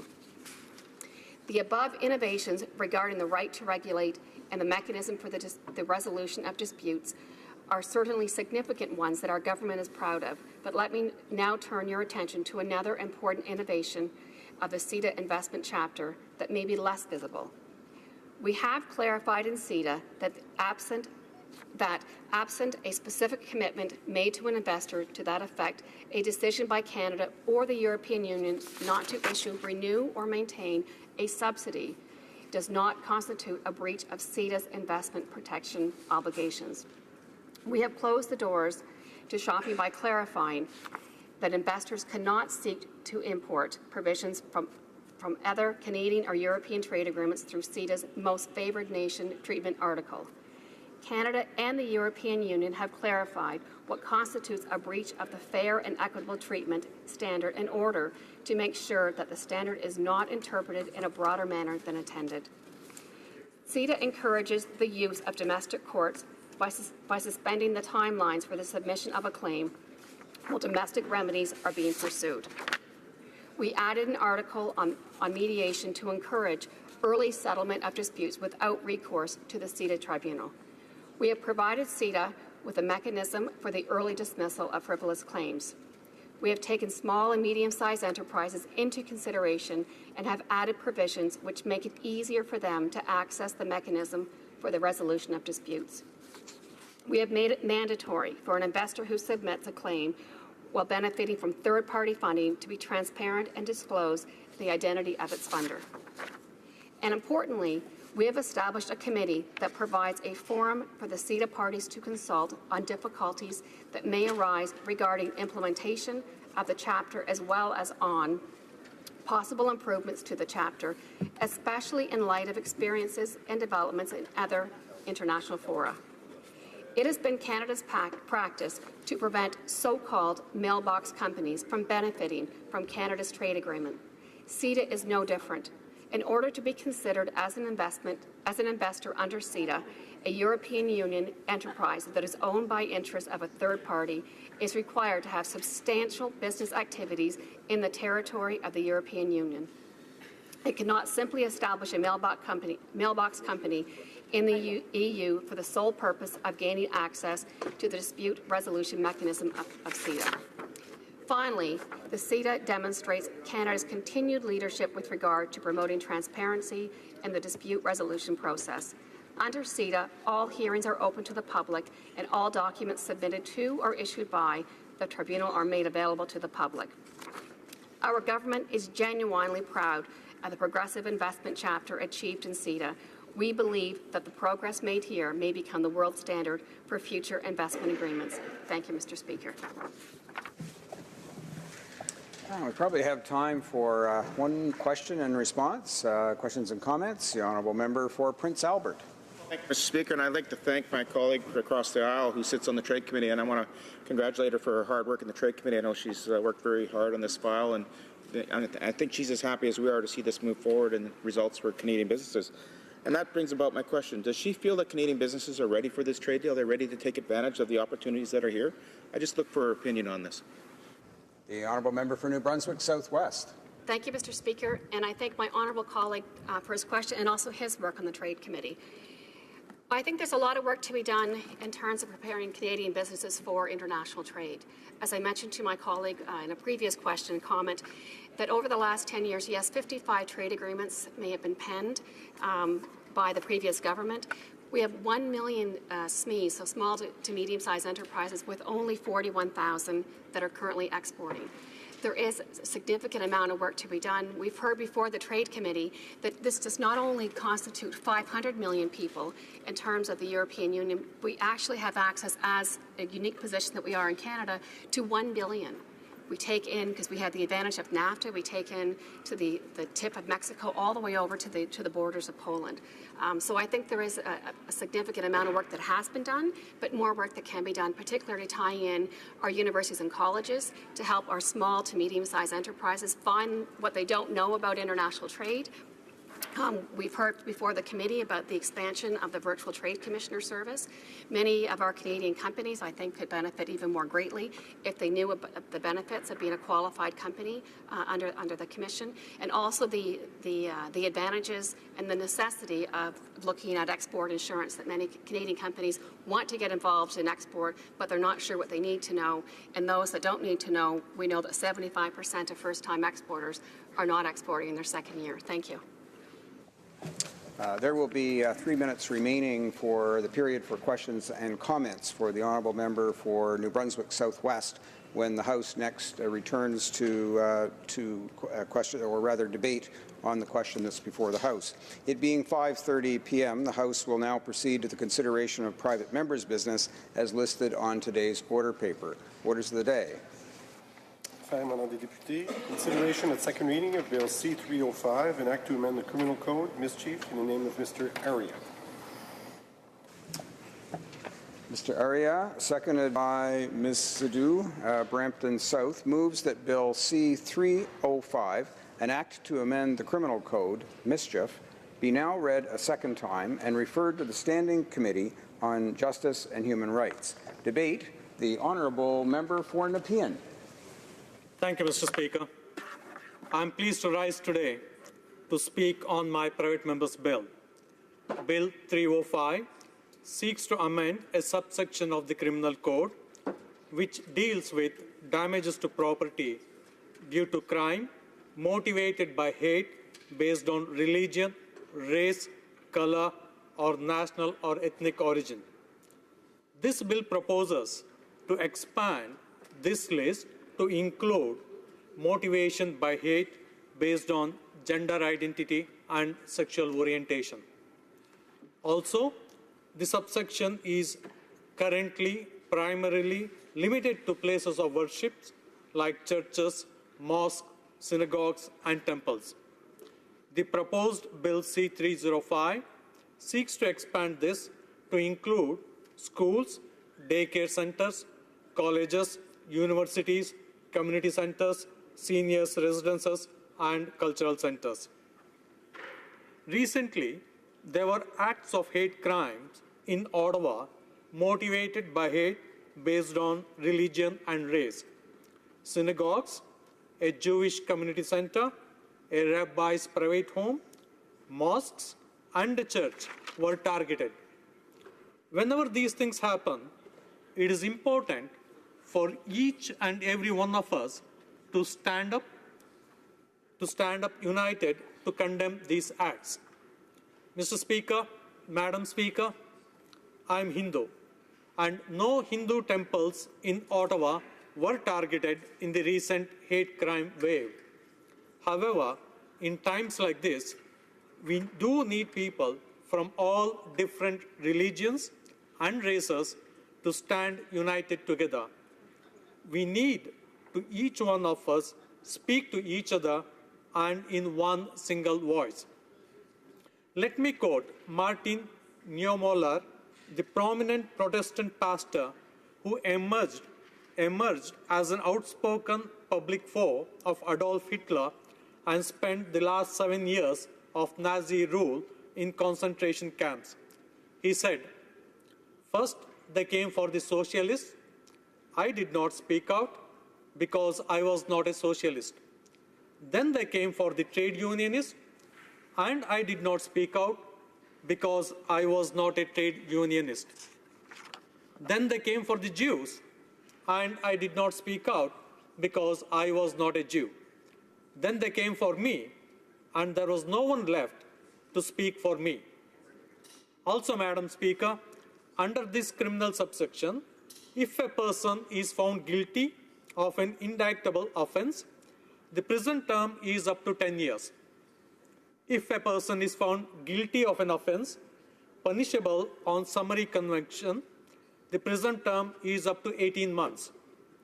After these recent hate crimes in Ottawa, several religious leaders have stated that education and compassion are more important than law and the consequent punishment to eliminate and eradicate these hatred acts from our society. However, Madam Speaker, while I agree education is the best long-term solution, I also believe a strong law acts as a major deterrent. We have seen, Madam Speaker, we have combated social issues like smoking and wearing seat belts through an effective combination of law and education. At this point, I would like to quote Dr. Martin Luther King on the interaction between positive law, morality, and culture.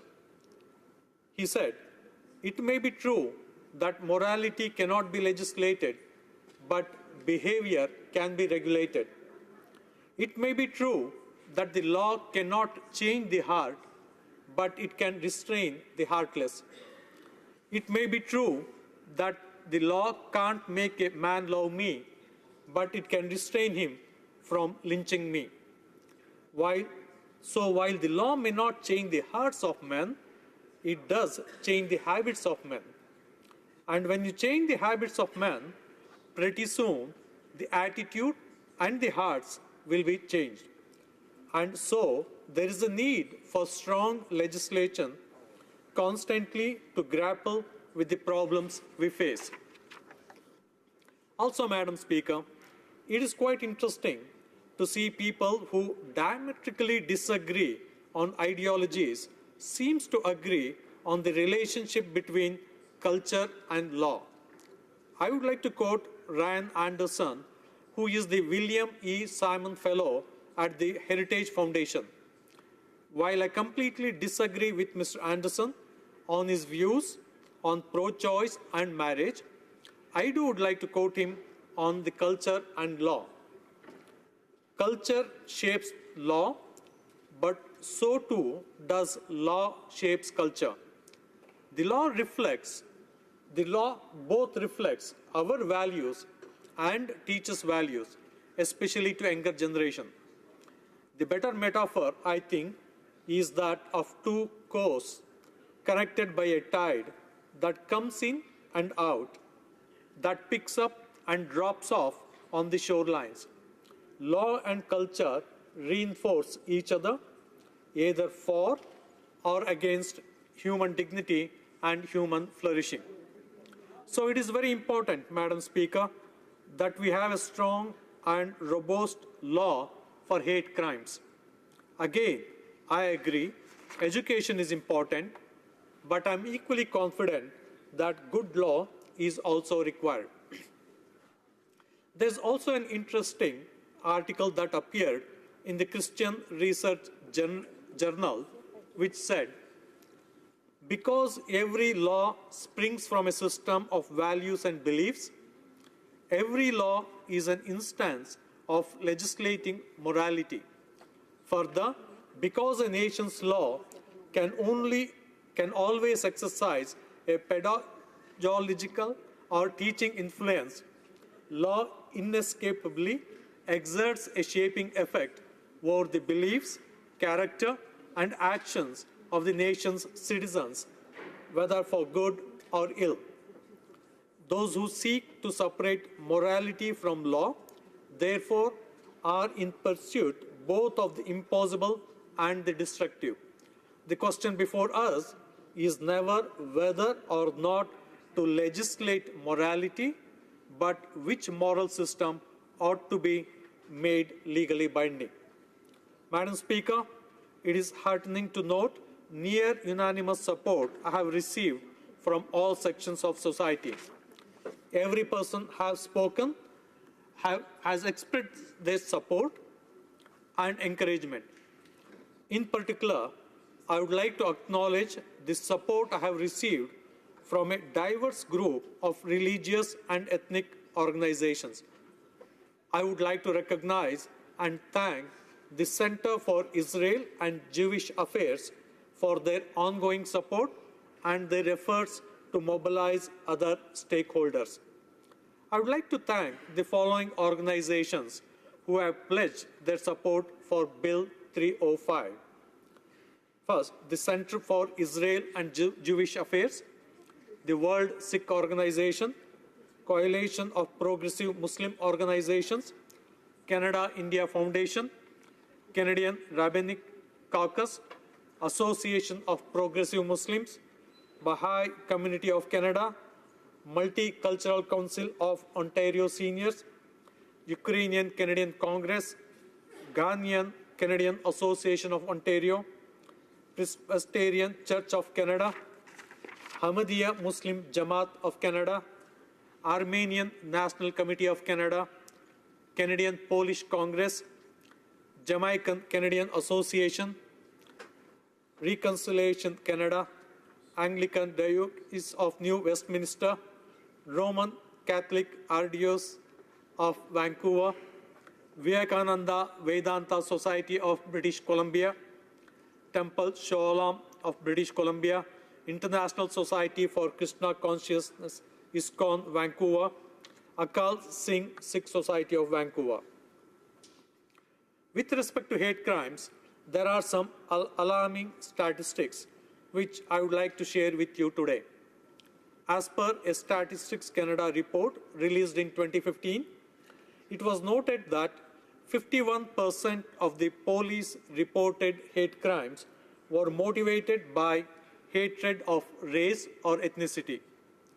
28% was motivated by religion and 16% by sexual orientation.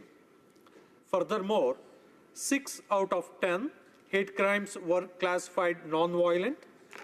These would include crimes such as mischief, public incitement of hatred, and disturbing the peace. Mischief in relation to religious property and other types of mischief made up over half of all reported hate crime incidents. It was the most commonly reported offense. Let me repeat that. Over half of all hate crimes were found to be related to mischief, the same criminal subsection my proposed bill deals with. Out of all those crimes, 4% of the mischief related to religious property was motivated by hate. 4 out of 10 police-reported hate crimes involved violent offenses such as assault, uttering threats, and criminal harassment. Among religious hate crimes, 18% were violent. Hate crimes fueled by prejudice against sexual orientation was 66%, or against race ethnicity at 44%, were most likely to involve violence. There was a recent study by the Department of Justice Canada on the understanding the community impact of hate crimes. It stated the commission of a hate crime is against not only the individual but the entire community. It quoted Davis Matatas, "People live in community. Rights are exercised in community." With victims of hate crime, it is important to consider that the impact on the community is particularly devastating, as hate crimes are message crimes in that the perpetrator is sending a message to the members of a certain group that they are despised, devalued, or unwelcome in a particular neighborhood, community, school, or workplace. As well, it is important to consider the impact on an individual victim may result in the victim rejecting the aspects of themselves that was the target of the attack, or associating a core part of their identity with fear, loss, and vulnerability. The data also showed that after the hate crime incident, many people experienced increased levels of fear for their personal safety and for the safety of their family. As a result, many community members took measures to protect themselves and their family, especially the members of targeted ethnic identity community. This bill expands to include schools, daycare centers, colleges or universities, community centers, seniors residences, and cultural centers. Because of the impact felt by the victims of hate crimes cannot be limited to just places of worship. The public properties proposed to be included have either all been subject to hate crime or are vulnerable to being a target of hate crime. Whether it is places of worship or other property, the negative impact of the hate crimes on the community remains the same. Bill 305 also will recognize the hate motivated by bias based on gender identity and sexual orientation carries the same weight as crimes committed against religion, race, color, national or ethnic origin. Madam Speaker, I am open to amendments with a view to broaden and strengthen the bill. The issue of hate crime is truly one that saturates communities nationwide. While we may be shocked and appalled when these terrible acts occur, we must focus on how we may prevent them in the future. Make no mistake, this is an issue that affects every riding and every member in the House. This is an issue that blends all party lines. There is no room for hate or discrimination in Canada. We are a nation that embraces its diversity and is inclusive of people irrespective of their race, religion, gender identity, or sexual orientation. Unfortunately, the time is up, and maybe the member will be able to finish his speech during some of the questions and comments. Questions and comments, questions et commentaires. The honourable member for Caribou, Prince George. Speaker, I want to congratulate our honourable colleague for bringing forth a bill. There's no doubt that hate crimes and crimes of what we've seen locally here in Ottawa and across country, they definitely have such a negative impact on the communities at large and those that are directly impacted, that they're directed towards. My question, Madam Speaker, is that the honourable colleague has brought forth a great bill, and I support it. But the question that I have is that his government has taken an awkward stance because he's talked about a strong law and the mandatory minimums are 18 months to 10 years, but his government has said that they're reviewing the mandatory minimums. And indeed, there's a high-profile case today where the Prime Minister stood up and actually supported a pretty egregious ruling, if I will. But through you, Mr. Speaker, I want to know how the honourable colleague feels about this movement with his government. Thank you. The honourable member for Nepean. Madam Speaker, I am very clear. I am against mandatory minimum sentences. The punishment under this bill, the subsection 434.1, the punishment under this bill is an imprisonment for a term not exceeding 10 years, or if the person is guilty of an offence punishable on summary conviction and liable to imprisonment for a term not exceeding 18 months. I am very clear, I am not for mandatory minimum sentences. And the point I also made, Madam Speaker, is that education is equally important. We have solved a lot of crimes, a lot of mistakes through both education and law. Thank you, Madam Speaker. And comments, questions et commentaires. The honourable member for Esquimalt, Saanich-Sooke. Thank you very much, Madam Speaker, and I too want to thank the member from Nepean for bringing forward this piece of legislation, and especially in light of the unfortunate hate crimes that we've seen here in the Ottawa area in the past couple of weeks. I think it's a very timely piece of legislation. I guess my question to him is about why this is coming forward from the Liberal side as a private member's bill and not as a government bill. That's the first part of my question. I think it obviously should be a priority for Canadians, and therefore I'm not sure why it's not a government bill. And then related to that is we have seen members, backbenchers on the Liberal side, bring forward very good bills, which we've seen their cabinet vote against and actually vote down private members' bills from their backbenchers. So I wonder if he's had any consultations with his front bench to make sure that his government will provide support to this very important bill. Honourable member for Nepean. Thank you, Madam Speaker. I've been in touch with the Minister of Justice, and I hope and probably I'm confident that the government will back the bill. I'm open to amendments to make this bill, to further strengthen this bill so that it will survive the whole process. Thank you, Madam Speaker. Questions and comments? Questions et commentaires. The honourable member for Moncton Riverview, Dieppe. Thank you, Madam Speaker. I would like to first of all thank my colleague from Nepean for all of his hard work that he's done on his private member's bill, bill number C305. Again, a great job and a lot of great work that you've done. Having worked for the RCMP for a number of address her comments and questions to the chair. My apologies. Having worked for the RCMP for a number of years, I'm wondering if the member could comment on the importance of this bill and how the amendments within the criminal code will help the police officers when doing their investigations. Good question. The honourable member for Nepean. Thank you, Madam Speaker. I thank the member for her comments and question. Madam Speaker, the hate crimes in Ottawa luckily has been solved. The culprit has been caught. The men and women in uniform are doing the great job in protecting the community and the individuals. And they too are looking forward wherein the bill can expand the scope, it expand the definition of a hate crime, and expand the scope of where and against what properties this crime that are committed against what properties can be covered. And I hope this bill will further strengthen their hands in solving the crimes. Thank you, Madam Speaker.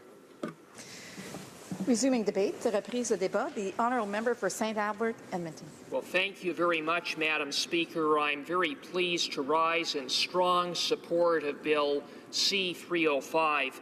At the outset, I would like to congratulate the honourable member for Nepean for his hard work in bringing forward this important and much-needed legislation.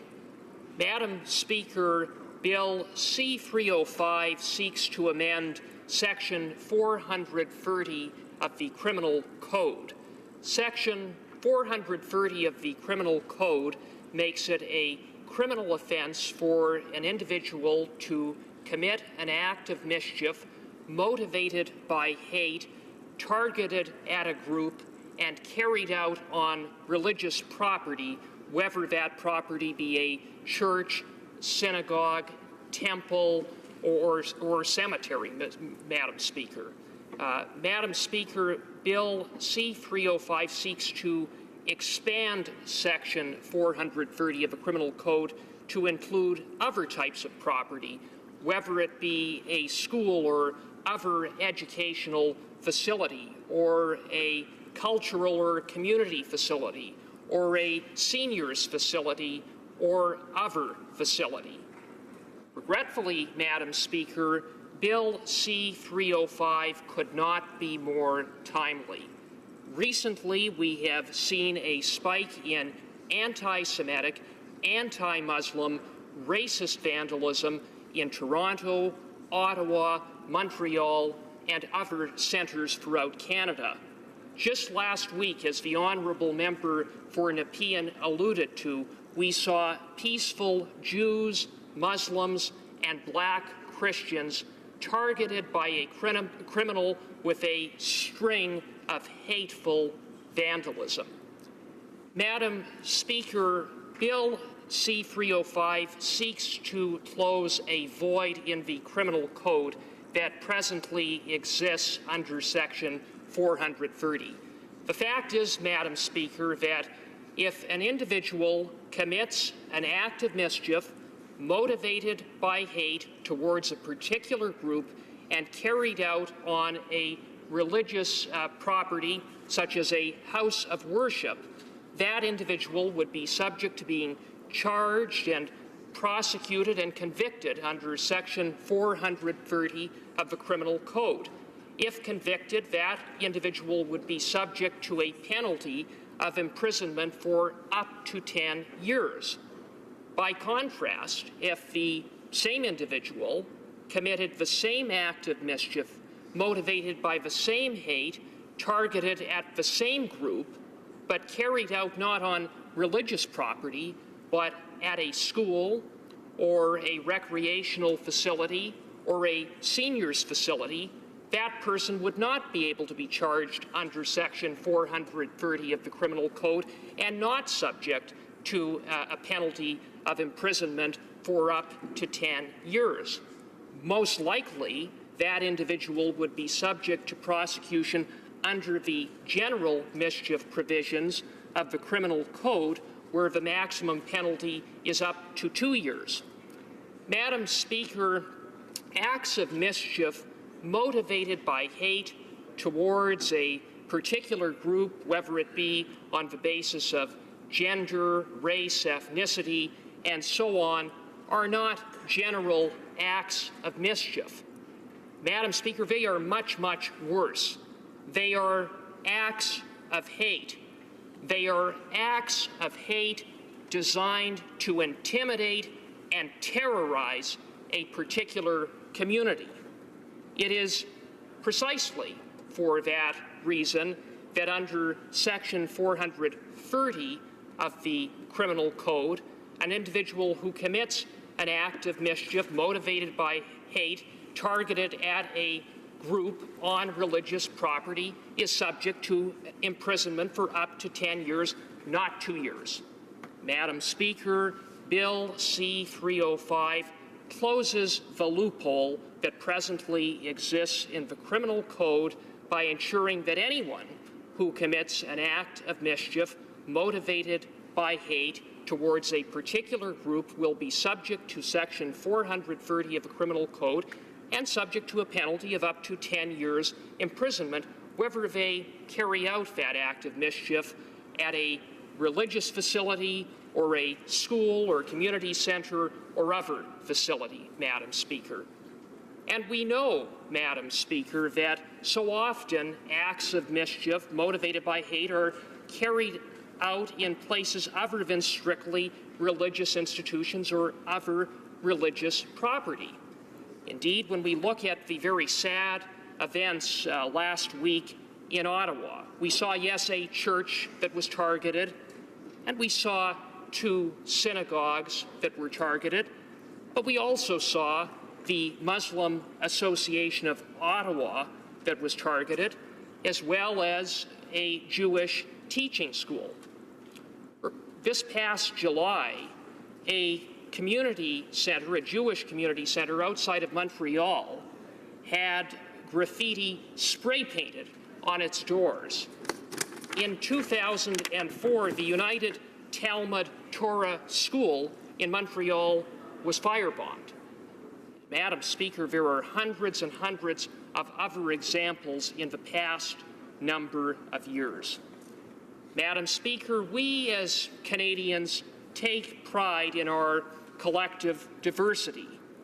and the values of tolerance and inclusivity are Canadian values. But the fact remains that crimes motivated by hate continue to occur in Canada. And sadly, Madam Speaker, they occur with regularity.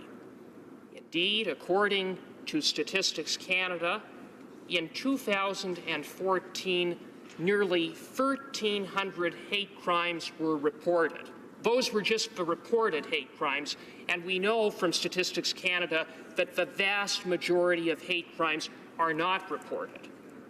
And of the hate crimes that have been reported, some 60% or nearly 60% involve mischief.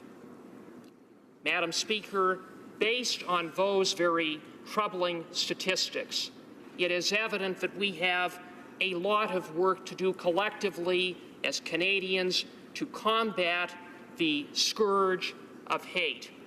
Madam Speaker, as we undertake that work, we must not be complacent, we must not turn a blind eye, we must be vigilant, and we must be proactive, and we must call out hate when we see it by shining the light on the darkness of hate. And Madam Speaker, as parliamentarians, we have a responsibility to ensure that individuals who perpetrate crimes motivated by hate are held accountable to the fullest extent of the law. Madam Speaker, Bill C-305 is a step in that direction. Let us support Bill C-305 and make sure that this legislation is passed as soon as possible. Resuming debate, reprise au débat. The honourable member for Esquimalt, Saanich-Sooke. Thank you very much, Madam Speaker, and it is a great pleasure to rise in support of Bill C-305, introduced by the member from Nepean. As I said earlier, I think it's a bill that's both timely and important in our community. And the member from Nepean read a long list of groups, a very impressive list of groups that are supporting this bill. I think that tells us a lot about the significance of promotion of hatred in North America at this time. The basic things the bill would do are two things. One is to expand the number of places that are defined as protected under law against hate-motivated damage, basically from religious property to community institutions like daycare, schools and universities, town halls, senior centers, sports arenas. I think this is admirable because we know that those who want to promote hatred don't pick on churches alone, although they quite often do pick on churches. We've all seen these messages scrawled elsewhere in our communities. And so I think that this is the essence of why this is an important bill.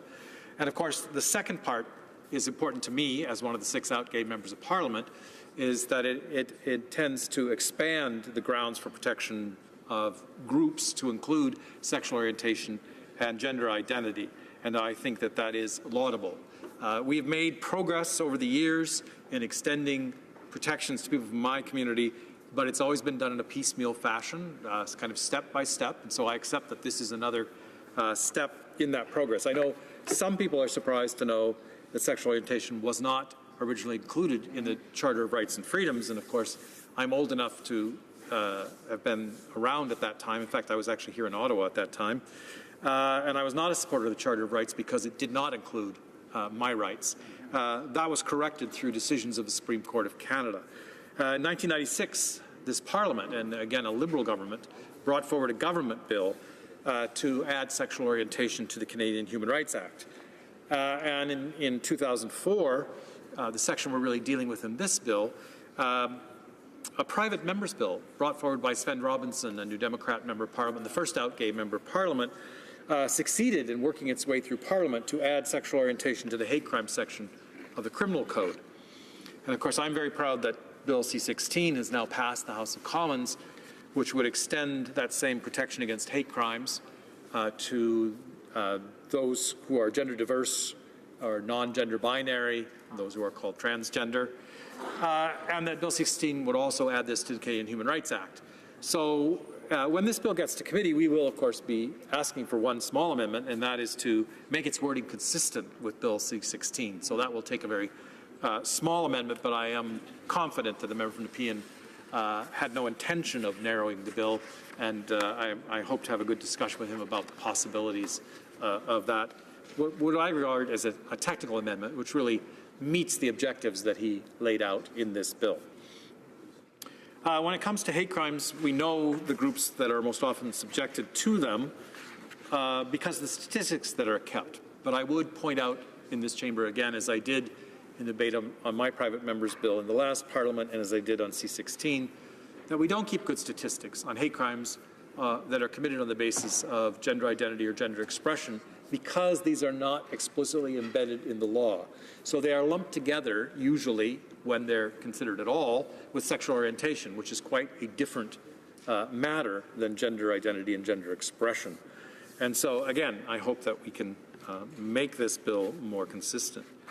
The other thing I would have to say at this point is that I do believe that we need a larger debate about hate crimes in this Parliament at some point. So I'm not faulting this bill. It's not the purpose of this bill. But I would like to say to all members that I would look forward to a discussion because, unfortunately, in the last Parliament, in June of 2013, we passed a bill which removed Section 13 from the Canadian Human Rights Act, which allowed the Canadian Human Rights Commission to do more proactive work against hate crimes in our society.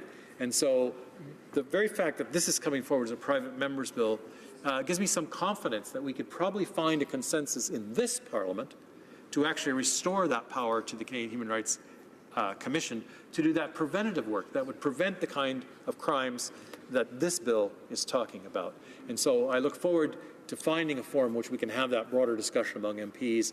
And again, I would hope that the government might bring forward such a bill as part of its agenda. But again, I have the question about why this important bill is a private member's bill and not part of the government's agenda. And I guess I would have to say the member from Nepean, in response to my question, said he hoped to have the support of his front bench for this bill and the Minister of Justice. And that's a little bit of a waiver for me in terms of my confidence. I hope myself it's more than just hope, and that we can and will see the government, and particularly the front bench of the government, supporting this bill and not killing a private member's bill as it's done to other Liberal backbenchers.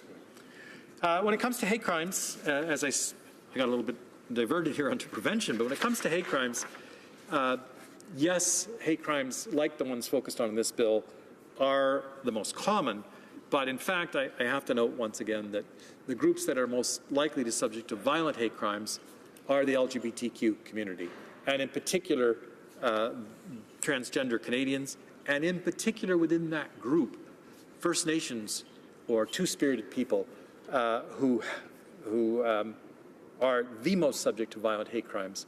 And I'm very pleased that, in fact, on Friday and Saturday in my riding, the Victoria Native Friendship Centre is putting on a workshop for two-spirited British Columbia youth from across the province to help them build confidence in themselves and to help them confront the prejudice and the violence that they often face.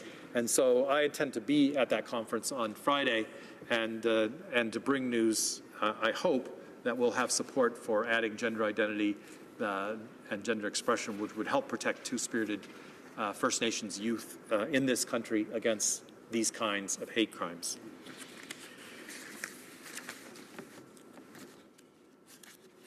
Excuse me, So who's in favor of this bill? I guess my question would be, who would not be in favor of this bill in Canada? And I think, in a sense, quite often because of the immense overflow of American culture and American politics into Canadian society, that we are caught up in the negativity that went on there in their presidential campaign and in their increased incidence of hate crimes throughout the United States that are being reported through the unfortunate encouragement of ideas of prejudice and hate by some very prominent Canadians, including the current president-elect of the United States, whose name I always avoid saying at this time. So I'm not going to, as my previous speakers have done, review some of the incidents that have taken place. We all know about them. It's a bit like my own personal habit I follow of not mentioning the perpetrators of crime, but to instead talk about those who were the victims and how they come back and how they recover from that crime. And so I do think it's important that we recognize the reality, and I thank the member for Nepean and for Edmonton, forgotten, sorry, the rest of his riding, for bringing those to our attention again. I know my time is drawing short here, and so let me go back to what I said at the beginning. I extend my thanks to the member from Nepean for bringing this forward, encourage him to talk to the front bench seriously in his party to make sure that they will be supporting this bill. I know that we have found some support, I hope broad support within the Conservative caucus, and I know that you will find universal support in the NDP caucus for this bill.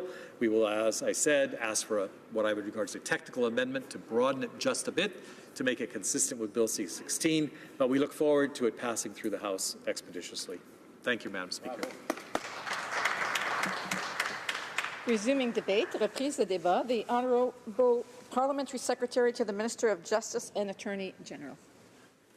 Thank you, Madam Speaker. I'm pleased to have the opportunity today to speak about Private Member's Bill C-305, an act to amend the Criminal Code, mischief. Le projet de loi, c'est... Bill C-305 would broaden the Criminal Code provision for hate-motivated mischief in relation to a building or structure used principally as a place of worship, and would add other types of buildings and structures. In the criminal justice system, I intend to do three things in my remarks. First, I will provide an outline of how the current criminal law addresses cases of mischief that are hate-motivated. Second, I will provide recent statistics of mischief that is hate-motivated. And third, I will briefly outline how Bill C-305 proposes to expand the existing hate crime of mischief committed against property primarily used for religious worship, including some concerns with this approach. First, let me address what the Criminal Code currently does to prevent hate mischief, including hate-motivated mischief. Section 430 of the Criminal Code includes a general offence of mischief which carries penalties ranging from up to 2 years imprisonment where the value of the property that has been vandalized does not exceed $5,000 in value, up to 10 years imprisonment where the value of the property that has been vandalized exceeds $5,000, and up to life imprisonment where the mischief causes actual danger to life. The variations in punishment for this offence depends on the value of the property that has been vandalized, not on the cost of the damage done to the property. For example, minor damage of a few $100s done to a property that exceeds $5,000 in value, such as a house, could result in a maximum punishment of 10 years imprisonment, not a maximum punishment of 2 years imprisonment. For l'infraction générale de... For the general offence of mischief, as for all criminal acts, there is a provision relating to sentencing for hate crimes. In fact, subsection 718.2ai of the Criminal Code states that when sentencing, the courts must take into account as an aggravating circumstance the fact that the offense was motivated by hate or based on prejudice stemming from a non-exhaustive list of grounds such as race, color, religion, sex, or sexual orientation. There's also a specific hate crime of mischief relating to religious property. Subsection 430, sub 4.1 of the Criminal Code specifically prohibits mischief directed against a building or a structure that is primarily used for religious worship, such as a church, mosque, or synagogue, an object associated with religious worship, or a cemetery. For a person to be convicted of this offence, the mischief must be proven beyond a reasonable doubt to have been motivated by bias, prejudice, or hate based on religion, race, colour, or national or ethnic origin. The maximum penalty is 10 years imprisonment on indictment. Enacted in late 2001 by the Anti-Terrorism Act, this offence was designed to prevent the chilling effect that some mischief could have on the worshippers of a particular religion. Now let me move on to what we know about the incidence of hate-motivated crime in Canada, and in particular, hate-motivated mischief. The Uniform Crime Reporting Survey, conducted by Statistics Canada in collaboration with the policing community, collects police-reported information on hate crimes. This includes offences motivated by bias, prejudice, or hate based on race, national or ethnic origin, language, color, religion, sex, age, mental or physical disability, sexual orientation, and any other similar factor. It also includes information about hate crimes categorized by the term most serious violation, which includes the categories of mischief and mischief to religious properties motivated by hate. The statistics for mischief for the last 2 years of police-reported information on hate crimes cover the years 2013 and 2014. StatsCan reported that for 2013 there were 1,167 incidents of police-reported hate crime in Canada. Now let me provide some information with respect to vandalism committed because of hatred of a person's religion. According to the B'nai B'rith of Canada's annual audit of anti-Semitic incidents for 2015, for the 5-year period from 2011 to 2015, anti-Semitic vandalism has declined to its lowest point in 15 years, at 136 incidents in 2015, compared, for example, to 362 in 2011 and 238 in 2014. However, it added, and I quote, "Frequent and ongoing threats against the Jewish community result in increased security costs for synagogues, Jewish schools, and community organizations in order to maintain the safety of those who utilize such facilities. Those increased security costs are unfortunately justified with hundreds of incidents every year taking place at Jewish institutions," close quote. As well, the National Council of Canadian Muslims, which tracks hate crimes committed against Muslims, has noted on its website that in 2015, of the 59 hate crime incidents reported, 18 involved vandalism against Muslims. Bill C-305 proposes to expand the definition, proposes to expand subsection 430 sub 4.1 of the Criminal Code, mischief relating to religious property, to include hate-motivated mischief directed at a building or structure that is primarily used, 1, as an educational institution, 2, for administrative, social, cultural, or sports activities or events, and 3, a residence for seniors.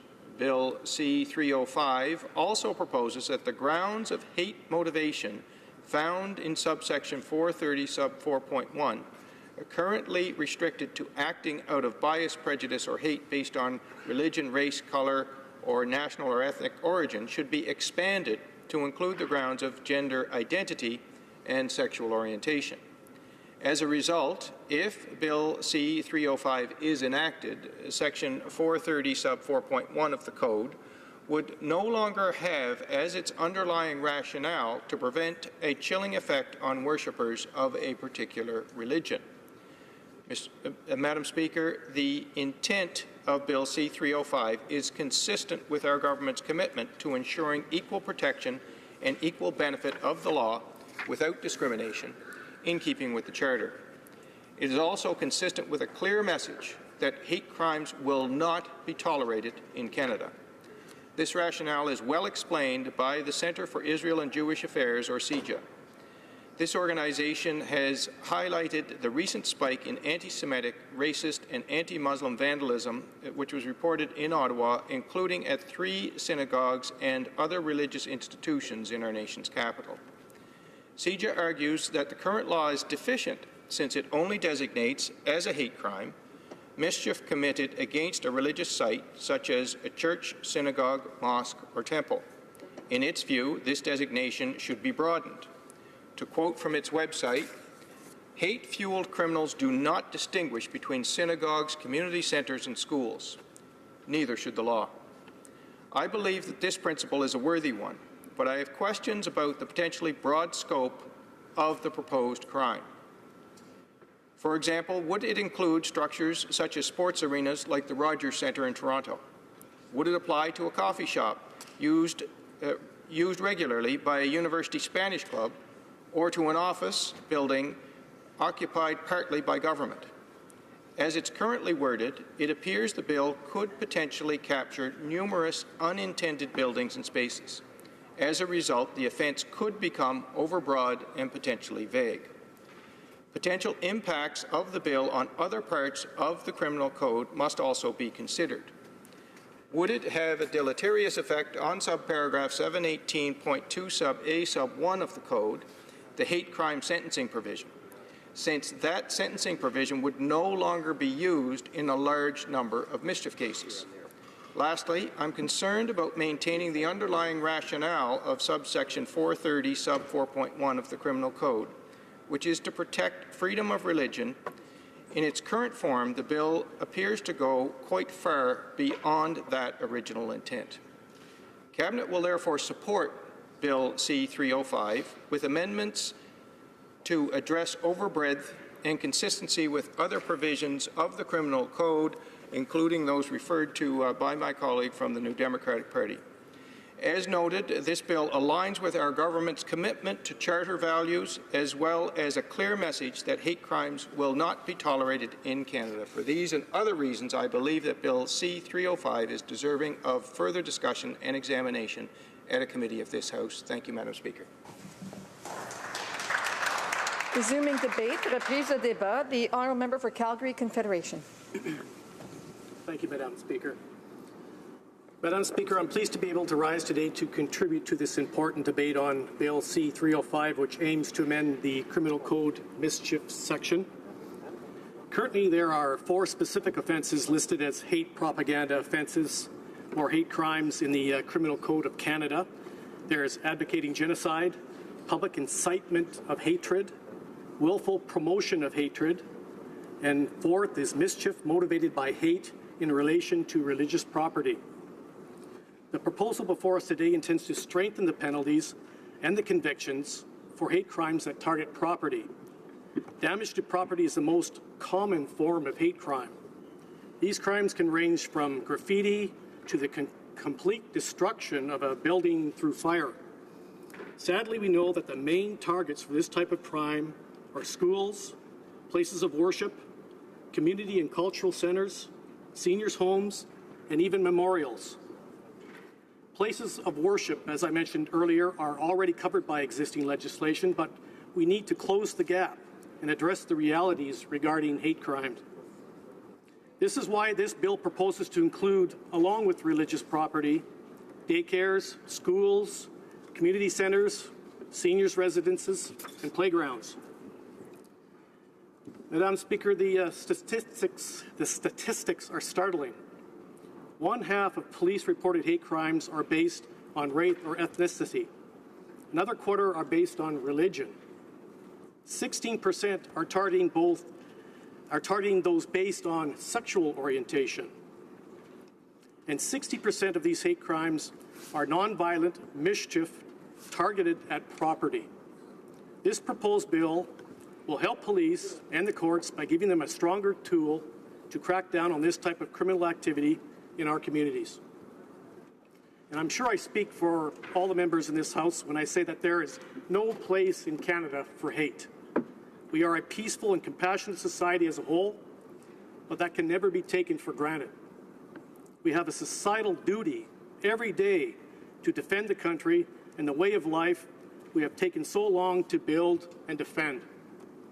At the same time, we have to recognize that we are not perfect as a society. In the past, things that were tolerated are no longer tolerated as we have become more enlightened. As little as a generation ago, it was common to have the LGBTQ community targeted. As a society, we have taken a stand to say this is not what we want in Canada. We now have an intolerance for those who target people based on who they love. And we have an intolerance for those who target our Indigenous communities. But we can still do more. Another part of this proposed legislation seeks to broaden the definition of mischief as it relates to those acts motivated by bias, prejudice, or hate based on gender identity or sexual orientation.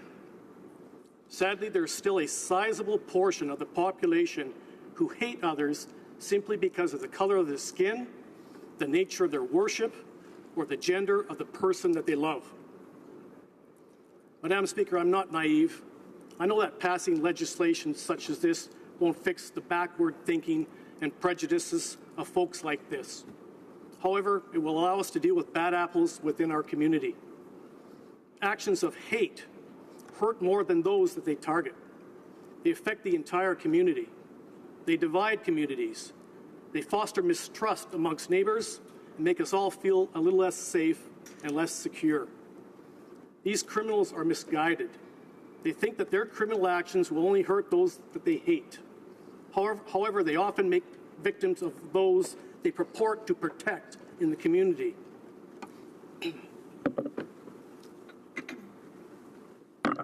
I will digress for a moment to make a general comment about hate. You know, the recent American elections seem to have raised the issue of hate speech again. And I will not go on about this, but I will say that hate is not limited to any one political stripe or any one nation. I've seen it from both ends and in the middle. As a society, we can do better here in Canada. Hate for fellow citizens is alive and well in all ridings, including my own. I receive thousands of responses from constituents on a regular basis, as we all do in this House, and I'm saddened by the very small but consistent number of hateful responses that I receive. These comments are occasionally targeted at me, but usually at others in our community. These venomous and toxic comments are targeted at others based on their skin, their God, their sexual orientation, their political affiliation, or about anything that makes them different from the writer. These spreaders of hate know their comments are not welcome in the community, though. They never provide their names and hide cowardly in their anonymity. I simply mention this because folks ought to know that their other opinions rarely count for anything in my books when accompanied by their hateful comments. If you have something constructive and valuable to say, it's best said intelligently without all the hate. This is not the first time that this legislation has come before the House, and I applaud those who tried to bring these issues forward in the past and did not give up. Societal change does not happen overnight. Change is a difficult concept for some and a dream for others. And I don't doubt for a second that every single person here has been the target of hate at some point. When you were the target of hate, it resulted in a lasting memory. It left a deep emotional scar, I'm sure. It made you mad. People need to take these memories and the emotions that it created and channel that energy into fighting hate in all its forms. This legislation could be a valuable tool to our law enforcement in dealing with hate crimes in our community. It will make it easier to get convictions and deal with this problem. Before I close, I want to encourage all Canadians to challenge hate at the source. If you have a friend, a family member, or a co-worker that engages in this type of thing, take a moment to let them know that they don't speak for you. You may be amazed to find that many of these spreaders of hate are incredibly insecure, and when they find out that they are alone in their thinking, it can provoke perhaps maybe a moment of personal reflection and perhaps even change. Your silence in situations like this is taken by them as tacit approval of their behavior. Your silence is seen as agreement of their thinking. Don't let them speak for you. Madam Speaker, recently we commemorated Remembrance Day, as you know. Tens of thousands of Canadians fought hate. They gave their lives to put down those who sought to reshape human existence through hate. They gave their future so that we could have one. There could be no greater dishonor to their memory and their sacrifices than for us to give up in the fight against hate. Yes, we have the freedom to speak our mind in Canada, but that freedom was found in the fight against hate. Let's not forget that. I'm always reminded in cases like this of a certain saying, and it says, if you are not part of the solution, you are part of the problem. And I, and many others in this House, are supporting this proposed legislation because we want to be part of the solution when it comes to fighting hate in our communities. Thank you, Madam Speaker. Reprise au débat. Resuming debate. L'honorable député de Laurentides. The honourable member for Laurentides-Labelle. Madam Speaker, Canada is a nation that is proud of its multiculturalism. We thrive when we all grow together. As the Prime Minister has always said, we are strong not in spite of our differences, but because of them. However, Canada is not immune from the issue of hate crime. It is an issue that affects us from coast to coast to coast. As the country continues to become more diverse, hate crimes against individuals and groups are an ongoing issue. The most common form of hate crime is that of mischief, damage to property, most often in the form of vandalism. These cowardly acts targeted at people and groups in our neighborhoods are hurtful, not only to their intended targets, but to our communities as a whole. It is for this reason that the member for Nepean proposed Bill C-305. This bill seeks to amend Section 430, 4.1 of the Criminal Code of Canada, which to date only includes places of worship such as churches, temples, synagogues, and mosques as protected places against hate crime. In its current form, Bill C-305 seeks to expand this to include schools, daycare centers, colleges or universities, community centers, and playgrounds. The LGBTQ2 community is one of the most targeted groups when it comes to hate crimes. While Parliament has previously passed legislation to protect these groups, Section 430, 4.1 currently does not recognize hate-based mischief against one's sexual orientation or gender identity. The current law only recognizes bias, prejudice, or hate based on religion, race, color, national, or ethnic origin. Bill C-305 seeks to include these two groups. It is the sponsor's hope that with the passage of Bill C-305, our neighborhoods will be a safer place for the LGBTQ community. Madam Speaker, I believe this bill is very important for making progress in fighting hatred and hate crimes, and I really congratulate the member for Nepean for his hard work on this, for bringing this forward. And when we look at the results of this this bill, we see that a wide number of stakeholders have come out in support of this. We've heard from the Center for Israel and Jewish Affairs, the World Sikh Organization, the Coalition of Progressive Muslim Organizations, the Canada-India Foundation, the Canadian Rabbinic Caucus, and so on and so forth. This is a wide breadth of support for a very important bill to address hate. Now, where I grew up in rural Quebec, there used to be signs on places that said, "No dogs, no Jews." And hatred is a real thing. It's a thing that has to be fought. It has to be fought against and protected from. And I think this is a really nice step, and I really encourage the member for Nepean to go forward to this, and I'm looking forward to the second hour debate. I believe my time is up. I see the chair rising. Thank you, Madam Chair.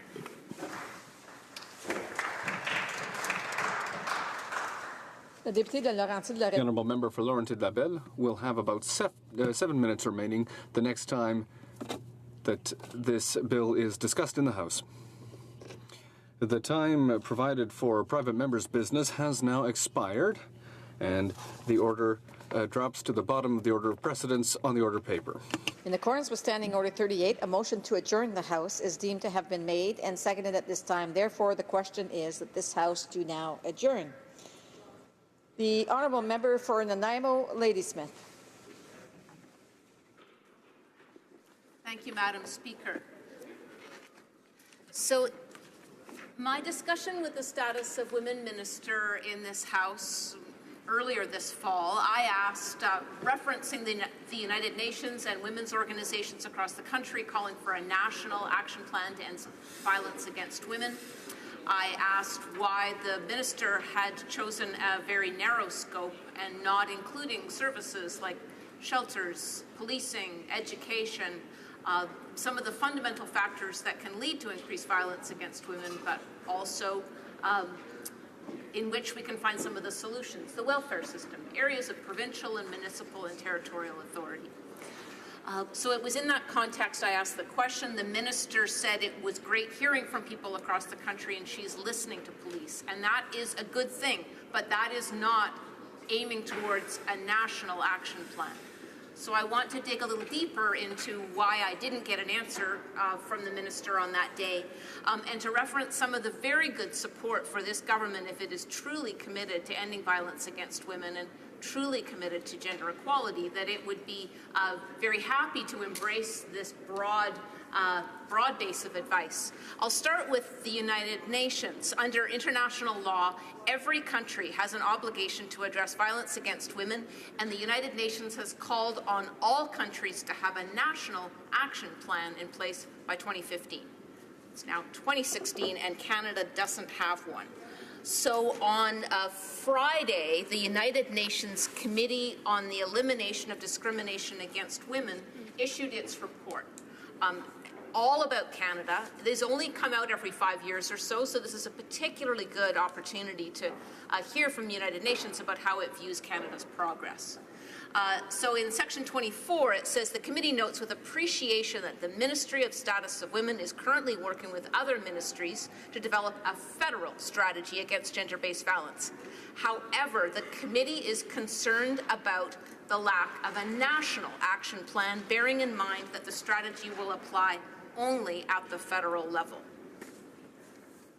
In section 25, the committee recommends that Canada, Section D, expeditiously adopt a national action plan in consultation with civil society organizations, especially Aboriginal women's organizations, to combat gender-based violence against women and ensure that adequate human, technical, and financial resources are allocated for its implementation, monitoring, and assessment. And I think there's more. Well, that's probably enough as a start. It also indicates around the necessity to have a national action plan, increased reporting by women regarding incidents of violence, and destigmatizing victims, and working with judges, prosecutors, police officers. All of these fall within provincial authority. I'll end with flagging from the blueprint for Canada's National Action Plan on Violence Against Women and Girls, which is NGOs from across the country, women's organizations that last year called on the government to implement a national action plan. They indicate in the absence of a national action plan, responses to violence against women in Canada are largely fragmented, often inaccessible, and can work to impede rather than improve women's safety. So my question through you to the Status of Women Minister, why not a national plan? Why so narrow a federal plan? The Honourable Parliamentary Secretary for Status of Women. Thank you, Madam Speaker. I welcome the opportunity to participate in this adjournment debate and discuss the federal government's approach to addressing gender-based violence. Notre gouvernement comprend à quel... The federal government understands how urgent the need is to reduce and prevent all forms of gender-based violence, including violence against women and girls. Not only does it cause profound damage to a woman's life, as well as her dignity and self-respect, it's also a violation of her right to live free from violence. It becomes a barrier to success in so many aspects of her life and puts true gender equality out of reach in our country. Budget 2016 contained a number of measures which underscore the federal government's commitment to reducing and preventing gender-based violence. This includes $89.9 million to over 2 years, beginning this year for the construction and renovation of shelters and transition houses for victims of family violence. This investment is expected to support the construction of renovation of over 3,000 shelters over the next 2 years. We have also allocated $10.4 million over 3 years to support the construction of new shelters in First Nations communities. Budget 2016 also provides $33.6 million over 5 years and $8.3 million ongoing funding to better support shelters that serve victims of family violence living in First Nations communities. Notre gouvernement prend aussi un Our government is also taking a number of additional actions to address gender-based violence in our country. For example, we have established a national inquiry into missing and murdered Indigenous women and girls. This inquiry will examine and report on the systemic causes behind the violence that Indigenous women and girls experience, and their greater vulnerability to that violence by looking for patterns and underlying factors that explain why higher levels of violence occur.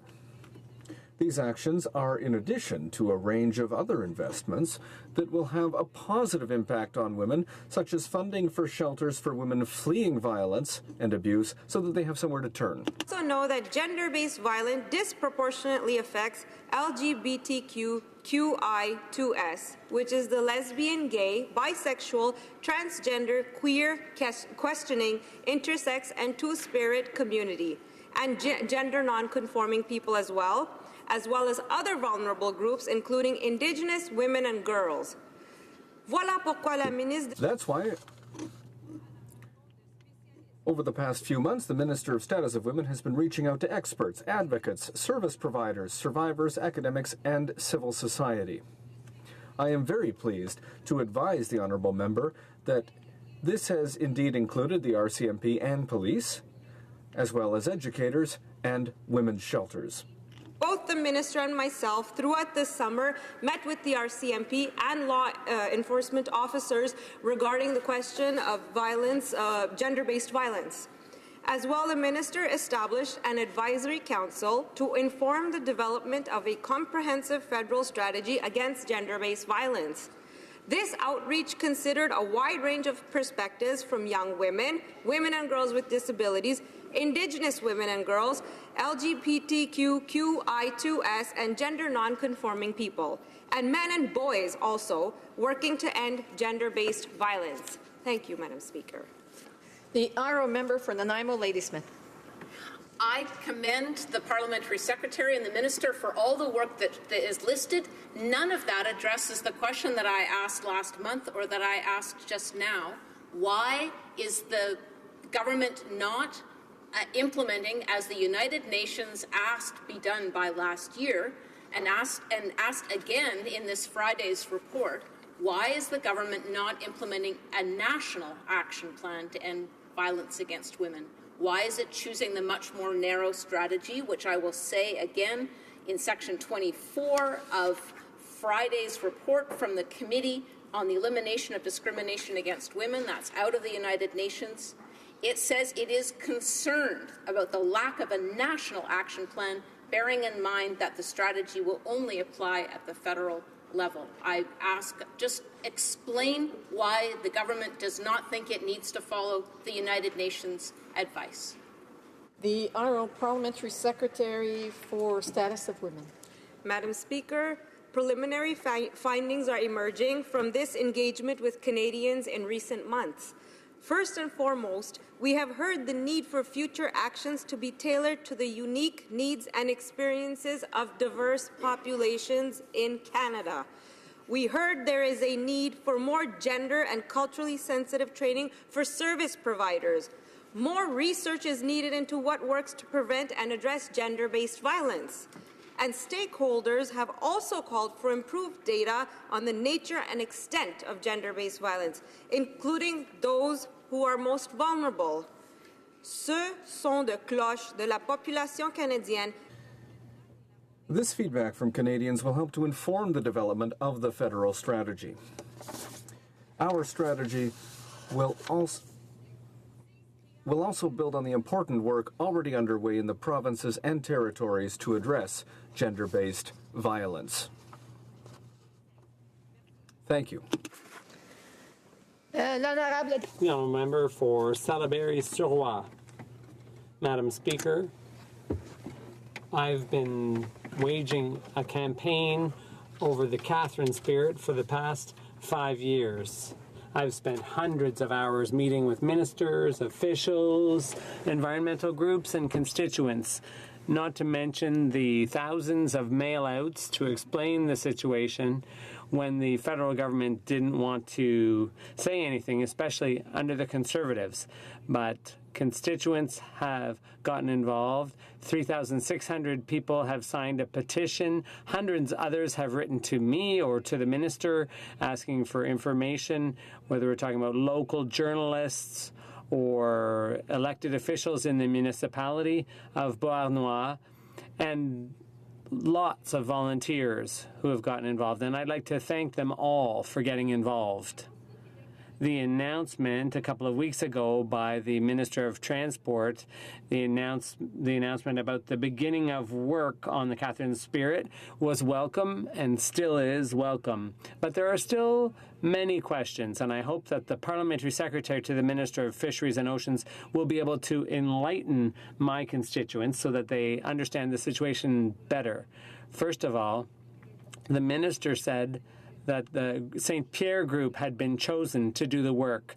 The minister justified that choice by saying that it was urgent to take action. And indeed, we've been calling for action for over 5 years because a disaster could happen at any point. Transport Canada thought that there could be 7,000 tons of contaminated water in the ship, and through an access to information request, one of the there had been, in fact, a concern about a potential leak, and that's why constituents wanted something done quickly. There was a repair before the wreck started to list dangerously, and that was lucky, and the Coast Guard then did the repairs to stabilize the hull. But on a financial level, the government has already spent almost $4 million on the Catherine Spirit over the years, and now a $7.9, almost $8 million is being awarded to the company that is responsible for the problem in the first place. So this company, the St. Pierre Group, was fined $10,000 by the Quebec Ministry of the Environment for their negligence. So there's reason for the population to be worried. The question is simple. Why was this company chosen? They, after all, weren't expert enough to do the work originally.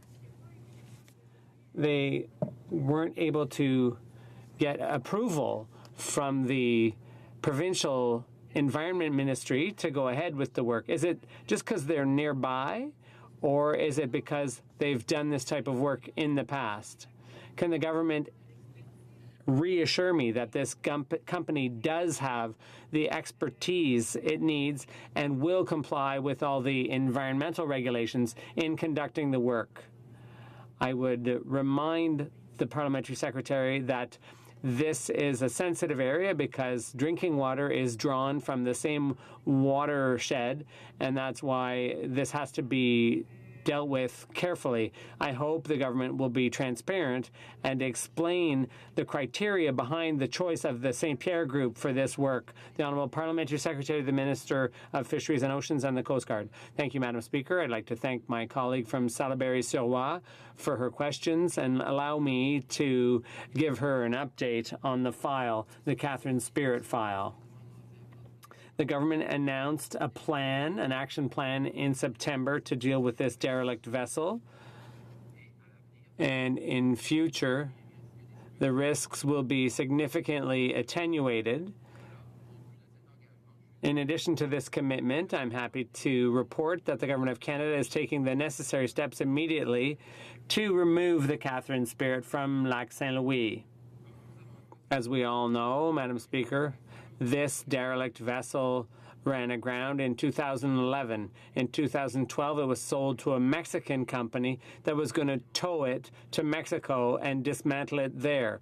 But unfortunately, the company went bankrupt in 2015 and abandoned the project. In 2016, a routine inspection revealed the presence of structural problems, which posed major challenges if the ship were to be towed somewhere else.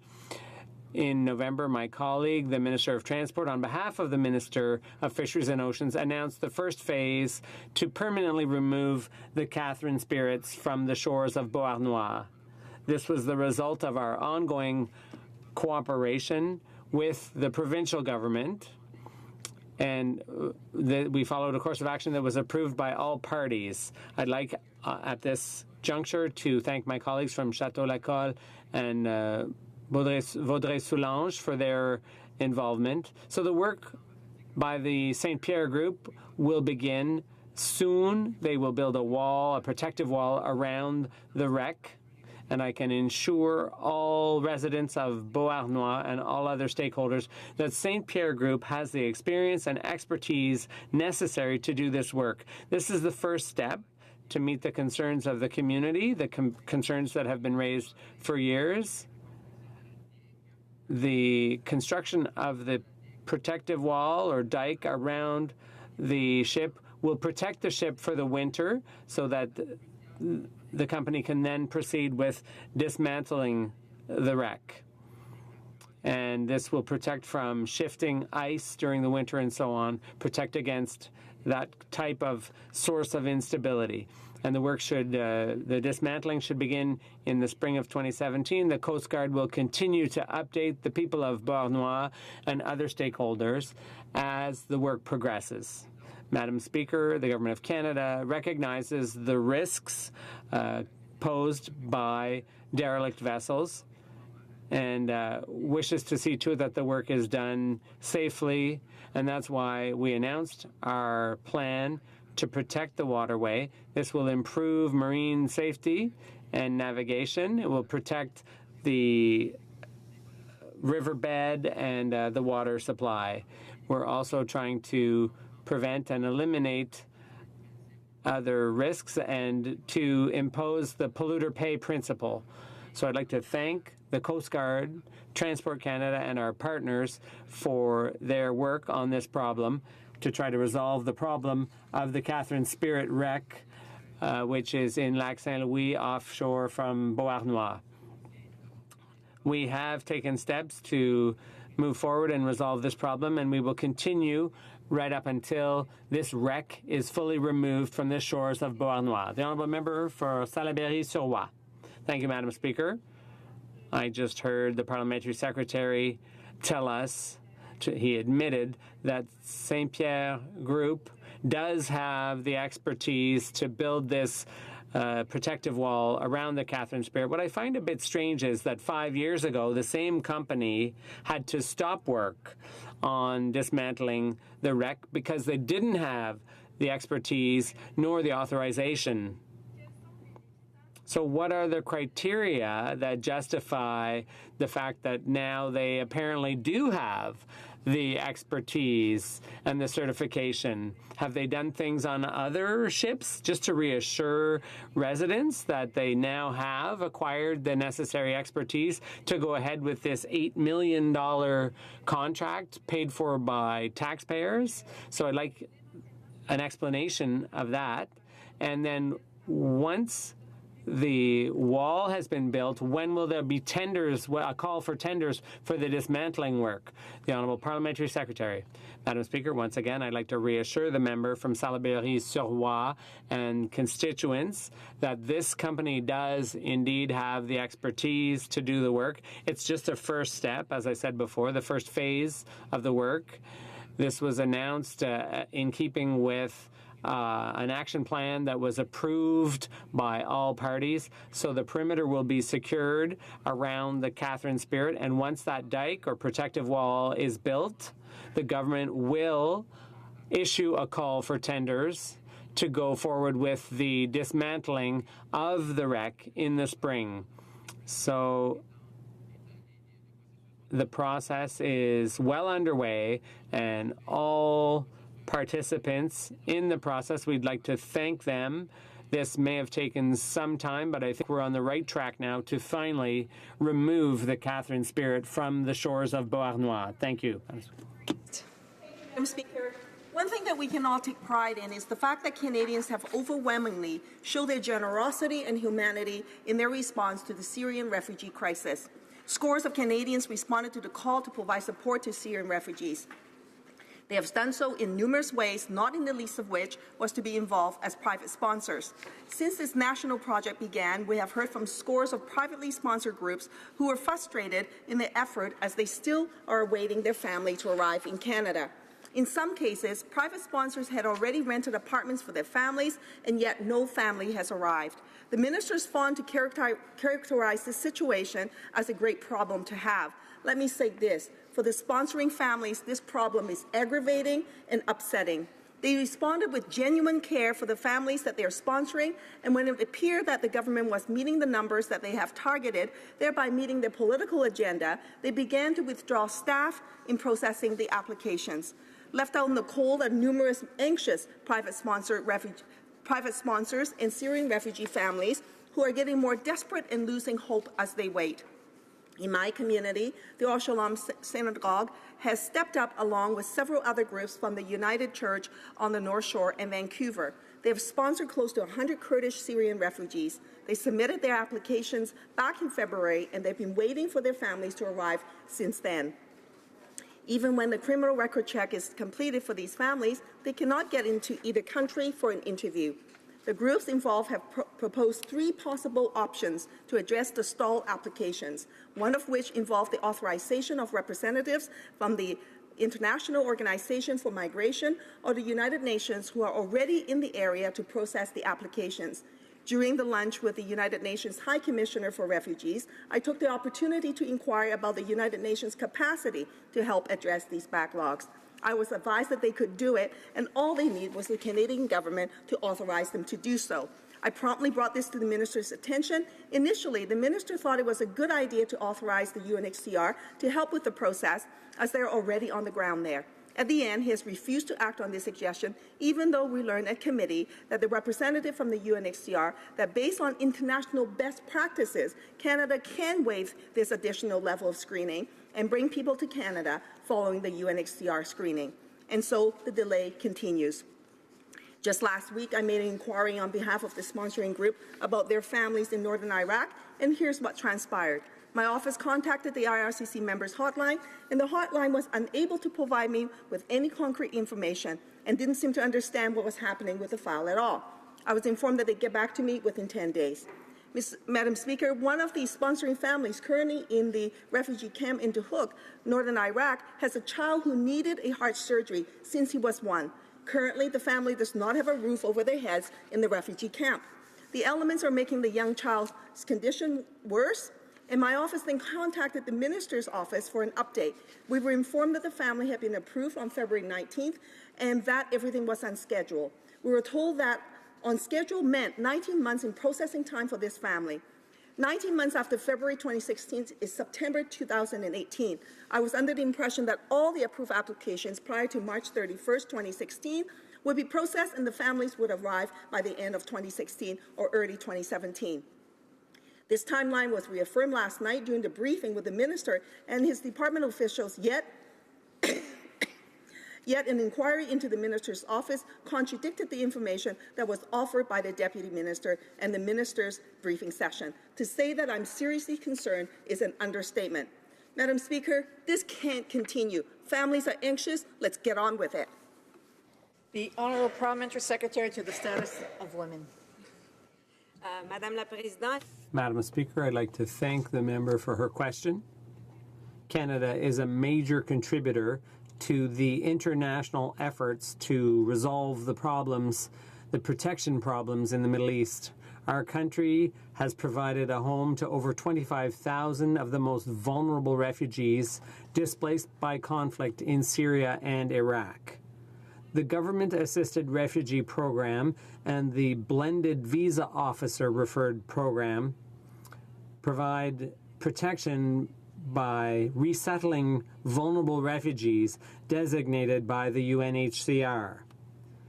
The private refugee sponsorship program is an important addition to these programs because it allows ordinary Canadians acting as private sponsors to recommend refugees for resettlement. Although UNHCR and private sponsors are major partners in Canada's resettlement efforts, ultimately, a visa officer from Canada has to make the decision whether or not to grant a permanent resident visa to an individual. That authority cannot be delegated to a third party. It's important to note that in order to be resettled to Canada as a refugee, people have to be outside their country of origin. Madam Speaker, I'd like to point out that officials from IRCC process resettlement requests, resettlement applications for refugees from Syria in northern Iraq, the same way all other applications for Syrian refugees resettlement are processed. In terms of our ability to process and protect refugees, including those from Syria and Iraq, I think our success in resettling 25,000 Syrians over a period of a little over 3 months is a clear demonstration of the capacity and determination of this government to make a difference. And the Government of Canada has kept its commitment made in 2009 to resettle 23,000 Iraqi refugees by 2015. We are proud of these efforts, and we're determined to continue for refugees from this region and those who are located elsewhere in the world. I'd like to point out that since January 2012, the Damascus visa office has been closed, and those services have been transferred to neighboring visa offices in Amman, Ankara, and Beirut, where additional resources have been deployed to facilitate the transfer of services. This government has a very limited ability to process asylum applications coming from Iraq because of the violence in the region, which is why our efforts to resettle Syrian refugees have been focused on Jordan, Lebanon, and Turkey. The instability in Iraq poses challenges in terms of getting access to vulnerable people, to identify them, select them, and interview them, without mentioning how difficult it is to get them out of Iraq, while at the same time protecting our immigration officers, the refugees, and other vulnerable groups. Nevertheless, the government is making plans to process Syrian refugees located in northern Iraq through our resettlement programs. We are working with our international partners in order to arrange interviews in person or by video if that's a viable option. But for the time being, we have no further details. Once again, Madam Speaker, I'd like to thank the member for her question on this important topic, and I commend her on the interest she shares with the government about the need to provide refugees timely protection. Thank you. Well, the fact is other countries are managing to process without security concerns, and that's the international best practices offered by the UNHCR. In addition to the many Syrians, Iraqis, and Kurds there, northern Iraq is also where many of the Yazidi populations has fled. The UNHCR has already processed many of these people, and it's the additional level of Canadian screening leading to severe delays. Ms. Chantal Deloche stated at committee, and I quote, "Everyone knows that they are refugees. They are prima facie refugees. They really only need to pass their security and medical screening. Why are we interviewing every single one of them? Not only is it creating backlogs, it's also creating a situation where it's difficult to send Canadians, visa officers, into these various areas without the risk of their security," end quote. Dr. Martin Mark, director of the Office for Refugees of the Archdiocese of Toronto, stated quite clearly to committee members that, and I quote, "Protection delay means protection denied. It's time to get on with it." The Honourable Parliamentary Secretary for the Status of Women. Thank you, Madam Speaker. As I said earlier, Canada relies on UNHCR and other partners to designate refugees for resettlement to Canada. Although those partners can help, the ultimate decision rests with Canadian immigration officers and cannot be delegated to a third party. That said, Madam Speaker, we are making plans to process Syrian refugee cases located in northern Iraq. This includes cooperation with our international partners when it comes to organizing interviews in person or by video if that option is viable. We have no further details for the time being. Thank you very much, Madam Speaker.